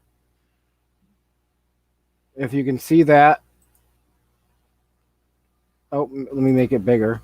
So, and then hopefully that will do what you want it to.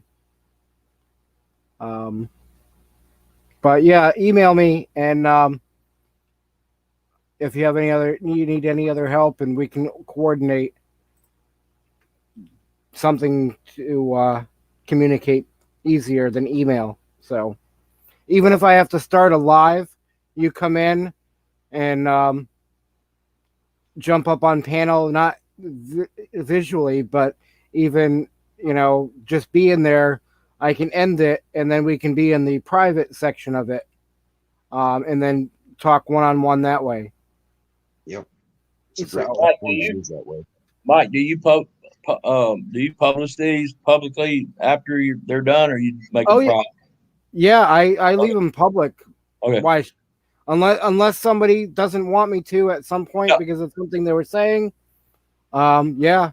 No, I'm not afraid of anything I've said. Yeah. Oh, yeah. No, and I'm not either. I have nothing to hide, and I look at it this way: if people don't like what I have to say, don't watch it. I mean, I might be. It's taken me. I'm not used to being open publicly like this, but I know what my future plans are, and that's going to shoot that idea all to hell.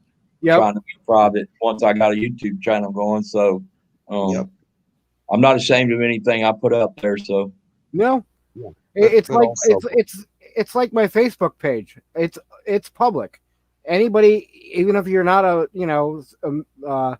friend of mine or something, you can go on there and see anything I post. You can comment on anything I post.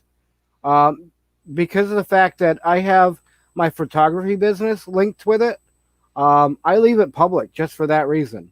Yeah. And if somebody doesn't like what I have to say, I didn't ask you to read it. You know, The only thing that I'm that I might be a little nervous about is I'll never say what the C stands for, or even if it stands for what it stands for, whether middle name, it could be where I'm from. Nobody will ever know from me what the C means. and that's fine. You know, And nobody also, has to Ron, know. if You there's know, information you want to share with the people on the panel. Yeah. There's the private chat, but other people can see that if they're in the panel, because when if I've been here the whole time, I can see all the private chat. If I jump in just now, I can only see the private chat from there on. Right. Right. However, when Mike ends the stream, we can stick around and have a few minutes, if the host allows, being Mike, yeah. to have private time to talk about stuff without actually being on YouTube. Yeah. But what I'm saying is, no matter what the C means, or if it means anything at all, at some point, with people I meet in person, the last name's going to get out there sooner or later. Yeah. And my nerve would be that somebody used that against me at some point in the future.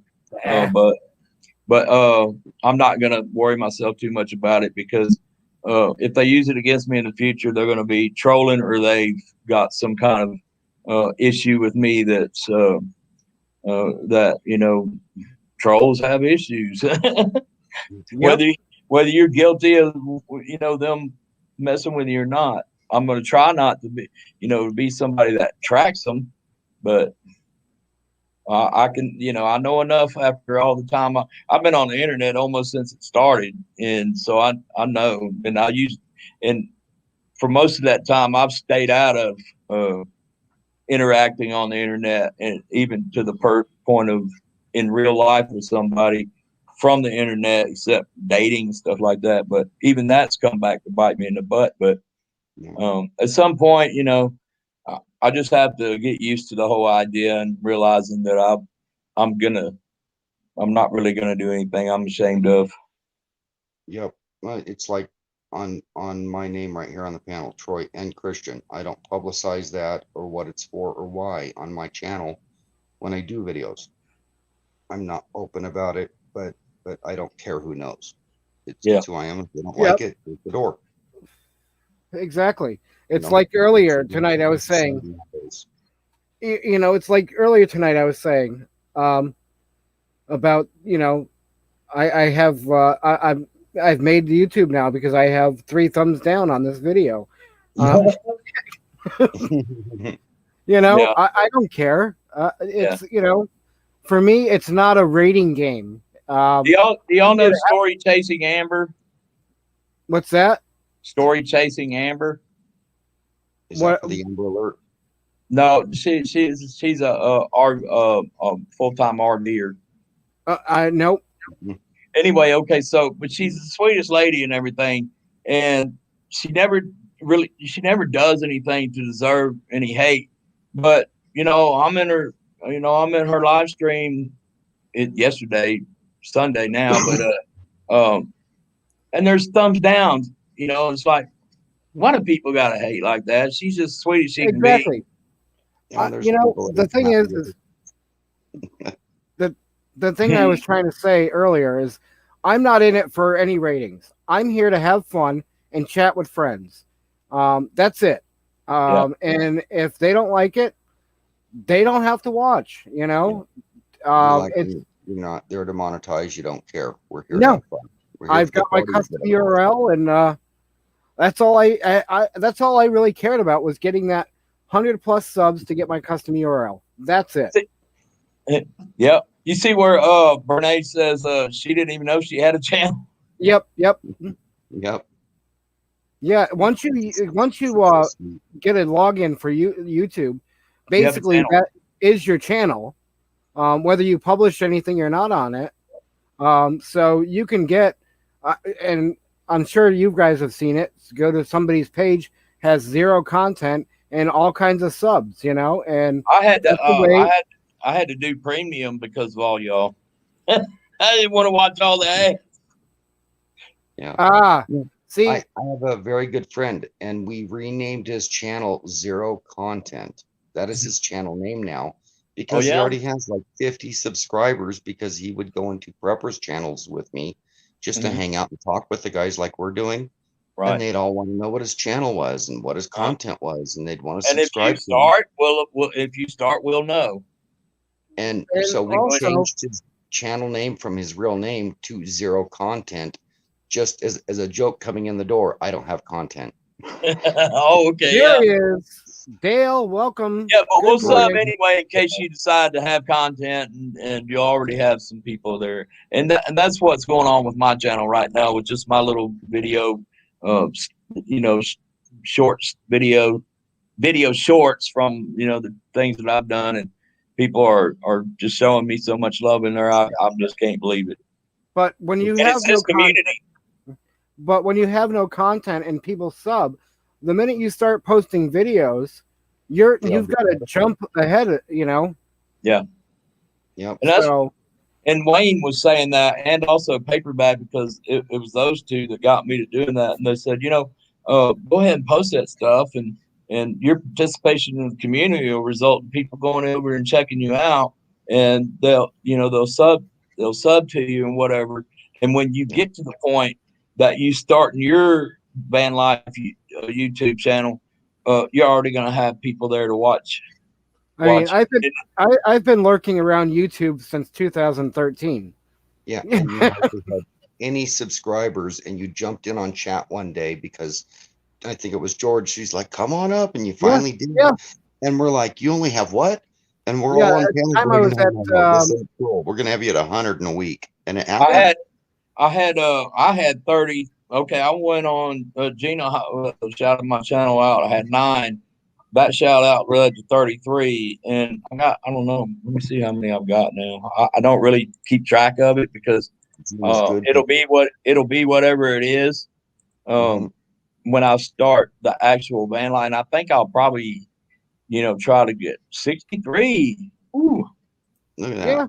Now check this out, Ron. We're pushing 600, and I haven't put a video out in almost a year and a half. But Wow. I plan on starting putting video out again this summer. Yeah. Could you imagine how quickly I'm going to grow naturally aspirated when I start doing videos again and maybe a live once in a while? It already a 600 subscriber base, and they start getting notifications. Well, Wayne and Raymond, that's exactly what they told me, would happen if I went ahead and posted them and my participation. That's exactly how it's happened. That it's gotten from because I think I had 2, and somehow I got to 9, and I just still didn't have any videos up. Then at 9, Gina at 9 is where I put all the videos that I started putting videos up. So then I must have had 2, and I started putting videos up, and then I had 9 at the point when Gina shouted me out. That's when it really started picking up. And I got there was a point where I got up to 36, and then I looked next day and I'm down to 23, and I'm like, oh no. I mean, here's a perfect example right here.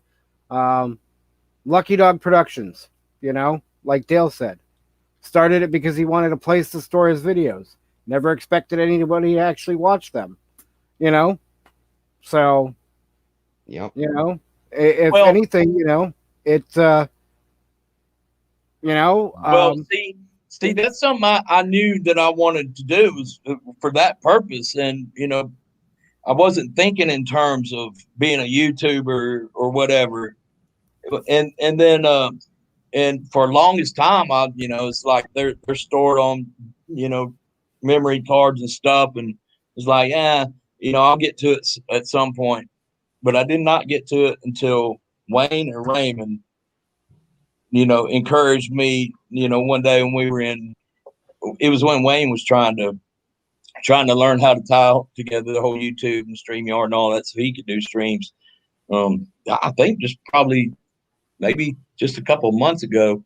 Anyway, it was them two that told, said, put them up, and then So they'll be there for your family, and as you're participating in this community, and then get your van, you'll already have subs once you get to that point. And when you already have those subs in place that are interested in the van life, man, you're off to the races once you start really producing content. I'll make a recommendation for you, Ron. If you have more videos to put up, don't just throw them up all in one day. No, I've been trickling them out. Throw a couple out a week at most, if you're that small. I've been doing 1 week. One a week. Yes. I'll be putting my next one up. I'll be putting my next one up. I'll try to put it up Saturday night while all the streams are all the streams are playing on Saturday, this coming Saturday night. I got one up. Keep them at 5 to 8 minutes so you keep your viewers' retention. We started out doing 20-minute videos, and we found out that it was hard to keep the viewers' attention. I don't think I have a single video. I don't think I'll find any that I have to go back and find that'll be more than 10 minutes, because it's just literally me just taking a little video while I'm there. It was more pictures that I took because I just take like a minute or two of video, whatever it is I'm looking at, and then almost all our videos are at 20 minutes. That was a mistake in the beginning, but we didn't know any better. Yeah, I'm staying on that because I'm not worried about watch hours at this point. So I can do that. Just people will stay. That'll help, because if you can keep them there for the whole video, that helps hours editing, and I could have taken the content that I turned into 14 videos, because I have a couple of really small ones that are nothing. I could have turned that into 100 videos if I just learned how to do them shorter and put B-roll content into them. I could have stretched 14 videos into 100. I've got let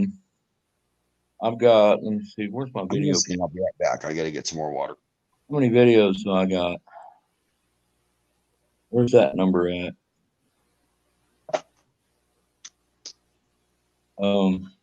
Dadgummit, where's the number of videos? Thought it was right up there underneath the channel name. It's sad because I have more lives right now than videos. Okay, so I've got 14 videos up so far, and that's what I put up in a couple of months since Wayne and Raymond taught me into doing it.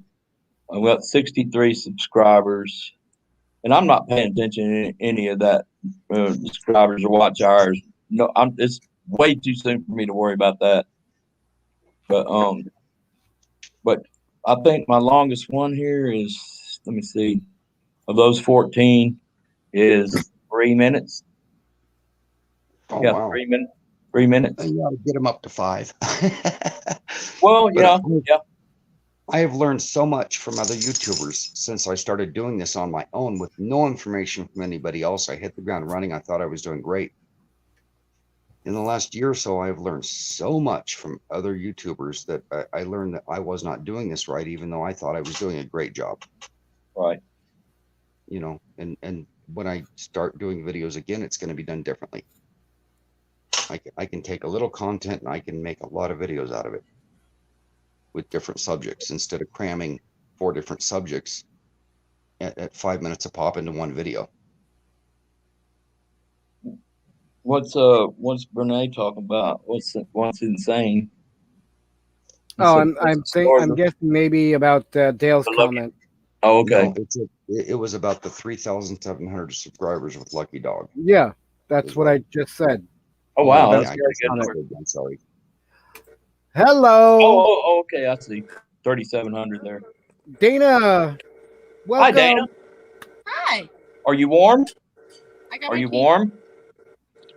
Do you have a 747 in there with you? The ironic thing is, she really is barefoot.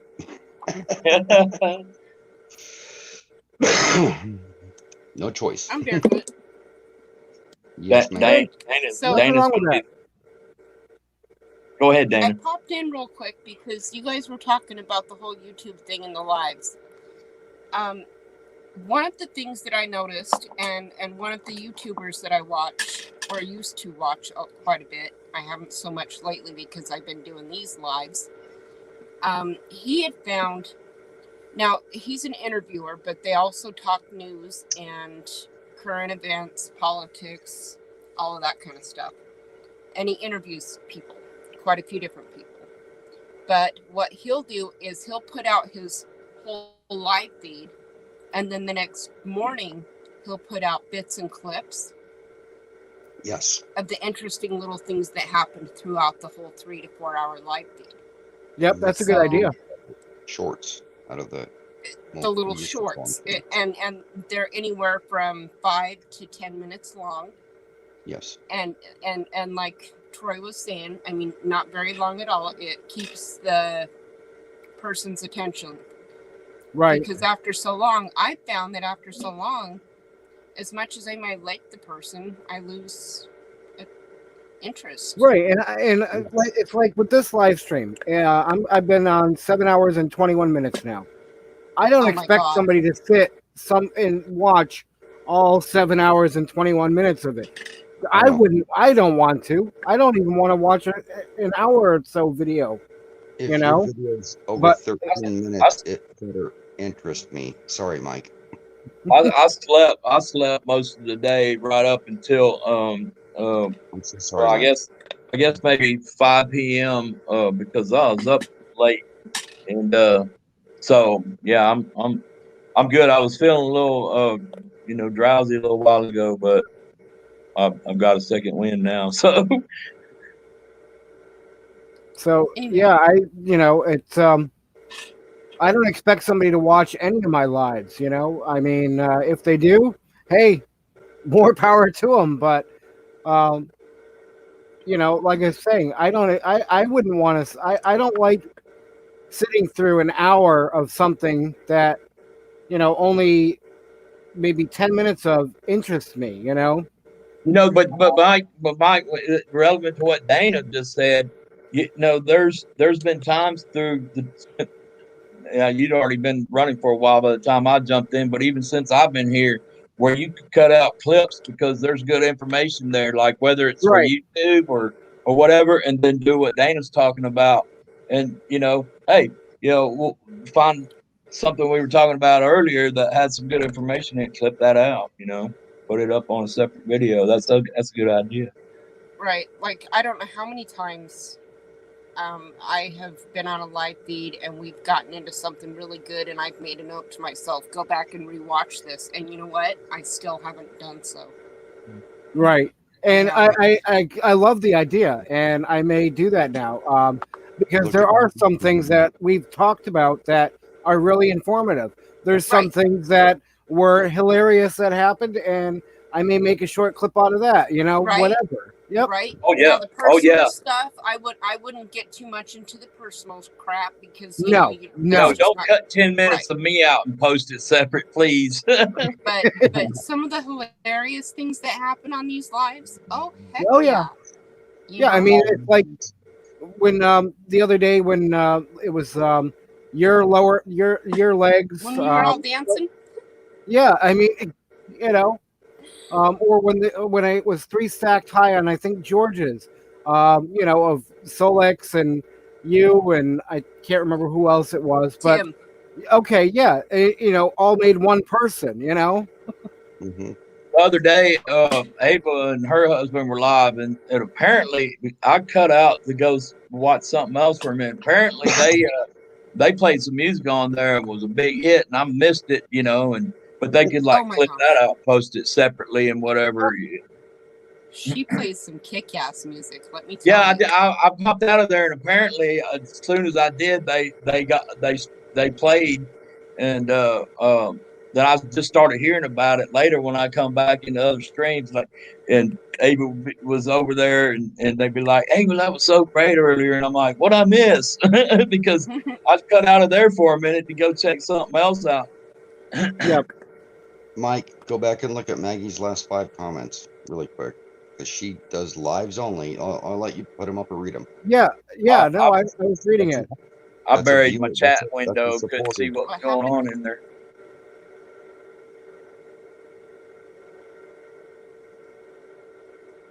Nice. Yeah. Yep. Exactly. So yeah. Right? I feel like I connect more with the lives.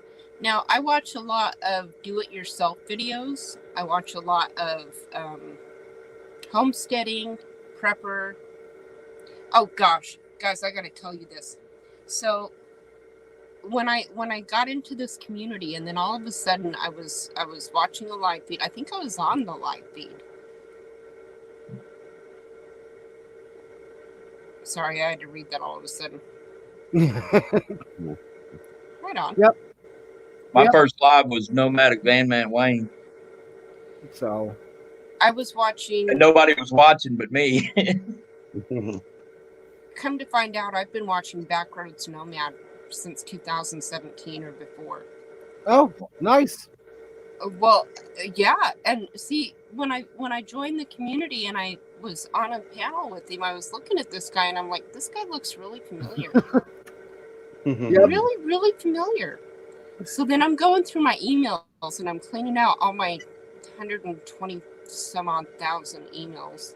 And I got everything all cleaned out, but then I noticed I had this file of starred emails. So I go through this file and I see that I've got this long letter, and I read it, and it was a letter to Backroads Nomad entering some contest of something he was giving away back in 2017. Wow. Yep. And that contest, or that letter, said something about a dream of being a nomad.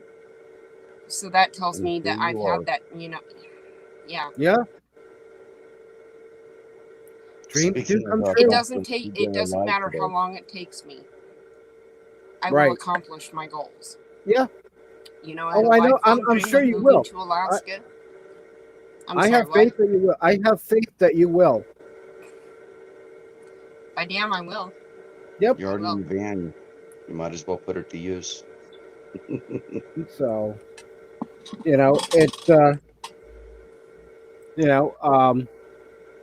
and yeah, I've been on a few of Blind View's stuff, and I like the way he does his format.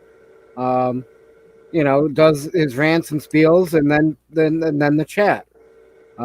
And like Dale said, if you didn't want to watch the replay up until the chat, and then that's fine, Dale Bruce, yes, that same thing for me, Dale. Yeah. Yep. I like Blind Views myself. Yep. Yep, that's it. I think that's how a lot of people were. Has been watching it for a few years or so, and never really, I was the same way. And you know what I've noticed? Everybody wants as little negativity as possible, and I love that. So, I love it. Well, we've got enough of it in our everyday life. Yeah, and it makes me feel like I have a place to come where I can get away from drama and that and just have fun. Because everybody else, that's what you're there. That's what we're here for. That's what we came into these things, having never done it, seeking, community. Right. And that's why I feel so good about being here with y'all. Yeah, and I want I want to help. I want to help where I can help. Do all the clicking and participating I could possibly do for everybody. General rule of thumb: anybody running a live stream will try to avoid religion, unless their channel's about religion. Oh, try to avoid politics. Sorry, I'm scratching probably sneeze slits off my screen here. Yeah, it's obvious what to stay away from that stuff because we've had enough of that crap. Dale. See, and I can relate to him because I'm half blind. So there you guys go. Mm-hmm. Some of those things come up in chat, but you try to segue around them and avoid them. Exactly, man. I've seen straight up deletions. That's what I like about this community and what the community itself may not be aware of but when somebody like me is just watching and and it's obvious that everybody wants positive energy, Right. Right. you know, and they don't, they're not, y'all, nobody's really allowing the negative energy. I'm feeding off of your guys' positive energy. Oh, I am you too. know? I am And too. like earlier, honestly, guys, my son and I got into a hardcore this morning, right before he had to go to work. We got into it bad. He went to work pissed, and I bawled for a good 45 minutes. Oh. Oh, man. And I felt hopeless, you know? And the first thing I thought of is, who can I bother? Who can I Any bother? of us, You know? any And of us that so, you have a phone number for. If you're having a bad day, you Yep. just need someone to talk to, you call us. And your heater was giving you hell. and my heater was giving me hell. And yeah. And then you were suddenly, you know, came in with us, and hopefully, you know, that helped you. What I did is I went and found a live. Yeah, that's And Yep. and I said hello, everyone, and people said hello back, and then I started talking with people, and I forgot all about everything, you know. Yeah. And I was able to actually get out of my head for a minute and stop and think, okay, wait a minute. This kid's I got, have a very, and he's you not know, a kid, he's a man, but he's got so much going on right now, and I just have to stop and understand where he's at. And I was just pissed off because I wanted to try and work on the damn heater, and he knows that we ain't got the time. He ain't got the time. He's so damn overworked. Let's just order a new one. Mm. Well, And so, you know, I need to So give in. let me and let me back you up a little bit. Let me back you up a little bit, because I think you were going in the direction, and so you got probably by me got redirected back to today, yesterday. But you were going to talk about when you first got into this community. Did you get into a live then? Did I get into You're already what? in a van. You're already in a van. So when you got in this community, you just jumped in, or what? How did when you first found this community? This part of the community? Okay. I'd already been living in my van. I'd already found Chrome and all of those big people, you know, and Paul Barger and Story Chasing. I love her channel. Oh, yeah. I watch Box Van D. I've quite a few of the people that I'm talking to now, I've already been subscribed to. Were you already in a but van at that point? No, not. I've Okay. been into a van. Tomorrow will be 1 year. Okay. All right. I've got year. the timeline, and it pretty much matches my, mine to a point. You've got your van though already. Right. But Yeah. then come January, when I realized that we were fucked, excuse my language. Yeah, well, that's the right language for the situation. I had to get away from all of that shit that was going on. Yeah, see, And so right I was here, like, okay, and there's 4 windows, and 2 of them is because we're here because of the pandemic in this community here. right. Yeah. So I just I was like, okay, spring's coming. Let's find something else to think about besides everything that's going on. And so I was looking up step van renovations, conversions, different ideas. What are people doing in their step vans? What else could I do in here? And I was just determined happened to see that there was a live feed right then and there of Gina Payne. And she had cats. And I was like, well, I got a cat. And she's on live. And so I'm sitting there and I watched, 20 minutes or so. And I saw people were saying hi in the chat. And I was like, So I said and hello. Gina is I think she's she's built a lot of this, because exact same route you came in here, I did. Started off by just watching her, and I think I remember that she didn't have a whole lot of viewers you know, early on. She's And a that rock wasn't star. really all that long ago when she didn't have a lot, but she just, it seemed like she talked to herself, you know. And you know, it's come this far, and me and you came in through that same door to this particular community. And you know, I don't know about you, but I just got taken under everybody's wing. Right. And that's the way it's been with me. People have just taken me underneath their wing, wrapped their arms around me, and made me feel like I'm part of the tribe, part of the family. Yeah. And I don't necessarily like part of the tribe, part of the family, but that's what everybody says. And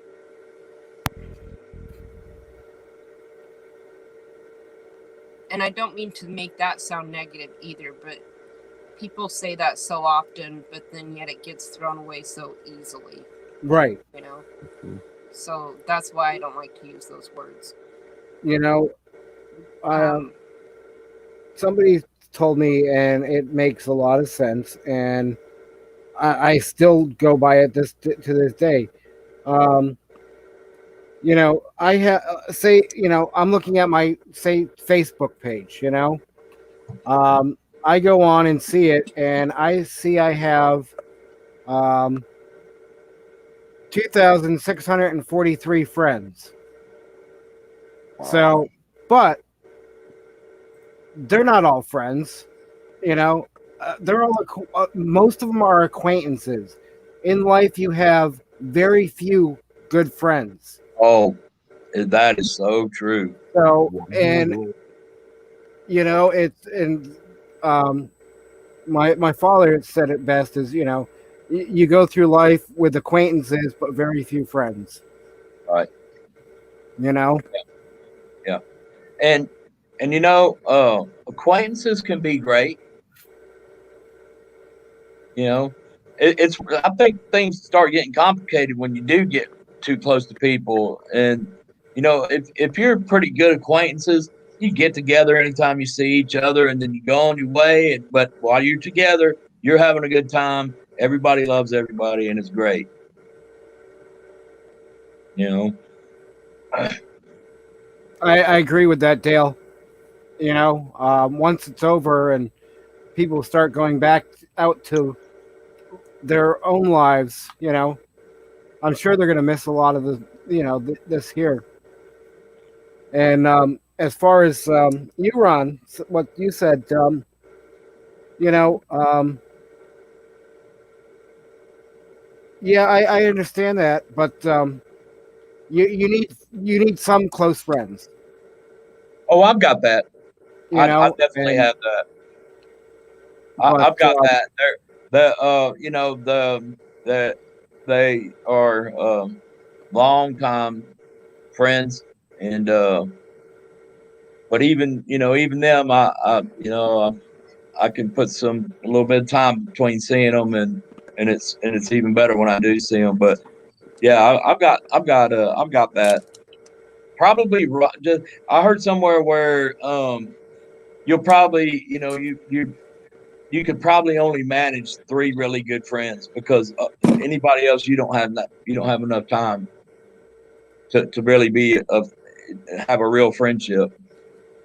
You know, I found with some of my friends, you know, and somebody else was saying this the other night, and I can't remember who, or I would give credit to that person, but you know, it's like you can have good, you know, you can be the best of the best kind of friends are the ones that you say you don't talk to for months at a time, and then all of a sudden it's like you get together and it's like it was just yesterday that you last saw them, and it picks right back up from there. You know. Let me give you a quick example from my life of that. So I was talking earlier about I had business that I started in Virginia that fell apart because of, you know, the drama with his wife.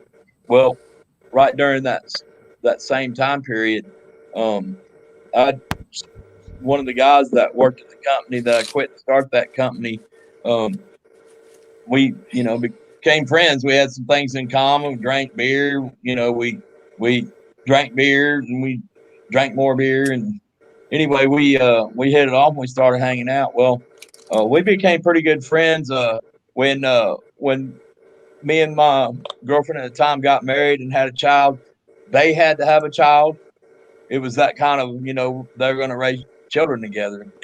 And me and him were best friends. And so anyway, things all go to shit and life happens. And so I end up not seeing him. Him and his wife got divorced during sometime during the next 15 years. But when I went back there after 15 years, it was just like up from from that last time. After 15 years of not seeing each other, it was kind of cool, really. And we see a lot much more of each other and a lot more often now than because I was otherwise occupied in a different part of the country, and time gets behind you, and well, that's right. That's one of those for me that it could pick up after 15 years of no communication. Right.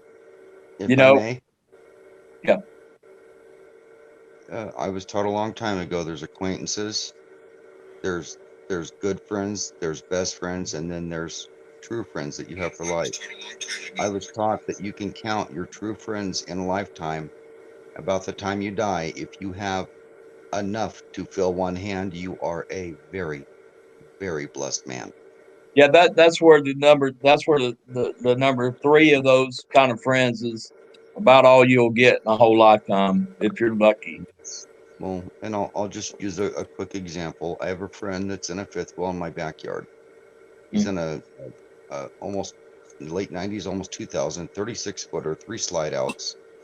It was a pay it forward deal that I found on Craigslist, and the person that it was going to go to had to have needs. He was living in the woods in a trailer I'd given him, a 95, 26-footer. Roof's leaking. We tried to address the roof leaks. He couldn't find them right. It kept leaking. I couldn't go into his kitchen on a wet day without avoiding drips and stuff in there. The ceiling's starting to fall in. I found this trailer for him, and he's living in my backyard. I literally took almost $200 out of my pocket to go get it and gave it to him. And he's out there living in a $7,000 fifth wheel now that was just given to him. This is the same man that divorced his wife, and nobody could stand his wife. She's a mean person. And everybody, including his brothers, his father, everybody he knew said, if you ever leave her, we will be there for you. I was the only friend he had that stood up and had the balls to actually help him move out of that house. Yeah. And she was so mad at me for being that one person that was going to help my true friend move out that I was excommunicated from the property. I had to wait outside the gate for him to bring the stuff out to my vehicle to help him move. Wow. And his family, his brothers, everybody just sort of got quiet and disappeared at that moment and wasn't there for him. We'll give you a job. We've got a job lined up for you if you leave her. We'll give you a place to stay. We'll come and help you pack the stuff and move you. They told him this stuff for years. Yeah. When he was ready to leave her, and when he finally had enough, and he was they going to weren't there. You were the only one that showed up. All the family didn't show up, and he realized what a true friend was. He already knew what kind of friends we were, but he realized at that moment what a true friend really was. And I'm the only, short of his kids, I'm the only true friend he's ever had in life. And we've been kids since we were. Thank you for being there for him, because that'd be a pretty lonely life for him. That he wouldn't have anybody he could count on. I've got 2. I don't have a handful. I've just got 2. I've got 2 friends that fall into that category. Two people. One of them's here in Texas, and the other one's in Virginia. The one I was just telling you about, that I didn't see for 15 years until I did, and I see him, once a year probably now. So, isn't it? And I stay at his house. I stay at his house when I'm there. I have something to throw into this that Dale said. I was going to say, Mike has something to say about that. I met my wife on the internet back before the actual internet. It was BBSs and whatnot. Right. Oh wow. And Good, bro. I got married in 1997, and 17 years marriage. We ended up getting divorced, and she is now one of my best friends. And people cannot understand how when you divorce everybody thinks it has to be this ugly thing. And yeah, I'm sure some divorces are, but I know a lot of divorces that end in people being better off as friends than they were married. Right. And Yep. I've tried dating since then, and so far, nothing has come out of it positive because they can't get over the fact that, Oh unless, my gosh. with knowing that my ex-wife is my best friend, yeah, well, Oh. we were together 17 years, That's and beautiful. she's the part of the family, Yeah. and if we can't accept that, oh Yeah. well, That's not something you can just throw away. right, Like okay, my favorite aunt and uncle, they were together all my childhood, and then they got divorced. Oh, I'm sorry, but that's still my Uncle Mike, and Yep. he's still my favorite uncle. Just because Aunt Debbie's my blood doesn't mean that he's any different. I wish it could have been the same with me and my ex. You're lucky that you've got what you got. yeah, and I know that,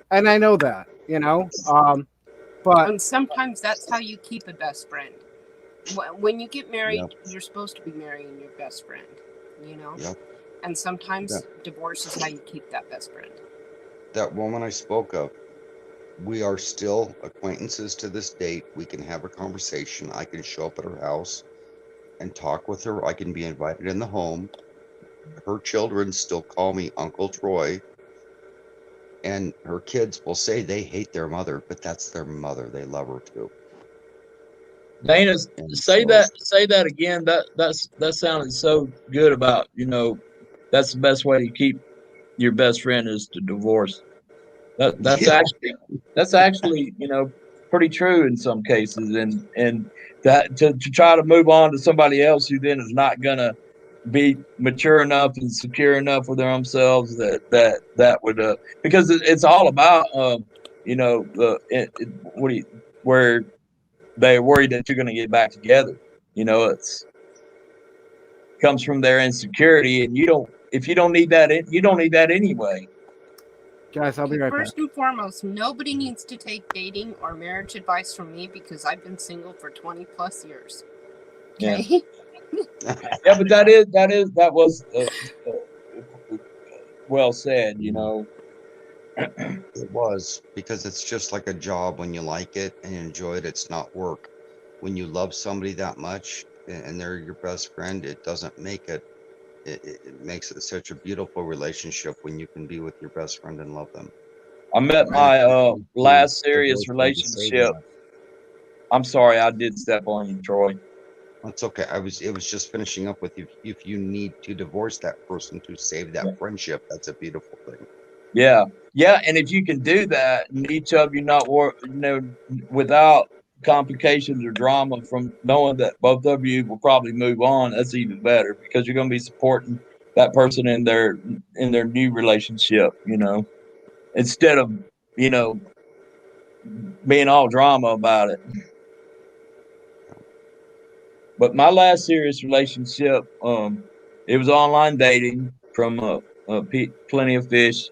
Met on there, and it worked out. And we actually at one point we're going to get married. We were engaged, and but there was a little trouble, and we decided to step back from that and continue on. But it lasted 5 years, but by that point, we were best friends. And we were in love with each other. But in the circumstances, the reason why we stopped dating didn't have anything to do with our relationship. It had everything to do with her adult children not being able to take care of themselves, and basically, she's basically still. I won't say she's doing everything for them, but there's so much dependency on her from her, 25, 30-year-old daughters that she has no time. And, because we'd always have our whatever we was doing interrupted and everything. So we didn't split up because of any kind of issue with the relationship. It was a logistical thing. It was something else. And but we haven't been dating for 2 years, but we're still best friends. And we both know that she's probably going to be in that situation. I tell her, just pay the rent and tell them you got 30 days to pay the next one. I'm out. But she won't do it. And that's I've got another good example of something like that is when my mother met Tom. They were soulmates. They fell in love with each other. He didn't want to deal with her 2 children, myself and my sister, and my mother said, "It's the package. You will not be able to have me without accepting my children." My mother passed away of cancer. This man took care of her like she was a goddess to the day she died. And now that she is gone, because he accepted her children, myself and my sister, I am the one person he can go to with all his problems. I am the guy he can come to and talk to about the things he can't even talk to his own children about. I am that friend for him just because he gave me a chance, because my mother said, "It's me and my children or none at all." No, I have And a small because confession he to make. accepted them. I have a Because he small accepted confession to that. make. Now his best friend. Yeah. I said, I'm trying to justify, getting them sticks and bricks. Well, trying to, in the hopes that somehow she would break away from her situation and we could continue. That was actually another driver of, maybe I'll give it a year before I decide to go permanent. And so far, it looks like I'm going to be going permanent. But, I kind of just wanted to give it. I had a bunch of other stuff to do. And it's like I had a lot of reasons. But that was part of it. That maybe somehow or another, something would change for her so that yes, she could have, her own life, and her daughters are refusing to do what they need to do to be independent so that she can live her life. Because by now she's raised kids for 30 years, and she's now raising grandchildren too. And she's not going to have her own life.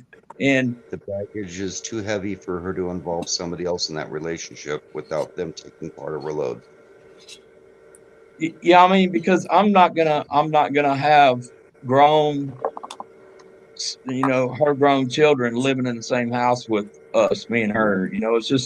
That's just not fair, because they should be taking care of themselves and be independent. But they make their mom. I mean, they make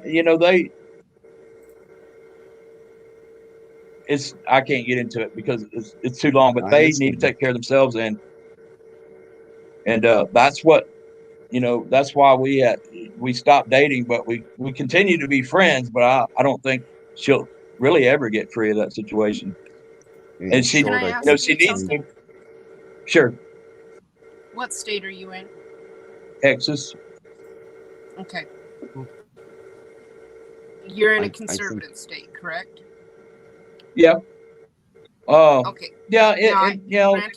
Kind of it's really more moderate if you average the population, but yeah, we tend conservative still for now.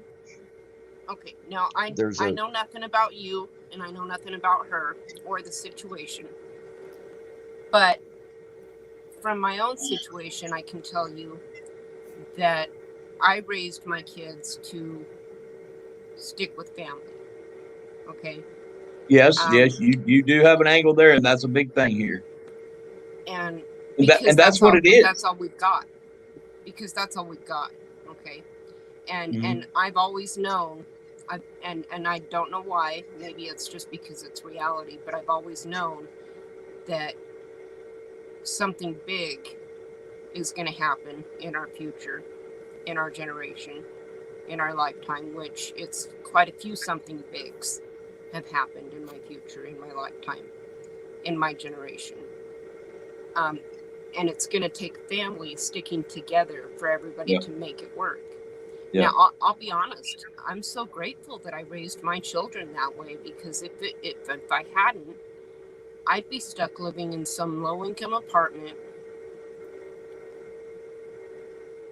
with nothing and no hope. Mm-hmm. But yet I've got a 30-year-old son who refuses to leave my side and is willing to go live the van life so that we can save for property to build tiny homes so his mom can have a garden. But that seems more supportive than codependent, in my opinion, from what you've explained to us. And I think his situation was the opposite. But for the last 10 years, people have looked at me and thought, this woman's got her kids still living with her? What's up with these kids, you know? Because I've got a 30-year-old and my 23-year-old, or had. You know, my daughter, she did get her own apartment because she didn't want to do van life. There is a slight difference from what your situation is versus mine.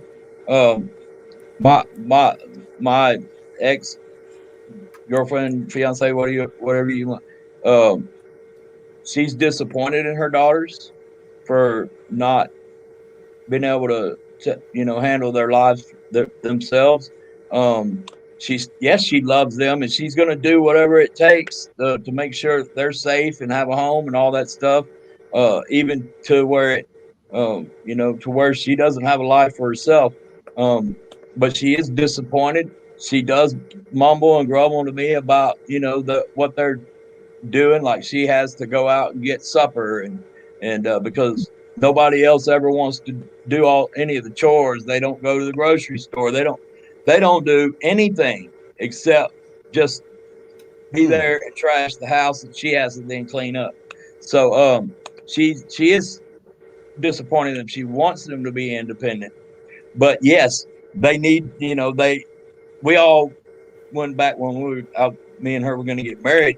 The whole idea was to stay basically in the same general area, so we have easy access to each other. And but then I'm imagining, they get out on their own, but something's going wrong, and all of a sudden, she has to leave our place to go handle it time and time again. So she wants them to be independent and wants to have her life, and she wants me and her to have our life. But the bottom line is, she's going to do what she has to, even if they're forcing it on her, basically. And like B says, she sounds like an amazing person, yet she chooses, to lose in the long term. And that's exactly the way, I look at it. She is an amazing woman, and she's basically, I don't want to say she's wasting her life. That doesn't sound right for the situation. That's the wrong word, but it paints the picture better than anything else I can think of at whatever time, 5 a.m. in the morning. Well, Ron, maybe you can get her out on the road with you for a little while. Yeah, I just don't think that's going to happen. I think the only way that might happen sometime or another is if I just go on out there, because I'm not going to wait no more. And that's why I came back here, partially why I came back here, see if something changes and before I actually make it permanent. Because once I do, the time is coming up where I'm going to have to give my 60-day notice to the apartment complex. And where me and her are going to have, when she finds that out, we may be having some long conversations, because she doesn't really want me to leave the area. And but I don't want to stay here just hanging around, and waiting for something, bigger to happen for me and her. And I just see I just see her daughters being dependent on her forever, from now on. I don't see how they'll ever be independent enough for their mother to be able to have a life of her own. I mean, because imagine we're doing something or whatever, and she gets a call every time we're trying to do something, it's crazy. She can be away from the house for 10 minutes and they're already on the phone with her, and almost on the phone with her the whole time she's gone. I just can't deal with it. Ron, it sounds like she's a wonderful woman, but she's too devoted to their needs to devote herself to you fully. Does that sound about appropriate from what you're telling us? Well, she is sacrificing her life and her happiness and what she wants. Yes, If these women are old enough to have children, they're old enough to take care of themselves. One of them has two. One of them has 2 children, and she's 30, 31. The other one's like 28, and They should be taking care of their mama. they have jobs too. But their mom pays the rent and all the bills because they don't give her any money. Hell? I know. What do they do with all? Yeah, See, then now, she complains to me about Here's this. the difference is, I'm sorry, but I'd never let my kids get away with that. Yeah, Now, and that's what she's when doing. we moved to town, it was because I had to have brain surgery, and so my kids went and found jobs, and they're the ones that paid the rent. Yeah. Okay. Well, then I got approved for disability, and so we were able to move into a bigger house that we could each have our own room, and a yard, so that mom could garden because mom has a thing for gardening. Dale Bruce. But we all split the rent. Yeah.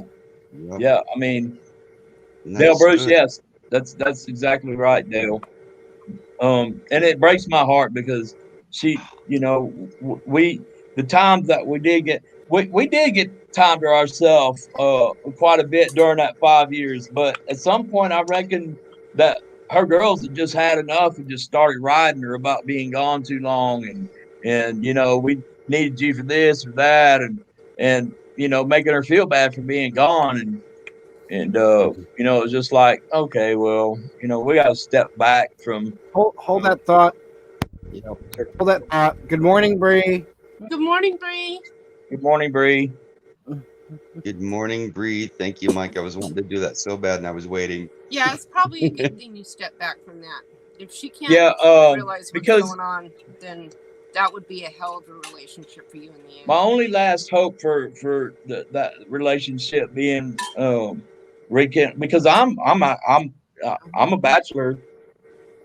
Hey, internet, I'm a bachelor, so I am looking for to date. If I meet somebody, I'm not holding back because of the situation, because at this point, it's hopeless to me. But there will be one more milestone to hit with that, and that'll be when I have to give the notice to move out of here. And when she finds out about it, I don't think she's going to be real happy.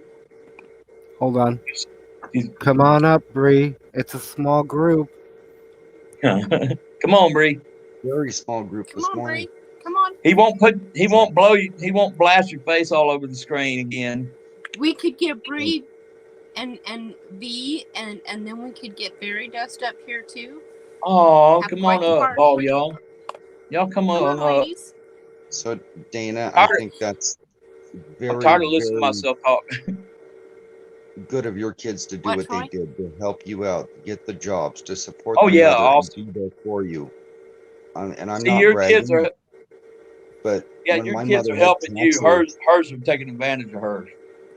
When my mother had cancer, I went from working one job to 3 jobs to support 2 households because my mother raised me and supported me and helped me out as a young adult and a kid. And when she needed me, I was there for her too.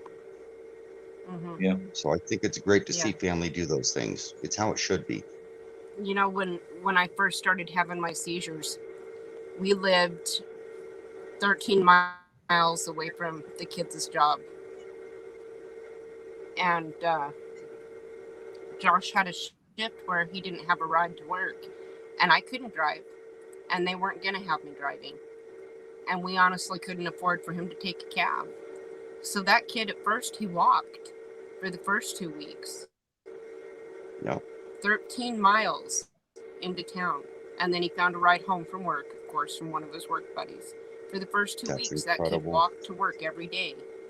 until he could afford to buy a bike and then afford a car, you know, because he didn't want me driving. And he didn't have his driver's license yet because we had just come in from the mountains. And You got some good family Yeah. there. Yeah, and what's, you know, in my case, what's she doing and being family and that's all great, but she's doing it to basically well, I won't use the word that I usually would use for somebody in that position, but they're mooches, you know. I've got a much harsher word for it, but let's say mooch, you know. They're leeches, and they don't love their mom enough to let her have her own life by having their own, you know, taking care of themselves where she can, you know, Ron, not have to live in the same house with them. I'm not trying to be rude, but read what Mike put in chat. It's hilarious. I love it. I forgot Maggie. I forgot to There include we Maggie. go. Put Maggie in too. Take over. B, I was typing this in, but I'll just say that yeah, I've you know, I've hit her with that angle.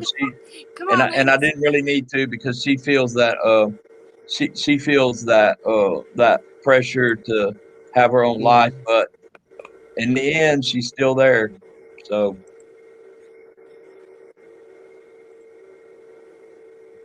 you know, I think when, you know, the least notice comes up, I tell her, she'll be faced, you know, because she's already asked me about it once. So she's already concerned about it.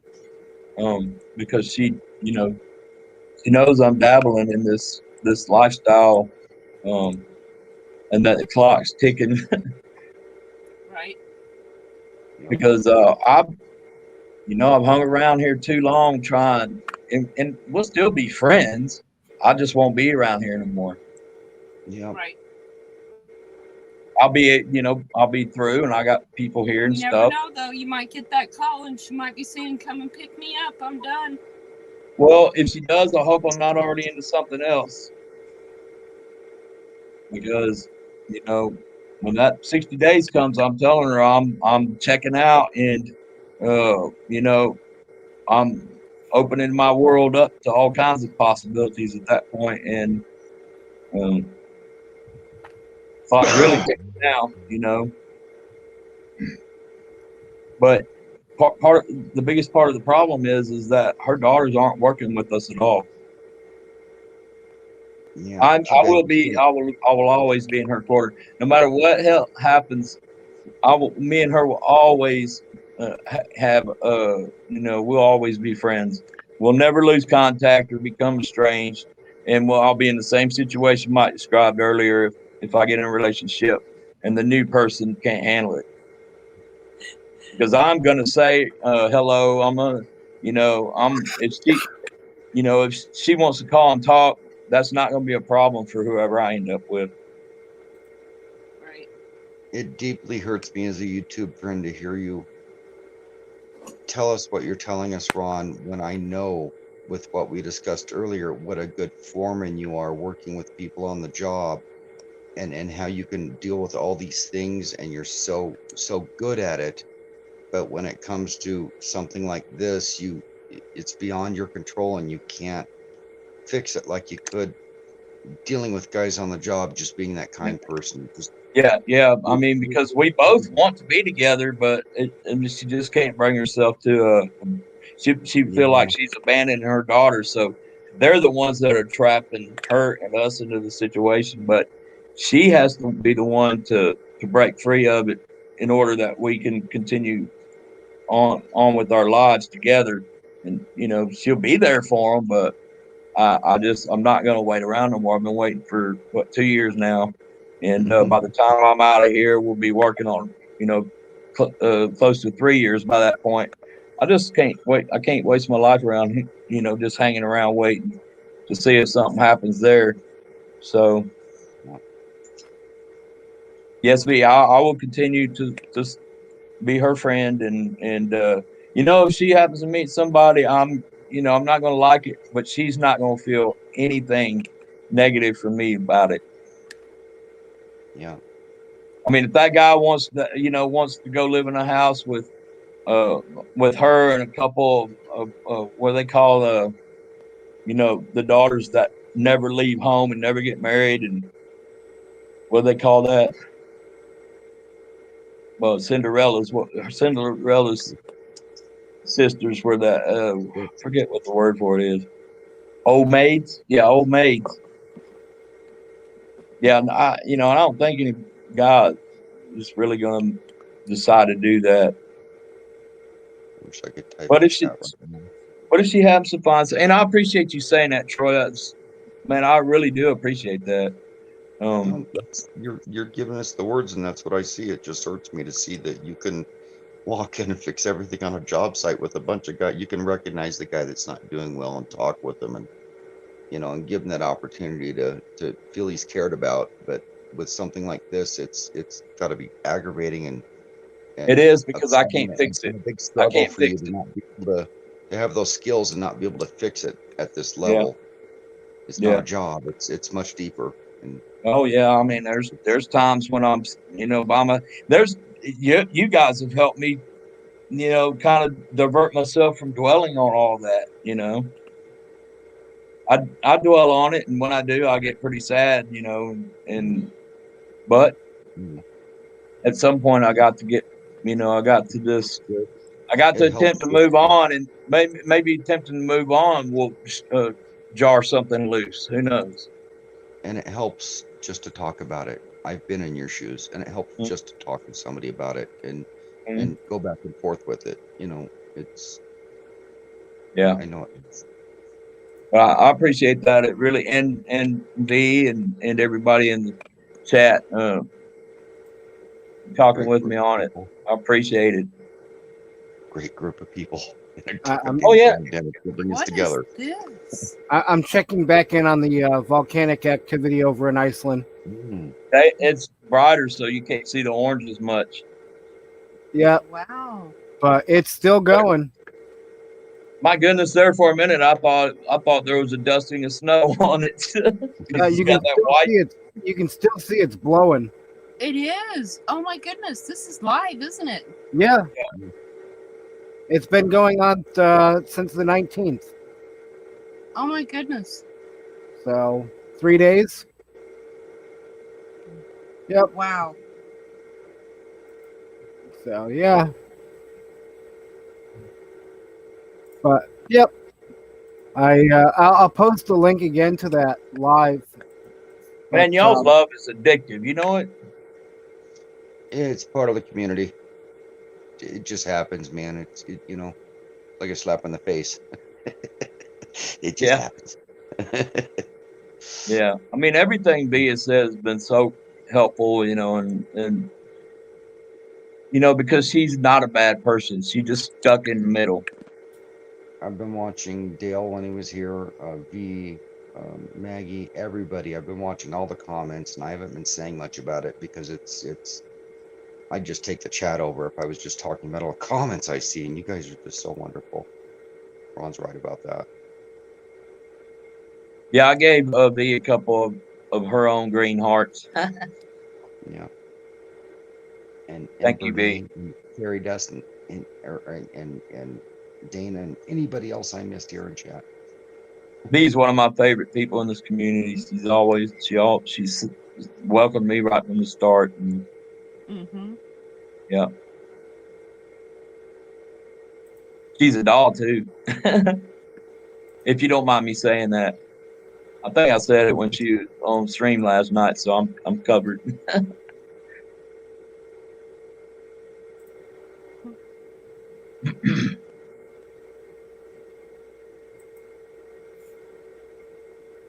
Yeah, so I mean, that's where I'm at, and that's why I have to set, goals to move on with my life, and boundaries and goals. Yes. Yep.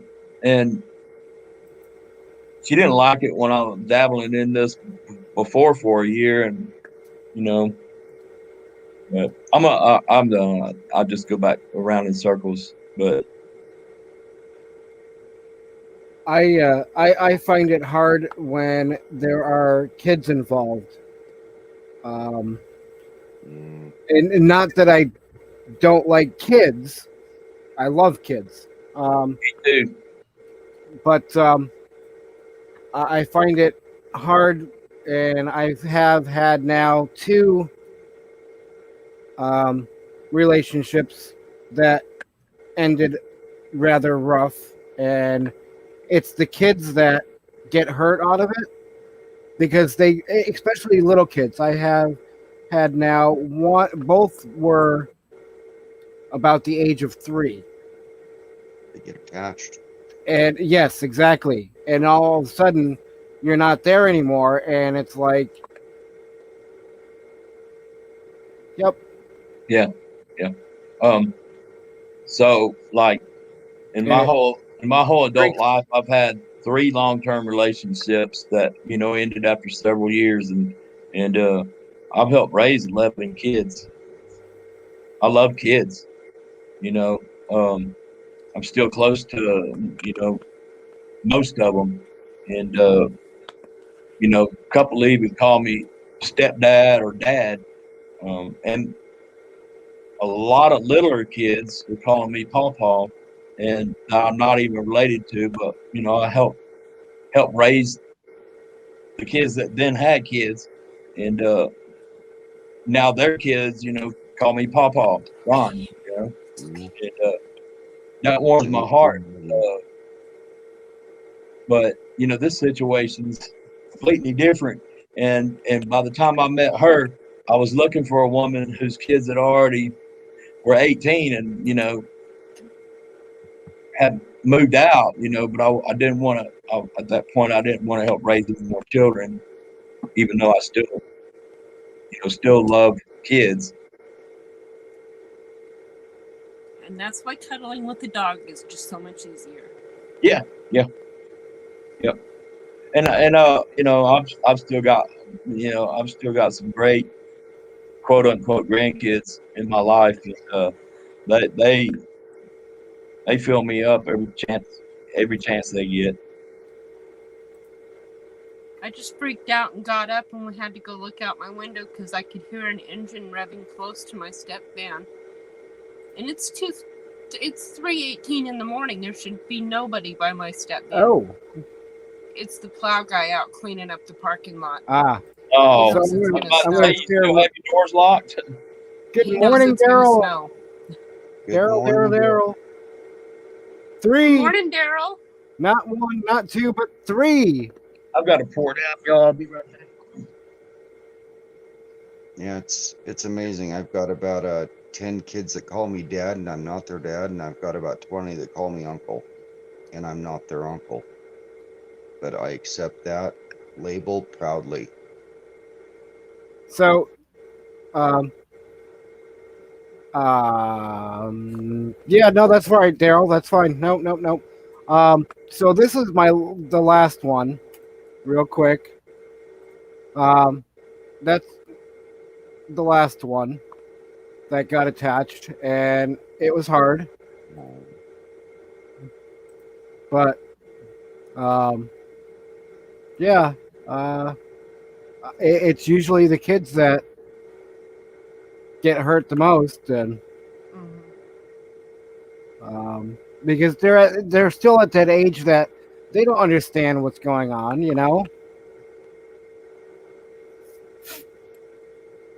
But Yeah. I think that's why I decided to remain single after my last relationship ended. The kids had already been through it because we had been together, broke up, and then I moved to Alaska, and then a month later he followed me up here, and then he left 2 weeks later. And gotcha. Yeah, that was rough on the kids, So I talked with one of the kids that call me uncle today, and he's become a very good artist. He's very good at This chair needs to doing go. paintings and what have you. He's and I asked him today if he would consider painting my van and maybe even my trailer. and he told me he'd love to just buy the materials and he'd do it. And I said, no, I'll pay you for doing. I may not be able to pay you what it's worth, but I will also pay you for doing the job on the van plus buy the materials. See if this still works and I turn this bright ass light off. Yeah, I'm gonna drop the. Yeah. How do I get that green screen off? Do you know how to turn? Can I turn that green screen off without having to pop out and back in?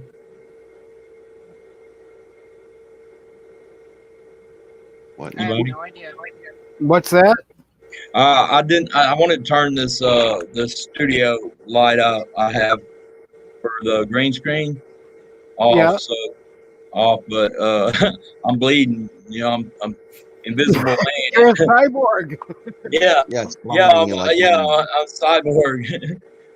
Just go into your mic, your cam settings, and Cam. shut off green screen.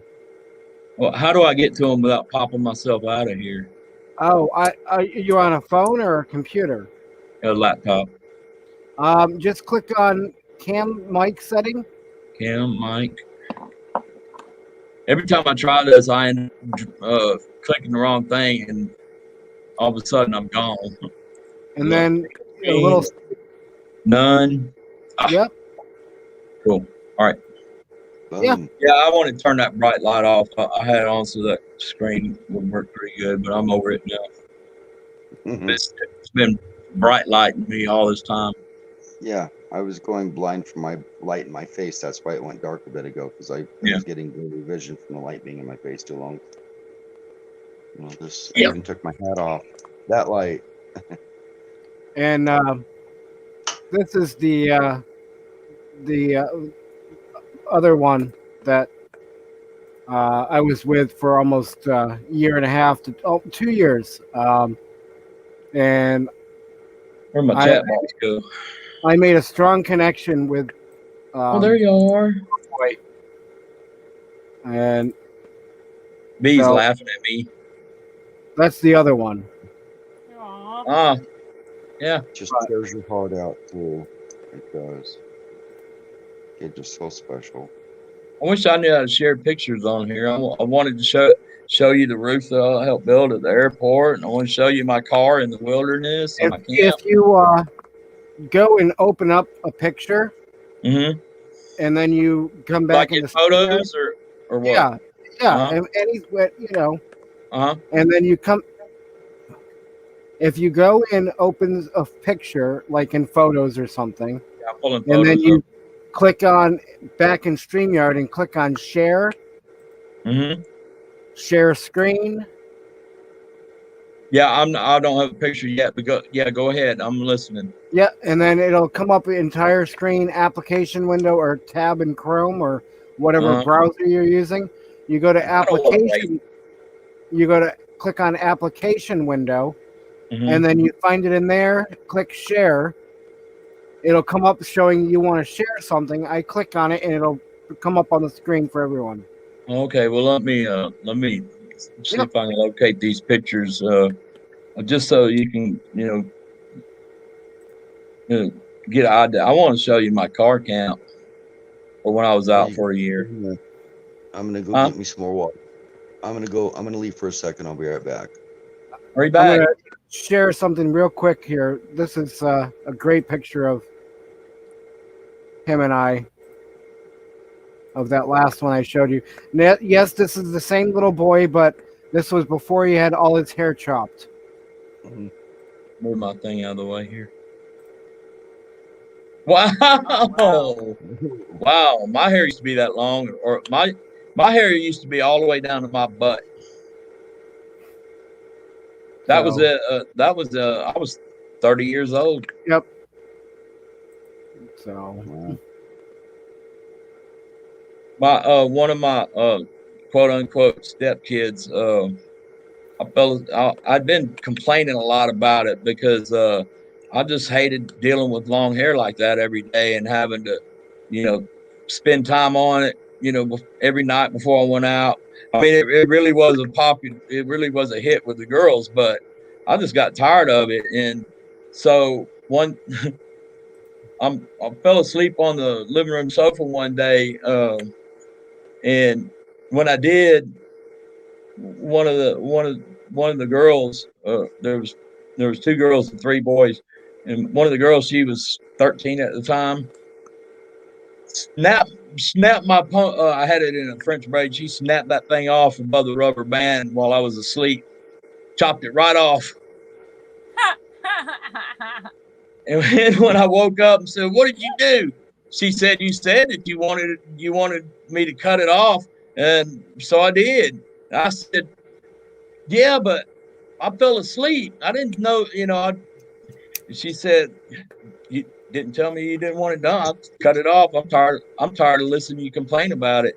And but I wasn't mad at her because I was tired of it, and but I was kind of tickled because it would just happen to be her to be right there and hear that, and then ended up it was her that went in. See, the rest of the kids aren't doing real well with their lives, and but this particular child that cut my hair off, she says her mom asked her why she worked so hard, and in doing several different things. She says everything I ever read, by people who become successful and millionaires, whatever, they establish several different income streams. And that girl right now is about to buy a house with cash and is the most successful, of all 5 of them. And I'm so proud of her.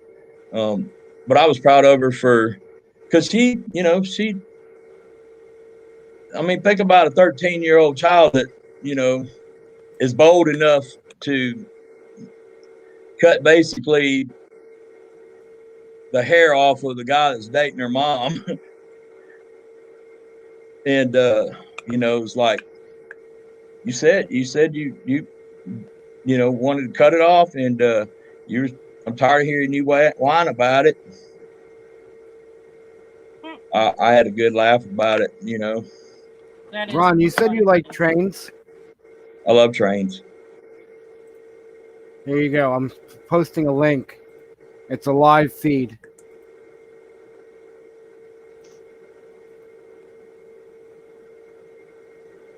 Let me get these photos out of the way. All right. Train up. Hey guys, I need to get off of here. I'm about ready to fall asleep. All All right, Dana. I'm sorry. Take care, Dana. Thank you. Good night. It's okay. Sleep well. Get some rest. We'll see you around noontime or so. My time, at least. Yep. So. Take good care, night. Dana. You as well. Yep. So I'm clicking on this. That Yep. kink's starting to come back in my neck because I'm just sitting here with my head. Live- Yeah. Oh, Live cool. train up North Pole. Oh, wow. Yeah, I like to put this kind of stuff up on my TV while I'm sitting here on my laptop, just to have it. I'm looking up, thinking or whatever, and look up and watch. I was watching somebody's in Cabo. I think they're RVers, but I'm not sure. But they're in a hotel in Cabo and had set up a camera and some bird food to draw birds in, and then threw it up live. I was watching that yesterday.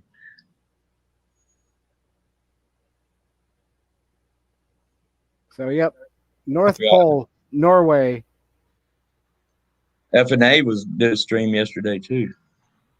So, we're going through a tunnel. Oh, cool. Nice. I love tunnels. I just don't want to stop in them. Keep going. keep going. I'm good until you stop. Then we're gonna have a problem. So, but yeah, we lost Dana. Yeah, she said good night. Yeah. Good night, Dana. Yeah, she had to get to sleep, so. She's probably listening though. I'm sure. If not, that's fine. If she is, great. Shows I have 12 people in here. Wow. We're Got getting water up. and a snack. Where is the picture I want? All right. Good night, fairy dust. Good night, Brene. I'm Off to the coffin with you. It was nice visiting with you. So the panel's getting smaller and smaller. So we need people back up here. So Somebody come on up. Get your Bree, we know are you you sleep still naked, here? but get in your pajamas and come on up, whoever you are. Or yeah, come up naked. I scared Bree last night. That's I'm guessing that's what it was. So I've been going on panel from my bed for 3 days. Come on up, Bree. You won't do it again.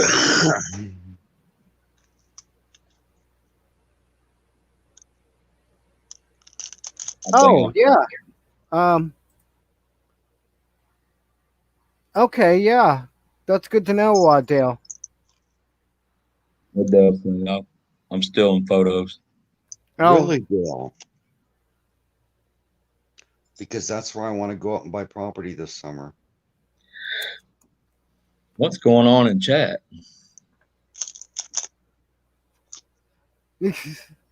Oh, I know. Am I in the but- right chat? No, that's that train I was looking at. I was like, what is that?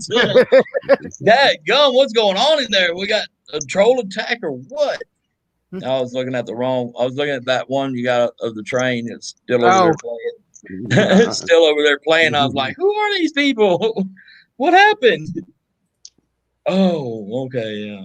I'm in the wrong chat.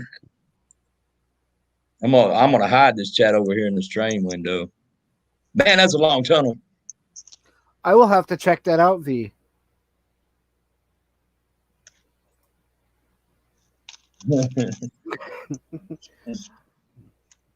Amazing. You scared yourself. Well, if it means anything, you looked good. You weren't, nothing was out of place. You looked fine. When you popped her up on the whole screen yesterday or last night, whenever it was. I think just in general. Bree, there's no way that your own picture scared you. Actually, yeah, there is, because the first time that happened to me, I was kind of like, whoa, take it back down, take it back down. I felt the same way the first night George did that to me. That Bill does this word game in the second hour. He does this word game, and we were playing around with it one night. And, okay, hang on, hold on. Welcome. Oh, let me Welcome. see. I don't have that window open yet. Hold on. I got to get back over there. All right, come on. Hello, Daryl, number 3. Daryl, you got a drive time in a little while. Oh shit. 3. Good morning, Oh my Daryl. gosh. Daryl pushing buttons. Hey, Daryl, I'm what time? Scorpio. I don't forget things. What time is your live? I don't know, 7:30ish. I'm just trying to think of traffic. And you're in Central Mountain? Pacific. Okay, so it's not until 3 hours from now for Yeah. me. You got good 3-4. I don't even care. You keep going. Okay. I'm just started it at 11 o'clock last night, and I'm still here. Well, it's funny because I looked and I didn't see anything. And it's just like I'm doing a bunch of work and I look again and I'm like seeing the blinker fluid and I started laughing. I'm going, wait a second, that's Blinker live. fluid. Hey, Daryl, see, so the other day when you were dealing with calling the police about that fire hydrant, I had to bail or whatever. So whatever became of that, did you get them expunge a ticket? Where did I put all that? Expunge it ticket. Expunge that ticket. Yeah. No, it's that's right here. Pay a fee. It's ridiculous because they say you can dispute it. So I went to the site to dispute it, and of course they don't take the number on the site. So then I had to go to a different site. I had to figure it all out myself because what they have on the ticket's wrong. Right. So then you had to fill out a form to go to court. So then I attached They love their pictures forms, to it don't as they? well. They love their damn forms. Like, I don't want to have to go to court if I don't have to. I'll be happy to go to it and give them a bill for my time. Yeah, that's bullshit having to go to court for that clearly says you can park there. Exactly. Yeah. I don't know if it's just laziness or stupidity or Take both. pictures and go to court and submit for your time as well. Yeah. When the judge says a case dismissed, say, "Here's my bill for my time." Exactly. Yeah. You know? Like, I mean, this is a cop. He's either a lazy cop. I don't know. Like, how would he know I'm in front of a fire hydrant if he doesn't see the fire hydrant? When you see the fire hydrant, wouldn't you want to know what's on the fire hydrant? Yeah. Like, I just don't get it because our fire hydrants are red. They're not blue. Yeah, that's So what I if was you about see to it- say. According to what you said, the fire hydrant was in inactive mode color. Yeah. And it says on there, inactive, parking permitted. Wow. Wow. And you got a ticket. Blind justice. And you got a ticket. The cop would be colorblind. But then he's illiterate too. Daryl was doing his drive time and was like calling on the phone while he was on the street, calling the police department. What are this ticket's bogus? I don't know if I'm reading that wrong. Maybe it's parking inactive. I can't believe that's not resolved already. That's been several days ago when I saw. What was it, last Monday? Yeah. I Yeah. yeah. My green screen on. Wow. I can't believe that's still outstanding. Yeah, I don't get it. I really don't. It's just like it's pure stupidity. Yeah. Yeah, it is. Because you went back and did a video of the fire hydrant standing there saying you can park in front of me. Yeah. Like I called the city, I called the RCMP, the police. I've heard nothing back. And it's like, wow. Yeah, they'll make you just show up to court, and then you're gonna slap the whole card down on them, and they're not even gonna send you away with no fine or anything, and not even a sorry, we wasted your time. yeah, you can't ticket me because you're allowed. It says right there. It doesn't can't say believe you unless would- the police think you can't park there. Yeah, that's too much that you're still looking at that thing. They should have just voided it out. That's what I was thinking, V. End of the month. Oh, quota. yep. And funny thing is, V, when I drove around, I saw tickets on other vehicles too. They were illegal. One was parked in front of a no parking sign, but he was going around and that's what he was doing. He was looking for, and we don't have cops that usually ticket. It's usually the lazy city guys that don't ticket you when they should be ticketing people. Because we got these little bump outs in the road. So you got your median and it kind of bumps out and then goes back in for parking. Well, people park on those bump outs. And I'm So going, Dale, really? I They don't think get it's no bill. How much do you make an hour? Because you can take that as an hourly wage and send them a bill. Oh, I will. Yep. My father threatened Why to not get do paid? that. My father threatened to do that one day at his doctor's appointment when the he had an appointment. I think it was 9 o'clock, and he showed up 15 minutes early, and he did not get called into the office until almost 10:30, and he threatened to have a bill submitted for his time there, and ever since, while he was alive, within 5 minutes they had him in. No, it's crazy. It's like what was it? I got another ticket earlier, like a year ago, and it was a ticket because I did move the cube van. And I went to move it because, you know, every 72 hours you have to move it. And I couldn't. I had a car on my bumper and a car in the front. I couldn't get out. Yeah. So I went back the next day and it was gone. Like $300 and some because it gets towed. I had to get it out of the tow yard. Oh. So I've disputed that one. I still haven't heard back from them.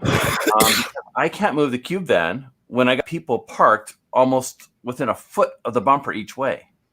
How's that my fault? Yep. Yeah, and he had a lot of people in his truck too, and couldn't really see out the windows or nothing.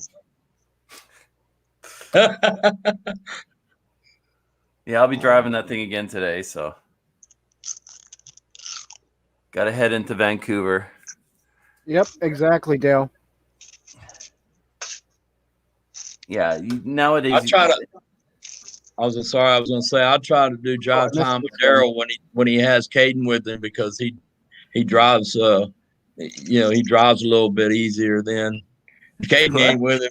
You're being slung all over the place. Oh, just wait. I haven't edited it yet, but not this weekend. Last weekend, we got stuck up in the woods, and I put Caden behind the steering wheel. Hell, Bruce, yeah, good luck collecting that bill. Exactly. Yeah, you can send it. Yeah, you won't get paid for it. That's why I say I have it ready for the judge and hand it to the judge. Here's my bill for my time that y'all wasted. Oh, I will. That's exactly what I'm gonna do is to the judge. It's like, here's my time. Yeah, present it as evidence in your case. Here you go. Actually, ask him where to submit your bill. I called the police. I got his number. I went through to his voicemail, left him a voicemail, left my number. No all return. On screen. Yep. All on screen. Yep. Proof. Yep. I was like, is he gonna do it right now? Yep, he's doing it. Oh, that's just the way I get things. Get under my skin. Content. Hey, good content. Hey, Ron, there's another link coming up in chat. I wouldn't have left Daryl if something hadn't come up. But I was like, I'm gonna watch this. I got it. Oh, there it is.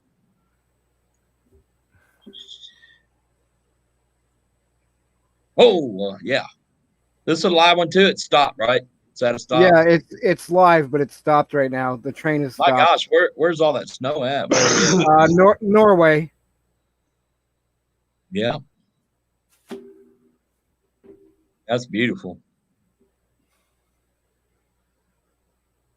Yeah, I like finding some. Oh, okay. I'm reading it further down. Okay. Is this live? No, this stream is not true live because of liability.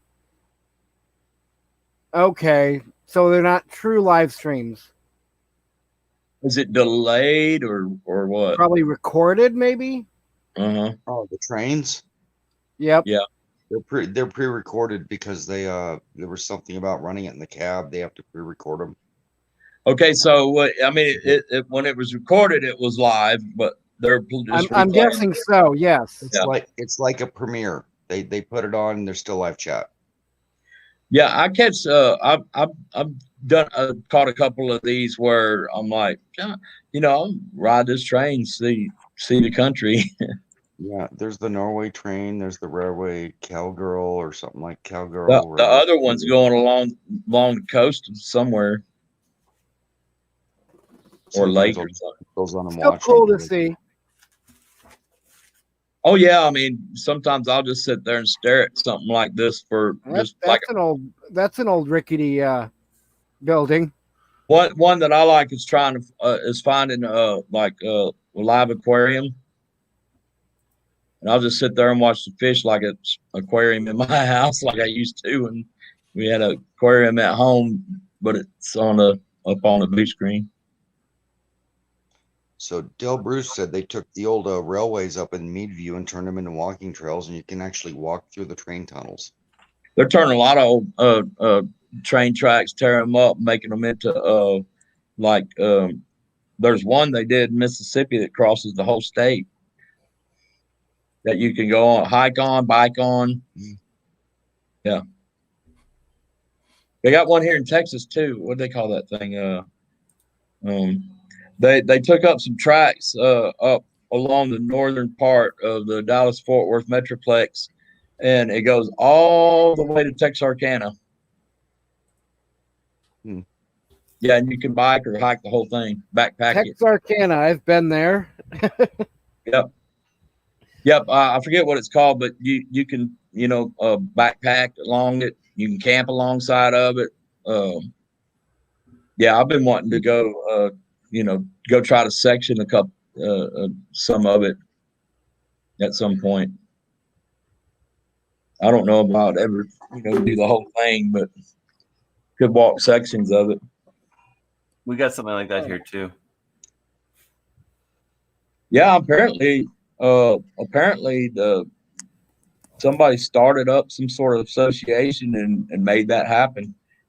That's a big thing, make it happen all the way from, I think, I want to say from like McKinney, Texas, all the way to Texarkana, but which I think is about 300 miles. I would have to check that, but it's a long trail. The old railroad track. And you know what? Some I heard stories that some of the landowners along that route don't understand it when somebody sets a chin up beside the beside the trail, and they're like, what are you camping on my land? And they're like, we're not. This is actually there's the old railroad easement still applies, and these people, you get off my property. And they didn't want to hear that. We can camp beside this, even if your fence property line right there. That don't make this side of it your property. Well, it's the same when you're going down the stream. Yeah, I mean, and I'm like, is it safe to hike that thing? I kind of like to do it, but you telling me that I don't want to get shotgun blasted. I had that actually quite a few years ago. I had a Rottweiler and we went for a hike. Nice. And it was along this creek, and I guess it was native land. And they were telling me, no, you can't climb here. You can't go on the creek. And it's just like, I said, okay, you tell her. They looked at the rod and they're just like, okay. I thought I had my cam. I thought I had my cam off, and I was in that other window watching that train. I'm glad I didn't pick my nose. I was in another tab watching. With water rights for trespassing in Oregon years ago, and they had to finally determine that the high water line determines the end of your property line. So if the water is low and the land is dry and accessible, people can walk on it and use it publicly, regardless whether your property ends at that river, creek, or ocean, or whatever it is. I've heard of something like that before. Probably would have been Oregon, even if it's private property. If you, I think we got that here in Texas. Transverse it below the high water line, it's legal to do. Because that's where the property line technically stops, or when you're dealing with yeah. So that water, whether it's high or low, is public use because it's a waterway. And if the water's gone down and you can access that bit of land right there that somebody owns, they can't stop you. Yeah. I don't know what, the person that was telling me this story, it happened to some people that were camped. Well, some friends, a friend of his that was the one that happened to. And this guy he had a tent pitch and was camping on the outside of the guy's fence. And the guy was freaking out anyway because he just didn't want nobody camping there. And so I'm like, man, his name was Ron too. And I'm like, is it safe to even go there? Because I don't want somebody getting mad at me like that, shooting at my tent when I'm inside of it, because people here pull the guns out quick. On the property I'm sitting on, the power line road ends on my property and goes out to the highway. The neighbors behind me have 10 acres and they have fenced off the power line road where my property ends and made it non-accessible for anybody. And it's a right of way. But nobody will do anything about it. The only person that can do something about this is myself as the landowner to take them to court. I've been in that other window. I'm catching up on chat. And I don't care to deal with these people. They've been jerks since the day I moved in. Dale says, "Don't offend a judge." The problem is the right of way was the access to my shop, and they've blocked me out of the front door of my shop by fencing off my property line on the right of way. And it's been there since the power lines went in.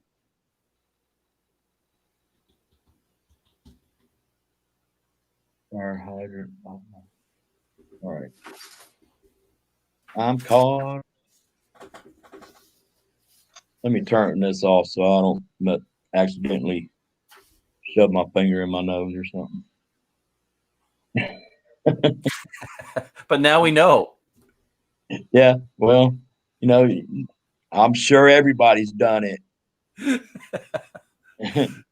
But just not on camera. Hopefully. I don't want to take the chance while I'm over here looking at video and get, be like, I'm in the other window and can't see the panel and be like, y'all can see me.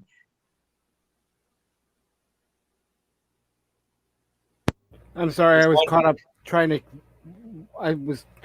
caught up watching these 15 best eagle attacks. I'm switching back and forth between those two train vids you sent. Did somebody lose a sandwich? That would be funny. What's that? In the eagle attacks, did somebody lose a snack or a sandwich or a meal? No, not yet. Not that I've seen. A photographer got attacked first, so. I'd love to see him come down and take a sandwich out of somebody's hands. I've had to pick my dogs up in the forest and walk them with me in my arms because Hang on a sec. V is heading out, so bye, V. Have a wonderful day. I'm sure we'll see you in chat somewhere along the lines here. Bye, V. Bye, V. Hope the dishes are done. done. Thank you for all the nice support earlier. I really appreciate it.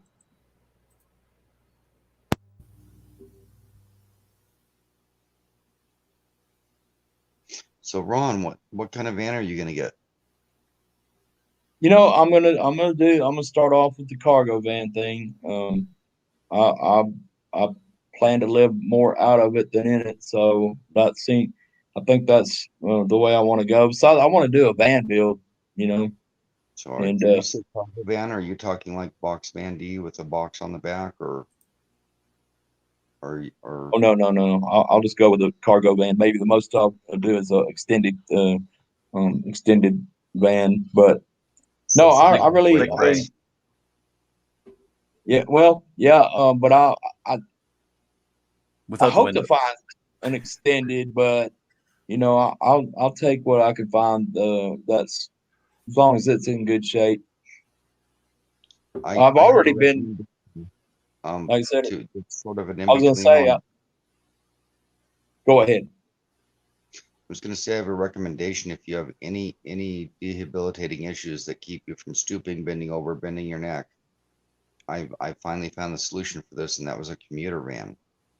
Something like you see people being picked up at and taken to the doctor appointments in, or the type of van you'd see at a care facility. The newer ones have sort of like a school bus, but they have like little glass double doors open out on motors and close up. You can actually walk in those front to rear. Yeah. And of course they're a dually in most cases, but you can I bought one that's a 20 passenger. It's extremely short. It's got like a 10,000 pound hauling capacity, and I can walk in it front to rear because I have a major issue getting in the canopy of my truck to unload the goods for camping, so to speak. Right. Messes me up really bad to climb up in that truck and get stuff in and out of it. And my solution is, because I've got like a 4-door dually pickup with a canopy on it for hauling the trailer. Right. My solution is the commuter van allows me to be able to walk in it front to rear. I can house 3 to 4 times the amount of stuff inside that than I can a truck and canopy, and Yeah. I never have to stoop or bend over because of height restrictions, which is neck and back issues I have. So if you have any of those issues, with bad back or neck or anything like that, that's one to consider. Yeah. I'm actually, the knees being on the knees thing, might be an issue, but I think I would be able to do it in a cargo van for time. But on rainy days, now we might be talking about a problem, where you're stuck inside it all day long. You want to stand up or whatever. I'll try to have a canopy and all that stuff, but yeah, I mean, I'm looking at all kinds of things. My dad had actually started a bus build back when I was a little kid, and probably about 1971, and suddenly he was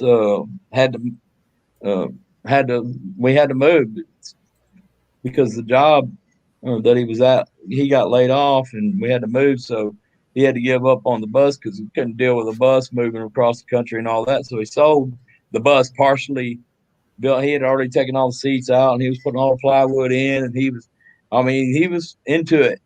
And he never got to finish that bus. And I've even thought about, going to Carolina where he lives and showing up there with a bus at his house, and come on, Dad, help me build this bus out, so and so I thought about that too, and that might happen somewhere down the line, but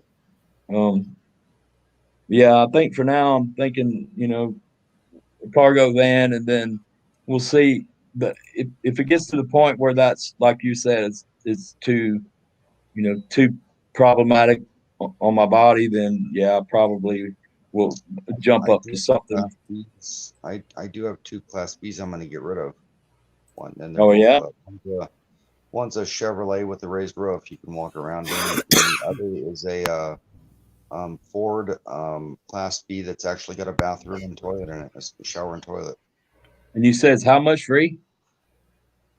Well, I've got about 3,000 in Ford Class B, and I've got about the same amount in the Chevrolet. The Ford needs floor covering and a carpet and carpet put in it, and the Chevrolet needs a lot more. But, the motor's been pulled out of the Chevy and the tranny, and we shortened a 4-wheel drive frame to set it on, and that's about where we stopped. Yeah. But the frame's been shortened to set the body on. It was going to be a 3/4 ton 4-wheel drive camper van. And a good friend got paid to do that part of it and put the motor back in it, and that good friend didn't turn out to be such a good friend because he was paid in advance. I made that mistake. Yeah. I mean, I thought about, just at some point, getting that bus to Dad's and be like, I'll have this, still got this, apartment lease but can I leave it here and work on it when I'm here? If I left a bus in his yard, he'd build it out. He'd build it out his way, and then when next time I come, it'd be all built out. You'll be like, surprise, because I know. Does anybody else have anything showing anybody else live yet?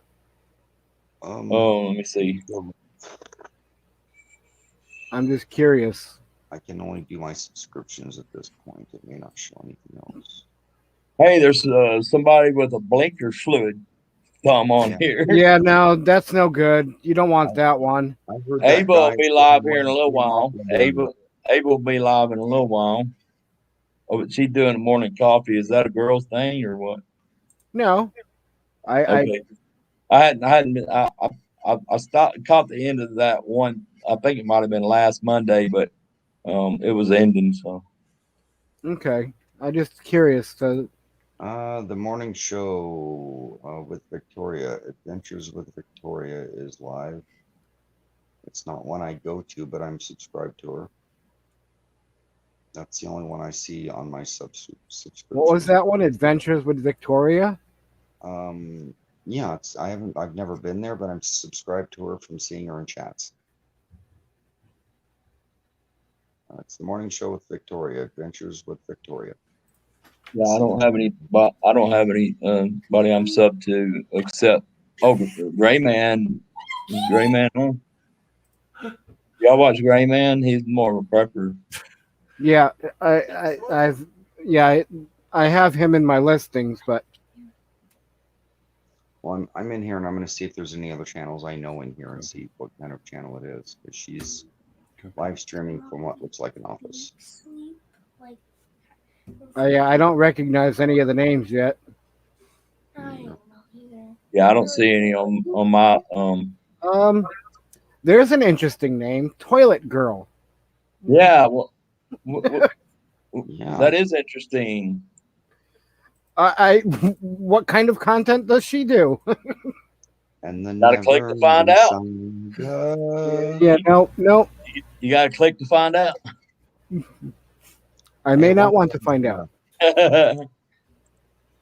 a minute, is my camera on? I'm picking my nose. Hold on. No. All right. Well, there's a Morris, but it's Julie. Bluegrass Picker, just me, Kathy. LL Stash is in there. Larry.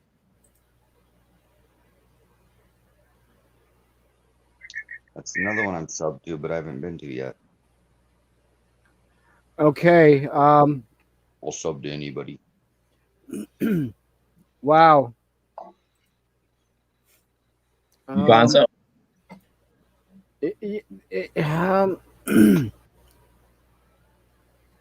Yeah, no, I'm good with this one.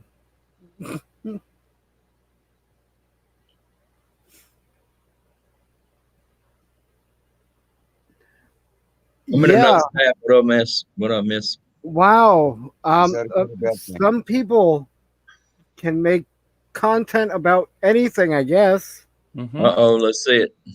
I don't have the volume up. I don't want. Well, it to no, feedback I'm gonna on me. just I'm gonna just paste the link here, and you guys can go look for yourself. All right. Um, I'm a little scared here.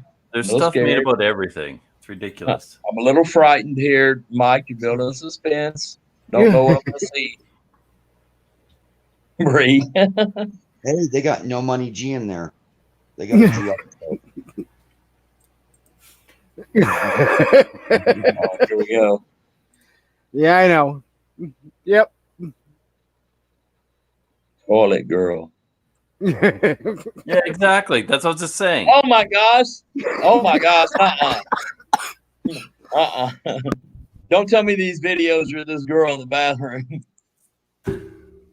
Gosh, I'm not hitting play. Look at the Okay? views they've got. You know. Exactly. I'm not hitting play on any of these. Oh boy. Yep. Hey, there's Yep. that blinker fluid one again. I hear if you buy 2 gallons, you get a free muffler bearing. Yep. Oh my god. Wow. I'm just looking at the titles. You bet. Oh, Yeah, I you thought, maybe she, maybe it's a review of toilets. You know. I like the Muffler No bearing. Money G one. muffler bearing. Everybody's got to have a G in the chat. That's you know? like blinker fluid.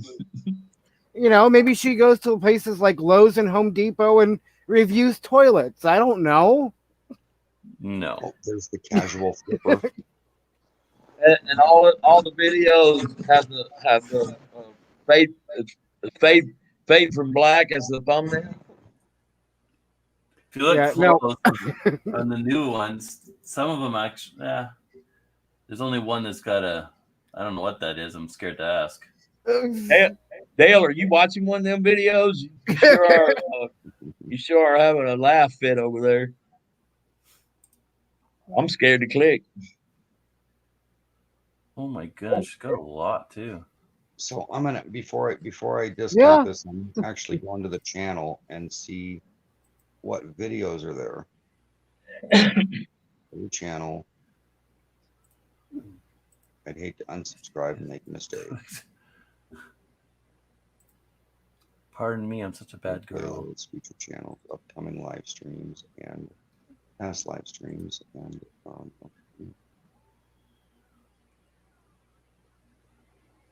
Oh, she's got one for boys too. Oh. I'm piddling.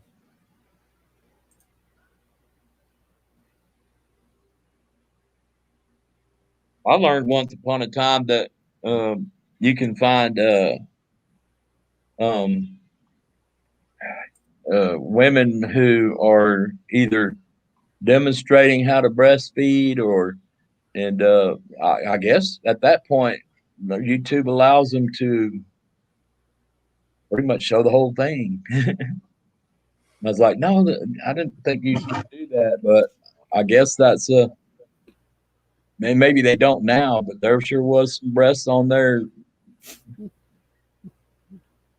demonstrating how to do it. Well, somebody reading that real quick, Bruce, Dale, no pun intended though, right? Channel and other streams. What the heck? Yep. What kind of experience with that channel and other streams? That's what I want to know. Yeah. What kind of experience, Dale? What have you and Bree been up to in these dark corners of YouTube? And it's dark. It is dark. Looks like I'm scared to click. I haven't clicked one yet.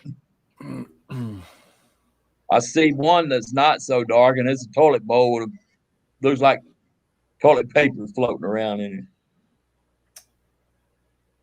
it. Yeah. Flushing away my girl tinkle. Pissy piss in a public toilet. He said the pun was not intentional. So, I did notice that it looks like Camping with Clammy might have bought a vintage trailer to restore.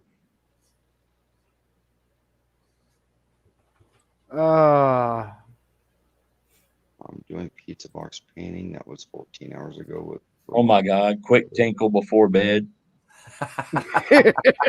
Good grief! Oh, Bree. Oh, she was in another stream and actually admitted sitting in the bathroom listening to other girls pee. Is that a fetish or what? Ew. Wow. If you're just listening and you don't need the pictures on YouTube, I guess that's one way to have your fetish on YouTube. Dale, you might want to clarify there because it sounds like right now you're talking about Bree. Oh, that's not what I meant. Are you talking to me or Dale? Dale, the way he put this, because Yeah. Bree just put a comment in other streams, and then Dale put she was in another stream and Right. actually admitted to sitting in the bathroom listening to other.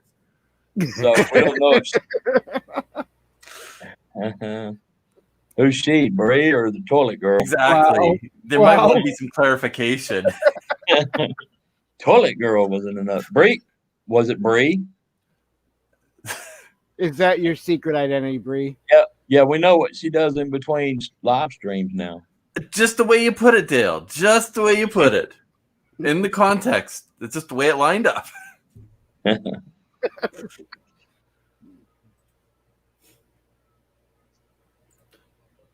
So wait, let me get this straight. Is Bree secretly that other person? Oh my gosh. Hey, didn't Dale start this? Yep. Is Bree's other channel Toilet Girl? No, Really? you.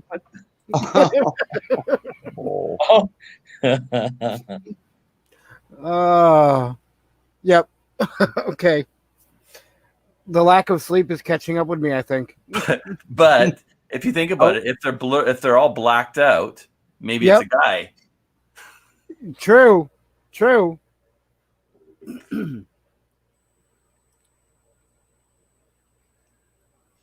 That's funny, but I'm gonna close that one out. But now you're gonna get all the things coming up for that one. Oh my gosh. Because you clicked That's on right.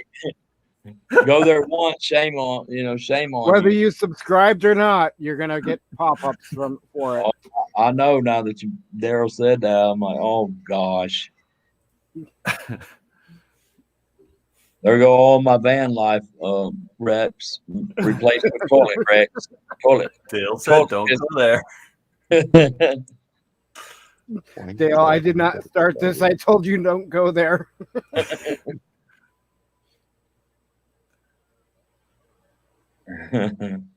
There we go. I found You guys didn't. Yeah, but he did say don't. He did say don't go there. Oh, Wasn't me. Oh, Bernays Renee, like, welcome back. Bernays like, I got to go over there and see what they're talking about. It was Mike. What? No. No, you no. guys didn't. Yep, they did. You guys made me get back on.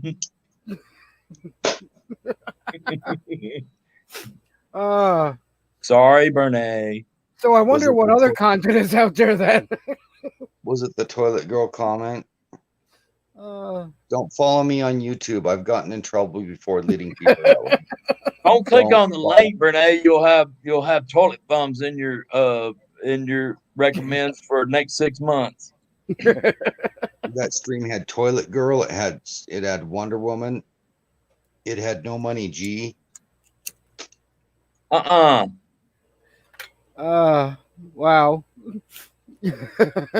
Over there, what, commenting or what? What? When you said Wonder Woman, where was that one at? Yeah, those were the commenters in that live stream. Right. Oh, there were a bunch of cool names in there. But Toilet Girl was the most original. But I was amused by the No Money G because it was a big capital G. At the Oh, end, just like whoa. Oh, no. Uh-oh. What'd you find this time? Oh, no. Dale said, don't click on it. I saw the thumbnail for the volcano in Iceland, but it was like it was zoomed in, but yes, I like Renee, volcanoes as long as they don't. I like volcanoes if they don't kill nobody. I like volcanoes. That's where we do the sacrifices. Yeah, you got one. You got don't y'all got volcanoes in Oregon? Inactive. Well, they're dormant. They're not inactive. They're dormant. Yes. The closest one would be Baker. Baker and St. Helens. I was almost out. Then you guys, what? We're Mount Hood. We're left alone. Up here in Yeah, Central I was Oregon, thinking we have St. hoods Helens. everywhere. I was thinking St. Helens, but that was Washington, right? Yes. Yeah. We also have a dormant one at the moment called Crater Lake. Plana Lake and East Lake are literally lakes that were volcanoes. That blew the top The off. last time I saw Crater Lake, Gina had posted a video of her trip to Crater Lake. It was beautiful. Oh, it is. The water's so blue, so deep. They Well, I'm happy I can at least be entertaining 9 people. it's so deep up there. They lost a helicopter in it, and they won't go recover it. And you can't go in the water in that lake, can you? You can't go boating in there. I think you can actually go down to the water. I wouldn't touch. I wouldn't. My toe wouldn't end up in that boat tours. In that lake. I'll stand back and look at it. There's no a way boat I'm on- getting. There's boat tours, and some of the boat tours will drop you off at the island, and the next boat will pick you up, and you can do lunch on the island. Yeah. But I'd be afraid there's a big ass grouper in there. Well, they were bringing in one of the boats for the boat tours with the helicopter, and something went wrong, and the helicopter crashed in the lake, and it's so deep they won't recover it. They can't. Right. Somebody was saying that another live. Probably me. I think it was you. So they Starting didn't ever false. recover the bodies, and that ended up being their burial place. I think they got out. It was, Oh, it was okay. something went wrong in the helicopter, But no recovering the helicopter for rehabilitation. So they figured it wasn't worth it. Right. Oh, I guess they could have somehow managed to one of them. Uh-oh, what happened? What I missed?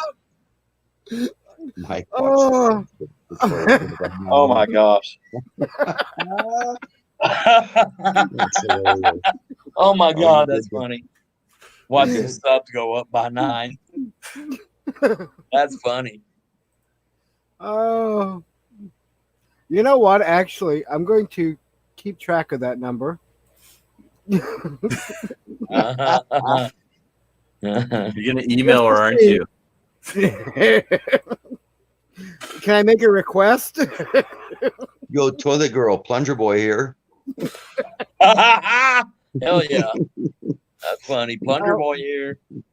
She doesn't have any. That really is funny, Troy, when you think about it. I know. Especially when you ask her if she wants to hook up in the bathroom. You know what I mean? Oh my gosh, do it. That's a whole nother Do one. it. Do it. You got to do that now. I would have to go in and make a quick channel name that says Plunger Boy.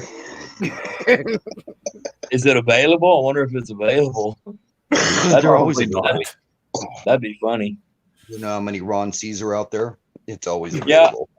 Yeah, I mean, sometimes I think I've come up with a clever name, and I'm only clever by half, so because it's already there a long time ago. Yep, you're right, Like, Dale. Yeah, I'm pretty clever, but I'm late. I hate that shit because I'll be like, I got this really great idea, and it's going over in my head, and then I go over there and immediately get a big old straight pin stuck in my balloon. Yeah. Pop The that toilet drain. has been flushed, but we floaties just won't go down. My viewer count went up by 1. Oh my good. Floaties. Yeah, that's true, Dale. I don't think that's what Chrome meant, but yeah. I'm gonna have to. This I'm gonna have to conversation check has that gone out. down the toilet. I'm gonna have to go check that out when nobody knows. Subs, one more. See ya. With the Moonlight Toilet Girl, she's probably got a lot of Renee, views. see ya.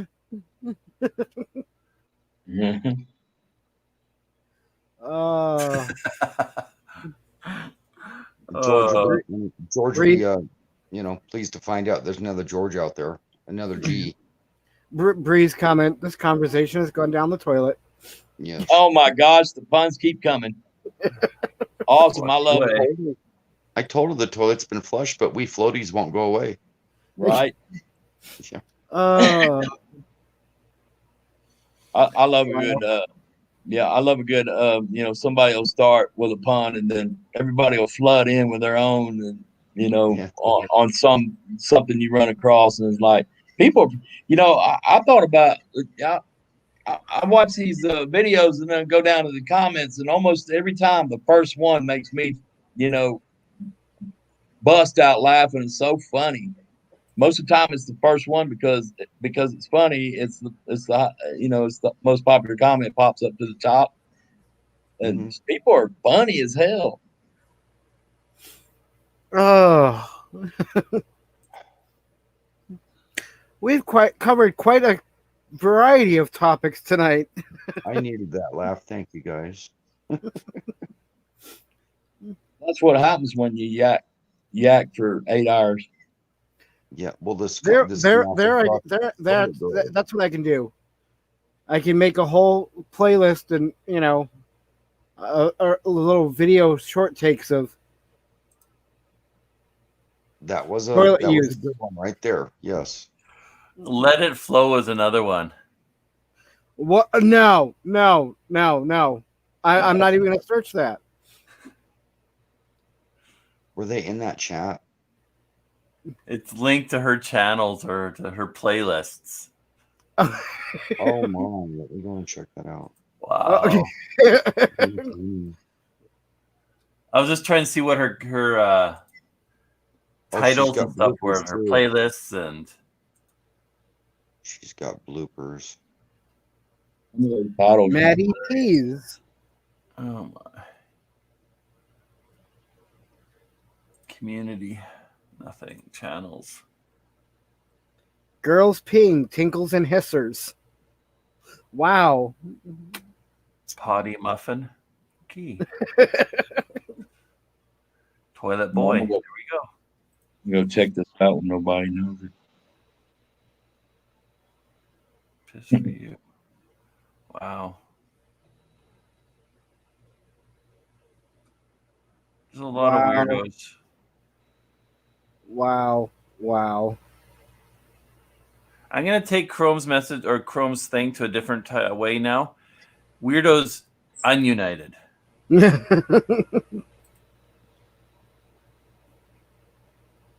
Yeah, I've been watching Chrome since the start.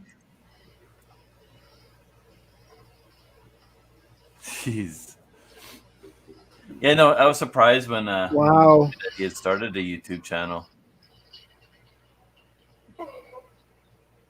Yeah, you knew him before that, didn't you, Daryl? Yeah, we used to. I did his first logo. Oh, okay. Back in what? I don't remember now. 94, I think it was. That was when he was DJing, right? Yeah. Back then he was DJ from West Coast DJs. Oh. And we used to hang out at the clubs with him. We used to party. He had a low rider. He had a tempo that we actually had to push over the speed bumps. It was too didn't you say y'all were at school together at some point too? Or? No, we didn't go to school together. Okay. He went in Abbotsford. I was in Aldergrove. Okay, that's what you said before. Yeah. Yeah. Somebody asked you, I think. But yeah, we did. He DJ'd some fashion shows that I helped do for a bridal shop. I stripped down to my underwear on one of the shows. Because she wanted to do lingerie. I'm like, okay, well, the guys need to do it as well. She's like, no, we can't do it. We can't do it. It's in the mall. So I stripped right down to my underwear. There's a priest in the audience. Oh my God. I was so embarrassed after. I was like, oh, well. Nothing he hasn't seen. I didn't mean that in a bad way. Well, you should have turned the light off and peed in the toilet and recorded it right there. No kidding. Made your own channel, see? Yep. And then I did tons of other logos for him as he would go through the clubs and stuff like that. It was fun. So, he was definitely a womanizer, though. Do you know who did the one he's got now? Yeah, that's oh, what the heck's his name? He's in Toronto. Hey, Sue. Morning. Yes, he we're actually still did. going. Same guy did mine. Sue, almost 9.5 hours. You don't the same guy that did Crohn's did yours? Yeah. But you don't recall his name right now? I have it in my email. He's in Toronto. Clay. Oh, what's Clay's last name? Sue says good morning to everyone. Sue, good morning, Sue. Make us some breakfast, please. We're hungry and none of us has any eggs. Please. Sue is in the house. But V's left, so there's no one to do dishes. Good morning. Oh my gosh. I'm glad she's not here. No, otherwise my phone would probably go off with a text message. I should preface that with please make us breakfast. Ah. It's always Yeah, better I when keep somebody checking to else see if anybody else is coming on, and I don't see anything until 9. I'm watching chat on my big screen. I'm gonna go check out Toilet Girl real quick. Can you sit on the big screen? Huh? Mute your mic. And preferably turn your camera off too. Yes. Oh, yeah, Toilet Girl, Plunger Boy here. Plunger Boys on the scene. I'm gonna keep watch for that name now. It'll pop up, and so the subscriber count goes 1. Hey, you remember when we were talking about whether remember that time we were talking about whether Plunger Boy was taken? There is one. He showed up in that chat. He There showed is up one. over And there. he's got 114,000 subs. Wait, what? A Plunger Boy has 114,000 subs. There is a Plunger Boy. See? Oh my god! You were clever too late. You missed out. You could have 114,000 subs already. What's he doing? It's got a warning too. This video contains some weird white boy making disgusting bathroom videos. Oh my god! Oh, the collab between him and Toilet Girl. Do not proceed if you're sensitive or you have been warned. Oh my gosh. Oh, and there's a Plunger Boy. I'm reading the disclaimer. Oh wow. Yeah, this boy's a little weird. He's in a bra and panties. Close. Wow. Oh my. I can't get that out of my eyes now. Hey, that's a chance you take when you click on something that says Plunger Boy. You asked for it, Daryl. I Oh, did. that sounds really good, Sue. The things you can never unsee. Yeah, I can't unsee that now. I need something good to look at now. Sue, can I put an order in for that? I'll meet you halfway across the state.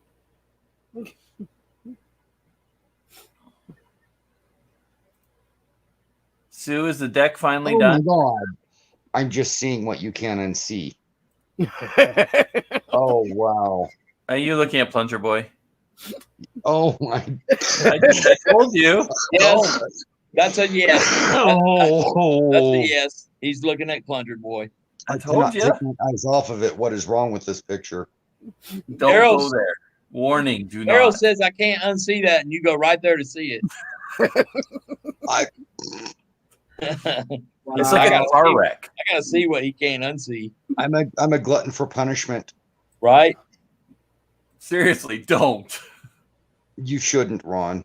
Bree, I'm not. Bree, don't go over there. V, don't go over. Is V here? Don't go over there, girls. No. Wow. That reaction told me all I needed to know. The outfit went pink, and he's holding a banana now. Oh my god! You can't unhear Don't that. look at those. Don't look at those. Watermelon sugar. Oh my! I don't know if he's laughing at me or something else he saw on there. Oh wow. Oh, even the guy watching it has a reaction like me. He's just petrified, mortified. Mortified. That's the word. So yes, that is already taken. So moving on. Oh, and I could not do anything like they're doing. I mean, they've taken the cake. Troy is stuck to it. Wow, I'll just have to It's like come a up with train wreck. something He's else. just like, That's not. Just put the plunger on the face. That was I awful. was looking through my photos and I found one of that job I was telling you about. Something to look at besides Plunger Boy. I think I'm going to give Toilet Girl a chance. That was awful. She's way better. These knobs, they're not from this cabinet. New ones. I can't even say it. Don't know if I want to distress it or not. So I want your guys to Toilet Girl. Yeah, don't. Yeah, Dale, don't go there. That's all I can say is don't. Don't I do can't it. emphasize that. Don't. Don't. I live an alternative lifestyle, and I could not bear to watch it. Okay. Mike, are you frozen? Awful. What's that? Oh, you so still. It looked like you were frozen.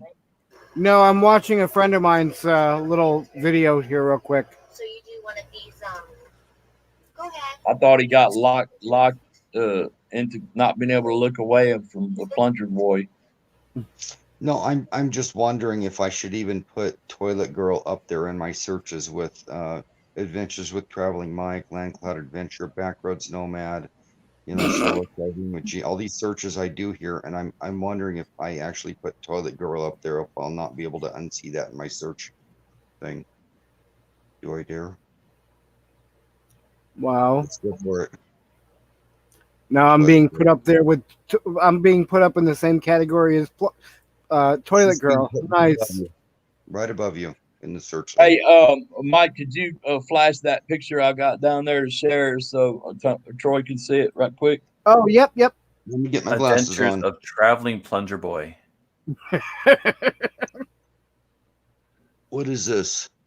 That was my well, it was my second to last job as a sheet metal journeyman, and split that terminal in half, and I was the foreman on the right side of the whole right side roof. So you got the side that's going to last 10 years longer. They're going to have to close it down regardless of your good work because the other side going to fall apart. Oh crap! I let it go, but yeah, that's it. I accidentally closed it out, but yeah, You I just have to hit stop sharing. I think I hit the close button, but the close out button. Here, let me try it again. Okay. Oh, okay. I just hit the minimize, I guess. Okay. So y'all see that? Well, I did it again. See how newbie I am at this? Newbie. Yeah, Next but one over if you're trying to make it bigger. Well, at 9.5 hours, these things happen. oh, okay. I see. There we go. That's my biggest job ever, and it was my proudest job ever. And this job right here, when it was complete, so in my mind, so was my sheet metal career because nothing will ever top that. And I did one more job after that, and then I haven't been back since. Well, yeah, you shouldn't do the Big Bang Glory there.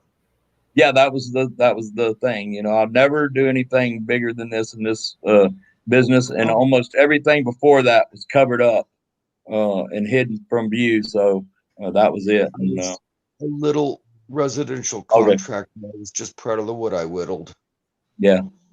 I know that was a long time ago, but I just wanted to give you some frame of reference. What is the name of that airport? DFW Airport. That's Terminal D. Okay. It's an international terminal at DFW Airport. Now it's a new modern one compared to the ones that were built. I think they were built like back in the 60s or 70s. I think. A lot of difference in architectural styles and advancement in technology since then. They're building another one out there now, but I'm not going to work it. I could, but I'm not going to. I like my life the way it is now. I'm just wondering how big Sue's deck is. I mean, 4 months. That would be her whole yard, double decker, around the front of the house, the neighbor's yard, the back neighbor, the side neighbor. Yeah, Sue, I'm really curious. Okay. Oh, Oh, they've got a short Facebook clip of it. Okay, I've got to look at this because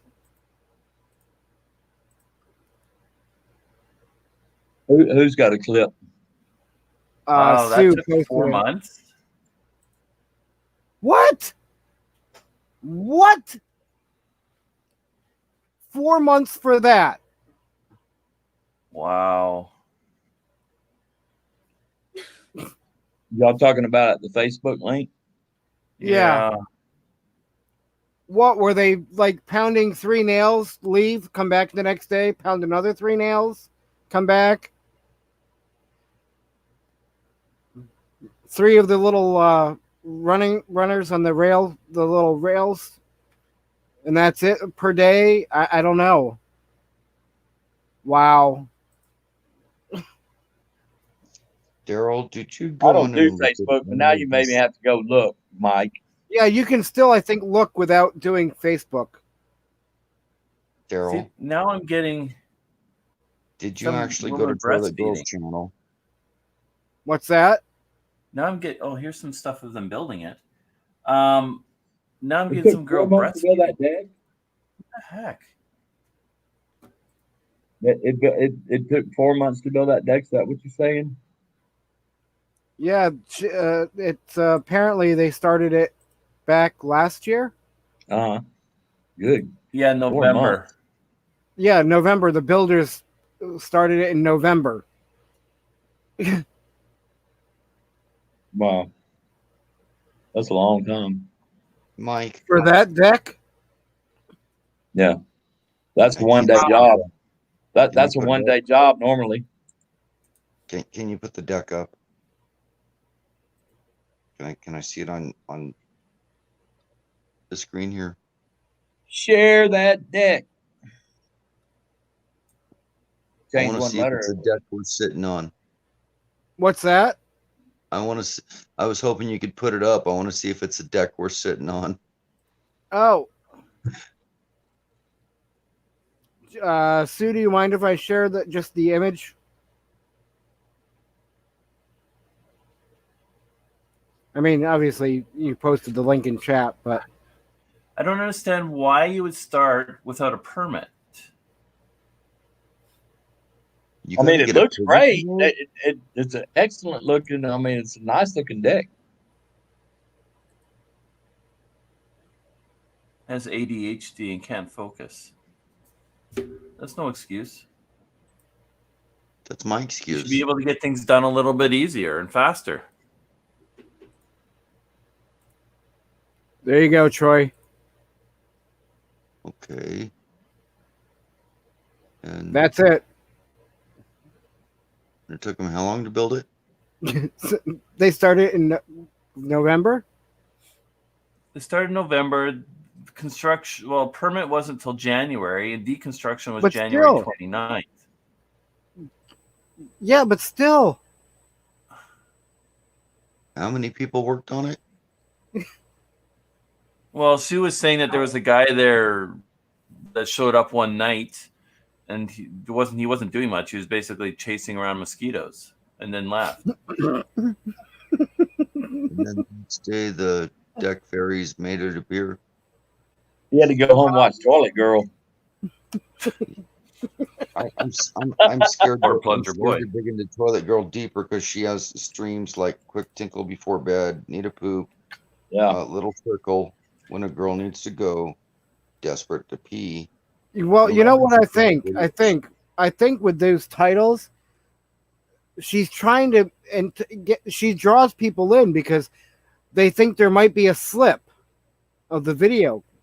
There's That's what it actually is. black screens and sound to most of these. She's actually going into the bathroom and performing audio services. Don't say it. Don't say it. Don't say it. Rose. Go look. I'm not even clicking on any of them. I started one and I'm like, yeah, this is black screen, and there's like, okay. And it sounds like somebody grunting and then rocks dropping in the water. I'd be ashamed to have a name Toilet Girl if this was my channel. But it's an interesting stream. Bump. Wow. Guys. Thanks to Bree.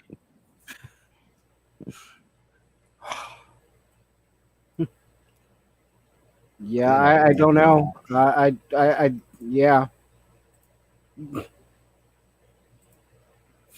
There is a lot of content that comes up under Toilet Girl on YouTube. How many subs? I didn't look. How many subs does that channel have? 114K. That's Toilet Girl. I thought. Hold on, no, 1.14K. I thought let me that go was back. the Plunger Boy. I'm stupid.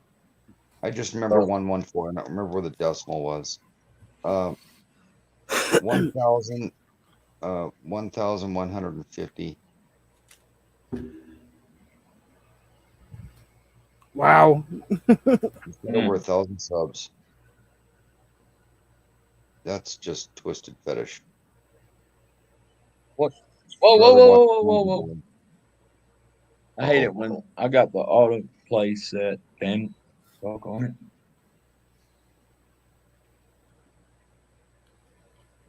I'm scared. I want to look, but No, go on Plunger Boy. You'll never be able to unsee that. I dare you. See to go that to when the you close your eyes application. to sleep? I'm afraid to close my eyes. Every time I do, I see Plunger Boy in my eyelids. Now, what is wrong with my YouTube here? Because I have Lucky Dog Monday Coffee Chat, 6 p.m. Eastern Time, 3:22, scheduled for 3:22:21 at 10 p.m. Why is this doing that? Wow, Sue. I'm sorry you guys had to put up with that. Yeah, no. Yeah. Yep.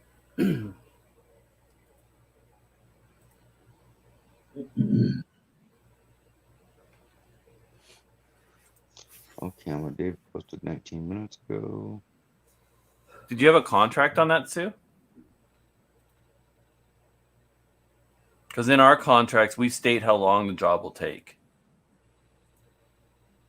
Do you have penalties if you don't meet that deadline, Daryl? Sometimes, yes. Yeah, depending on how big a job it is. Or... Yeah. And again, it depends on circumstances, weather and stuff like that too, or any changes. Yeah. Do you do commercial like apartments too? We can. Mostly we do renovations. I am licensed to do new homes as well. I got to take a few more courses because every year you got to get so many points to keep your new home builder title. So you got to pretty much do a bunch of online courses and spend who knows how much. Yeah, I was thinking not so much do you build apartments, but renovate ones. Yeah. Well, we're doing one starting today. We're doing an apartment renovation. We're putting in a new kitchen and a new bathroom. We're ripping out all the casings and baseboards, putting in new casings and baseboards. So is that in a building that then they're turning that apartment over before they lease it out, and then they'll go to the next one, or no? No, it's just owners that have owned it. Okay. So it's their home. They've actually got a B&B across the street for the next month. So I've given them a schedule. So I've done up a schedule for them, so they've got that.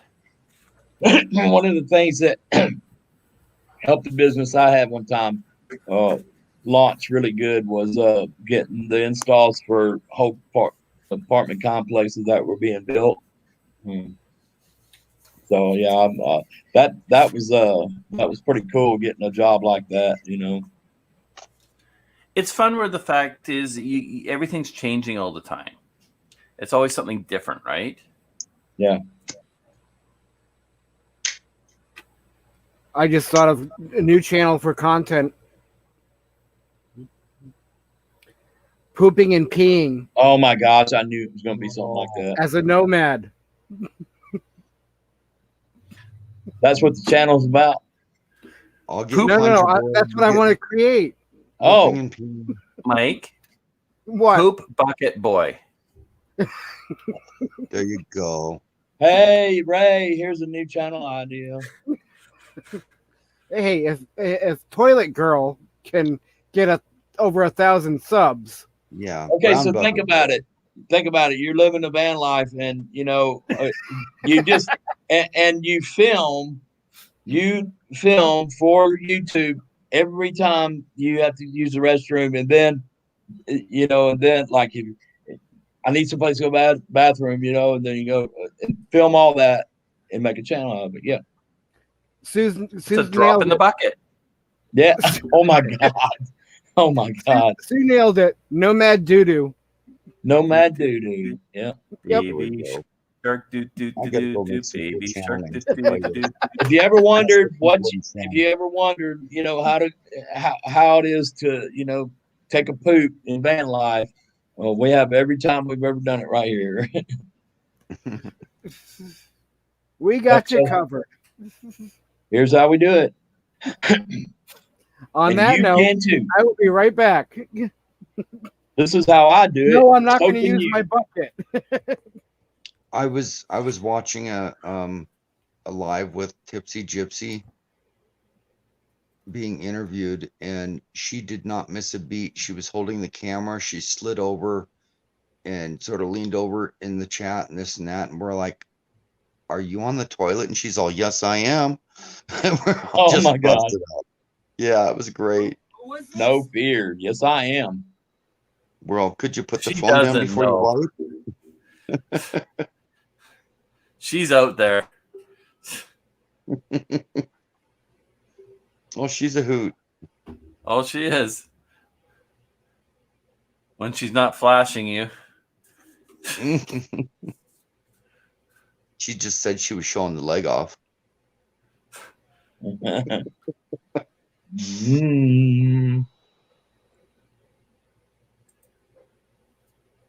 y'all hear that? Yes. That was Plunger Boy. No, it was I was working my volume slider over there, and it makes that noise when I do that. I used to hear noises other people couldn't hear. The voices in your head? Those two, but no, these were Yeah. state testing when I was younger put me at 3 octaves higher than normal hearing. Sounds only a dog could hear, apparently. That's another reason why I had to get out of that business, because the decibel levels, you know, I worked under for 30 years were above. Then I've got tinnitus because of it. Yes, make you go Wait a deaf. second. Daryl, what you got? Okay. Here. I'm going to share this with you. Okay. Glasses. This let is me put my funny. glasses on. Okay. Let me get over there. Dang. I'm in another tab. Here we go. All right. Here we Okay, go. We're still on. Okay. But look at this. Look who she's following. Wait. Who? What? Forever best friends. Oh my God! What a girl is following. That's hilarious. What? Grace. Charlie Grace's Hold on. fan It's club one is of in the her, toilet. Hold on. I got to blow this up. subscriptions. I'm not. Oh, thank you. Oh, poor Charlie Grace. Oh, this is all. Thank you. That I made think my you morning. should. I think you should. Don't shoot tell her me a that. message, Daryl. Becca, was that New Horizons? I saw a wheelchair. Go back up. Yeah. There was a wheelchair on the far left. It was Far left? blue, not Right there? not right there. No, Amputee Adventures. Okay. But 'Cause yeah, I it thought looks his like was she's. Let's see if we can find the adventures of Traveling Mike. I should email her and recommend your channel, Mike. No, thank you. Nope. You can recommend my new one. Hold on. What was that yellow brick road one? Go back. Was it really? Where is it? I don't think it said following the yellow brick road. I can't Yellow read these. I brick can only see the road icons. Yellow brick Reselling. road reselling. Okay. Wow.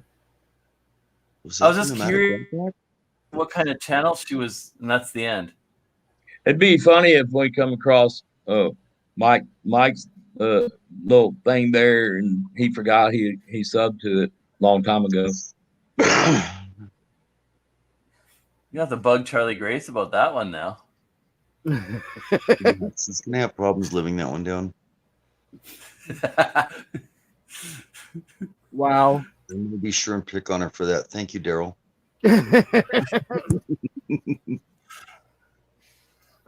So real quick, who were you guys talking about when I left? Troy? I don't know. About sliding over and asking you guys asking if she's using the bathroom. What's that? Tipsy Gypsy. It was hilarious. Ah, okay. And then Ron, this question was for you. I mean, she has one prosthetic leg, so she just slid over off her bed right onto the toilet, didn't skip a beat, and just kept talking and chat. I mean, she's on panel. Sue, yes, pretty much. Yeah, pretty much. I've even got to the point where, to avoid, going to the grocery store, I started having my groceries delivered, which is great and will continue after the pandemic. But yeah, I've tried to stay away from it because really, I don't really have anyone. I've got some friends I've done some social distance hanging out with, but pretty much I've been pretty much holed up in this apartment since June, really, when I got it. Yeah, it's not sorry, easy. Ron. Can you picture someone like me coming up and dropping a bag of groceries at your door going, yeah, I thought All over about the groceries. that. Yeah, I mean, I thought my own about that. shopping? I thought about little critters crawling all over packaged food and stuff like that had to get on the shelf in the first place and then had to be taken back off and then had to be delivered. And but I figured, I figured it was less of a risk than going to the Walmart or to the grocery store, Kroger, whatever. I've been trying to just stay away from people. I show up right before closing on weekdays or weekends when nobody else is in the stores and do my shopping real quick and get out. Let me see what she said about. She did too. Same here. We have been self-isolated at home since last March. Yep. Me too. Have groceries delivered. Lots of. Yep. That's me too. And I didn't do the groceries. And I wasn't real big on Amazon before that because I like to go and pick my stuff up, pick it up off the shelf, look at it, and buy it in real person. I don't like to shop online where I can't, at least hold a box or something. And yeah, so same exact thing I've been doing. And go ahead. Yeah, Dale sounds like he does that. Likes to do that as well. Well, grocery pickup. Don't have it delivery here. I like to browse in the grocery store. Yeah, I like to go shopping at places at 1, 2 in the morning. Yeah, I don't like people. Yeah. I need to go Walmart at 11 at night to get that. But you love us, right? Yes.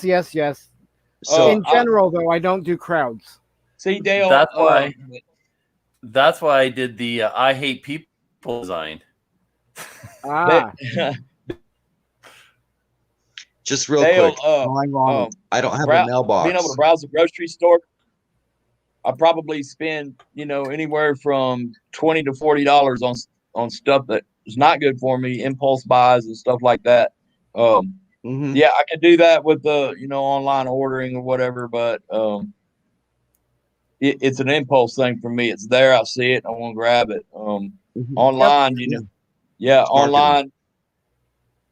It's a little less easy to do that. Not much, but it's a little less easy to do that. And I tend to my impulse buys when it comes to food tends to be the very worst stuff I could eat. Why are you watching that? Ding dong. I didn't realize Weekend RVing just went live. Oh, cool. We could so- go do a little raid over to there. I did mention earlier I do not have a mailbox at my house because I'm that rural. Yeah. But I can have anything dropped at my front door from Amazon. Because we Yeah, can right. get FedEx and UPS. Go figure that. I can't get a letter, but I can order a mattress from Amazon. Oh my god, it's absurd, ain't That's Yeah. true. That's true. Dale said it. You know, don't hate people. I hate stupid. Yep. it? That's There's a yeah, lot of that's- that. I That's like stupid. that's right It's for me. entertaining.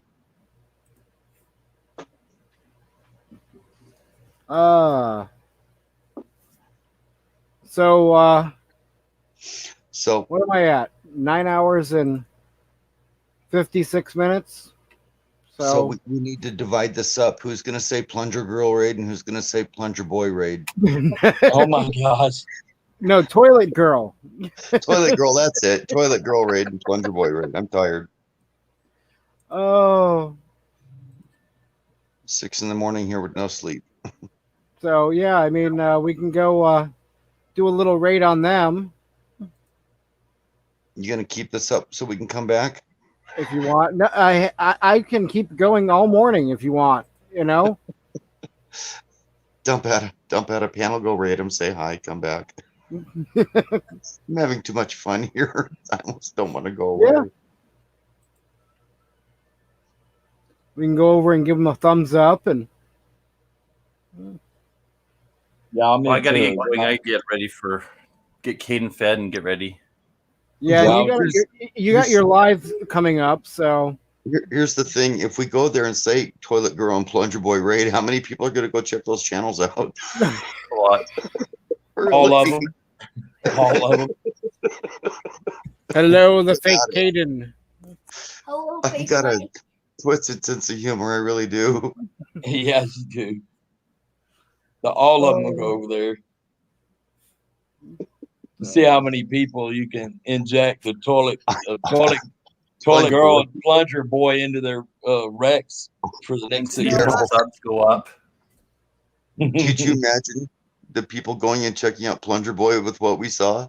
No, I'm still trying to get that out of my I didn't head. see it. All right, Sue, have a good morning. I'm sure we'll catch you around in some other channels.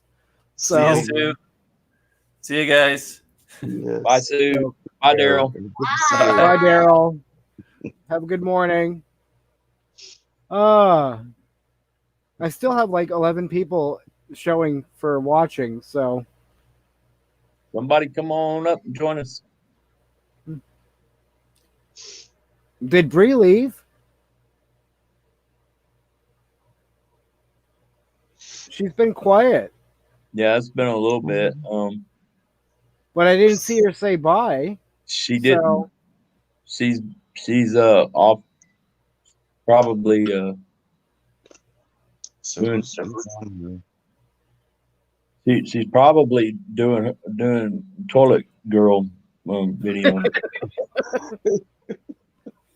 Sorry, I couldn't resist. I'm just she's gonna. here. Oh, She's here. She's here. she was lurking. Yeah, she's lurking. so it's weekend RVing. See if I would know if you I would definitely know if you were if you I would definitely know that you were here if you were up on the panel. Right? Just saying. Bree, Just throw that out there. go check out Plunger Boy. Come on up. Come on up and see what we're going to look at next. You don't have to turn your camera on. Oh, You can come up here and just talk and not do video. so Daryl hopped out while I wasn't looking. Yeah. I didn't say goodbye. Yeah, he's going to get Caden, take care of him, get off to. Does he take him to school? I can't. As much as I want to, I can't do that the weekend RVing. I like him too much. Yeah. Like my twisted raid idea. Mm. That would be awful. Yeah, they're good people, so Oh, they're great. They're very nice. Yeah. Yeah, I pop in there from time to time when I'm right now I'm usually up, and I don't start working until 9, so I pop in there. I popped in there a couple of times. Well, I'm gonna just drop in and say hi real quick, and I'm gonna I'll go keep over there and this do open this. for sure. I'll be right back. I'm gonna go over and do the same. You going over there? Yeah, and are you coming back, Ron? Yes. Okay, so we can, when he shuts us down, we can talk for a quick second. All right. I'll be back.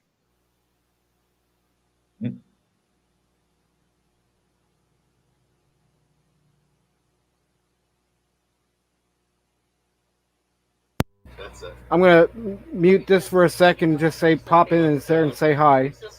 Oh, But I'm still staying here. how do I go over there? Just open it. You're on your PC, right? Yeah. Oh, I'll You just just open it. open in a another second. tab. Okay. All right. Let me. All right. Yeah, I'll Yep. put this on mute and go check it out. Yep. Thank you.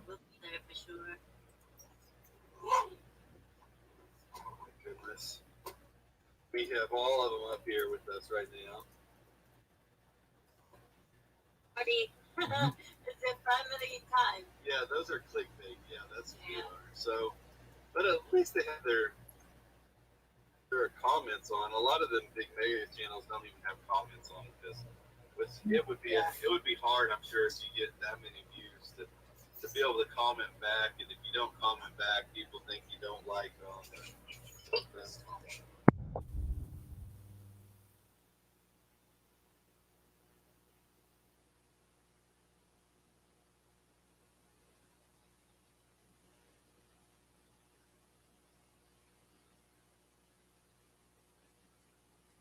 Oh no, I think I've been unsubbed from them.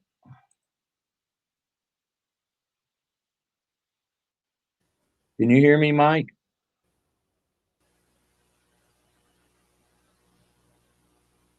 Yeah, I can hear you. I'm not seeing them in my subs. I think YouTube. Okay, hang on. I'll unsubbed. copy and paste it. Yeah, because that's been happening quite a bit where I know I'm subbing somebody and then go, and it's unsubbed, and I've been hearing everybody say that YouTube will do that. There you go. Pop in, say hi, say mini raid. Have you already done it? Yeah. So I just went to it in my chat window because why did it do that?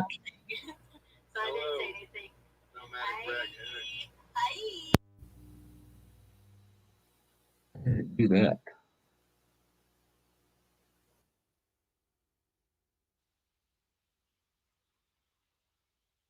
I'm such a newbie. I can't.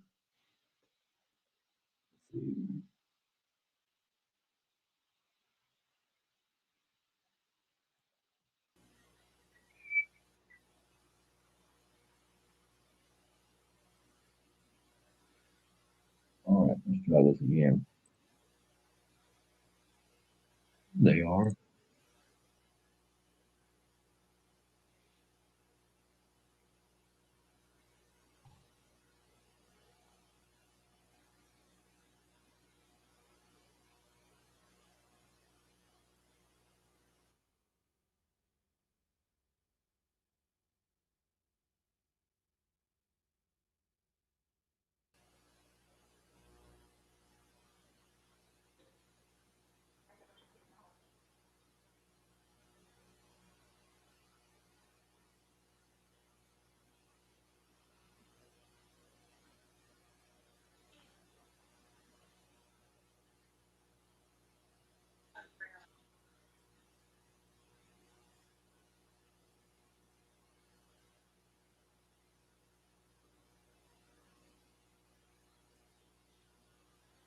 We've been sitting.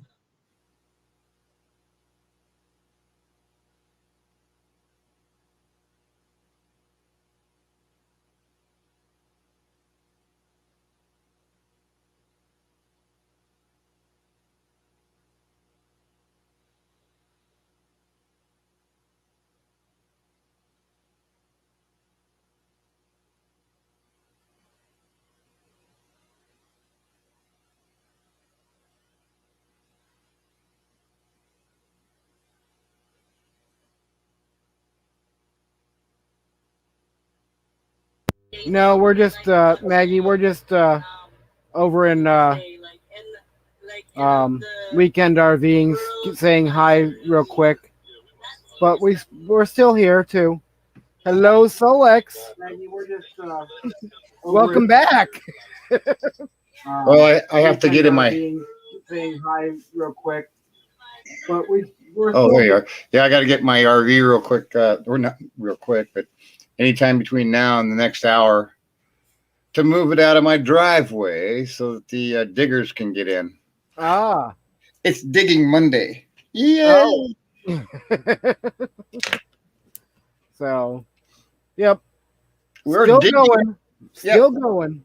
We're digging up my property. Find that goofy broken water line. Maybe you find treasure in two. That'd be nice. Somewhere in the world, lost Dutchman mined gold is missing. It could happen. So we still have Maggie with us, and Bree, and Ron, and So I found out who's watching your live feed, but they didn't say a word. One of the lurkers. Oh. Yeah, James and Millie. Oh. Yep. Nice. I'm still answering hellos over here. Yeah. Hey, you guys, I was trying to talk to James and Millie because I've been talking to y'all so long. I heard that. Yeah. No, that's fine, Maggie. Nope. That they were saying hello, Ron. See, I'm like, hello. No, that's fine. But so yeah. Oh, can y'all hear them on my side? No, I can't. Okay. So we got someone out there. I can't figure out how to Got someone out there I named. think we've moved on. Tom O's out there, and he's going. Okay, howdy. so This is another person out there that says howdy. The mute on my tab is not working now. Just go and mute the speaker on the YouTube player on their channel. Yeah, I always hit the tab one, but this I'm in Chrome for the StreamYard for the green screen because I usually use Firefox and but I was trying to click on that mute in the Chrome tab and it doesn't work that way. No, I find I just have to click the speaker in their channel. Yeah, that's what. Yeah, in Firefox, you can click that little speaker sign and mute it from the tab. Like if you're in another tab and you need to quiet it, you can just reach over there and click it. That wasn't. I was sitting here clicking on it because I always use Firefox but it doesn't seem to work that way on Chrome. So, Troy, you Solex, you were saying, by the way, sorry. Oh, it's Video Monday. I'm be videoing all day today. But you were saying something about lurking or something, or somebody else saying something. Oh yeah, the diggers are coming today to dig out the water line, and so I'll be videotaping from morning to dusk. Oh, I thought you said you knew somebody else that was lurking other than. Oh yeah, James and Millie. James and Well, Millie. no. But after that, you said a name, but I lost it because Ron started talking as well. Oh, weekend RVing. James and Millie. So she was in there and she says, oh yeah, I saw them and anywhere that Solex is, usually you'll find a Nomadic Rat Pack. Okay. Their buddies. I was watching them and I was going to say something, but I didn't. So yeah, he was saying were, that. Sorry, go ahead. So now we know one of the lurkers. You know, yeah. Hey, that's fine. It's great. I think it's great. When you were saying we had like 9 or 11 in here, wonder who's in here. They were in there. So, Yeah, we've been discussing all kinds of subjects. I know. I've been listening. Ah, Well, not for 50 minutes. 50 minutes, I stuck in one of the episodes of Farscape. gotcha. I got to learn some of those lingo they got. Like their F word is frill this and frill that. Oh, So, yeah. oh. Yeah, so Troy's over there. I'm gonna come back to y'all because I don't know how to. I'm still a newbie. I don't know how to be able to interact here and there. So I'm back with you guys. Yep. their shite word is Yasmata. Yasmata. Yep. So that's why I'm going to start using alien words for that stuff, so that I don't get taken out by Google. Right. Yeah, I mean, it's getting that Google. I mean, the YouTube, which is Google algorithm. When you're trying to post a comment in YouTube, boy, you can't even spell using like your symbols up to the top because YouTube's already onto it. They're already onto you with that, trying to spell it like that. You can't type the word subs in there. Oh, you can't? No. Because I had so much trouble, and I'm like, what am I doing wrong? It's not taking my comment. And I just want to make this comment to this person, and it won't let me. And it's like, really, is it that sensitive where, I'm trying to be clever and it not detect what I'm trying to say, but it does. Well, they got the YouTube bot in there, and it's programmed to erase comments, certain comments that are made, and subs is one of them. I just found that out last week. But it seems to know when you're even going a roundabout way to call somebody a dumbass, and it'll know that's what you're doing, and it'll delete it until you and I'll sit there and like, what is it? There's nothing. I've got it down to not being the least bit foul when I want to be, but and it still won't. I'm not pleased or happy with what happened in 2020 or what's happening today, especially with Portland riots, businesses burning down. But I wouldn't mind if they burnt Google down. Well, Google's been a pain in my ass job wise for 10 years now for me. One of the things, Maggie, hi.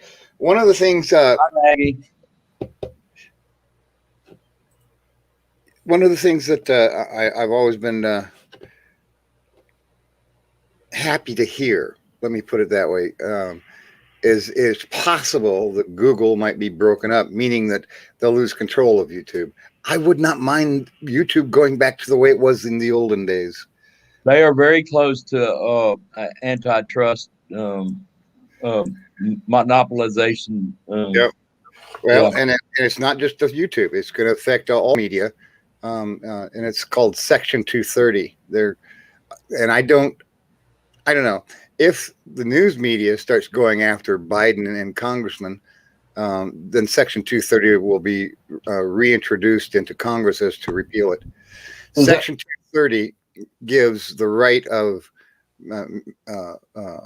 people like Twitter or Facebook or Google the right to censor, or the right to say whatever they want and not be censored.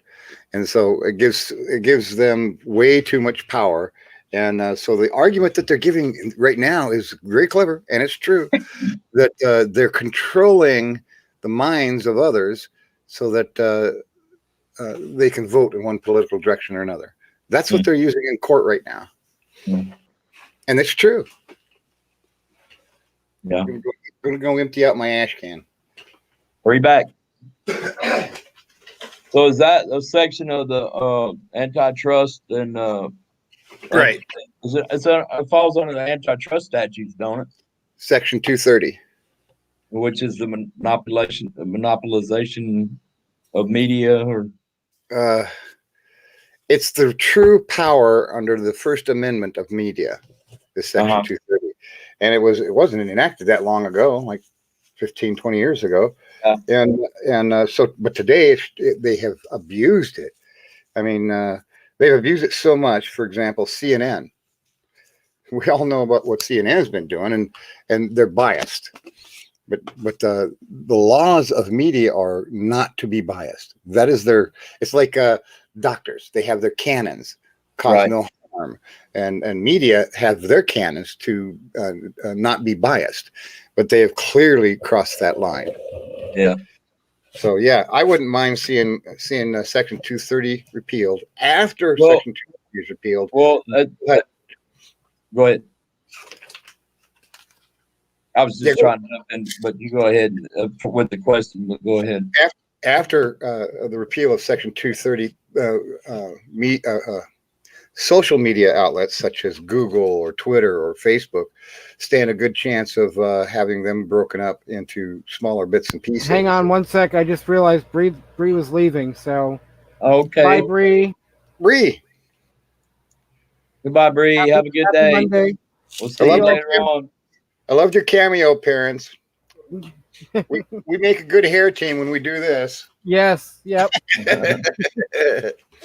So sorry to interrupt you guys, but I just want no, you're running the show, man. I'm not hurt at all.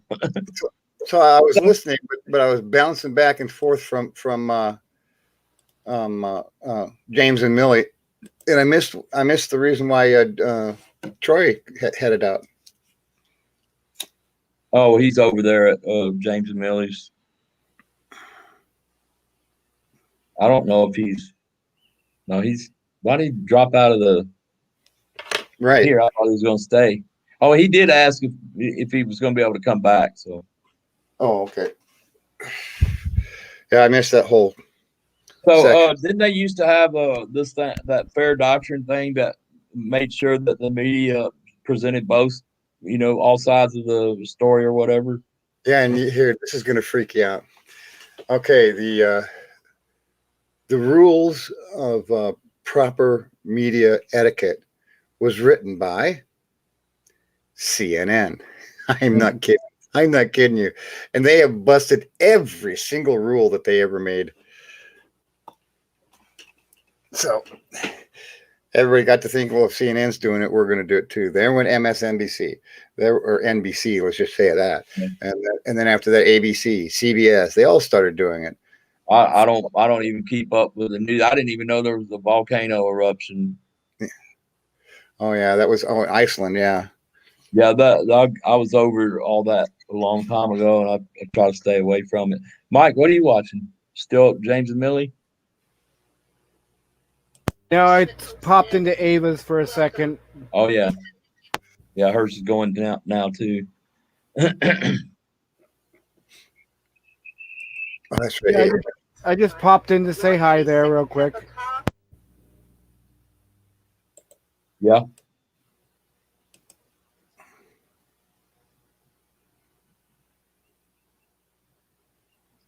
It's almost time for me to log into work. Then I'm done for the day. I got to show I logged in, then I'm good to go. Yeah, I still got a little while.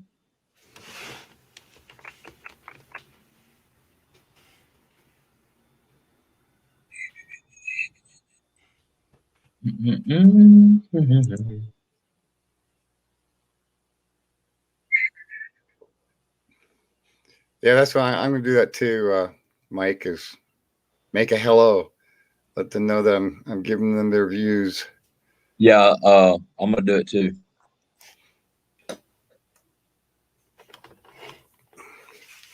That's one thing I got to do. I got to do this. It's been on my mind for weeks. I've got to go and get me a different RAM card. I mean, this 4 gigabyte RAM is I've had it. So I'm thinking I'm going to go down and get a 16 gig RAM. But every time I'm down at the store, I forget. Is that for what, desktop? Yeah, for Hewlett Packard Windows thing in Majiggy.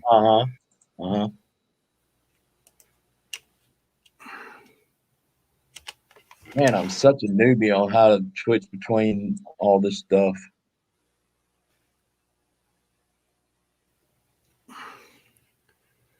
Okay, so now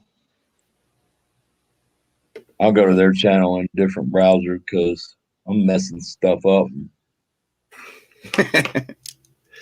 Here we go.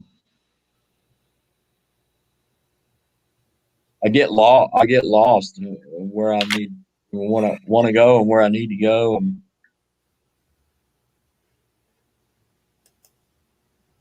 Wanderlust. Hello. Wanderlust said hello.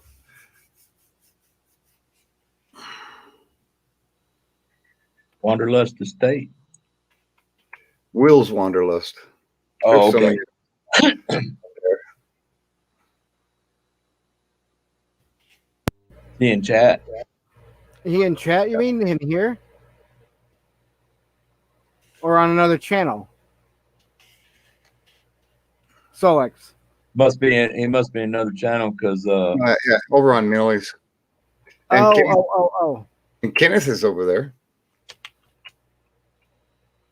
I'm No, still trying to get to Ava Troy, you're somehow. not new here. I'm still trying to get to Ava somehow. Troy, I'm guessing you came over from the Toilet Girls channel, huh? That's where he's been. Why can't I? Oh, here it is. Is it over at Ava's? No, there it is. Dang, took me forever to find it, and I'm sub to her. Now I'm the stop sign man. You know, I need to warn you there, Van City Adventures. Okay, Lance, he was calling me secret agent man for the longest time. So I did a video. So if I have to be the stop sign man, Van City Adventures, I'm doing a cameo for you too. Wow.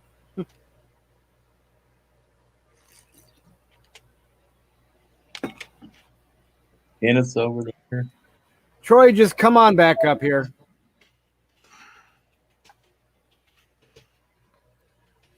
Good morning.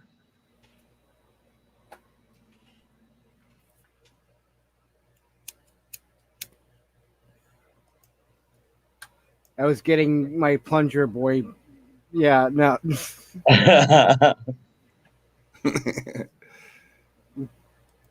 So let's do epic stops.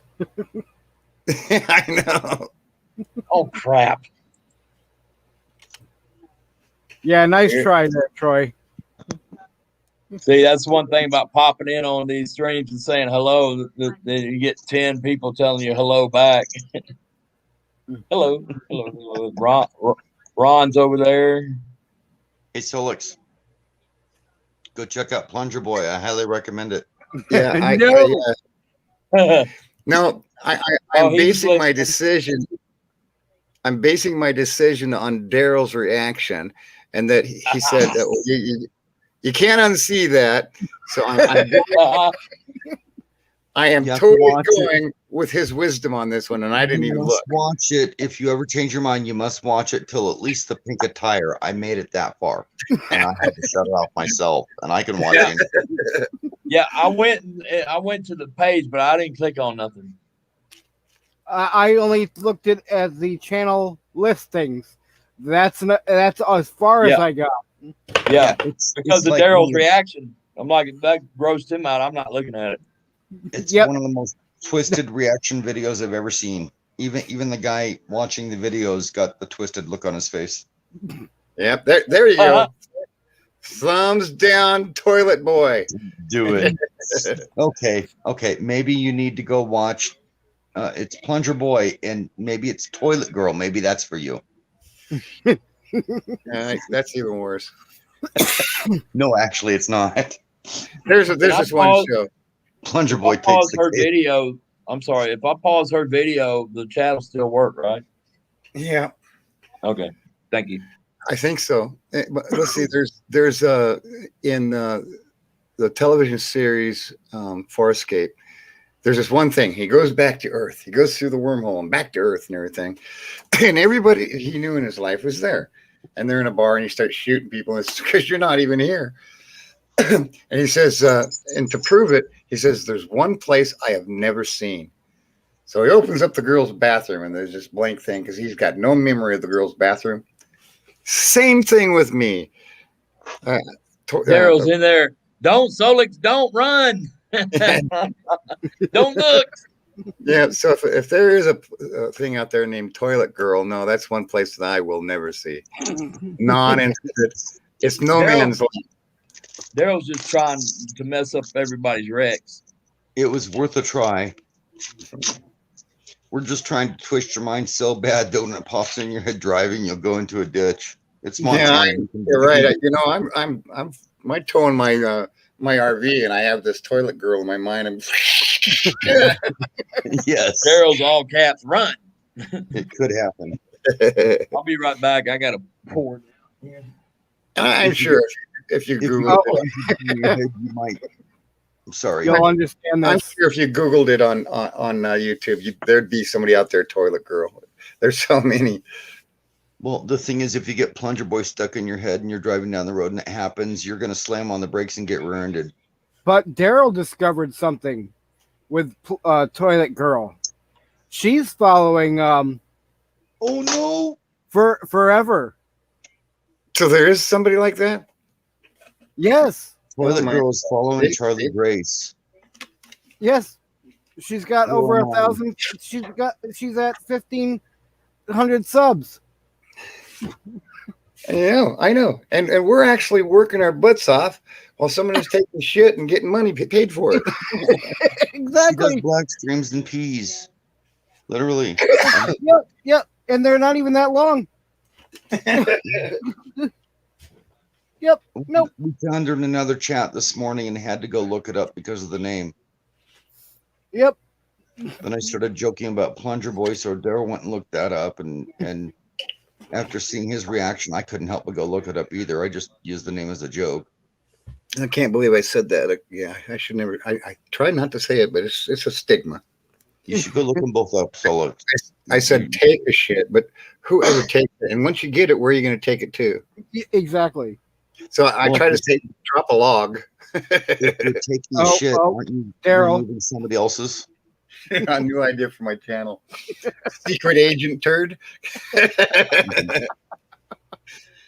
Wow.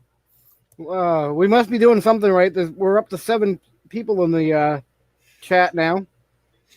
It was at 5 or 4, so hello, new ones.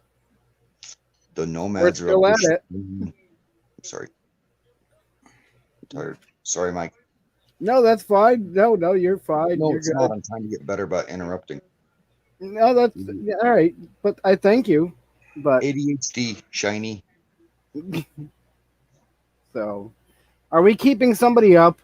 Yep. Excellent. No, they're just waking up. This is the wake up time. You remember? No. I'm looking for the remote so I can turn that one off.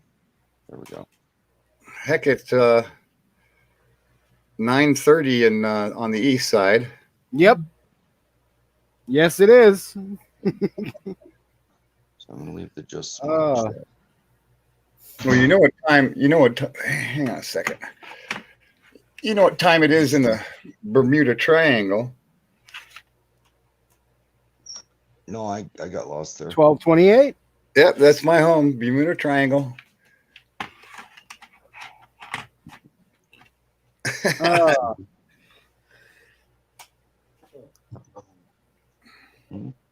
I'm not picking up on the Bermuda Triangle. Time zone. I know. Well, yeah. Yeah, where did it go? Where did the time zone go? It's gone. Yeah, we got a lot of friends down there. Hang out with all kinds of people for the last 200 We years. just jumped up one more. Now 8. Hello, new people or previous people. Don't be bashful. Say hi. I should go over to weekend RVing and towards the end go, hey, let's go raid Mike. Hell yeah. Sure, I'll still be here. I haven't decided when I want to cut this out, so. Well, Daryl, for you it was new people. Yeah. That gets frustrating. What Daryl says, like they're a minute behind. Yeah, nude or new? New. Well, I mean, they may be nude. Blinker fluid. I snicker every time I see that blinker fluid. Well, let's go with the nude thing. We did see Daryl's nude son today. Yes.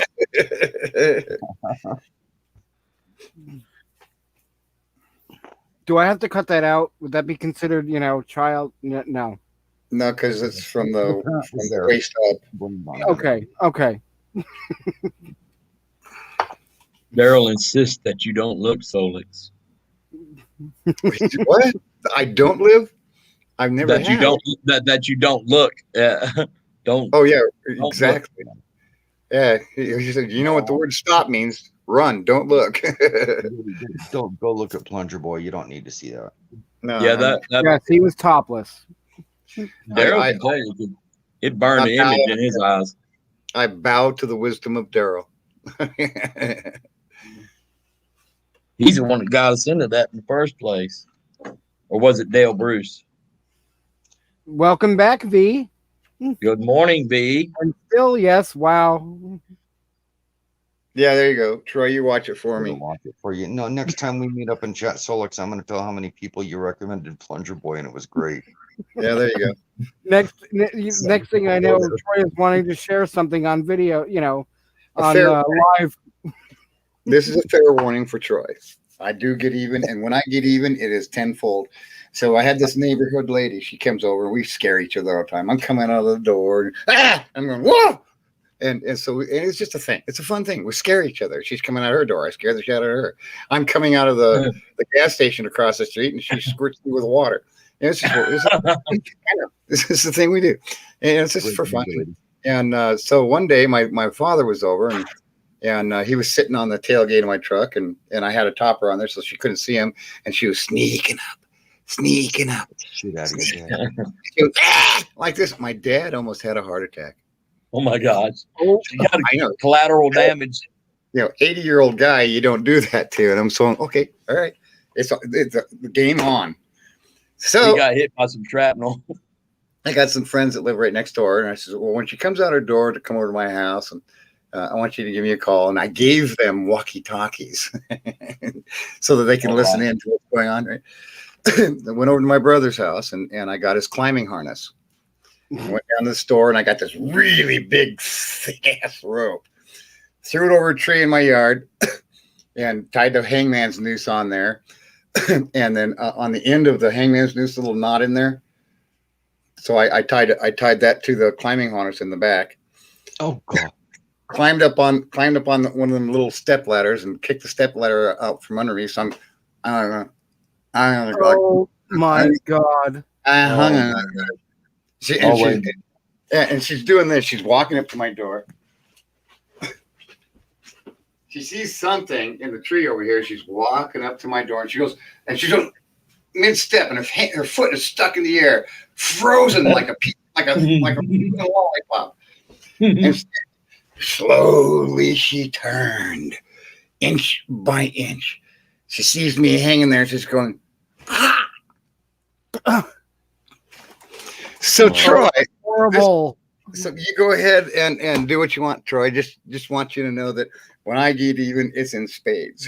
I think I better change. Wow, that is still horrible. That's next level there. I know. Well, in all fairness, I can't hold a straight face. It couldn't have been but 5 seconds when she went, and I just started laughing my ass off. She went and got a switch. You shit.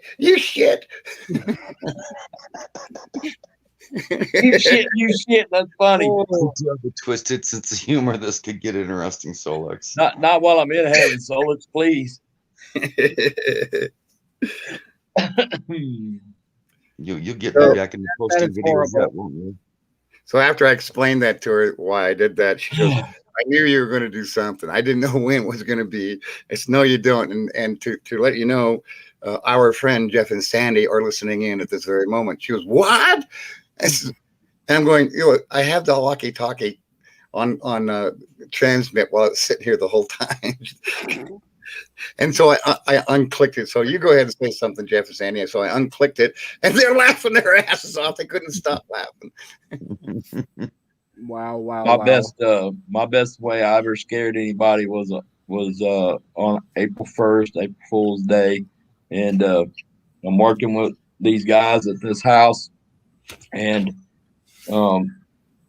one of the guys parks his HVAC service van on this inclined driveway, and but he can't come all the way up onto the driveway where it's flat because our gas pipe guy's up there has got his pipe vise out, and he's threading pipe and stuff like that, and he needs that room because the pipe's like 10, 20 feet.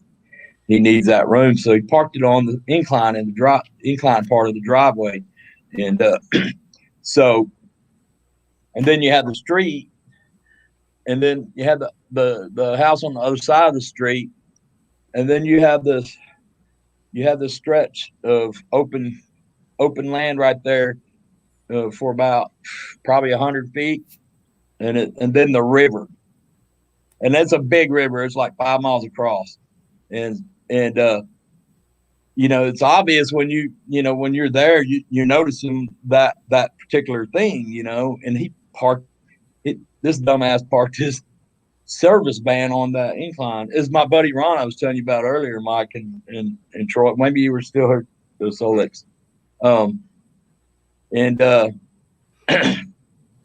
So anyway, we're everything's just like I said, and we're up inside the garage, and he's got his back to his truck, and me and my work partner are facing him. So we look past him. His truck's out there in the driveway behind him, and I already told him right there. I tapped him. I said, "Watch it," and I went over there, and we were just talking, and all of a sudden I went, "Oh shit, Ron, your van is rolling down the driveway." And so the first thing he envisions is this somebody going across the street, across that, and backing into the river. And that truck was 1 day old when that happened. He got it the day before, and he got it full of new equipment and everything. So in his mind, holy shit, that van's gonna roll into the river. But when he turned around, he turned around and started running. And he ran about 3 or 4 steps. Each one got slower the more he realized that van wasn't moving. And when he stopped, he's like, he turned around, "You effers," and we were dying laughing. But that scared the crap out of him. As a matter of fact, we got collateral damage on that one too, because the guy that was doing the over there working the pipe buys, he wasn't paying attention, heard that too, and he reacted. We didn't mean to get him, but we got them both. So when I did that, then my other partner just fell in, and my other partner took off running towards where the van was. It was really good. It was epic. And then there's some of those times which you wish you had a camera when you get those ultimate fails. It actually, I did. I wish I had too, because it would have been great YouTube viral material. But about probably 5-10 minutes later, his knees were still shaking. My dad's friend, they were a disaster. I mean, the karma was disaster. And so we launched our boat into Yellowstone National Park. Mom's got the Super 8mm, right? Those little silent movies. And we launched our boat and behind our car, by the way. And we got that into Yellowstone. And then my dad's friends who had a slide-in camper, they're launching their boat. The kids are in a slide-in camper. You're always up on the top bed, looking out the window. All the kids, all of their kids were up there looking out the window as they were launching their boat. Me, I would have been back there in the back window watching the boat being launched, but they were watching us, watching them. And so they launched their boat, they launched the trailer, they launched the camper, and they're floating out there in Yellowstone Lake with the camper still floating. And I'm out there with a rope in my hand, little kid running down there, diving in the water, trying to hook a rope onto their bumper. Times you wish you had a camera going. Yeah, absolutely. Yes. So Solix, I too have a well house up here in Lapine, and I'm just picturing this little thing of me going out to the well house, lifting up the lid, and there's a pair of binocs in it, and there's one of those little cones for listening, the listening devices that you can point, the directionals, and get one of those little shot glasses like a mug and put a little label by it. Squirrel milk and yeah, you told me that. Here. Daryl Troy already went over there and watched it. Oh, the video I made? No, that Toilet Girl channel. Oh, he was saying that Troy will watch it for you. He already did. That's nothing. You need to go see Plunger Boy. Toilet Or Girl. maybe that's who he's talking about.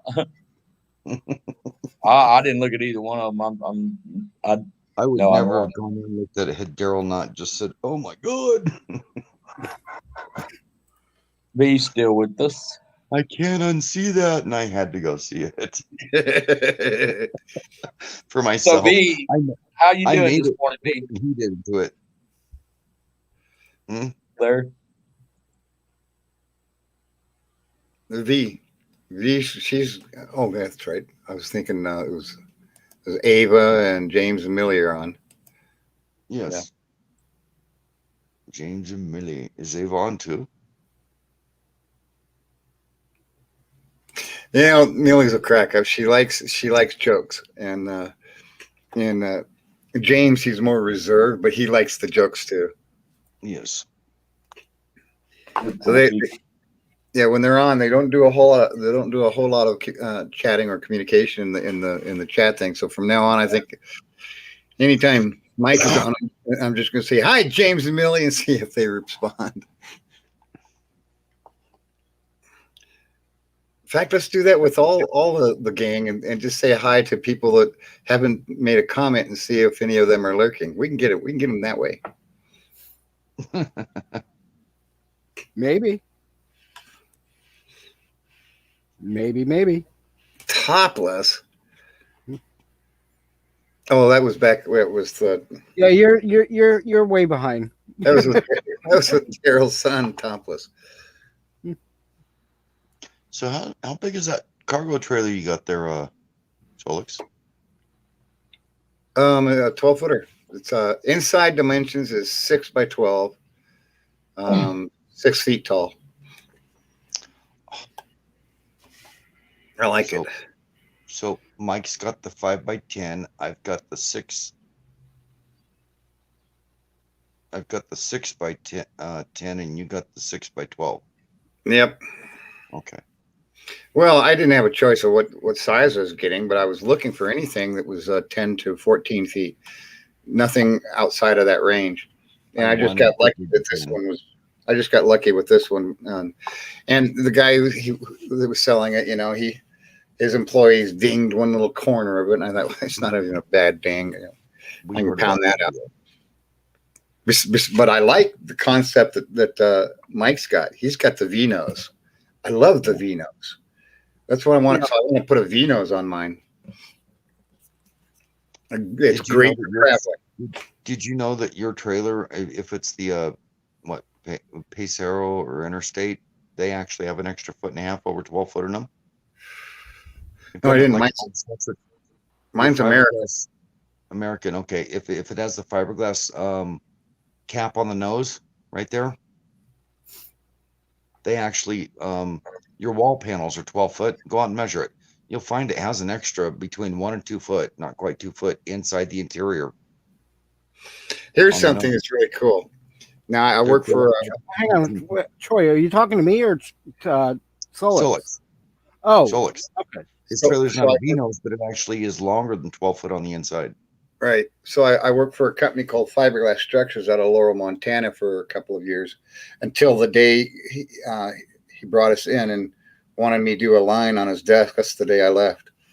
So what is the matter with this guy? He's the fire chief. He wanted you to do what?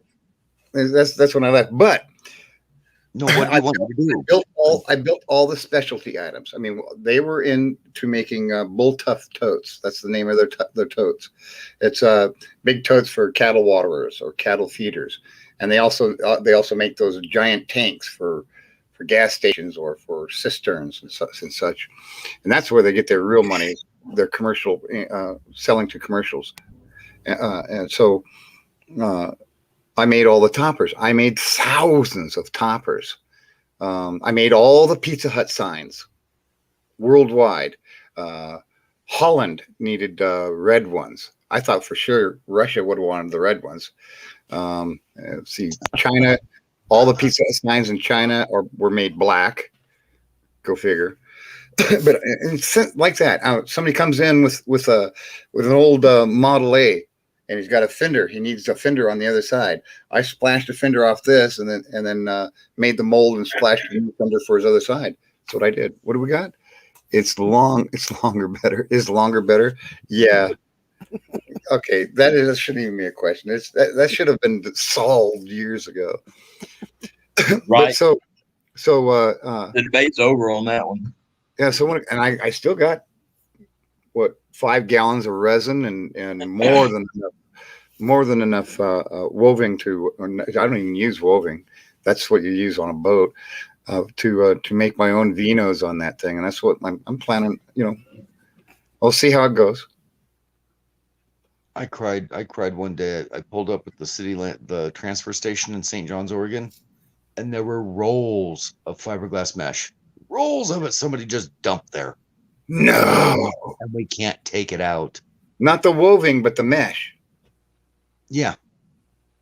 Why did you? And you couldn't take it back out. Can't take anything out of the transfer stations of the landfills in the state of Oregon. Same here. What?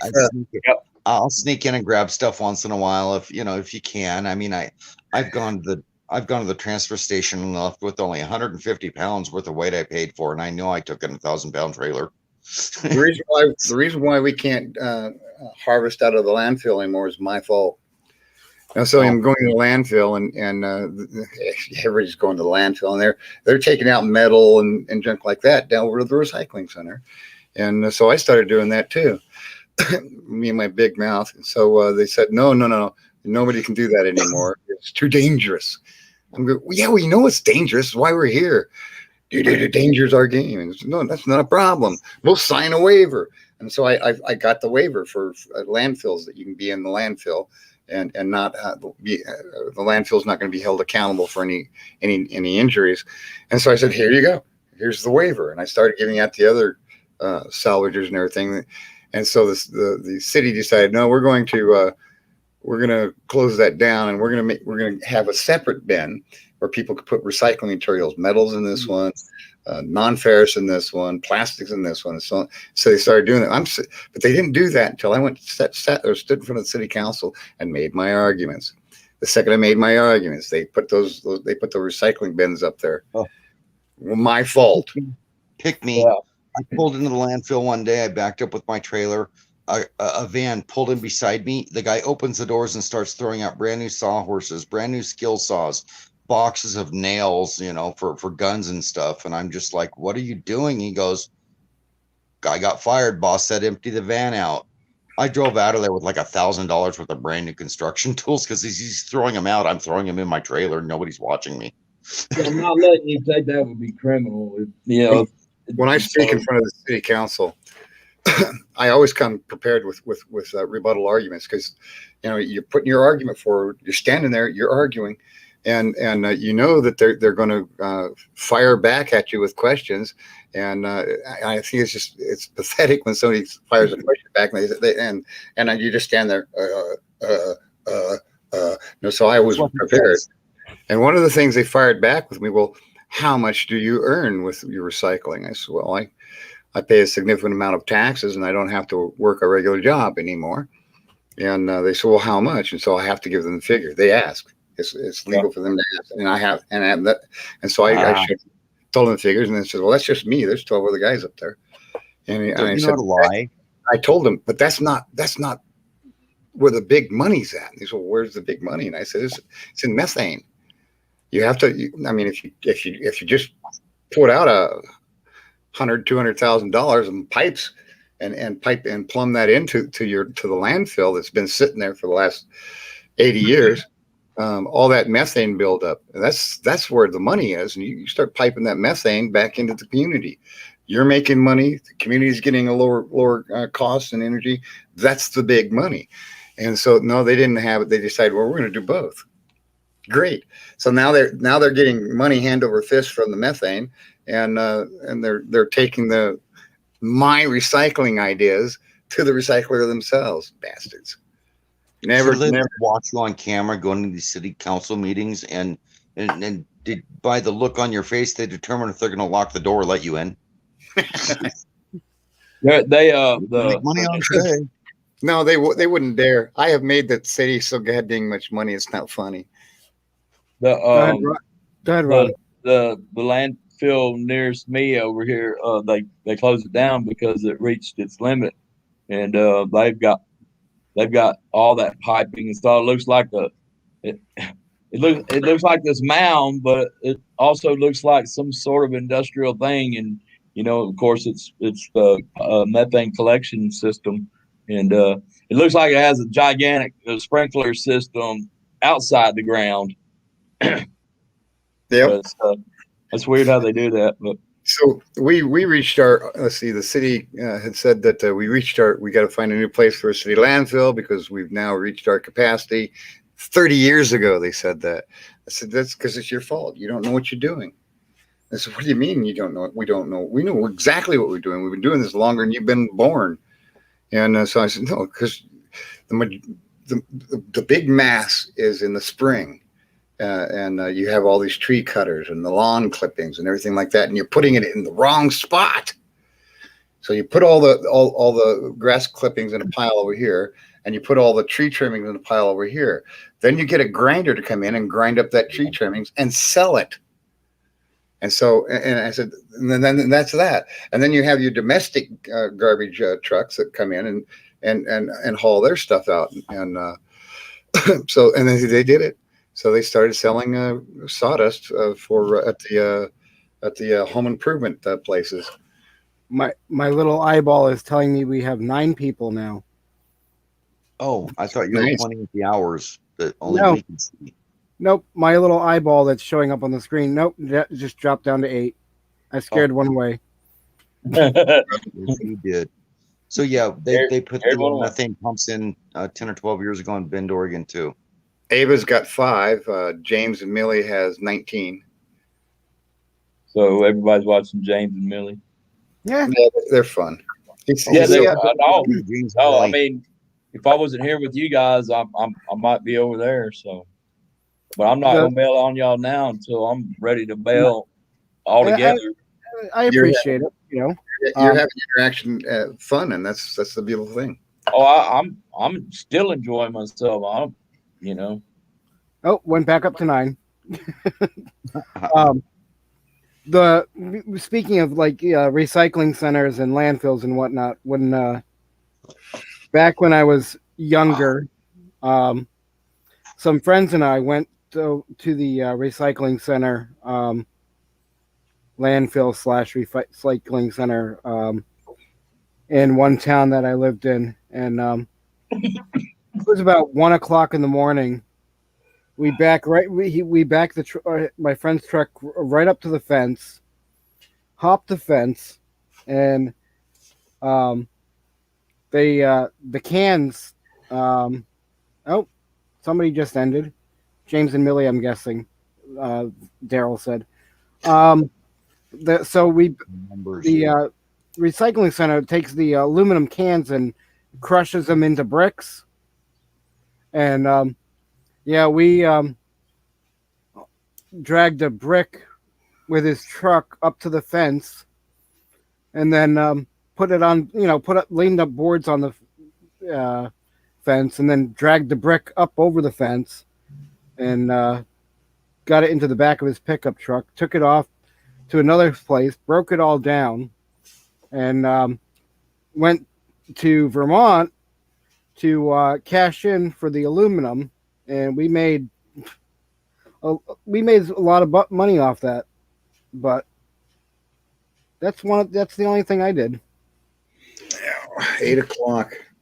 What is the statute of limitations on aluminum? What's that? Statute of limitations. What is the statute of limitations on aluminum there, Mike? I don't know. A billion years? I'm reluctant to tell you some of the things I did as a kid. I mean, a friend of mine used to go into the landfill at night, the dump or whatever, and get all kinds of scrap metal, aluminum, copper, all kinds of stuff, and just go cash it in the morning. You know, that was his gas money. And I quit on aluminum, and I stopped taking all of my copper to the recycling. As I'm throwing shit away, let me see if I can find it for you. Talk amongst yourselves. Yeah, I mean, I've got in my trunk, I probably have a good 40, 50 pounds of copper wire, because a friend of mine gave me all kinds of 6 and 8 gauge wire. The stranded 6 and 8 gauge wire. I think there's some 4-aught. There's 2-aught and whatnot, and they're 2 foot long pieces. Ron, you've been watching Toilet Girl. So everything I throw away, I cut the power cord off of it. I'll throw it in a bucket. But here's the thing. Here's why I don't take copper to recycling center anymore.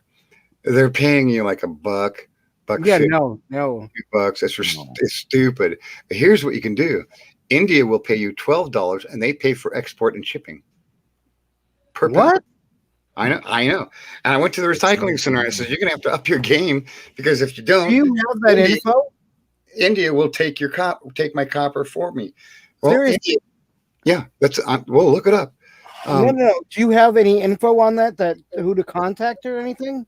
I haven't done it yet. I'm still collecting. I mean, I got buckets of I take this stuff, and then when I'm bored, I'll sit there and I'll take my knife and pull the copper out of it so that I've got the clean copper.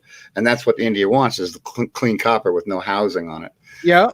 And I'm going, I'm going to do it. It's been 2 years since I took any copper to the recycling center, and I got a lot of copper. If you find out any info on that at all, as far as who to contact about it, I've got, and I can get a buttload more. Here's how it's going to work. Now, for harvesting copper out of the earth, China has a monopoly on this. China harvests 30% of the world copper out of China itself. And I'm not going to eliminate that China goes to other countries to harvest their copper. They do that too. So when China threatened to put their money on the copper standard, that was after they threatened 3 times already, that would put them on the world stage as an economic power, because copper is becoming scarce and scarce. The United States of America's copper, 75% of it comes from recycling. We're screwed. I mean, and the other copper comes from copper mines that are not in the United States. What we got the Bingham copper mine. That's all we got. So there's smaller copper things out there, but so we're slowly becoming deficit in our copper collections, and then we need copper more than anybody else. So consequently, what I'm watching before I ever do this is I'm watching China and India. They're kind of in a little spat about exchanging things. When China says no more copper for you, India, that's when I'm going to sell to India, because their asking price will skyrocket. So you have to watch the world market, see how it's going, see what country's having a spat with what country. I'm a little confused, and so maybe I need some refreshing of my memory. I thought you were like a shipbuilder No, I just wrote them. or a boat. Okay, you all right? I was Navy. Well, I thought you like worked on boats. I don't know why. Yeah, He I was built little ones. an aviation storekeeper for a search and rescue boat. Yeah, Or for search I'm and thinking rescue. more like at a marina or something, but I don't know why I think that. But that's why I needed my mind refreshed. I think it's absolutely ridiculous that they use woven roving on boats. That stuff, okay, woven roving doesn't hold the resin. After time, the resin will start evaporating off that. And now you got this. It's almost like cloth on that, and that's the woven roving. So I'd never use woven roving. I wouldn't work on a boat if they paid me. I would have to be. But you were talking about that earlier, and I guess when I was hearing those words, I'm like, okay, he's making fiberglass repairs to boats, and something like that. Yeah. Where do you live at? You live on the coast, or what? Montana. Oh, okay. That's right. You said that earlier. My bad. The most money I ever made doing fiberglass work was with the places like Nutralex. They provide mineral compounds in the water for the livestock, and they have thousands and thousands of these totes that were made by Fiberglass Structure. So Fiberglass Structure sells them the totes, and they have their totes over there. What happens with a tote and a large 1,000-pound bovine? They kick a hole in it, right? And so now they have thousands of these totes that they can't use with holes in there. So I'm seeing this mountain and pile over there. I'm going, yeah, that's what I'm going to do. So I made myself a little portable fiberglass kit and running around in my van that I was living in, and went over to Nutralex and says, "What are you going to do with all those totes? I mean, the longer they sit there, the more useless they become." He says, "Well, we're trying to find for years. We've been trying to find somebody to fix them." He says, "I'll do it." And they want to know how much. I said, "Oh, I'll fix it. $25 a hole." And they said, "Hired." So, some of these things have 5 or 6 holes in them. Think about it. So I'm patching it. I'm getting paid more than they paid for the tote to begin with just by patching the holes on it. God, I made sick money doing that. And that wasn't just Nutralex. There was 5 other people in town here in Billings that had their own processing plants for minerals for livestock. Sick money, man. And if you know how it is, a 5-year-old kid could do this. No rocket science needed. Right. The only science that's involved there is how long do you want to have sit on the tote? You want to sit on the tote for an hour waiting for it to cure? You want to sit on the tote for 10 minutes waiting for it to cure? It all depends on the MEK or the hardener that you put in with the resin. The more harden you put in, the more money you're spending out of your own pocket. But there were so many totes there. I had to do a 30-minute harden on those, to start my little production line going. God, I was making sick money. Yeah, it's always nice when you make sick money. I know. And job security is they're going to take those same totes out there. And I've seen totes that come back that need repairing that I'd already repaired before because a new hole was knocked in. Who's live this hour, Mike? See anybody?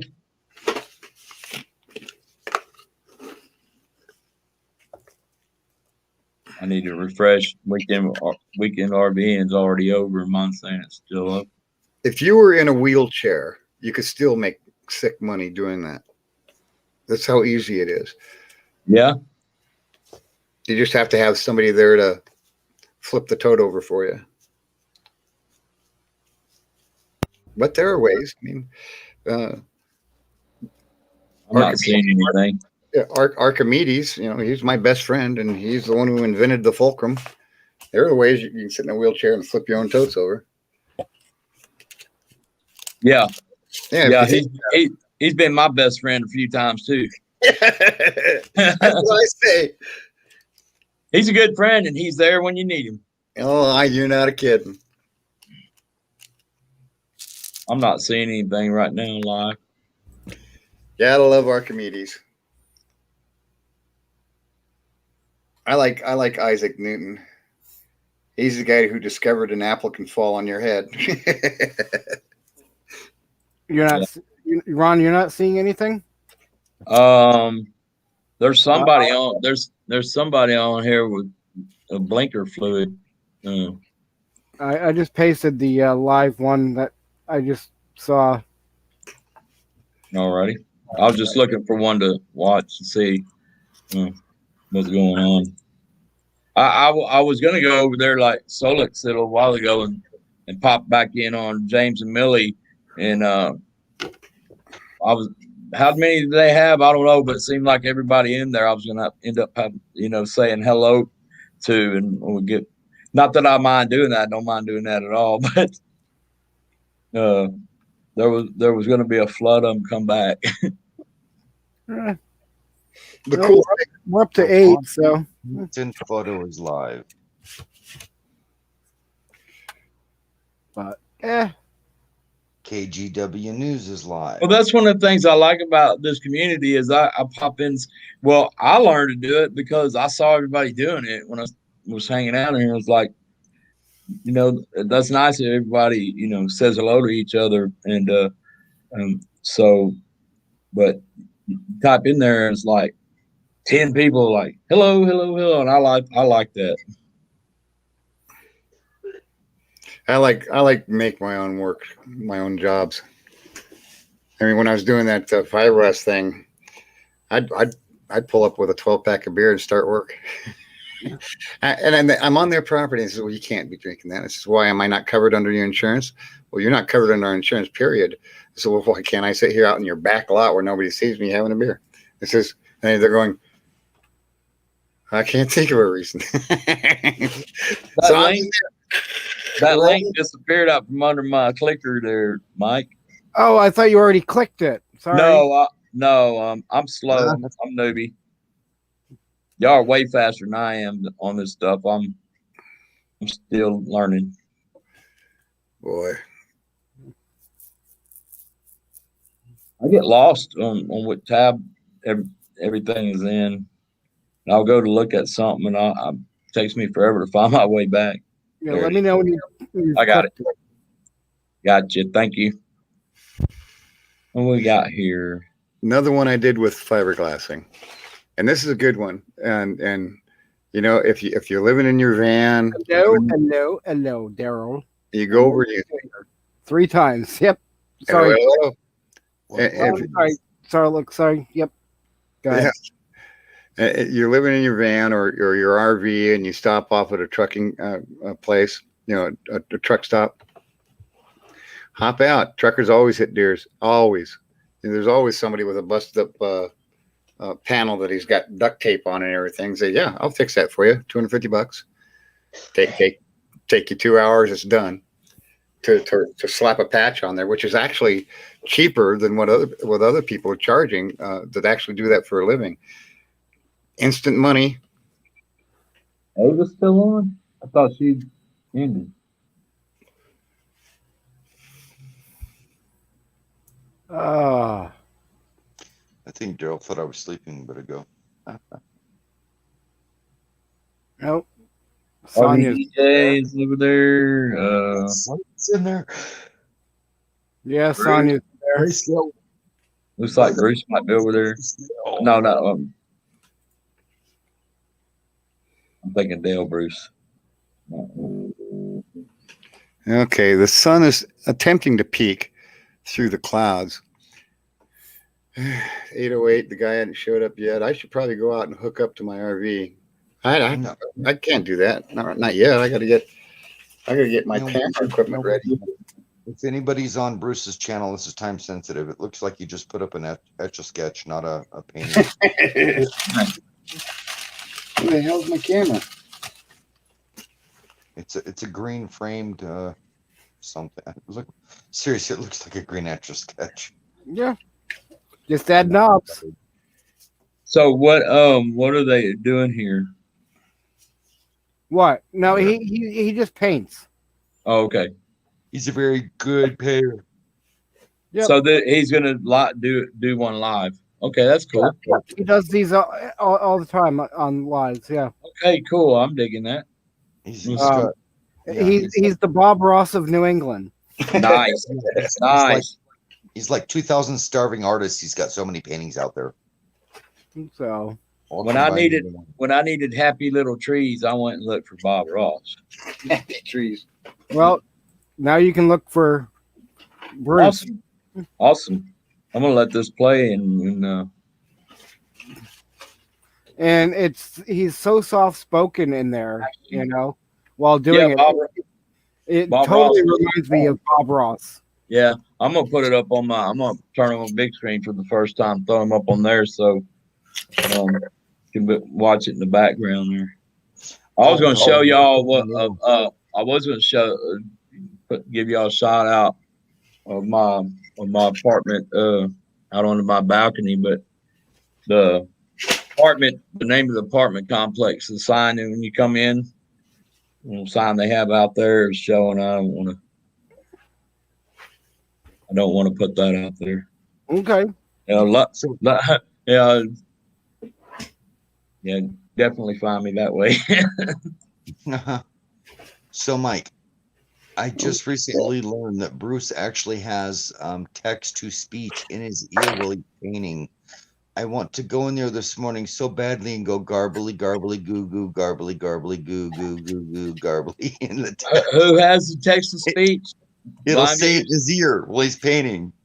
Oh, okay. That's how he Oh. knows because he's not watching the screen. So that's how he knows. That's how I asked him the other day. That's how he does it. So let me And I ask you, want to go in how there does so blind bad and view- just say a bunch of gibberish on the screen so it does it to him. He'll boot you. He does that. He boots people. So, Ron, what were you trying to say? I was asking if Blind View's really blind, and he gets Yeah, he is. same thing into his earphones. Probably. Yeah, I lost my camera. because I'm not new. I'm not new to knowing of Blind Views, but I am new to his channel, Gotcha. Yeah. so I don't know a whole lot about him except that he seems to be fairly legendary in the community. And he speaks his mind, and he's not afraid to do that. And Yeah. Found my camera. yeah. You know, even if I don't agree with somebody on the whole, on everything, I can respect that anybody that does that, you know, that just is honest. you And know. like he says, you know, it's his channel. He'll do what he wants. If you don't Yeah. like it, don't be there. I Yep. went in and saw his rants a few times, and I've never been back because it just wasn't for me. Yeah. So I'm not there. Hey, you know, it's not for everybody, but I Yeah, pop I was- in on, you know, a few of his lives and I was say very hi, confused. Yeah. chat with people there real quick. And Yeah, I don't usually. It depends on who he's featuring, whether I, go in the first place, and then, pretty much when I've seen what I leave because there's so much other stuff I'm trying to watch for everybody. Yep. He'd probably done a special one where he was, I think he was doing something like, I saw some of the comments you left. You don't like my rants? You don't like my rants? Well, F you, or something like that. He was doing something like that day. And I was like, I think I stepped into the wrong channel and I just left. Well, that doesn't jive with what he said the other day about, he, states his views and whatever, and he don't begrudge anybody else theirs, but he's going to say his. This was a couple years ago when he was probably a year and a half ago, when he was doing it a little differently. And I just stepped in on one where I was very confused on what was going on. I was like, I don't think I want to be in this one, so I got to go. The only thing he does, the only thing he is firm about is you don't talk bad about anybody else's channel Yep. in that chat, Yeah. I could have said that with you, and I haven't been around his channel much, but but I've got so many of y'all that I'm trying to support that I'll watch, and then if you're going to go and talk about somebody else or talk about anything else, I'll probably move on and go watch, put some more time on somebody else's, do some thumbs up, and Well, I like that he does that because that eliminates the drama. Yeah. I wasn't talking bad about blind views, by the way. I'm just saying that. No, when no, I- no, no, no, no. That I one knew day I was that. very confused No, and sort of no. stepped out. And Didn't take it that way at all. He's not for he's not for everybody, and I get that. You know, He said the other day, I mean, I don't know if it's, something he says each show, but he did say the other day, if you don't, like what I'm saying, I don't mind. And you can move on to the next place. Yep. He don't mind. He don't mind. And why would you? That's the way he said. He said, why would I? So I was like, okay, this guy's cool because, I like watching the van life, or I mean the nomads, being Right. featured. That's what I'm mainly at his channel for. And then once I've seen what I want to see, I move on. Nothing I bad enjoy- about him. Yeah. See, I enjoy things like a man putting voices to Yorkies more. I'm security, Hey man, I think that stuff's brilliant. I like it. I do like it. I confess, I like CBK doing the little baby May. Yeah, I like it. He's pretty funny with it. I think. Wolfpack's incredible. He's Yeah, got I an love edge there. it. But you know what? When you're like, when you've like met these little dogs in person, it's hard not to watch them. That goes with pretty much everybody's channels too. Meet people at RTR. Of course, I don't want to go watch their channel, but those dogs are so cool. Yeah, I was gonna go out to the RTR this past year, but they did. After they said it was gonna be different and whatnot, I'm like, nah, that's all right then. But the party are still its own thing. I don't know if you're into a party but you can go out further out and get further away from the party. My karaoke system is on stands and sports 4 microphones and 2 12-inch bass speakers. So maybe. But I went so far when I bought my karaoke system. It's not only on stands and got huge bass speakers and it's got all the latest bells and whistles. It's rechargeable. It runs on batteries. Nice. Portable. Yeah. The PA systems they use at like auctions. Yeah, I saw you showed the setup the other night. Yeah, I don't think Ron was there, was he? Oh. Yeah, it's a couple of 12-inch bass speakers with basically the big speakers you'd see at an auction with the auctioneer doing his thing or some sort of event. I bought 2 of those with 2 speakers for each one, and I just literally plug it into my TV and plumb YouTube on there. So all I do is put in a song name and karaoke behind it, and it brings it up. We hit play, and it's loud. And I got 2 batteries. I got 20% power on one and no power on the other. These are I'm trying great. to see what you're doing back there. Yeah, I'm getting set up because I know he's going to be here. I was like, how the hell did he walk into his green screen projection? I know, right? It's I just had not. to do a double take. I was thinking about doing that. Make a little slit in the green screen and walk through it. Right? No, you got all these live green screens. Where you got animation going on in the green screen, and then just walk through the slit. I'm walking with the zombies now. That kind of thing. I got a lot of ideas I want to try. No, wait a minute. You put yourself on the green screen and you walk through yourself through the slit. That would be great. I know. You got a green screen behind you so that you walk through the slit. It doesn't look like it looks like you just disappeared into the wall, into the scene like a rip in the space time. Exactly. I got a lot of ideas. Robert Downey Jr. when he's sitting in the chair and he's painted to match the chair. Sherlock Holmes. Oh yeah, I love that. And when I first saw it, it took me a second. I was like, Oh, he's sitting there in the chair. I caught it before they actually showed it. Ambling Adventures is in there. Who? Stan Ambling Ambling Adventures. Oh, you in here? No, he's in Bruce's. The DJ says hi, Stan. See, when the DJ started doing her stream, she was very small. I was on her first. Man. stream ever. I got unsubscribed from. Oh, okay, there he is. I saw for a second. And she's told me she holds a special place in her heart for the first few that were there for in the beginning. Yeah. I was just bored on YouTube one night, like RV DJ, let's check this out. And I went in, she was cool, and we started chatting, and the rest is history, you know. Right. She's cool. Yeah. I don't. I can go back to, you know, her and talk to her about, you know, her kid burn his shoes on the campfire and stuff like that at the very beginning. He went to dry his shoes out and he melted them on the campfire. Most people don't remember stuff like that. What in the hell am I doing? Oh.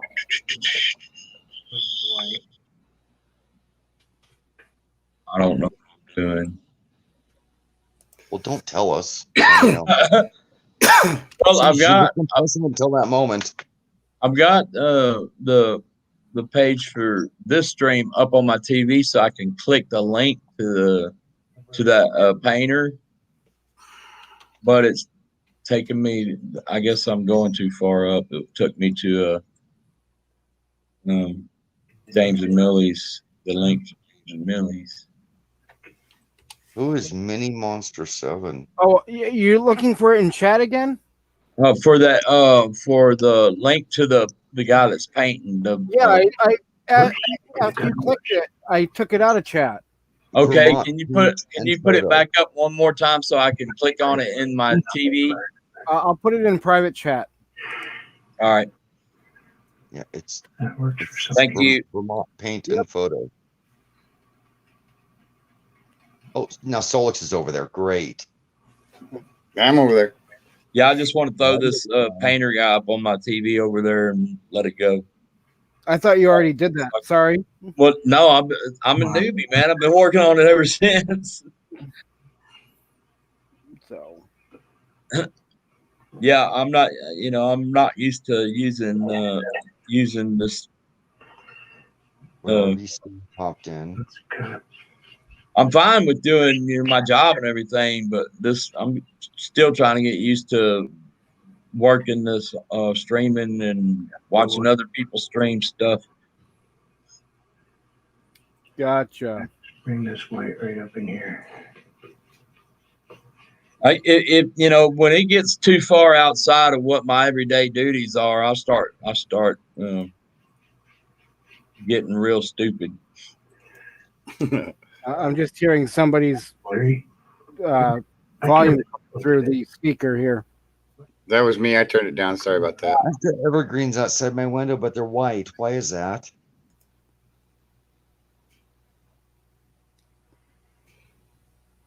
Covered with snow. Do you know? I have no idea.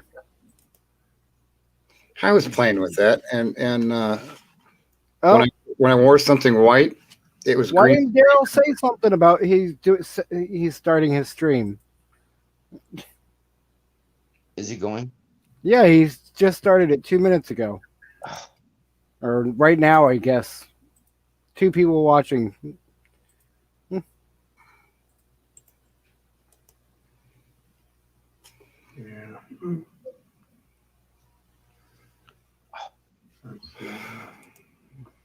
We're jumping all over the place. Streams are going everywhere. Tim's there. Bree's there. More bang for your buck. Yeah. Whose stream is that? Daryl's. Oh. Dan City Van something. Yeah. Yeah. He's doing a drive thing, right? Drive stream. Yep. Yeah, it's pretty bad when I'm wearing a t-shirt and it's riding up around my neck. The whole shirt. I've been laying here too long. Oh. How the hell did my heater come on? Come on up, Raven. Oh, that's completely Come on up here. Don't I be will shy. be right back. I've got Paper bag is in the house. to take care of. Hurry back, Troy. We're still up. Because we are going to get rush hour. And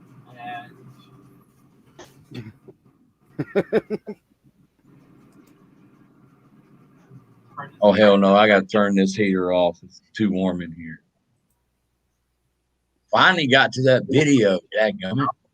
that you have to kind of take a full road.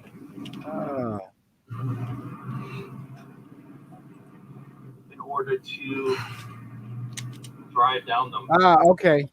Well, maybe in 40 minutes, we might still be here. A lot of roads are in Vancouver. Some of them are designated. If not, have a good day. And a lot of these should be as well. Whoops, you guys are falling over. Get another bungee.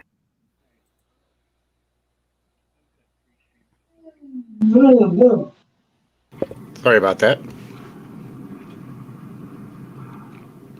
So it's hello, hello, hello. I haven't gone through any stop signs yet. I just started. No problem, Raven.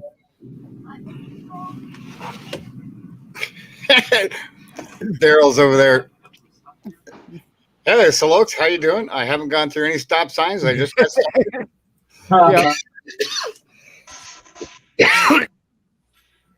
Oh, I'm out of coffee. Damn it.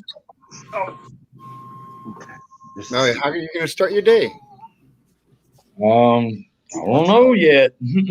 I've got just a little bit left. Step Van Dan is over in Daryl's now. What? Some of these people got some sleep? I guess so. I can take a nap here in a little while. Wait a minute. What the hell happened to my hair? Holy shit. That was weird. My hair is coming off sometime soon. It's time for my summer mow. Oh, I was just going to say, you got a great hairline. Why is it coming up?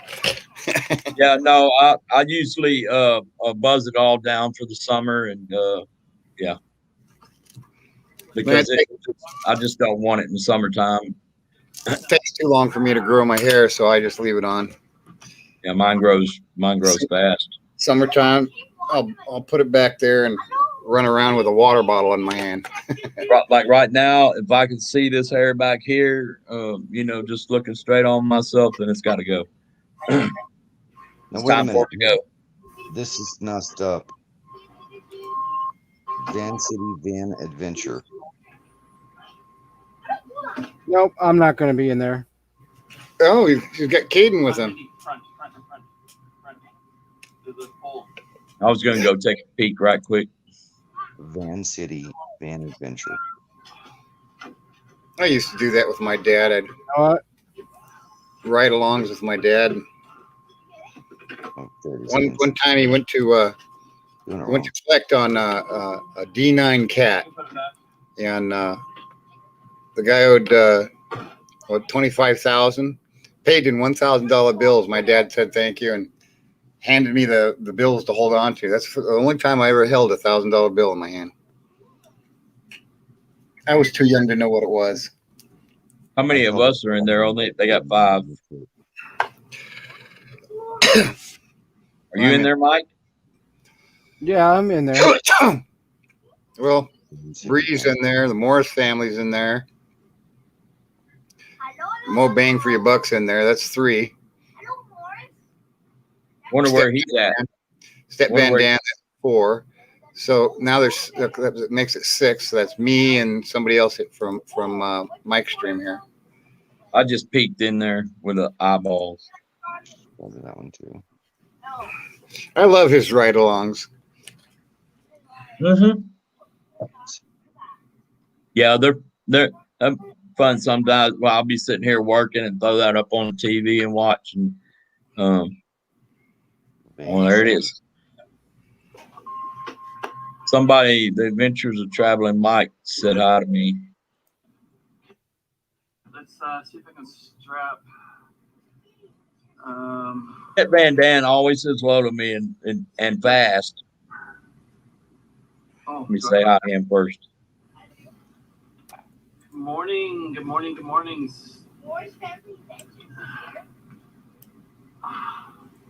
I don't have a mask. Go ahead. I'll grab one for you. Yeah, if you can grab one. Always have to check. Okay.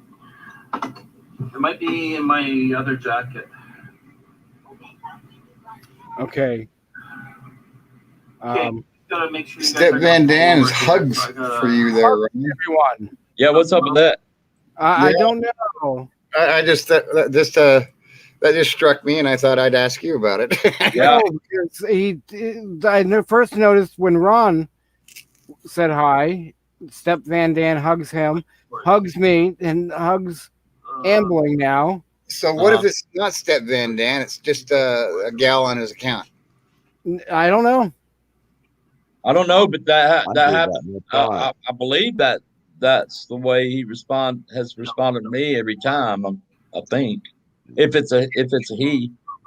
Well, hey, Yeah.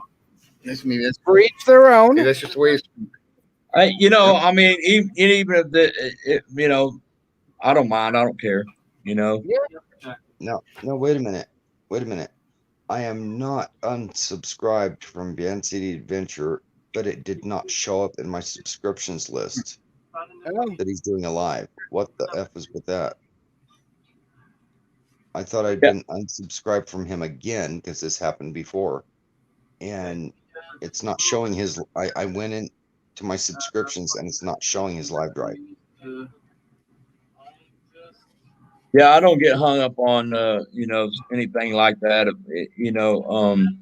No, this should be an ironclad thing. My subscription should show in the order they're posted on YouTube when I go into subscriptions, and it doesn't do it. It didn't. Oh do it no, Troy. I was talking about the hugs thing. It doesn't bother me if that's. Oh, if it's that's okay. We love you, Ron. We'll give you hugs too. Oh no, but we weren't supposed to talk about this. Oh, yeah, not till later. Sorry. Yeah.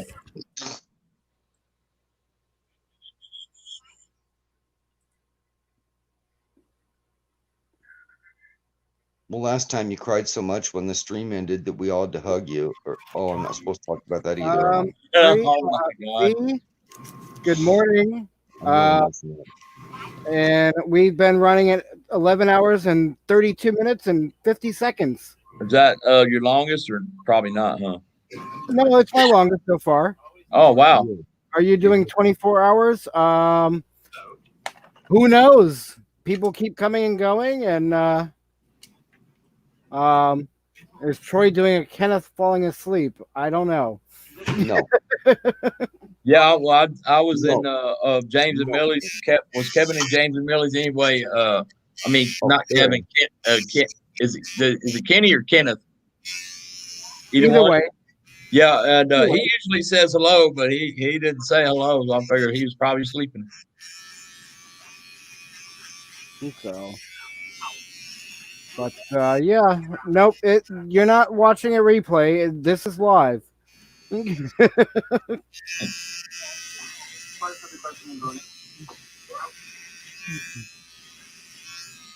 get to watch, Troy laying in bed.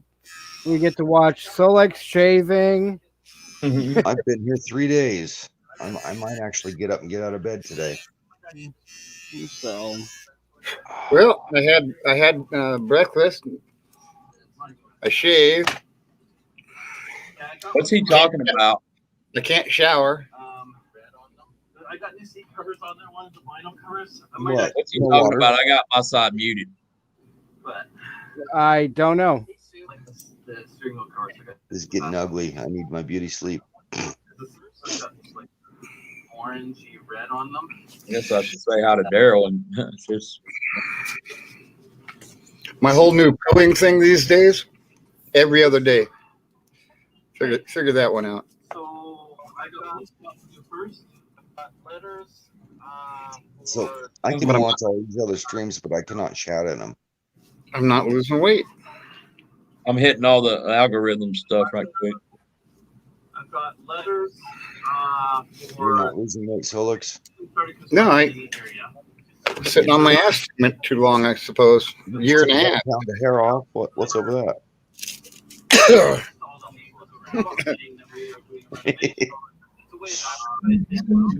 Sit on your ass for a year and a half, and your whole body goes to pot. Man, I've spent a lot of money on super chats. Oh my gosh. But it's also a way of letting people know. I've done that too. Yeah, I mean, I actually, you know, when and where I can, I'll toss some money along the way as I go. You know, try to spread it out. But yep. I lost 2 subscribers. Oh no. From the time I had this window open on the YouTube side till I just opened a new YouTube window and saw my account now was at 121, and this one still says 123. Oh well. They were in here lurking when Toilet Girl and Plunger Boy showed up, and they said, "Nope, not gonna have that happen to us again." Unsubscribe. But hey, you know, no skin off my neck, you know. I wish I could chat in Daryl's chat right now, because I go in and say, you know, Daryl, thanks for recommending Plunger Boy to me. That was great. Oh, because the Morse family just popped in, and I'm sure they would run over and check it out. Oh, dude, didn't paint nothing. He's ended his stream. Yeah, he's having problem. I think he's having problems with it because he just said he just started one other one that says test 3, and that ended abruptly. So yeah, he's having problems. I forgot my sunglasses. Go grab my sunglasses. All right, well, I'll sub and then I'll know. Drive and bell and light. Actually, I'm sorry. No, I'm talking out loud. I'm thinking out loud. Vermont Paint has actually come in and become a big part in chat of our nomadic community with some of the nomadic channels. Yep. The RV DJ. And he's fun in chat. I mean, shoot, this summer when the DJ would be running around their car, Bruce and I virtually climb in the back seat and create havoc in the back of their car. We had a blast. And she would use to beat in the front seat like we were really back there telling us to behave, or does she have to pull the car over? And, you know, Bruce is peeing out the window. Oh, he just recovered it, or trying to anyway. I already closed the tab. Mind the right. So yeah. Bruce is really a lot of fun in chat. Okay. Stop sign. He came to a stop sign. Oh, okay. He came before. He did? Yeah, he did. That gummit, I need to put him a pop-out window so I can watch. Boom, there it is. I'd hate to see the brakes on the front of that van the way he stops. This pop-out window will keep him on top of it. On. At 10,000 miles, this pedal's got to bounce. You know, he looks a lot better when we don't get a side view. Oh, you got a haircut. Yeah, mine will be that short, only I still have a hairline.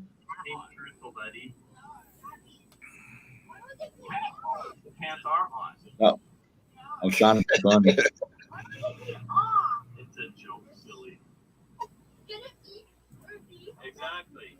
Okay, Caden's still with him. Okay, I can hear Caden. Usually get Ray in here. What the? Wow, really? I'm up to 12 thumbs down. Wow. Are you kidding me? Yep. Somebody raid you. Nope, I'm not kidding you. Wow.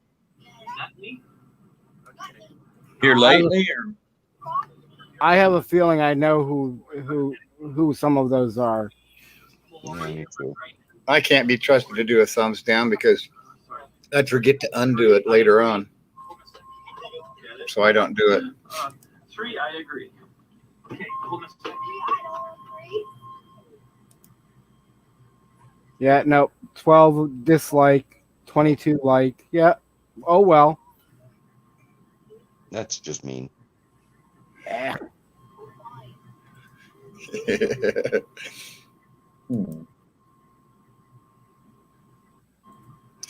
Shaving 101 with Solex. That's right.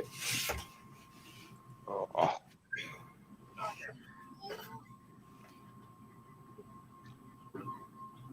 Okay. Yeah, I don't care about that stubble thing. That's why I just use this friggin' hair clipper. Did one change, Mike? Yep. Good. Because I was earlier when you said you had like, oh, I've already got 2 or 3. I went and added one to see if you'd notice a 4th. And I just realized that when Solex said I can't be trusted to do that. I'm like, wait a minute, I didn't change it back. I took one away and gave you a thumbs up. I hope that helps at this point. I appreciate it. Yes, sir. You didn't notice it earlier, so you were supposed to notice it, and I was going to fix it right away, and you didn't notice it. See, I don't pay attention to that usually, so. And that's a good thing. So, I don't do it myself on like George's stream or anything, you know. So I offer a sincere apology because I don't normally do that. That's a Okay. rarity to actually joke around like that with something like that.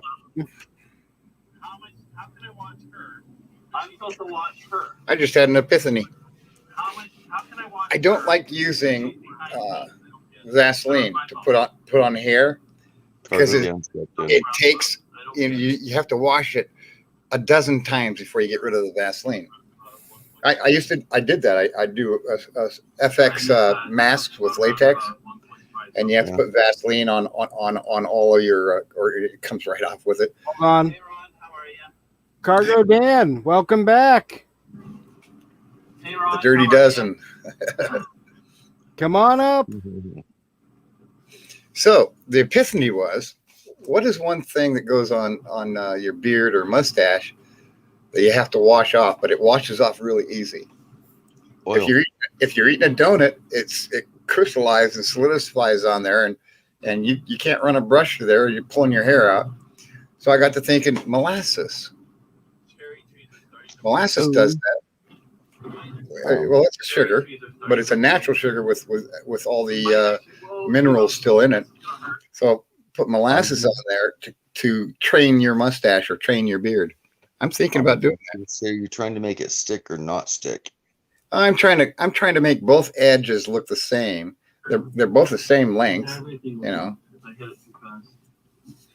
But you know, this side, I got a lazy mustache on the left side of me here. No, it's the matter of you play with one more than the other. I'm right-handed. Yes, that's what it is. I've seen people do it. So, I've never liked that name for electrical. 99% chance that's really what it is.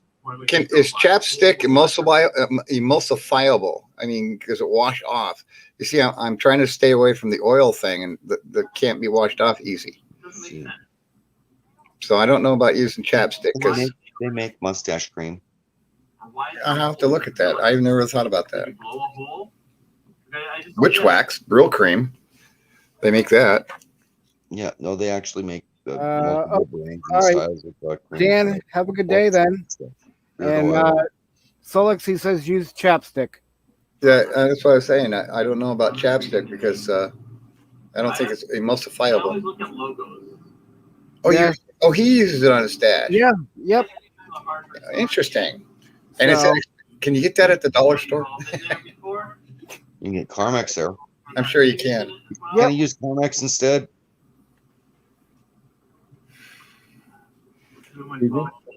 Is that to me? That was to Cargo Dan. Oh. Oh boy, I wouldn't follow behind a cement truck to save my ass. It is lip balm. I mean, there are concrete companies, but that's No, I get out from behind stuff like that. Oh, yeah, it dries, and now you got little rocks bouncing on the ground and cracking your window. I used to hate it when, you know, I'd be driving, you know, a big truck or something, somebody get right behind me. I see a rock hauler moving onto the highway or something like that. I speed up as fast as I can go to get ahead of him. Right. That's just begging for a cracked windshield. Yeah, and it's not, exactly. You could be 3 or 4 cars in front of you, and their tires are picking up the same rock that just fell off earlier. I have a job site trailer at the coast. I had gravel delivered there. I put the gravel company's beside the trailer park. As I'm coming back from the job site, coming back to the trailer park, the gravel truck pulls out in front of me, drops a bunch of gravel, cracks my windshield, and then pulls in to drop my gravel off my trailer with me following him. Well, guys, I'm thinking he'd probably be here next 15 minutes to an hour and 15 minutes. So need to go out, get my camera set up, hook up to my 5th wheel, move that out onto the street, and then get my other cameras set up on my other tripods, all set up, ready to go for the dig. All right. Is it happening? What's that? What? Is it happening? Well, they, No, what- they said it was supposed to be Monday.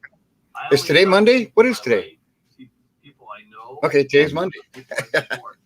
I don't Yeah, pay be attention. here, Dan, and if you're having stuff done at the VA, good luck with that. So, Yeah, good luck is the good word.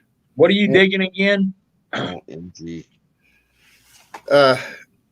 My water line froze up like a month and a half ago, and I've been trying to get the water turned back on. Taking forever, so they decided they're just going to dig up the entire line, like 50 yards of it, and just replace the whole thing. And that's going to be a mess. So I want to videotape that. And so the whole time, I've been doing a mini series of getting my water turned back on. Right. And that's what the tripods and everything's for. Yeah, I got them all set up. I got like 10 tripods. Nice. I love yard sales because you get good shit cheap there. And I've thrown about 5 of them away. One of them broke on me. This one broke on me. And I like this tripod very much because it's got the screw thing. It doesn't have those little clips, which the clips break all the time. The screw thing was immortal, but I stepped on it and bent it. And so I took the top part of that tripod off and stuck it on here. So now I got me a giant selfie stick. Yeah. And I can adjust the selfie thing. You know, that's what I like about that. all right. So Bruce started another one back up. So I'm going to back out, guys. Wait a minute. I got to get this set up here. Oh, I am doing that today. I'm going to get me some better RAM for this computer because it takes forever for a page to load up. Ah. Shimmy, shimmy, shake, shake.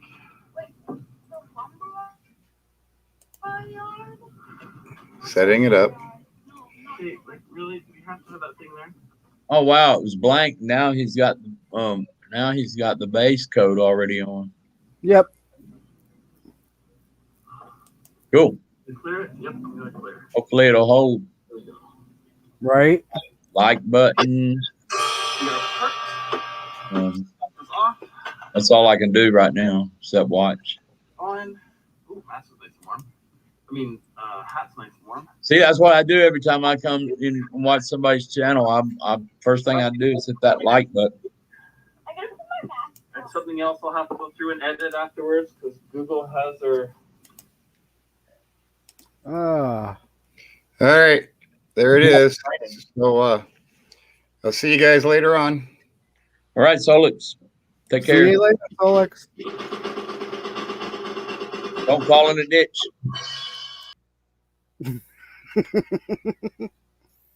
Oh, you did the thing. Yep. Nice.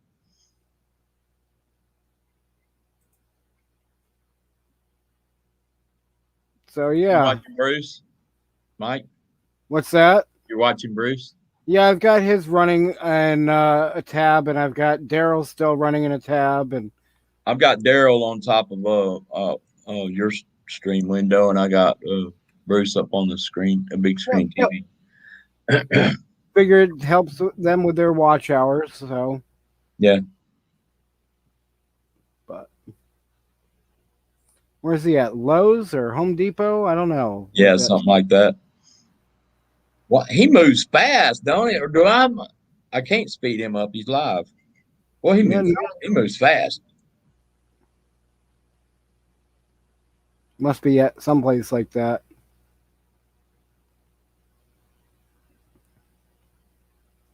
I can't tell from the color tagging. I know that's not Home Depot. I don't think it's Home Depot. Yeah, no, it's not No, Home it's Depot. not Home Depot. No, it's not. No, it's not Home Depot. Their orange. Their shelving is orange. Right. Yeah, I was saying no, it's not. Lowe's is usually blue, but I don't know. The big store. It's big like that. Yep.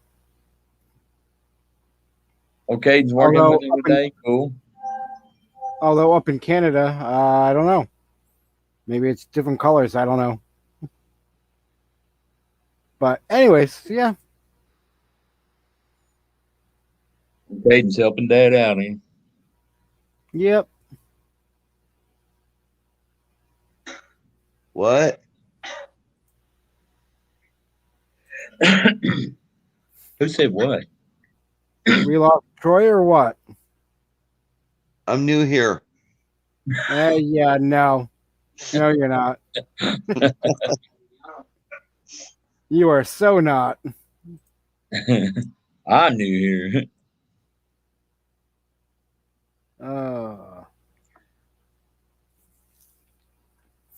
Yeah, he does move quick. Man, he moves quick. He is tall, though, right? I guess so. I'm thinking he is without having ever seen him, like probably full length. But his height inside his truck and everything makes it look like he's probably a tall guy. Yeah. I didn't don't know know. if I should. I don't know if I'm going to shut this down at 12 hours or keep it going or what. Don't keep it going on my account because I've got other things I can do. Yeah, I'm thinking I should be doing something else, but like catching a couple hours of sleep. But Don't worry if you want to let it go. I'm fine with that. Me and Troy are going to talk for a second. yeah, I think I mean, I'll stop it at the 12-hour mark, I guess. What? I'm new here. What? looking at the camera all like, huh? I'll try for a 24-hour one later at some point, but I think a 12-hour one is long enough, I guess. Yeah, so it's fine with me because I'm into my work hours now, and then I'll make a show in there, and then I'll take a nap myself.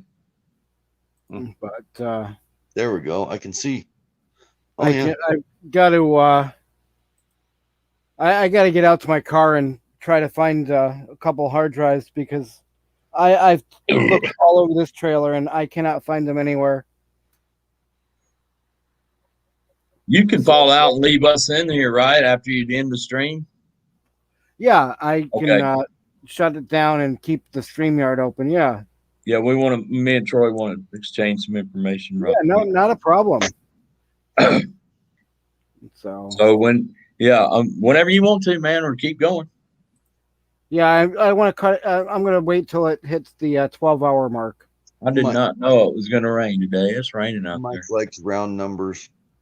Yep. I think that's frost. Yeah, that's fine. That's cool. Me too. My trees. Me too. But you'll never Yeah, see a I round was number round on my on one of my super chats. It always end with 37 cents. Ah, Really? Because Yeah. I like adding up, missing out of a super chat, and then I on the Android you can actually